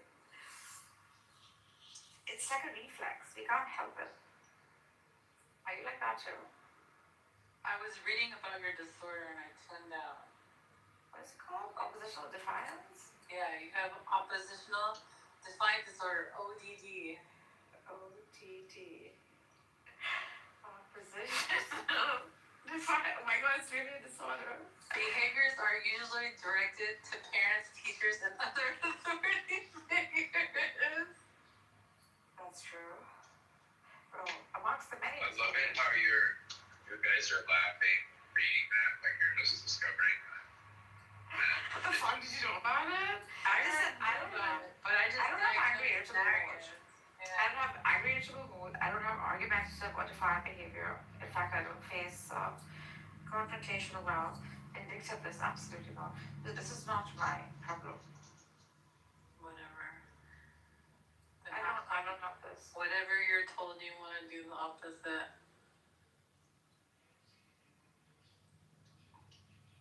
So let me tell you what happens in the episode 2. You want episode 1 or 2? No. Zippity doo dah day. No, I don't have this. Maybe I have like authority. My kid is the same way too. My sister is the same way. So you have to tell her the opposite. The opposite works for me. Tell me the opposite. Exactly. Honestly, my kiddo, she would say, do you like the pink one or the red one? I like the pink one. Okay, the red one then. Yeah. So And they're so sad. Yeah, same. And then I'm like, why did you ask me then? If you knew exactly what you were going to say. She asked me so that she chooses the opposite. Exactly. So then I learned that, and I would say the other one so I could get her to wear the other one. Mine has gone for Galentine's night tonight. God, it's so cute. They're building some kind of chocolate house. Whatnot. Those kids were like, you want to go to Marianne's mommy's house so that we could all have fun? Because I have no restrictions of rules, right? They can do basically anything they want. Like, songs rules. And then I called up one of her friends' moms and I said, she's Russian Jewish, very, very gorgeous mother, and very lovely. I called her up and I said, can you please do the freaking Valentine with me? Of course.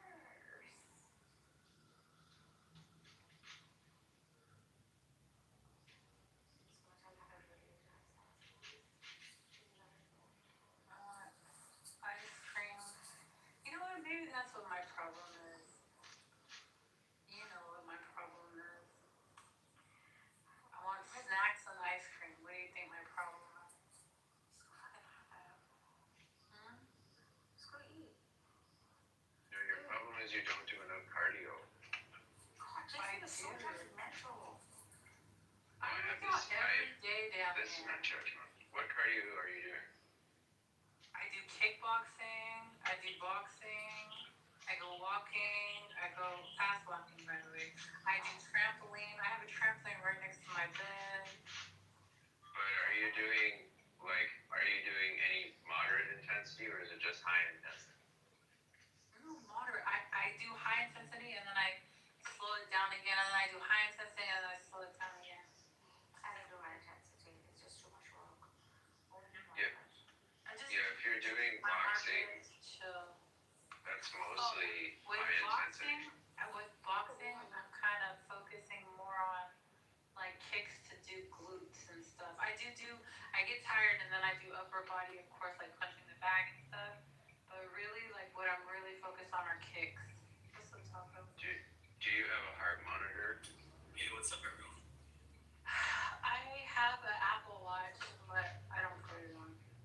Do you know what your zone 2 heart rate is? I think it's like 1. Well, you don't have to tell me what it is. But I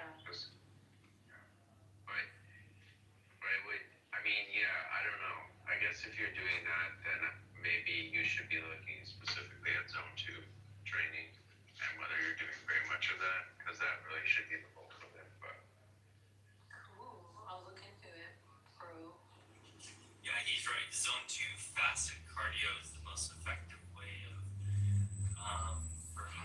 visceral fat. I'm trying to just build booty muscle. That's what I'm focused on. Well, you gotta do resistance training, like squats. Yeah, I do. When you talk to me and I'm like, I'm working out, what the hell do you think I'm doing? I'm doing sumo squats. That's good. Zone 2 cardio. And sustain for 69 minutes. Well, you want to do up to 4 hours a week, up to 5 hours a week, but 3 is okay. Yeah. So 1 hour a day. Of what Or intense? less, and it's low and it's low levels, but it's very moderate intensity. I think something genuine is 10 minutes. It's 60 to 70% of men. Yeah, the thing is, that's like a different. How do you do zone 2? Yeah. You need a heart rate monitor, like your watch, and you need to stay in a zone 2 band with any cardio. So rowing machine, running, treadmill, it's all fine. I use a rowing machine most of the time. And you stay in zone 2 for 20 to 40 minutes, so that's fine. I love the rowing machine. Yeah, so with rowing, zone 2 is a very slow rate of rowing, actually. So just keep that in mind. It will feel slower. It will feel slow.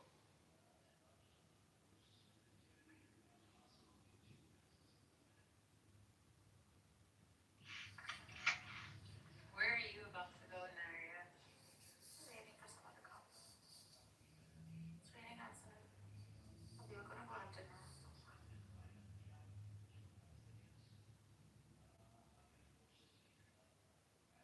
Don't feel like there's gonna be such pseudo lovers around.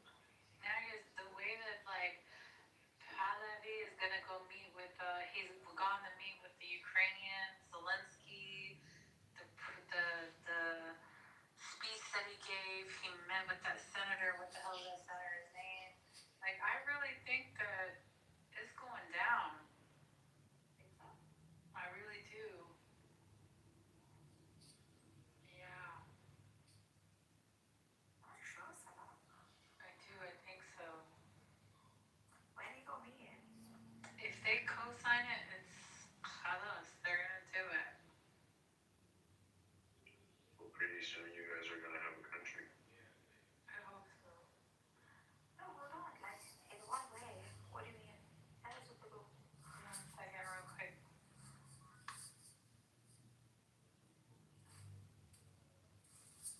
Then I'll be able to say, What?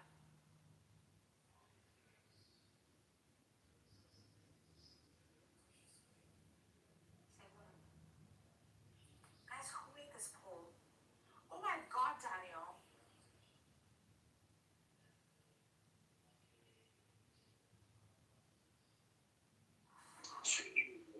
Change your vote. No, please change your vote. No. I want her to know that she was not abusing tonight. No. Oh my God. Who was not abusing tonight?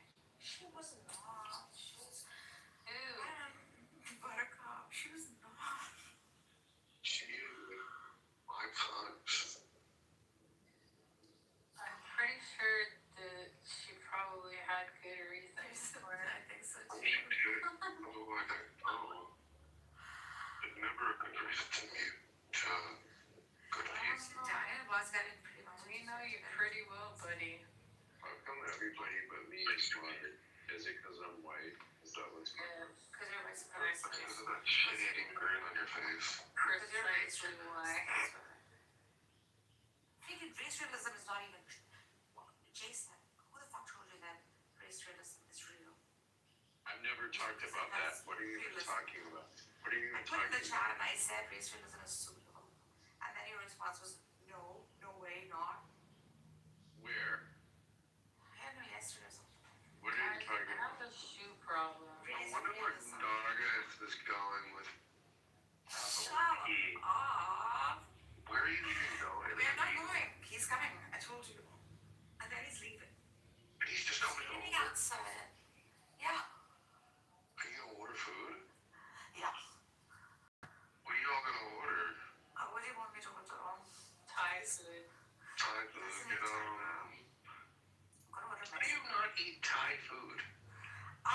doesn't. He's a white boy. What does he want? Like a burger? Yeah, like pizza or. Oh my god! You gotta go to Georgia. It's such a beautiful restaurant at the beach. Oh, dumb. It's so weird. Like. If Daniel was there, he'd order you oysters. Daniel would order me pizza. Daniel is such a foodie. He'll start with an appetizer that you've never seen. He's never. Have you seen his dessert list? He takes a picture of like his food. Like he's not. Ask Daniel what he's eating tonight. Daniel, what are you eating tonight? He does not fuck around when it comes to food. Dude, he's so fine in his taste. Like he's so rich. Like exquisite.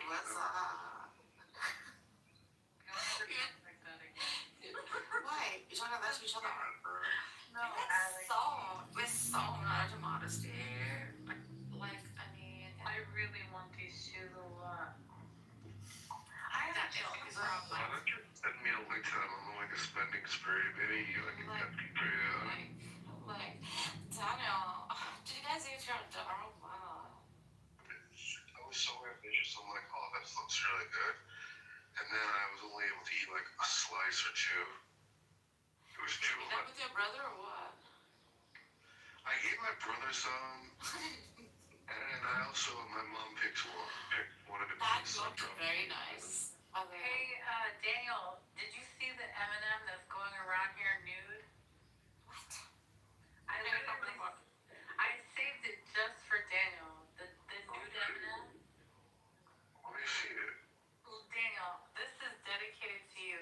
Oh, I'm about to run out of battery, y'all. If I hang on, Daniel, I saved this the minute I saw this. I was like, oh, this is so Daniel because it's raunchy. Oh. I know. I'm gonna say this something. Oh my god, I'm gonna blush. What is that? You're gonna love it. I'm gonna blush so Well, I hard. don't want to send you pornography. It's M&M pornography. That's okay, we can Daniel sends me porn all the time. break rules. That's okay. No, because then you're gonna think it's okay to send me pornography. He does it anywhere. I made a mistake.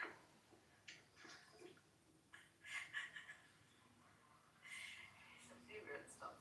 But that's cool. I guess I like it. I say you. Fine.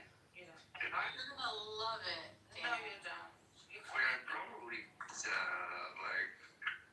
Like when you're selling, you like different kinds of items to buy.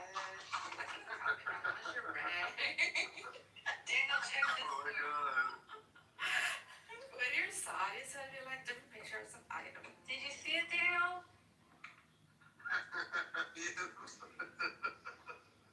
Oh my god! That is really fucking funny. Where are you sending it to Daniel? On his phone or on his Discord? Tell her our secret. Doris, you haven't seen it. It's really funny. Why did you send it to me? She looked good though, so she's like, fucking he got it. I said that. You can get her clam too. Jen, you can. I sent it to you, Nergis. It's on the phone. Jamming out. Clam out. Hold on, I'm gonna go get some ice cream. Oh yeah. I need to end the poll. This is horrid. She is me. What the fuck is wrong with you? Okay. Oh my god, Everrose laughed. Is it because of y'all? Oh, I think I got it. It's my other phone. This is for all you lovers. Aurora, you know you can change your picture and I can tell you how. You're stuck on the 18 plus, not safe for work, aren't you? Oh, she decided to leave. Who's that? Everrose? I really do. No, it's like, So that's hot liking. so it's here. I wonder what kind of ice cream she's gonna get. It's probably like, Like chocolate again? no, it's gonna be coffee. Coffee. Yeah, coffee. This late at night. Yeah, she's likes to go. We're lovers before they leave. Oh dear. Where did it start? I think Daniel, can you say one? Let me change that to. Oh gosh, what is this? This can't be Elvis Presley.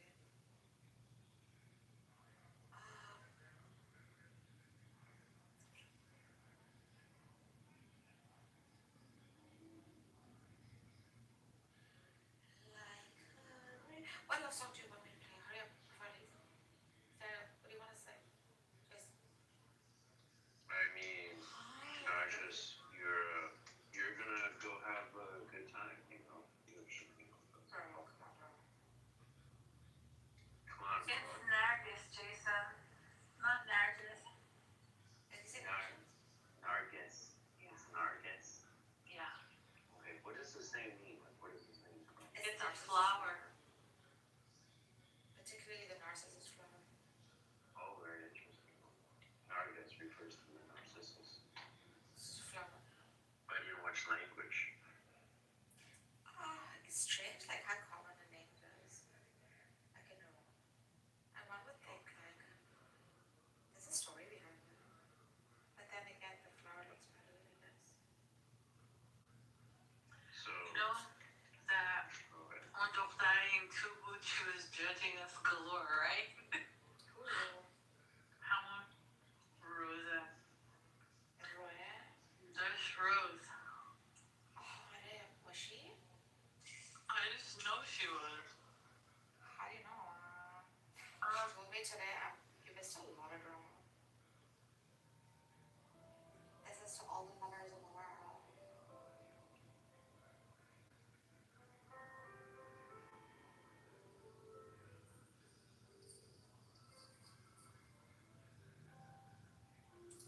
Why?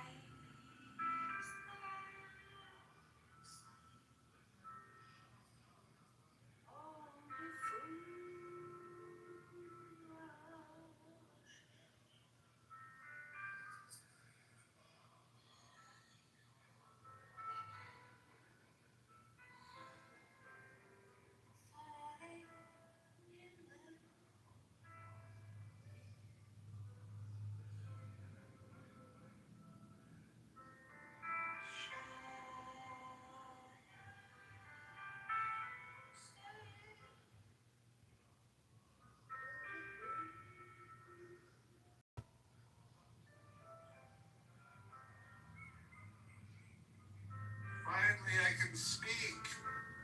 Liberal Zionism is not dead. What do you mean? Liberal Zionism is not dead. No, liberal Zionism, it's just Zionism. Liberal Zionism will live again under the great leadership of Naftali Bennett. Cool. Naftali Bennett, the next Prime Minister of the great state of Israel. Oh my god. He will usher in an age where tech executives don't go and live in America and Canada because they're proud to live in Israel. He will usher in an age where all our doctors aren't ethnically cleansed from Israel because they recognize how many doctors and nurses are Palestinian or Arab Israeli, as we feel more comfortable calling them. Well, so much to say about this, but And that's why liberal Zionism will not die. it's dead. It's dead. Nargis, you've been a great host. I appreciated, the opportunity to go back and forth with you and everybody here, and it's been very fair, and I think that's great. Even with Ambrose on the stage, you guys managed. That's pretty cool. Does that not talk to you? I- Like, can you have a discourse? We may be able to, yeah. She's talked with me once in a while. Yeah. Because I mean, maybe she's like has so much information to relay.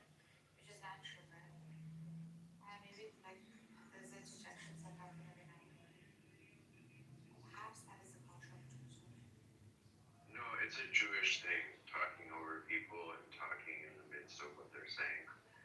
And so, yes, Let's be honest. Jews are. see what Naphtali did. And see, I'm very stern with Jews. I'm like, look, I'm not Jewish. The dominant culture is white, Eurocentric heteropatriarchy, and my culture has got to rule here, you know. And eventually they do get it, you know. And I've been able to have conversations with them after setting these limits. Dude, Arabs do it also. Well, that's of course a problem as well. But you know, it's the white man's burden, right? Like, No, you Persians break do it. this shit. Have you been to Persia? Well, Persians are great. I love Persians. You get fucking fast if they're like money. No someone's strong. No matter how important business is. Yeah, a boss says, "What the heck? You're literally white." Yes, I'm literally white. I'm literally a white man. He's a Israel's boss. I'm literally a white man. He's a white supremacist. Would you know that already? He's a groiper. He's a freaking groiper. Aren't you, Jason? No, I don't believe in the groypers. You're just the groipiest groiper of them all. I said I'm not a groyper. I don't believe in them. So, Naphtali, yo, what up? You said you called them Israeli Arabs or Arab Israelis? Yeah. Why do you feel comfortable calling them something that they don't call themselves? Some of them call themselves Israeli Arabs. Pardon me? A lot of Palestinians are not here. No, not a lot. Oh yeah, a lot. Because that suggests that there's the majority of the people. There are some people that may call themselves that, but the majority of them call themselves Palestinians. The Arab Israelis in Tel Aviv and Haifa are very well integrated. Let's just say that. Well, I feel comfortable calling you a European colonizer, Zionist. Just call what we're comfortable with. As long as you're willing to call him Mr. European colonizer, Zionist. Yeah. Right? Proof. Yeah. The colonizers have done so much good all over the world. And should be. Hey, Brother H, I have a question for you. It's going to tell me a lot about you. What did you think of the Bad Bunny halftime show? I didn't watch the Bad Bunny halftime show. I don't watch sports. Oh, that's crazy. You didn't watch the Super Bowl? Yeah, I don't watch sports. What are you, not American? No, I'm 100% American. I just don't get caught up in bread and circus. Then watch the Super Bowl. That's the American thing to do. No, my friend. I don't get caught up in bread and circus. Why is a guy with an Israeli flag in his profile lecturing an African American on how to be American? What is wrong with you, Naphtali? Oh, whose side are you on here, Jason? My black American brother's side. Margie, how you doing? Long time no talk to you. Brother Habib, how are you? Long time. Yeah. Lovely to see you again, sir. Yeah, you still looking the same like a teenager. Not a teenager anymore. I mean, my shrink does think I have Peter Pan syndrome. You said who? Peter Pan syndrome. Yes. Peter Pan syndrome is when someone refuses to grow up. Yeah. I thought you She said seriously Peter believe. Pan syndrome. I said, what the heck? Bro! I was like, that's not violent. You got that. Not you. That's a different argument to have with these people. Hey, Darius. Yeah, honey. Let me ask you something, though. Yeah, ask. What do you think of the Bad Bunny halftime show? I don't see it. You didn't watch Bad Bunny halftime show? No. It's a cultural moment for America, though. Isn't he an American in the room with a flag that is an American flag? No, I'm not American. What are you? I'm Canadian. Oh my God. A Canadian.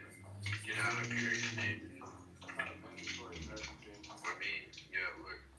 The Bad Bunny should be deported for that halftime show. He gave the whole thing in Spanish, all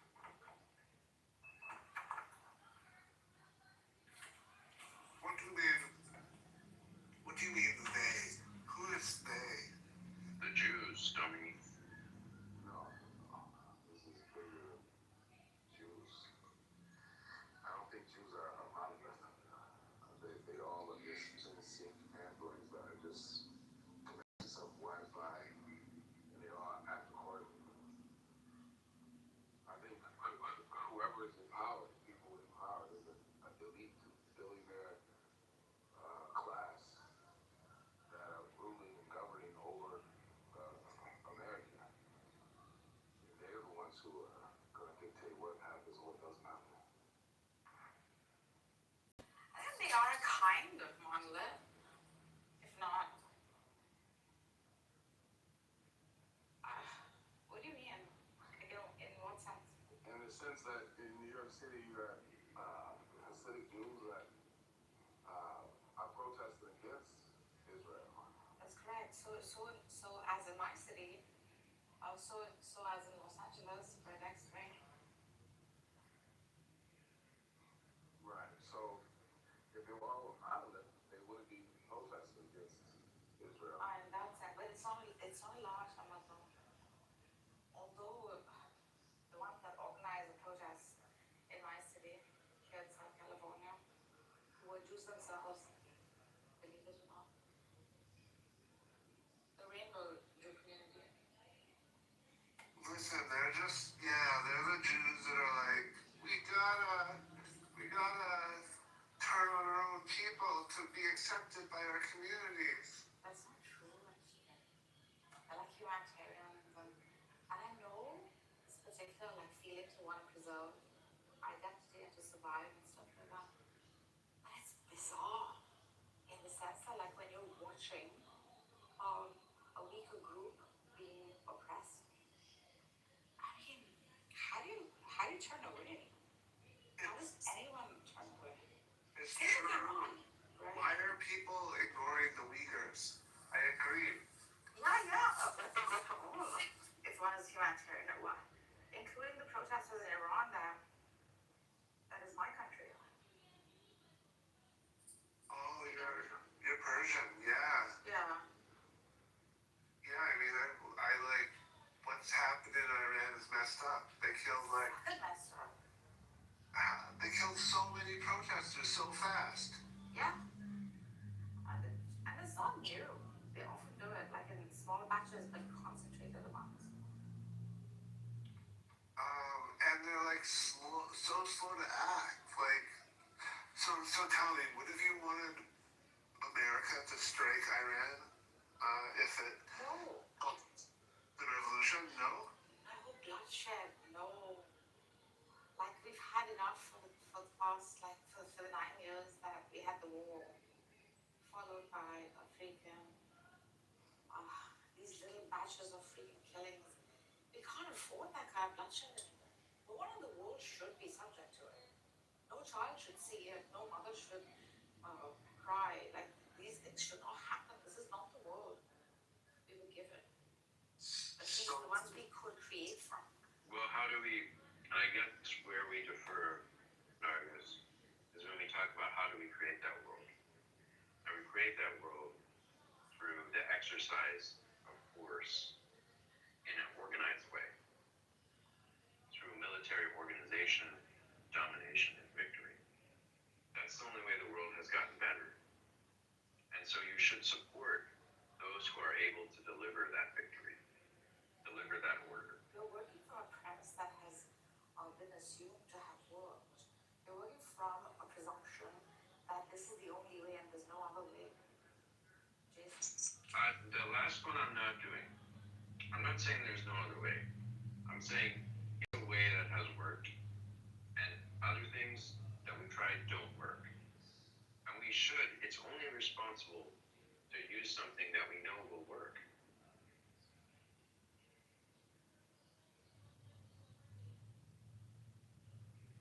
Well, I mean, I think that some people would like to see an intervention by America with what's going on in Iran. But I guess it's also understandable that you want to avoid more bloodshed. And ultimately, there would be more bloodshed at the hands of the IRGC if there was a missile attack. And some major IRGC leaders or members were taken out. Yeah, I can understand that. But this would involve civilians. in the sense like that the first time that there were these missile attacks with IRGC agents, that they were killing whole families and stuff like that. Do you mean, or do you mean civilians on the ground? Yeah, that. Gaza, whole families Whole like family, yeah, something like that. You should know.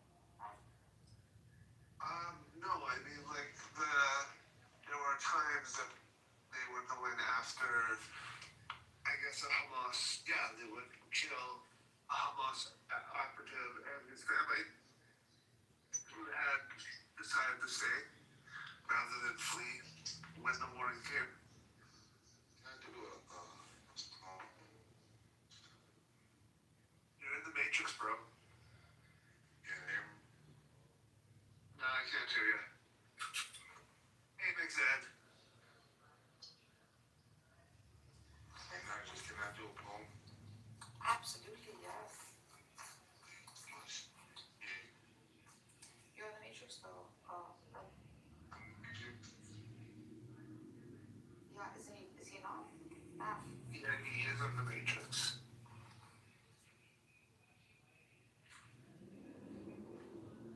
Oh, he's gone now. Yeah, so I mean, like, that's just I'm just saying that matter of factually. Sure, there were whole families that were taken out. Okay, so why children pay for the sins of their fathers? Exactly right. There's no good reason. But I think it's more of an inconvenience of war. If I'm, yeah, like I don't want to. Basically, so these Hamas families are honestly very ideologically similar to the combatants of the family. And there's this narrative that Hamas wants to create about more innocents being killed at the hands of Israel. So they stay for the war effort, and they become essentially what are called non-combatants. This is, of course, not my big-hearted position, but this is just the kind of like cold hard facts of the war scenario. So when civilians stay in an evacuation zone and stay with combatants rather than being classified as civilians, they become classified as non-combatants. Can you guys hear me? No, look, And quite often, civilians are kind of non-combatants. Okay, that's not an either-or situation. yeah, okay. Can you hear me, Naftali? Yeah, I can hear you. Hear me? Okay. I just wanted to do a small poem. What's your poem about, brother? He's gonna do the poem, not Tony. Shh. Habib. It's Habib. All right. I don't have a title. It's untitled. Mothers, fathers, grandparents, uncles and aunts, cousins and nieces, nephews and neighbors. You see, it takes a village. But I don't mean what's needed to raise a child. It takes a village is how Israel colonizes their towns, dropping bombs that can be heard all over the globe. Even the deaf can hear the sound of Israeli drones. That's a strong confirmation that there's nothing left of your home except fractured femur bones, the smell of adrenaline and adrenochrome in this blood-soaked war zone. While most Israeli and Americans are just clueless. And the clues of their cluelessness are found in portraits of vacation trips and dinner pics, benefits and hopes for likes and clicks. Castrated consumers consumed with the pitiful excuse of their trivial pursuits that occupy their lives. While Palestinians are preoccupied each night with an occupation of fight or flight. Either choice equates the opposite of life. So it would seem about right when a soldier is working in an occupation with no end in sight. Snipers But settlers within your right could end by the end of the night with the end of your life. And there's no way to change it. Angels can't even explain it as they watch Dawood being killed by Goliath, while Goliath is wearing the Star of David. The antics are pathetic. European Zionists that act anti-Semitic, labeling the authentic ethnic Arab as anti-Semitic, even when their mothers, fathers, uncles, and aunties are Semitic. So what would you do with the feeling of shrapnel, tearing, then see your daughter's dead, emotionless face staring through you, peeking out from under the rubble like some sick game of peekaboo? These are the perverse things that people do to people who are forced to stare down the barrel of your gun as their scenic view. Fathers telling their sons, look, Simba, everything as far as your eyes can see must submit to the Israeli authority. Stuck in this enormity of trying to normalize this new Normandy, where every day is the day of D-Day on replay. Children caught between torment and malnourishment, smothered beneath blankets of death and discontent, only to awaken to the smell of your family's dead body stench. No flowers or roses sent, no cards that read, my condolences for putting holes this big alongside of your open reds. Who needs sympathy cards and kind words from their colonizers? Especially when your optics can see the stark reminders that your ops is Oppenheimer. Open the channels. My op is Oppenheimer. Hold on. Interesting about it was how Mute your mic for a minute, please. how poetic you made your tropes. Natalie, shut up for a second. Shut your mouth a little bit.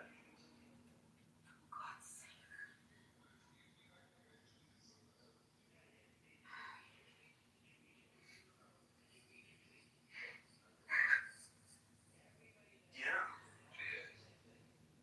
I like Stag. Yeah. I was in there earlier today. That girl Samira is a retard. Samira's the one that invited me up. I was just listening and she was telling me to come up. So come up. Dude, realism, like, these guys talking about it, really, like, I get secondhand from listening to them. I mean, it's just like It's slop. It's fucking slop now, man. it is. It's like I get like yes, there are obviously people doing things like there's no smoking gun and you get people like Bongino and that's how uncover the truth. It's just like oh my god, amazing. They don't have like enough information to prosecute people. Okay, and so we're gonna get these files, and I think they're like covering these fucking files, which in all reality, do they really think these people are fucking stupid? Like these are not like Jeffrey Epstein, even like he was basically the most successful people in the fucking world, not just this country. They were in circles with them. They were capable of covering their asses. But I don't know. They can somehow get a smoking gun. Did you see the latest release? And I don't know.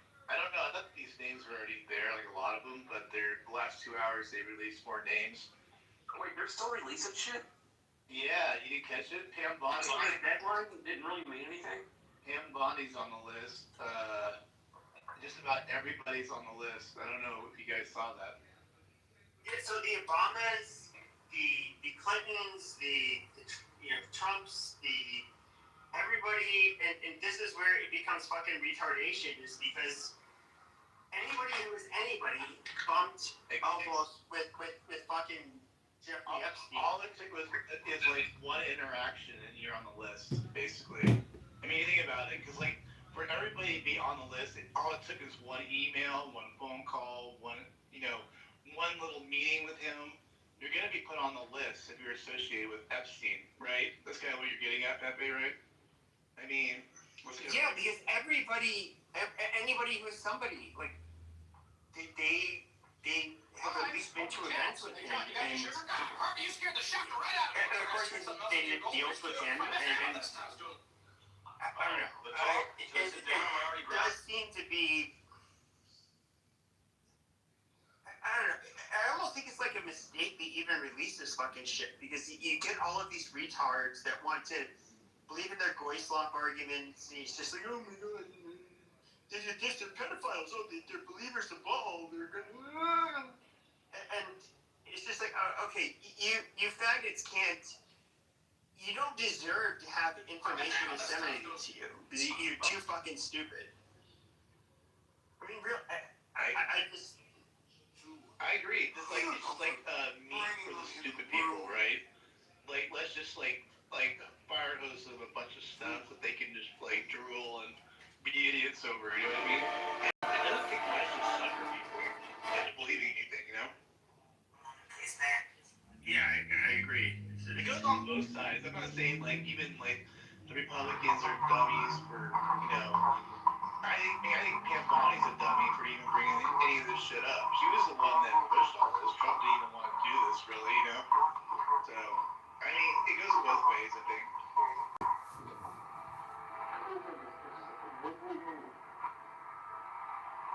What do you make of it, Universe?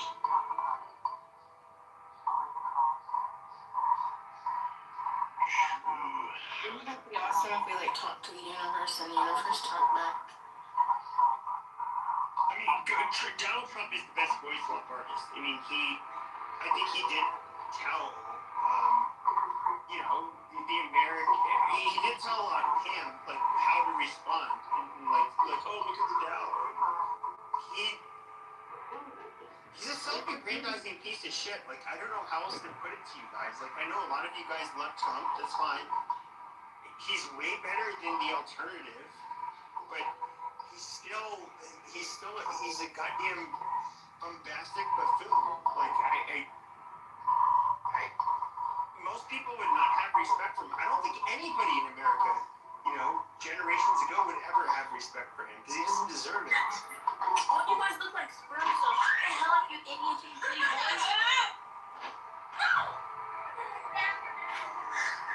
Who is Universe? I think they're over on Epstein Island, Roman is right. Oh my god, Epstein, bro, shut up.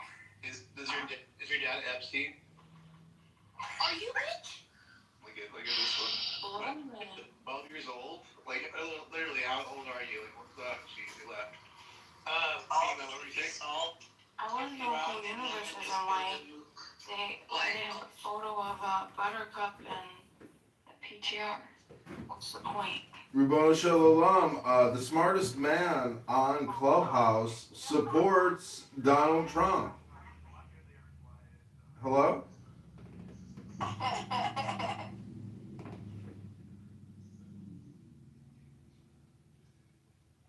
Evening, Coco.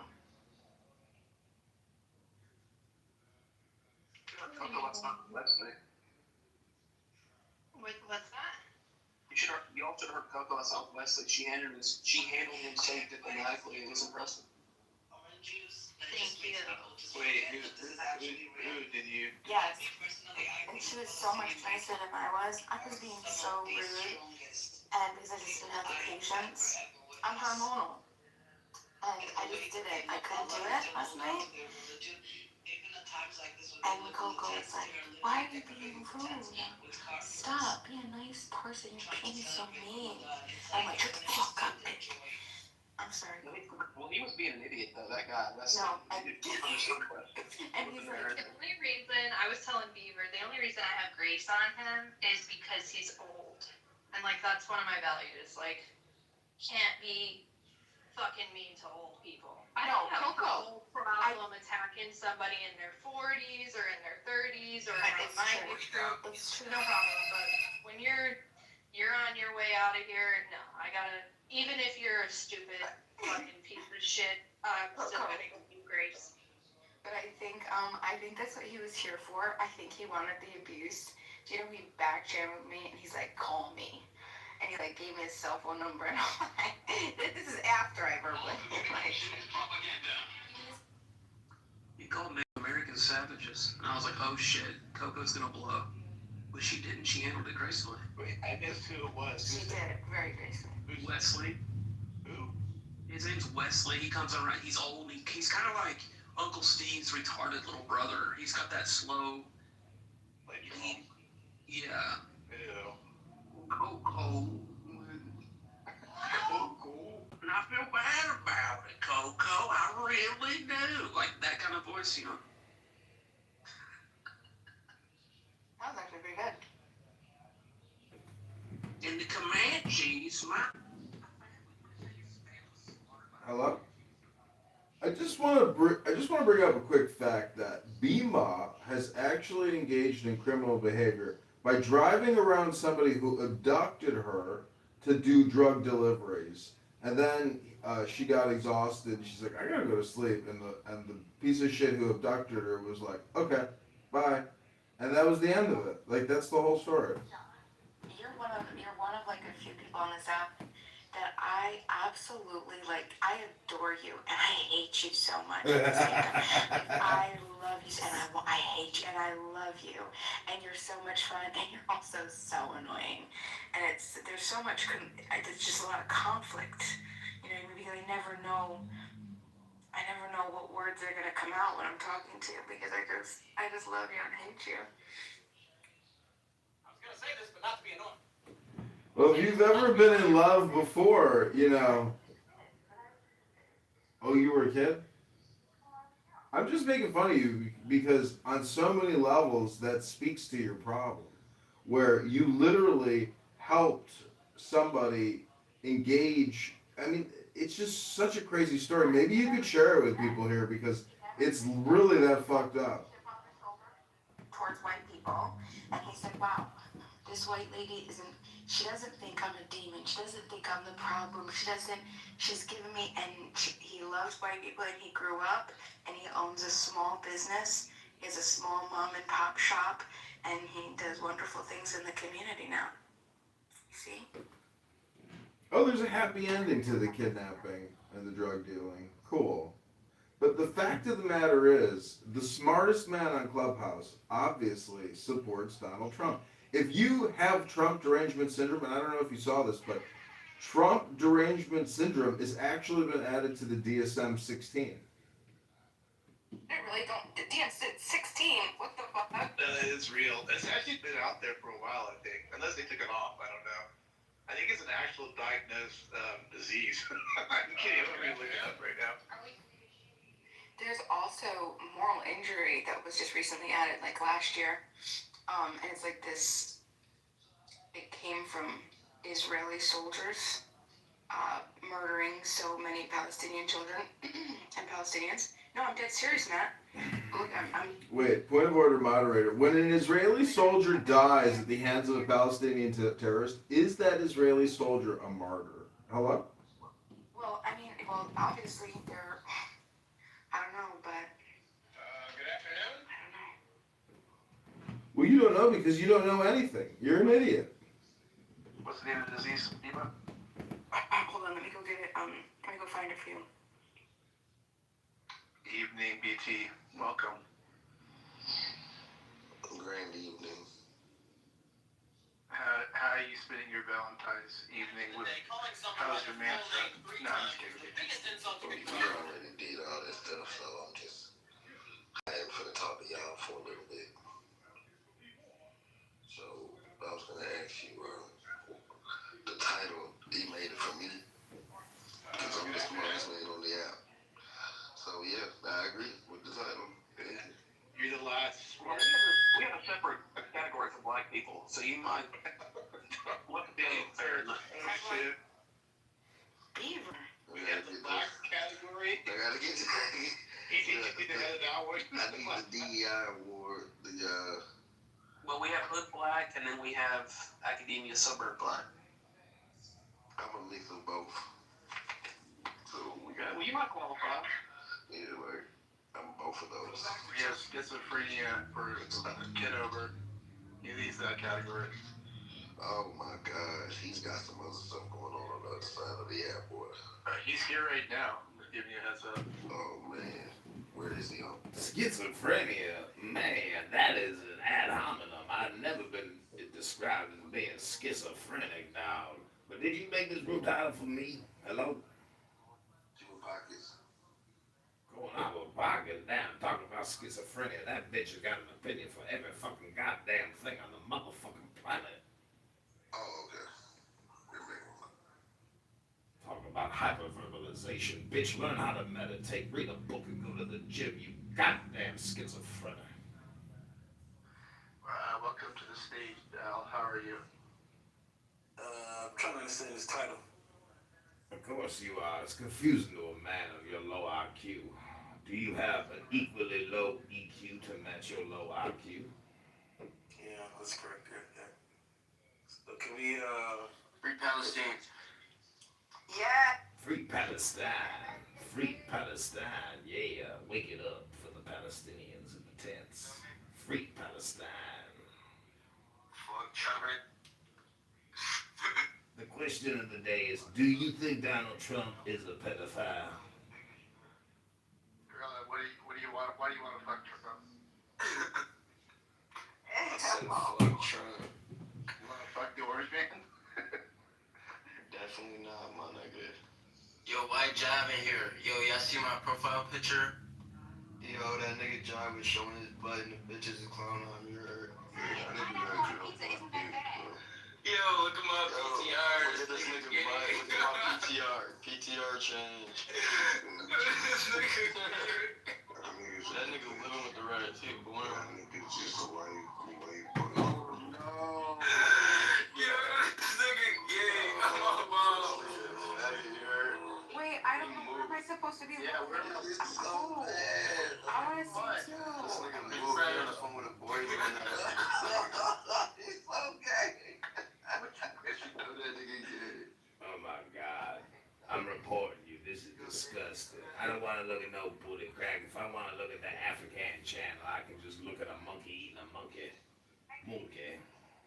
You can't see it? Oh my God. No, you might be happy you can't. That little black boy don't even use baby wipes. I saw shit all over his ass.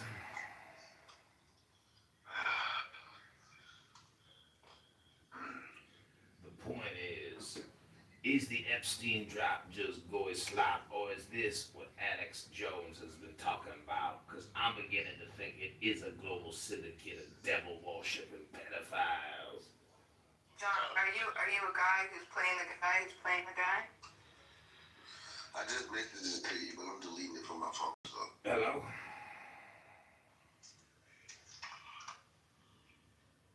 Al, you had a question? I think we lost a question in the sauce.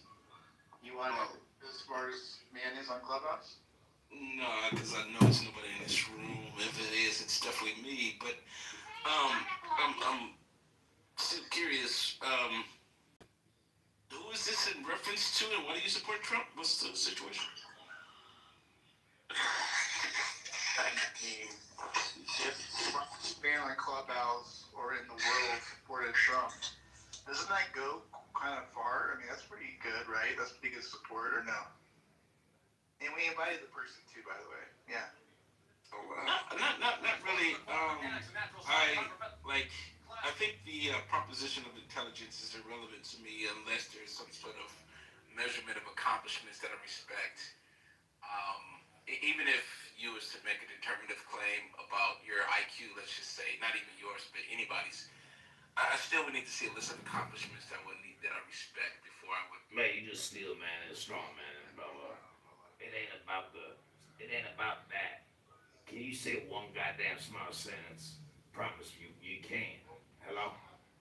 How about a resume with the title president on it? Does that make you a smart person or no? No. Really? Nah, man, the presidency, there ain't no prestige in getting elected to the president. That don't mean you smart, dog, just because it's on your resume. Hello? Smart? Like, our president, none of our presidents are smart, right?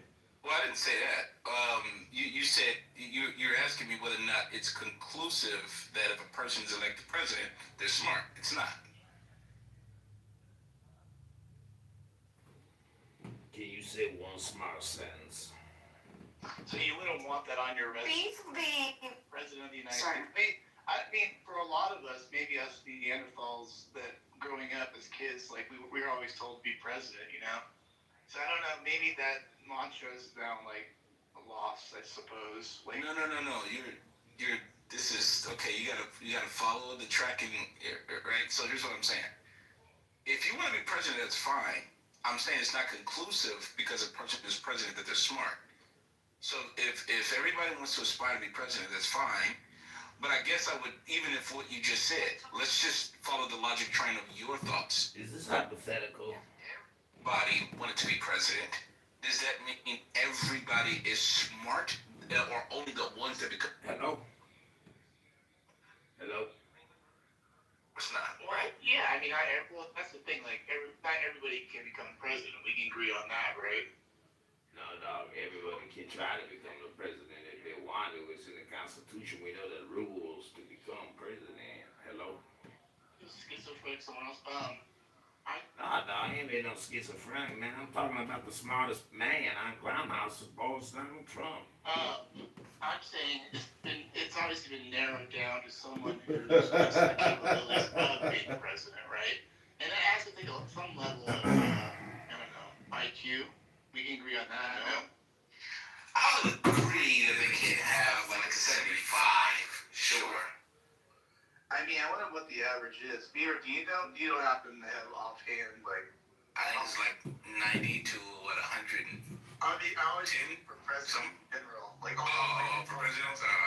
Yeah. I wonder what it is. It's probably an impossible statistical measure. But anyway, go ahead, my phone. No, that's okay. Have you ever heard of this like statistic about the presidents being left-handed and what it means for like the mind? Because have you heard about this? There's like some extra. What is it? I'm too dumb to repeat it. I wish I could, but it's something along the lines of if you're left-handed, you've been. I believe this is what the claim was that you have to have like some sort of gene, and this particular gene allows you to be able to be ambidextrous, and then like to be able to choose, and then because you're still using the same sphere of your mind. I think it was like the left side of the brain when you're using your left hand. And so, anyway, there was just like some claim that that there's been a history of pattern with presidents being left-handed or something like that. Yeah, they're overrepresented, I think. Never heard of that before. Do we know if they're right brain or left brain? Does anybody know? Because I don't know how creative our presidents have been. I mean, Bush, I guess, is painting. He's doing paintings and stuff. I have to look up the rest of them. I don't know what they're doing. If they're more left brain versus right brain. I suspect right brain because it's just a little bit more logical. I don't know. You think the dumbest president is? I think it has to be five. Without knowing the pre-World War II, all that, I'm sad to say it's five. I mean, I'll be fair to Biden. Like, he didn't cause his own stupidity in that way, you know? Like, health obviously got him. I mean, 20 years ago, he seemed like a typical politician just spouting out, like in the Senate hearings or whatever, you know? But, I don't think he's a stupid person, but I don't know. I mean, you're saying low IQ for him or no? Well, just for a president, I don't like. He was kind of nothing special when he got started, so. I know a weird fact that Bush did better on the SATs than Kerry, which is people expect Bush to be the dummy and Kerry to be smarter. I remember that. That was brought up in the campaign time. I didn't know if that was ever true, so that was like verified true. I don't even remember, but yeah. Yeah, I think I'm pretty sure it's been verified. I put $5 on it at least. Well, even though we know SAT is there's a correlation to that in IQ, but it's not determinative. So.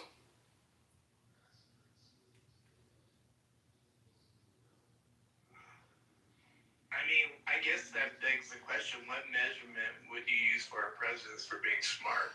I mean, we have, in hindsight, a lot of these guys have already done what they've done. But, like, what can we use to actually determine that going forward. I wonder, do you have any idea how, how would you determine your next president as someone that's somewhat, functioning up there, you know? Well, believe it or not, even though I didn't vote for this guy, I think Mitt Romney probably displayed a high level of intellect. And I would measure that by his accomplishments as governor and as a businessman. I think, and also because I think family, being a good family man, is also an important element to understand how to run a nation. And he was a good family man. I don't like that he skipped out. Like, a negative with him was that he skipped out on the he did some bullshit, man, where he was supposed to get drafted, and I don't know, I can't remember what he did specifically. At what point do you guys not think that the people that are on stage for the electorals are just actors in the grand scheme of things, and the fact that they're family men, it would be politicized to gain some sort of voting upper hand, or whatever it is, whatever the case may be, but still you have to choose between these two idiots. And it's a circus. So you're saying they're putting on an act? Yes, and it's always shown. And it's even if it's true, more or less to politicize and cause more divide than anything else, whether it be race, whether it be gender, whether it be whatever, and whitewashing, and a lot of politicizing on who's a better family man, what the color of their skin is. I think it's just a farce. That could be 100% accurate, but at the end of the day, we still want an intelligent president. All of that could be 100% true, but we still want an intelligent president. Yeah, but what it's seeming could also be a snake oil salesman. I mean, I'd argue that probably is, in terms of a snake oil salesman, of course. They do statistics all the time in reference to how often the president lies. So a snake oil salesman is probably pretty apt. But again, you still want an intelligent president because you want them on your side. And not all snakes, whatever you call them, snakes oil salesmen get some mark. Don't you agree or no? I think, Trump is snake oil salesman. I do think that no matter who you choose in the race of who's going to govern the country, I think that the two people that you're going to be choosing from are clowns or actors on a grand scheme, a highly scripted, politicized means for the World Economic Forum or something that's going to be played out to gain, I don't know, even if an assassination gains some sort of popularity, that's how sickening it can get. I just don't have any credence into voting into any one of those actors on that stage. You think Trump is smart? Gary? I think he's manipulative. It means in terms of political power in money, or knowing the right people to do things for him. And I think that's the case for any sort of person in that power. They look towards other people to be able to find the answers for them to get out of certain situations or conversations. Well, that's true with any fucking president. Jesus Christ. Exactly. So it's I have no faith. No faith in either. I think, but you would want them to be at least coherent, and I think that it's still. Well, it's the same thing with a CEO or a leader of a company. Of course, they're gonna go to their lawyers to find out, hey, how do I get the fuck out of this? Because lawyers, what they do is they lie for a living, so they know exactly how to get out of shit and how to talk and all that stuff, how to communicate. But I'm still stuck on who the fuck is the smartest man in Clubhouse? Who the fuck is this? Jesus. Sorry, I am. My name is Greg. Handsome. Thank you. We invited him. Hopefully he'll show up. Yeah. He has a PhD from Yale in theoretical physics. He's Asian, and he supports Trump. He's Asian. You had to put that in there? Yeah, it gives more credence that he got accepted to Yale on merit. He put in math. I think skin color has nothing to do with their race. Has nothing to do with their credentials. You're a he? Really? Coffee coming right up. Yeah, you don't sound like a he. Jesus Christ. You drive people in. Fuck. Yeah, okay. I'm not going crazy after all.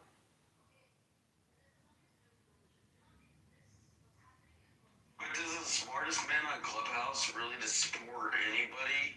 Because if he's the smartest man on Clubhouse, he's smarter than all the politicians. It's not necessarily true. Wait, you think Trump's smarter than every I'm saying it's not necessarily true that he's just smart on Clubhouse. That he's going to be necessarily smarter than the person that's leaving the country. And not to say that Trump is smart. I'm just saying it's necessarily the case that you can't make that assumption. We were worried about you, Doc. Hadn't seen you in a while. December 31st, 25, my New Year's resolution, I was going to take a month off of Clubhouse. So I literally, all the month of January, I just deleted everything. But yeah, I'm good. I just need a month off to, reset, I guess.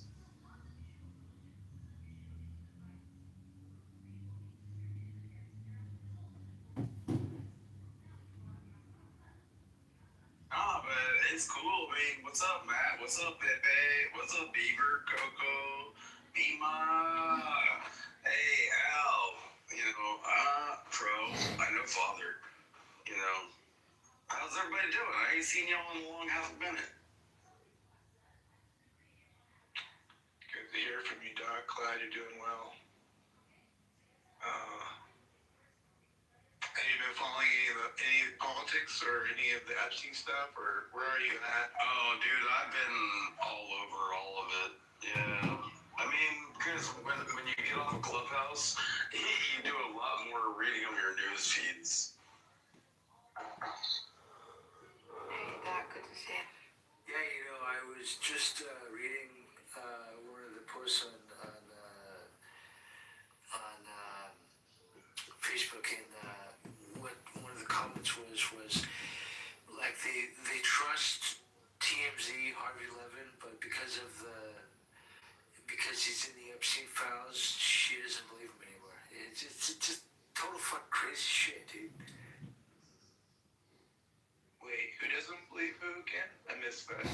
It's just some random comment that she believes TMZ and Harvey Levin, but because Harvey is in the Epstein files, she doesn't believe him anymore. That's how fucked up these fucking Epstein files is gonna be, Well, the thing that I have a problem with when it comes to Epstein files is there are a lot of emails that were done through a hotline and a tell-all, and then there was investigations on those emails and they were found out to be not true, but they released them. But because people see the emails and they didn't look at the fact that they were proven not to be true, they're still accepting it as truth. That's the problem I have. Yeah, what's up? Is the Times Square shark? Let me know when I can say something on Go this. for it, Times Square shark. Hello, good evening. Yeah. What's up, man? I think we're dealing with more of a blackmail operation than anything else. A CIA Mossad blackmail operation. And Epstein was spotted in Israel recently, so he's still alive, of course. And that's kind of it for now. So I heard that before, that Epstein is still alive. So, where do you think he is? Give us the deeds. I mean, he's there's some picture that's going around on social media of him in Israel, and Yeah, but the dude is completely a part of the public, And like the one you see him like walking through like a crosswalk, one from one side of the street to the other, where they're Epstein's alive, dude. There's like 50,000 more photos of the dude, and everybody knows who he is, and they're like, yeah, he's not Epstein. But it's like, there's a photo that looks like him. Let's talk about it. Yeah, okay, well, I just believe what I believe about that, and that's about it, man. So, I mean, you guys can believe as you wish, but I think the whole point was to, people can be tempted by various things. So if you draw them into temptation that you can blackmail them for, then maybe you can control the world through Israel. You never know.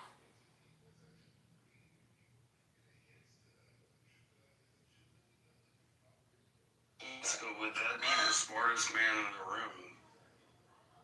I'm German, and French. So I'm not doing that. Well, I mean, you could be French and Corsican for all I give a fuck. Anyway. By the way, you can read all of the Jeffrey Epstein emails on jmail.world. I went to go check that out recently. I think they got overloaded with like what do you call it? Not spam. What is the other thing? Docs, the DDoS. No, like when they want Denial of service. it's spyware. Spyware. Like if you were to go to it now, like everybody's you can't like just open it up now. It's like all of your like virus protection is going off. Like no, don't do it. Like they're trying to sell. But it's pretty simple to me, dude. These people like power, so they like things that involve power and control, and they do worship Satan, and they do rituals to incarnate beings in the fourth dimension to the third dimension to control power, and that's what they do, and they've been doing it a long time, and it's sick and it's disgusting, and that's about it. I don't know what else to say about it. I've known about it for several years now, and it's just kind of logical. And there's another faction of society which is kind of splitting off. It's called the timeline split, and they're splitting off into higher dimensional consciousness and higher vibrational consciousness. And if you know, you know. If you don't, you don't. And that's cool. That's about it. Do you believe the files are real, Times Square? Yeah, but I mean, again, it's if the guy was just like kind of some,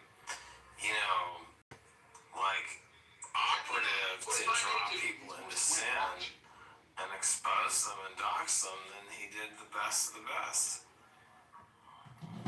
That's all he did. And he probably was, moved along through, his journey to do that. And I do think the guy is still around. I think it's full of shit, Let alone, I don't know, let's not talk about cloning. I don't know, Bernie Spears a clone, all his cloning shit. The cloning, you want this guy's Facebook I got, this has his cloning shit, there's a lot of stuff that controls reality that you have no idea. How about the ice wall? You want to go there? Someone just posted a video with the fucking ice wall. Hey, let me ask you a question. If there's an ice wall, then how you can circumnavigate all of the Antarctica by taking a left? If it was an ice wall, you'd be going with the wall on your left, but you'd have to be steering right because the wall would make you steer right, right? I know, but see, anytime there's lots of stories that are consistent about a particular thing, it means it's Why are you running away from the question? Well, because I don't know that specific, specific, if you go left around something, it's an island, right? If you're going left and you're going around it and the thing is always on your left, it's an island. If it's an ice wall, well, okay, but my response is that there are multiple narratives of people that have have exposed this and documented it, and they're consistent. So, I mean, They're consistent. there's one truth. How is there an ice wall? Prove I it. know you don't want to deal with me, dude. No one wants to deal with me. I Just would don't. literally love to hear you tell me how an ice wall happens. Too much. But the thing is, You're so much of a liar. I get it. well, I'm too much for someone who can't handle me. And if you can handle me, you can. If you can't, you can't. But there's one truth. What is a gay fuck are you on? There's one truth, and there's multiple interpretations, right? And so, I'm a computer scientist. I'm a business person. Right now. And your business. Yeah, so I'm a successful person. I have access to unlimited information. To hear your goddamn voice talk. Hey, L, I gave you L. That's Miss L. Who are you talking to like that? Don't get crazy. Anyways. Times Square, I'll fuck you up. Do you have a Valentine's Day date? I already had a Valentine's date. What are you gonna do about it?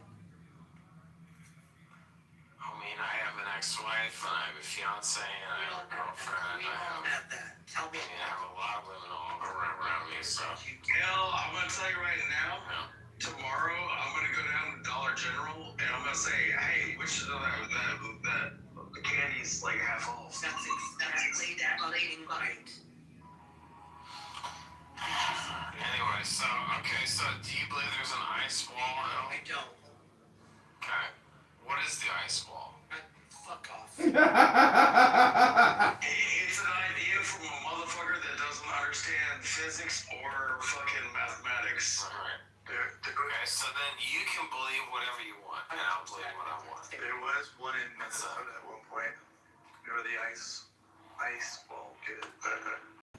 I know. Well, I mean, we had a glacier all across North America, all of the United States, and then when it receded, like climate change, like we ended up with the Great Lakes. Hello. But you know, I want to tell you something. It is Valentine's Day, and so you know, I'm a little bit emotional myself. But the whole thing is like, again, you look up all the stars, and there's billions of stars, and you don't think there's anything else beyond like 7 continents of Earth, and there's all that. Why is your grown ass emotional? Times Square, did you have to get Valentine's gift for all of your girlfriend and your fiance and your ex-wife? I'm just curious. Yeah, I did. And my mom too. Okay, wait a second. I know, dude. I'm so curious. I spent like probably $1,000 on Valentine's Day. Dude. Okay, so hold on. You know, who all spent $1,000 on Valentine's Day? Why are you emotional? What happened? So, what did you get them? Hold on. Did they get equally yoked gifts, like the same cost? This one wants to be one of my wives. You can be one of my wives. You will. No, This is wife number 5. Actually, we have wife. You only said $1,000 though. That's not much. I fucking grand. $1,000? Are you kidding me? I Wow. spent $1,000. No, And flowers and chocolates and wait, give me gifts. $1,000 each? $1,000 each or $1,000 total?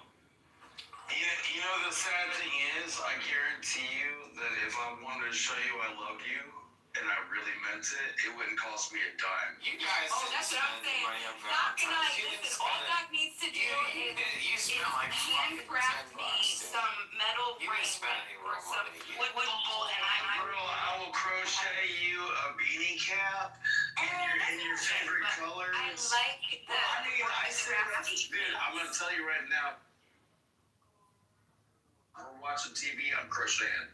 Like, give me a ball of yarn, see what I do. Okay, alright, well, I crochet You guys didn't spend that kind of money. You don't have that kind of money to spend. So, Tom, no, wait, do you have you looked So how much did you spend on your partners on Valentine's Day? Well, I didn't spend shit on mine, but I got a lot of stuff for my niece and my sister and my So brother how much? and my mom. So how much? Flowers, just my mom's flowers. Her thing of roses was $99.99. My sister's was like $79.99. My brother's was the same because I got all them the same roses, right? And I got my sister a lamp. I got my sister. I got my sister the anglerfish lamp with an anglerfish card but she loved the anglerfish thing. And Girl, I would have thought about doing that. then I got my niece all of her favorite candies with sour money. All that money. And I got hold on. And go buy yourself a kayak for all the money you spent on that. This is just for my niece. And I got her a surprise plushie, the surprise Valentine I know, but plushie. I'm an executive, so just give me the number. I would have to listen. I don't calculate my money like that. I just It sounds like $1,000 is not gonna get me a kayak. I spend money. Listen, let me go add it up. I'll go add it up. It's probably like $500. So she spent $500 somewhere. No, because the DoorDash, because I did a DoorDash because my niece just give a no. I mean, whatever. That alone was like $150. Hold on. Okay, so maybe you spent. Why not? That's fine. Again, it wouldn't cost me a dime if I want to tell the woman that I love her. I could show it in so many ways that it really. Well, you should spend money on her because otherwise she'll. What if I build her a garden? Or like. What if I smoke her a joint? You know?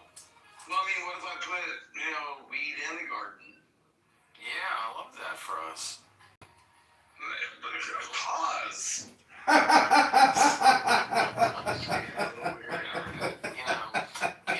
have no idea how women work, dude. Women like money. Women need money. Women can have access to whatever they want. Robotics and AI have made men useless, pretty much. So they can get whatever they want.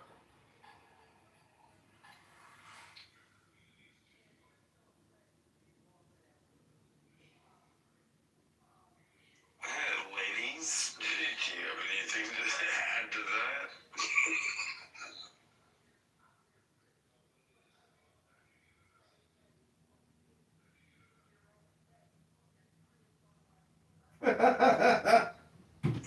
Hey, Times Square, do you wear dresses?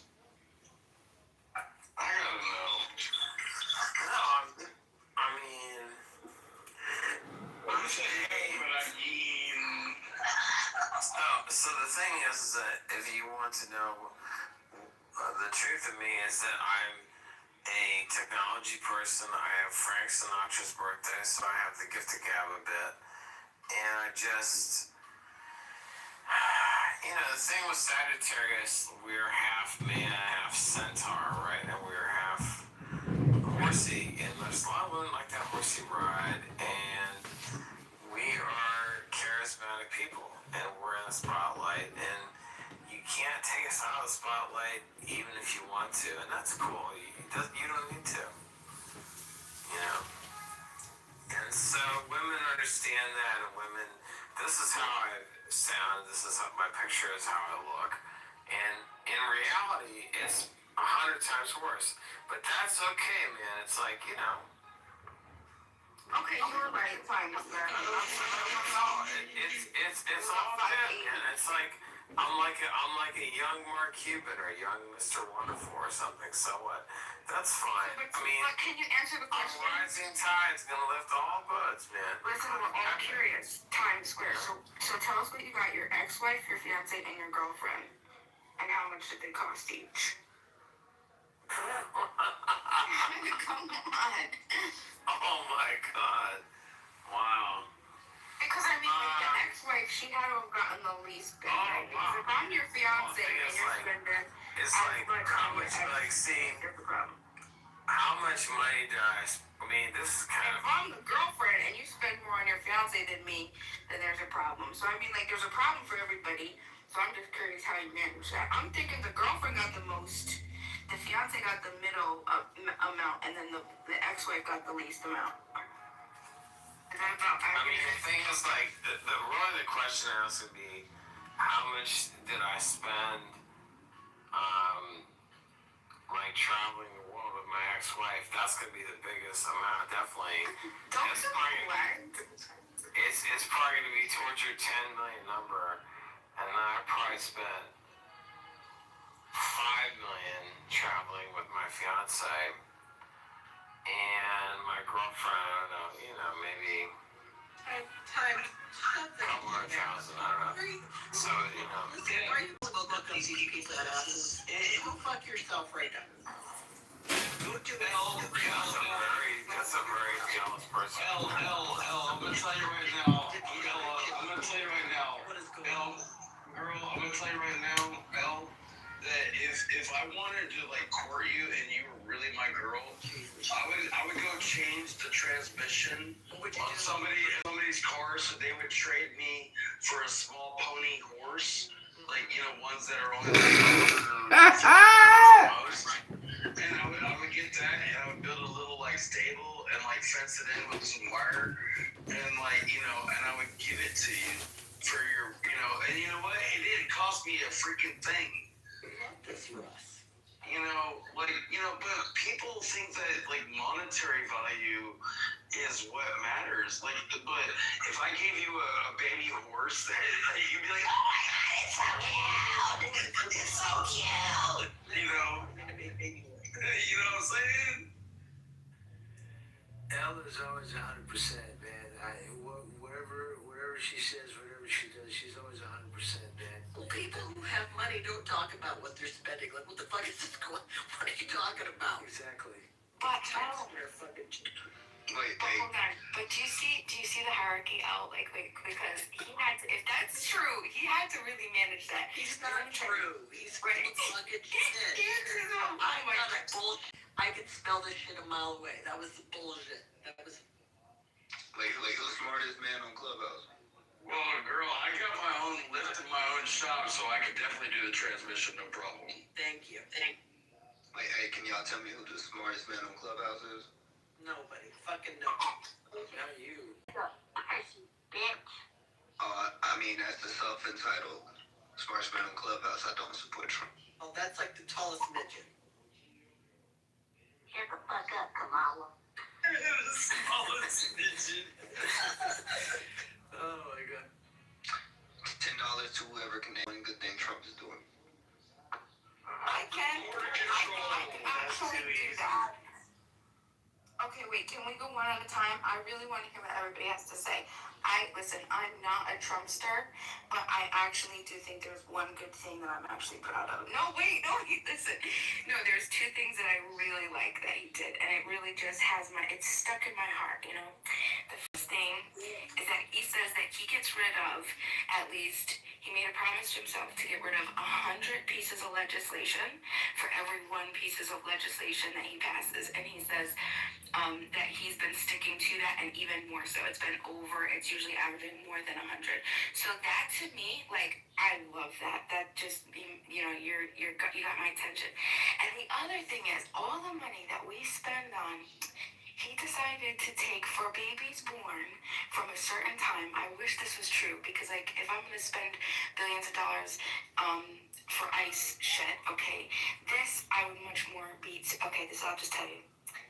Inside of the Big Beautiful Bill, he put $1,000 for every baby born, and he's investing that in an IRA. Do you know how? I think that is so amazing. A lot of companies matching that. Did you know that? Really? Wait, but he's also matching account. He's also cutting the health spending to help these babies, so it's kind of a trade-off. All right, but next, who's next? Yeah, but that's going to be in their accounts though, right, Cypher? Like, that's their Social Security. They're going to be able to cash that out. And that's true. I'm seeing what you're saying, but it's much... Add to that, and you have companies that are also matching, you're going to be so far ahead of the game. If you actually invest and then add to that money, even at a modest amount, if you do the math, you're going to be fucking... That kid's gonna be set for life. That's what I'm saying. They said the S&P, IRA, all this other stuff that they're managing. You're talking like 8 to 12% a year. That's crazy. Dude, the impression that already the little bit it goes through. but even if across time because it's gonna go up and down. But if you average like 6 to 7% on your money and on $1,000 from the day you're born, and then you look at like the amount of money that we put into like you know healthcare and Medicaid and all this stuff through all our paychecks and stuff. This ever 1991, I turned 16. Like I worked at McDonald's. I started paying for all this stuff. Like, but I'm 50 years old, and then what is it now? 64, 65? I remember when it was 62. I think it might be 67 coming up. Like, you know, at what point do you think I'm ever going to reclaim any of that money that I put in? And what am I going to end up by the time I'm that age, and then to the end of it, I'll get like $300,000. But if you take that $1,000, you put it in, and by the time I'm 62, we're looking at over $1 million. It's a great age to be, Doc, right now. This is a great age. How old are you, Doc? Oh, I'm 50. No. See, I'm a couple years older than you. I'm at a great age. I could fuck, you know, some. You know, Hey, I can fuck too. I can fuck you, and I can fuck your son. You know what I'm saying? I'm at the great Well, I mean, hey, well, I mean,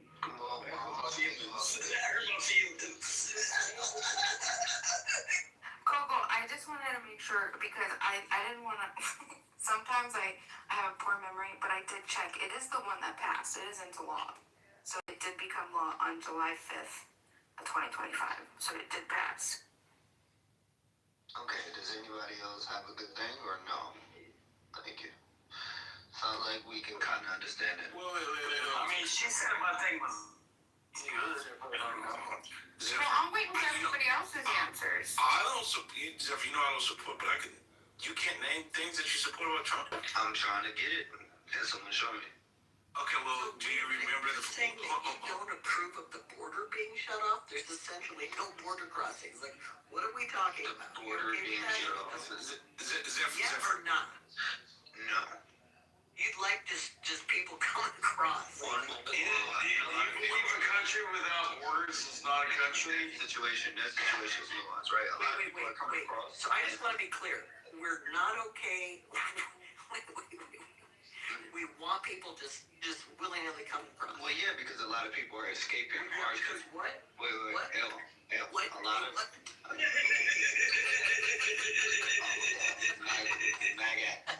Oh, God.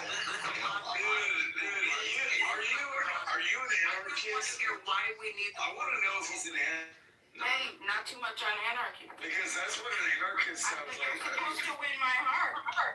Well, dude, a country without borders is not a freaking country. I didn't say we shouldn't have borders. I stated that I don't support... You just want the border open. No, I want there to be... I want there to be still resources... Kind of porous. Like a little porous? People who are escaping refugee. A little porous or a lot of porous? He's just trying to be semi-permeable. To apply for asylum. We do have that in place. But an open border is asylum seeking. Yeah, I don't believe that we should have an open border. You think that's exclusive to Trump? Honey, we've essentially shut off the border. You think closing the border isn't what... Sweetheart, we have shut off the border. So now, I'm glad I was like... Yeah, I don't know. Hey, but hold on, but Zephyr, like, and I mean disrespectfully, brother. I mean, I don't know if you do it. If you do this, if you want to do this to troll white people, cool, I'll go on mute. But I can name you things that Trump said that's good. Like, I don't know. If you just try to troll white people, I'll go on mute. What are you trying to do? Both. Now, give me one good thing. I give you several. The First Step Act, that was it. It was better than more than Obama even did in his administration in terms of. Do you even know what the First Step Act is, Zephyr? You even know what that is? Yes. I don't know what it is. Wait, hold on, Zephyr. What is it? wait, we want an open border or we don't? I get confused. Okay. Well, she's... Go ahead, Zephyr. No, we're on the First Step Act, L. Go ahead, Zephyr. I want to hear you describe the First Act. It's just a law aiming to reform prisons. Well, it's more than that. It actually reversed policy that Biden put in place in the 80s that actually criminalized black folks So that would be number one. Number two, you do remember when. Are you saying, I'm just trying to get clear on that. You're saying what Trump is basically his federal reform as far as prisons is going to help black folks? What do you mean? What do you mean going to help? It did help. What are you talking about? I know people personally that got released. Okay, we can get into that. We can get into that. I mean, wait, hold on. Do you acknowledge that the first setback was helpful for black people? Just yes or no? I'm agnostic. We can get to that. Well, you just trolling it. It's true. Hold on. I give it to him because he said he's agnostic, meaning he wants to get more information on it. He said he can't say he knows what it is if he don't know how it benefits black folks. So he's taken it. He just took in new information. You provided. Okay, I'll just put it real simple. Okay. I got you. Hold on, definitely real simple. Van Jones even came out and talked about specifically how he's been fighting for this for several administrations, and it was Trump that got it done. But I'll give you a direct example of why this is beneficial to black people. Because crack, as we know, was sold by black people more than it was sold by white people. And so they put black people up at higher sentences because of crack. Trump got rid of that to where whatever drug it was, black people and white people went to jail for the same amount of time. That's what one of the things that First Step Back did. Are you saying it's not beneficial to black people? Well, the way you described it, but 1 second, I'm still looking into it, and I'm trying to see what the specific. I just told you. Well, yeah, I would suggest you watch Jesse Lee Peters because he had like one of the first people that was let out was a young lady, and she's like, Trump gave me my life back, and like she named off like 250 people. Angela King. You talking about Angela King? Yeah, on the interview with Jesse Lee. Yeah. So another thing, Zephyr. So hold on. I'll give you another thing, Zephyr. Hold on.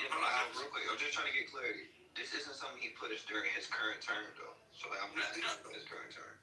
Okay, so you don't care about So wait. So you just only want this term? Yeah. Okay. We didn't say that. But I thought that was just a given, but I made it clear now. So what you're saying is you want to live in the past and not in reality. Wait, the past isn't reality. What's going on? No, the past is what you learn from because it's hindsight and it's 2020. It's easy to think about things that have already happened. The problem is you got to be able to deal with it as it comes right here, right now. Okay. Now, do you have one good thing right now? Well, I'm pro-life, so you're not gonna agree with me on that anyway. So, but let me just say this. Let the white folks make their case. You know what I mean? All right, that's what I was asking you. Go ahead, bro. You should have said that. That's what I was telling you. That's what I'm saying. You should let all the Trumpsters like that have them. Well, I mean, I'm a Democrat since '93. When I turned 18, when I signed up for Selective Service, and I believe in head saver programs, because I had a lot of friends that they didn't have a lot of food, but we had where you could show up to school like 45 minutes early, and they always had breakfast for us in the cafeteria for free. I believe in that. I believe in the fire department. I believe in the police department. Not necessarily how they are able to enact their justice, but we still need law and order. I get that. So I asked limbo. I asked you about one good thing he's doing currently, and now we're talking about. We talked about the border, but you didn't want to acknowledge the border because you say a border doesn't involve a country. It's okay, limbo. Anybody else got something? Wait, do you think that tax breaks are good? No. What do you think about the tariffs? Horrible. Right now, the economists are saying that this is the worst thing. Right now. Man. Wait. You're a Democrat supporting this? I didn't vote for, Democrat or Republic because I didn't think anybody represented me. You're MAGA. All right. When I'm voting, I'm MAGA, and I'm a Democrat from '93. By your leader right now. By your statement. How am I a Democrat from '93 and now I'm MAGA? Because you're a leader. And I never voted for anybody. Limbo, I remember last summer you took your gun in your backyard and you were yelling, Trump 2024! Wow! 2024! And you let off several. Well, I mean, because I was probably thinking about, like, you know, the fact that the president is the commander in chief. They control all of the military and the Department of Justice. And, like, the idea of putting Harris in there scared the front door out of me.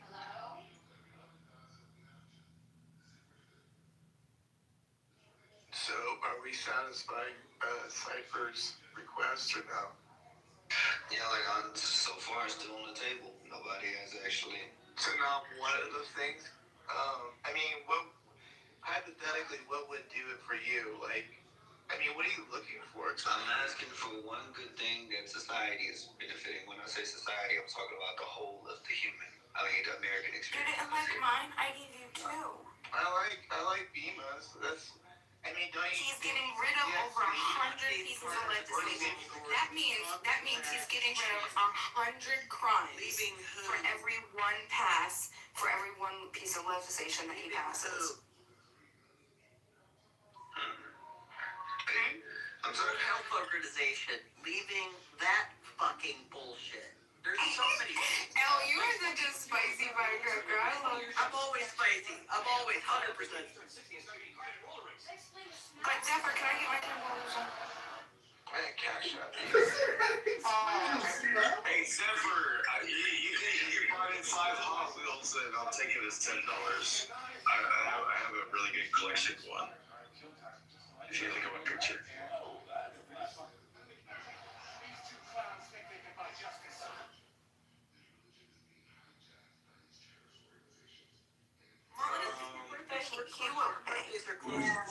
Happy birthday. I messed that up. I meant Valentine's Day. Hey, Mona.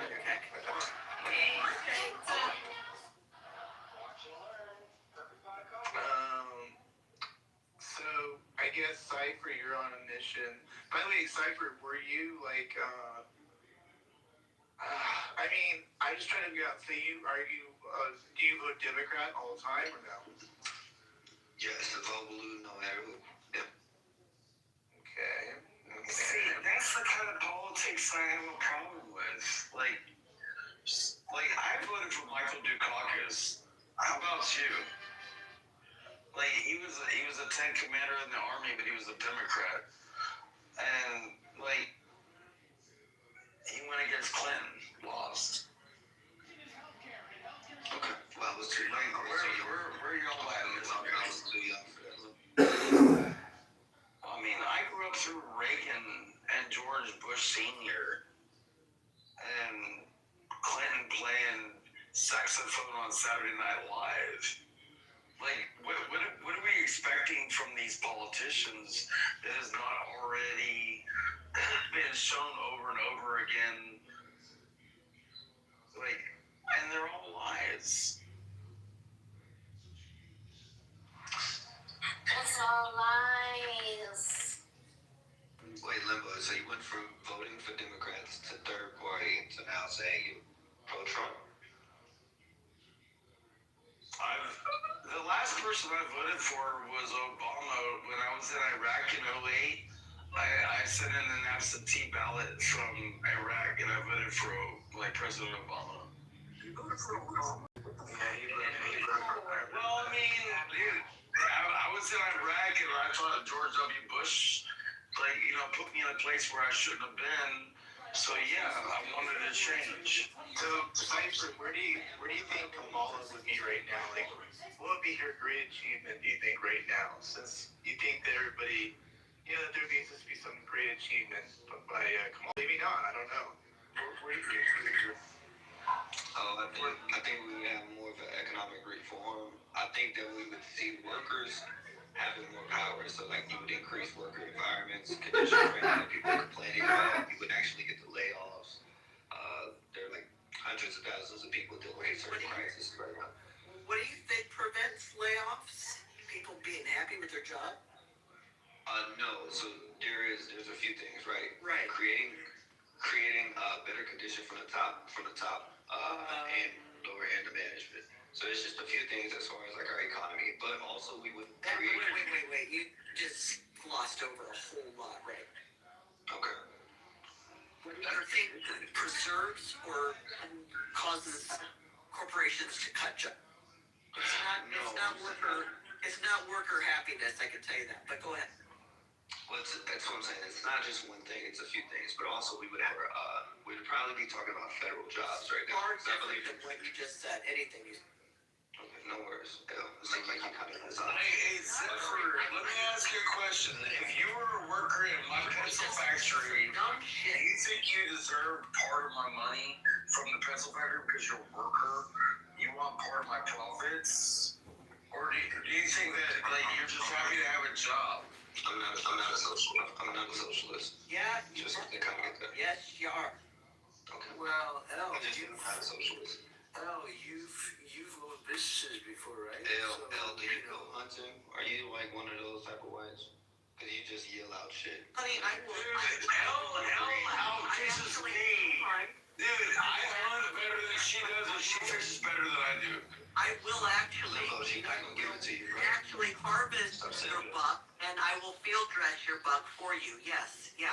Okay. Oh, well, we gotta use the kid's swing set and pull the swing set aside. What do you need? Do you need to eat? I'll bring the come along. The cum? Well, the come along is what you use for the swing set to pull the buck off the ground. And then you put a tarp down and then you skin it and you gut it and like, come on, if you don't know how to dress a buck, then, dude, hell outfishes me. I guarantee you, you don't outshoot me.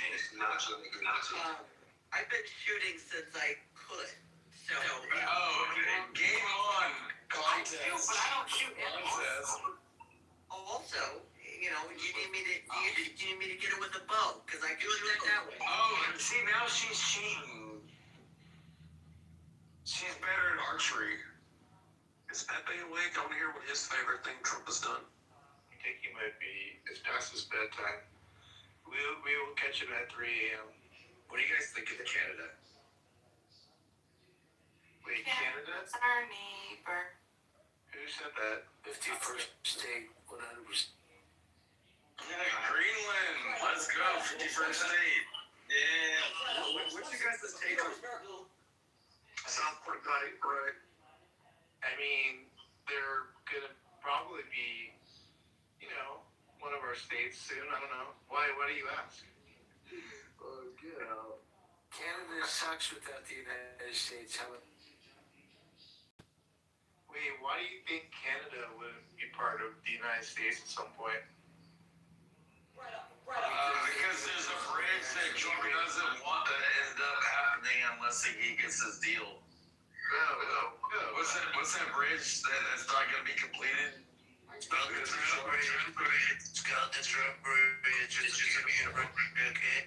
Well, I mean, it's like 90% done, and like Canada's put $4 billion into it, and Trump's like, you can't make it happen. Hold on, but how's that work? I've been paying attention. That's not too far from my hometown. Yeah, basically the city just Trump to fuck off, and they're just like, he has no jurisdiction, and they're just gonna continue to do what they're doing. It's called the ambassador.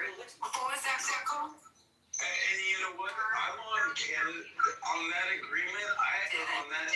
On that conflict though, girl. I literally am on Canada's side because y'all put $4 billion into this thing. It's 90% done, and now Trump's trying to renegotiate after you've already put everything into it. And y'all said hey, we're gonna put tolls on it, and then as soon as we get our $4 billion back, we'll share everything else 50-50 until the end of time. And to me, that seems like a great deal for America, because we didn't put the money into this thing. That's right. Honestly, well, but that makes me obviously not MAGA. Hold on. You heard that Trump can come through and tell them bullshit. You heard the president how they were threatening to close up the bridge. The bridge that was recently built by Canada. Yeah, that's what I'm talking about. It's only 90% done. And he's saying you can't finish the extra 10% unless you give us our deal. And I'm not down with that. I like what Canada gave as the terms. Yes, but the United States gives Canada $200 billion a year, so, you know. Okay, that doesn't matter. What you guys don't understand about Michigan is economy is completely tied in with Canada's economy. So this is crucial to the money flow, jobs, trades, business, and just the economy in general in Michigan. So yeah, basically. It's definitely a microeconomical environment that is very important. It's like opposing it would be very, very detrimental to the economy here and in Canada. It's like saying, it's like in Ontario, there's we supply power to a lot of the states across the border, and without Ontario's power, like the exports, a lot of the people would be without power, and it's just like it just shows you how the states and the provinces are so tied together, like economy and like trade and stuff, and so it's just very important to like keep those ties. James, are you from Canada? Yes, that's right. I have a question. Do you know, or anybody from Canada, do you know what Trump was talking about when he did the tariffs, right? He said that there were a lot of countries that were effing the United States, and I'm just wondering, the tariffs for Canada, was there something specific that you guys are aware of that he was referencing in that case? Like, I think that Trump is making a fair point because, well, honestly, I can't say I entirely agree with Trump, but he's making a fair point in saying that some countries have been sort of ripping off the United States. Like I know for Canada for a fact had some pretty high tariffs on the United States for like dairy exports and stuff. So whenever we'd export stuff, it ended up costing them some more money. And so I think there's a point there in the United States, but whenever he refers to things that Canada's done, I think it's just those sort of like things that they took advantage of in the past. Thank you. Yeah, of course. You also have to remember the steel and like metals industry, because like extruded aluminum and like cold rolled steel and I-beams and stuff like that from America into Canada had like huge tariffs going into Canada, but they're like, or being processed to come to us didn't. And that was what he was referring to when it came to like people being taken advantage of, because if you're charging us, then why are we not charging you? And it was like, Canada has had it easy through commerce, especially after NAFTA, like the North American Free Trade Agreement. What was that, 94? When I was like 19? Like, holy crap, What did that do? Can you expand on that? Well, I mean, it destroyed Detroit. No, specifically with tariffs. The NAFTA literally gave the ability for companies to outsource outside the United States on a level that had never been done before, and that's why Japan, 40 years ago was a third world country, and then now they're so technologically advanced because they've been ripping us off through intellectual theft this whole damn time. Did NAFTA affect the Canadian U.S.? Yeah, that's why you ended up with a whole bunch of... Wow, that's what I'm asking. Because you could put a plant to build a Ford car or a Chevy car in Canada, more easily.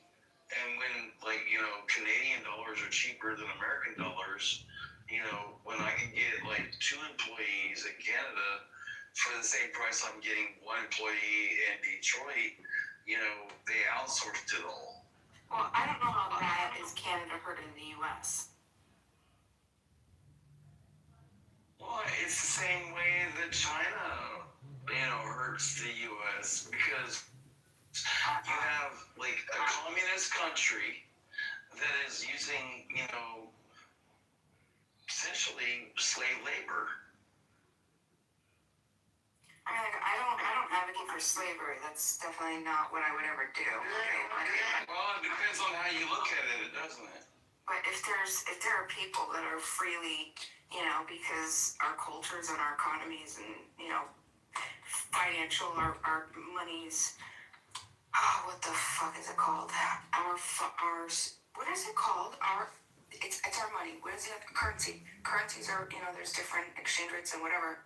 If there are people that are willing to, do an exchange, everything, that's not them doing harm to us. If we're contracting with someone freely, we're not holding a gun to anybody's head to say enter into this contract, obviously. If we're freely going to people and we're saying, look, this is what we want done, this is what we're willing to do it for, and they find a value in it, that's capitalism, right? Then there's a value exchange there, and they say yes. So that's not, I don't think that's other countries hurting the U.S. That's just nothing. I'd like to bring up another point from 1 minute ago. Who said we're sort of pro-slavery? I'd just like to elaborate on that. The economy is pro-slavery because, they look for the cheapest labor as possible.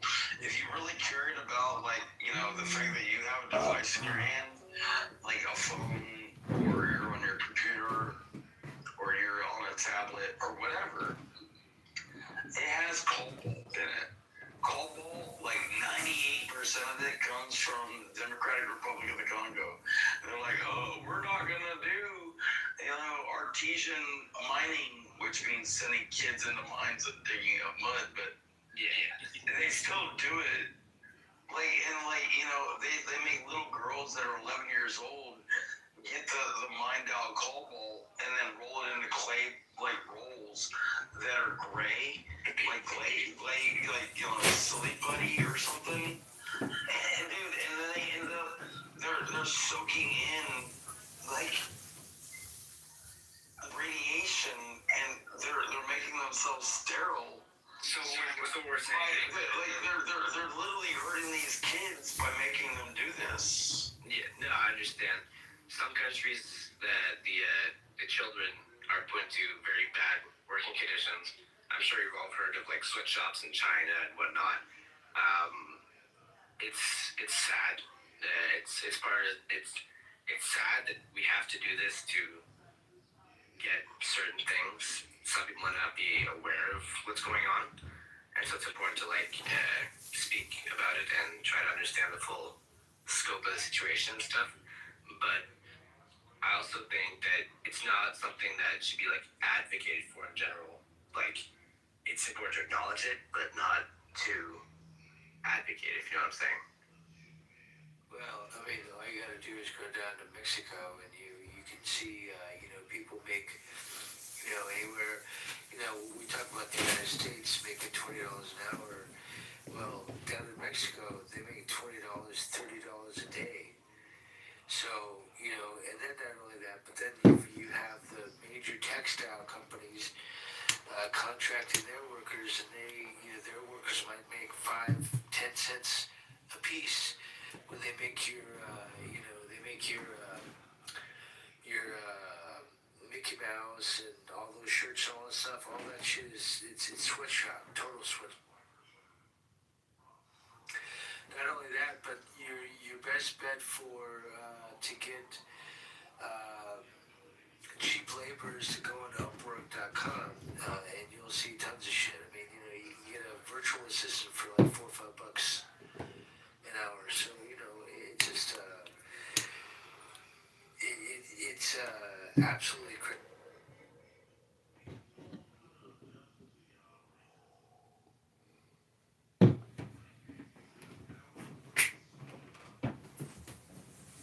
I'll fill in the awkward silence here. How about a follow-up question? What do you guys think about the current administration in the United States? What do you guys take on that? How it's performing in general and stuff? Well, compared to Kamala, I mean, I think it's doing better than it had been in charge. You know, as an ex-military guy, like the commander-in-chief is the president. I mean, I served under George W. and Obama. And, you know, dude, Trump's definitely the better pick over Harris. What about all the immigration issues and stuff? What are you guys' thoughts on that? Denigration? Like, what is being denigrated? Immigration. Yes. Oh, I heard that's well, I mean, yeah. I mean, we did great with the policy to, like, shut down the borders. Mm-hmm. Well, what about the mass deportations and stuff? I'm down with it. Mm-hmm. It needs to happen. Unfortunately, Did you ask these same questions when Obama was doing people? You know, he still deported the most people, right? Well, give it some time. We just increased the manpower for DHS the most it's ever been in the history of ICE. So, and by 120%. So yeah, we'll wait to see that number. But that doesn't matter. It's not mathematically possible, Bima. I know you're not good at it, but. Well, what do you mean?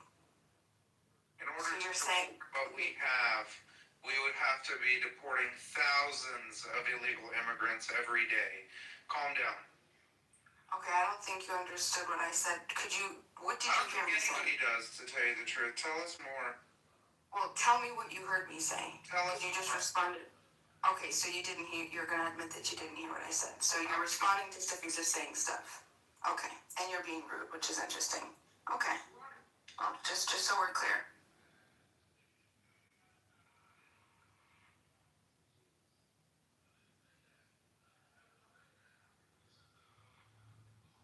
Well, and now that the government is in a shutdown, you know, it just kind of delays things. What do you think this shutdown is going to actually do? Because the NDAA is still already passed, so, like, you know, our military forces already paid through the NDAA. Yeah, what was it? ICE? Well, I think George said it last night, and I can't exactly remember what he was saying, but the big beautiful bill was passed, and so, you know, you have the Border Patrol and ICE are funded. It's just now people aren't going to get their checks for another couple weeks. I think that's probably the worst thing. To whom are you referring that will not get their checks? No, we have to be real clear about this, Father. Look, DHS is not funded. However, even though Border Patrol and ICE are part of Homeland Security, they were funded last year in the big beautiful bill for the entire 4 years. Now, other parts of DHS, like FEMA, they are currently not funded.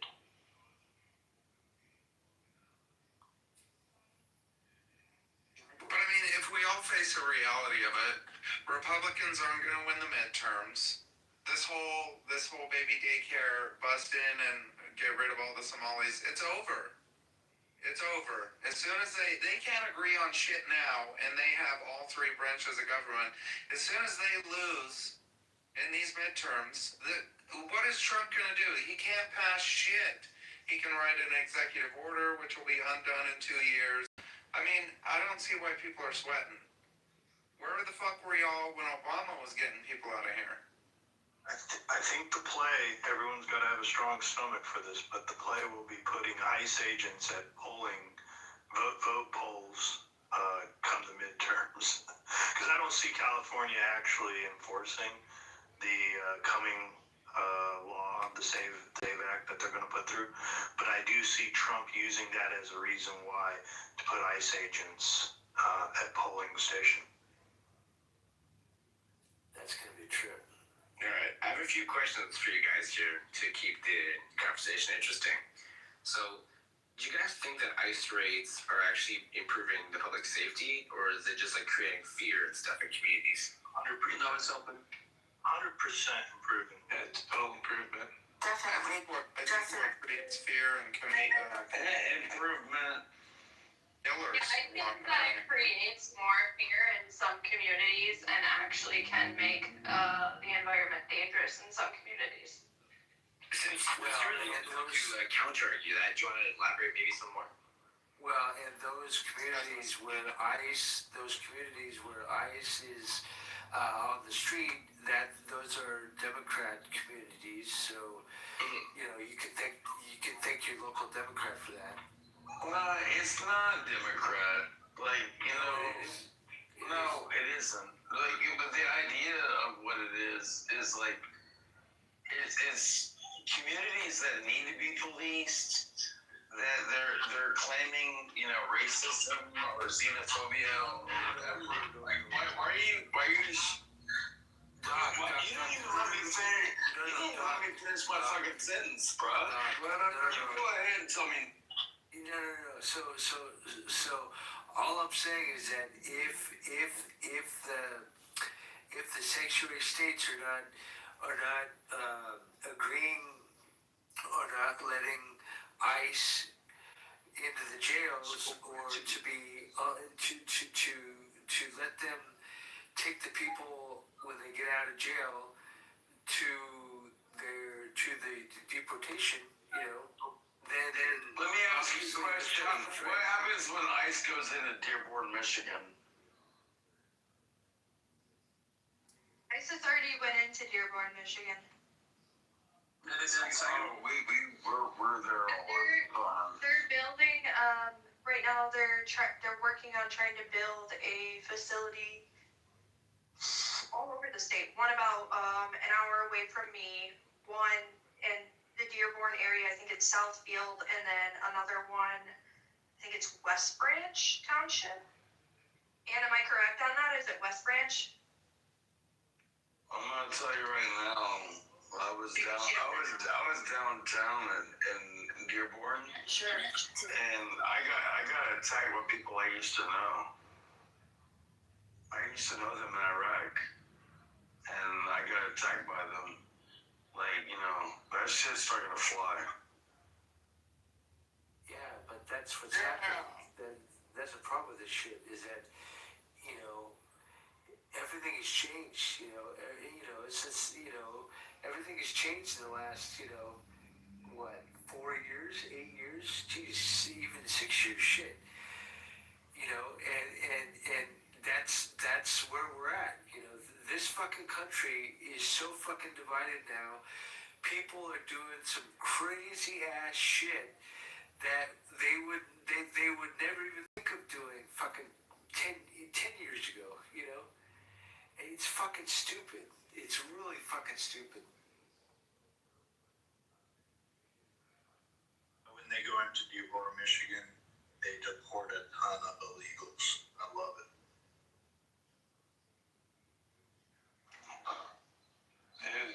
It was bad. It was bad. I mean, last time I was there was 2016. But bro, dude, I couldn't even walk through there as a Christian. Okay, that's a lie. The majority of Nikes. Okay, I grew up there. You went there once. That's fine. Majority of Dearborn is Christians. Just because they're brown doesn't mean they're a Muslim. Okay. So you're telling me that they're not trying to enact Sharia law within Dearborn? What's wrong with Sharia law?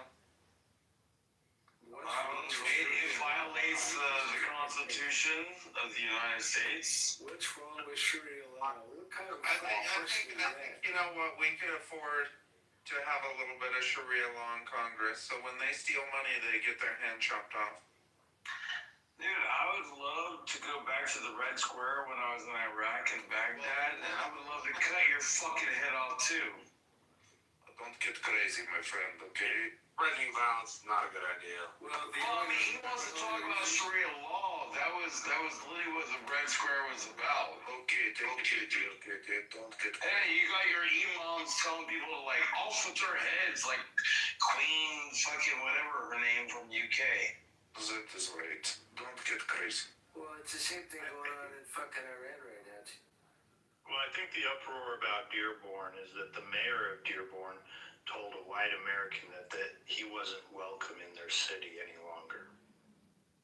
I think that happened not too long ago. Yeah, that was about like 4 months ago. Yeah.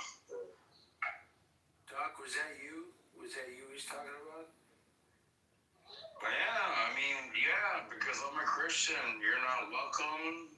You know, that's the mayor being a xenophobe. What do you guys think about Trump being this Happens in Israel too. That's just crazy.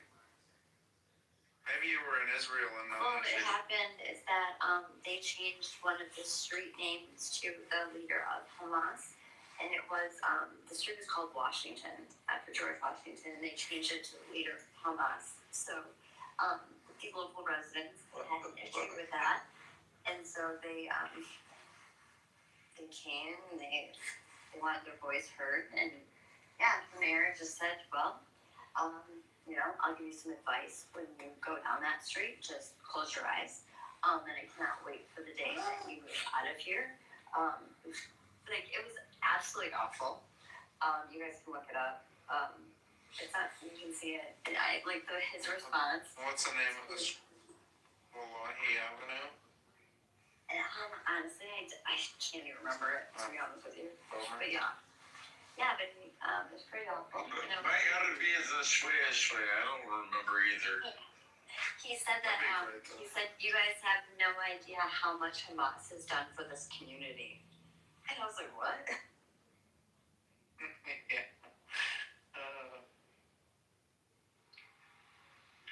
Beaver, you were asking something? Well, Shy in the audience asked about what we thought about Trump being in the Epstein files. Because every time you're listed in the file, that means you've done something wrong, even if you're just being listed as a crime. And he's listed a zillion times. Well, let me ask you a question, Beaver.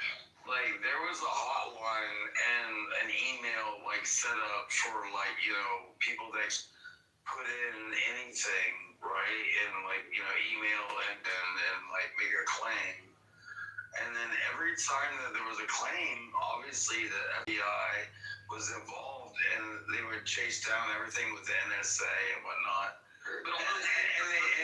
But for all the times that these people are named and the FBI and the NSA have already cleared it as like bullshit reporting, are you saying that because their name is there and it's already been called bullshit? Like, because so if you're even if you're it doesn't matter. So what you're saying is you can just talk shit against me. That's right. Because you said it. Like now it's. Yes, if I call a hotline and say that you fucked a little kid, that means you're guilty. Limbo. And you will be in limbo. Yes. It doesn't matter. You go to prison. Trump's been listed so many times, so he's guilty. Yes. Even though he's the most famous person on the planet. He's guilty immediately. He should be sent to prison the minute he's mentioned anything. Don't worry. Bro, I would guarantee you, if you were told me that, like, I hurt a kid, I would come find you and remove you from the planet. Start with your local area first. Usually that's best. Oh, we have John Ford. Who's John Pork? It's a really ugly looking PTR. Can Is it April? I think it's April. April's burner. So I was gonna mention, by the way, that little hotline tip thing was like smack dab in the heat of like election season. You can imagine all the white liberal women going crazy and calling that tip line saying, "Oh, he raped me. You know, he's like pull up my ass. You know, the usual stuff." So they probably 25 years ago, he molested me. He was suppressed, but he got me in the shopping mall. He got me. Doc, I was kidding, by the way. I was being sarcastic. Just FYI. Marshall, good evening. Are you there, Marshall? Alright. Be careful what you wish for. He might be a couple of brewskis back. Yeah.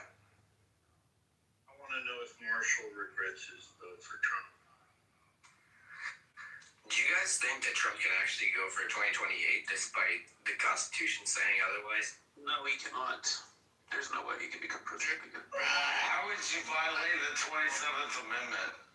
I don't know. He said he will, and I don't know. He seems like a guy who, I don't know. You would need 38 states to be able to do that. And then the Constitution. He just is fucking trolling y'all. Like, you guys always make out fucking playing at your What time is it for you guys? James is from Canada. Time for you to get a what? That's right. Nah, it's 1 a.m. You're It's 1:20, and I have a Casio that I paid $5 for at a flea market. No, I got my phone here. I was wondering what time it was for you guys. I was wondering where you're from. So we have 8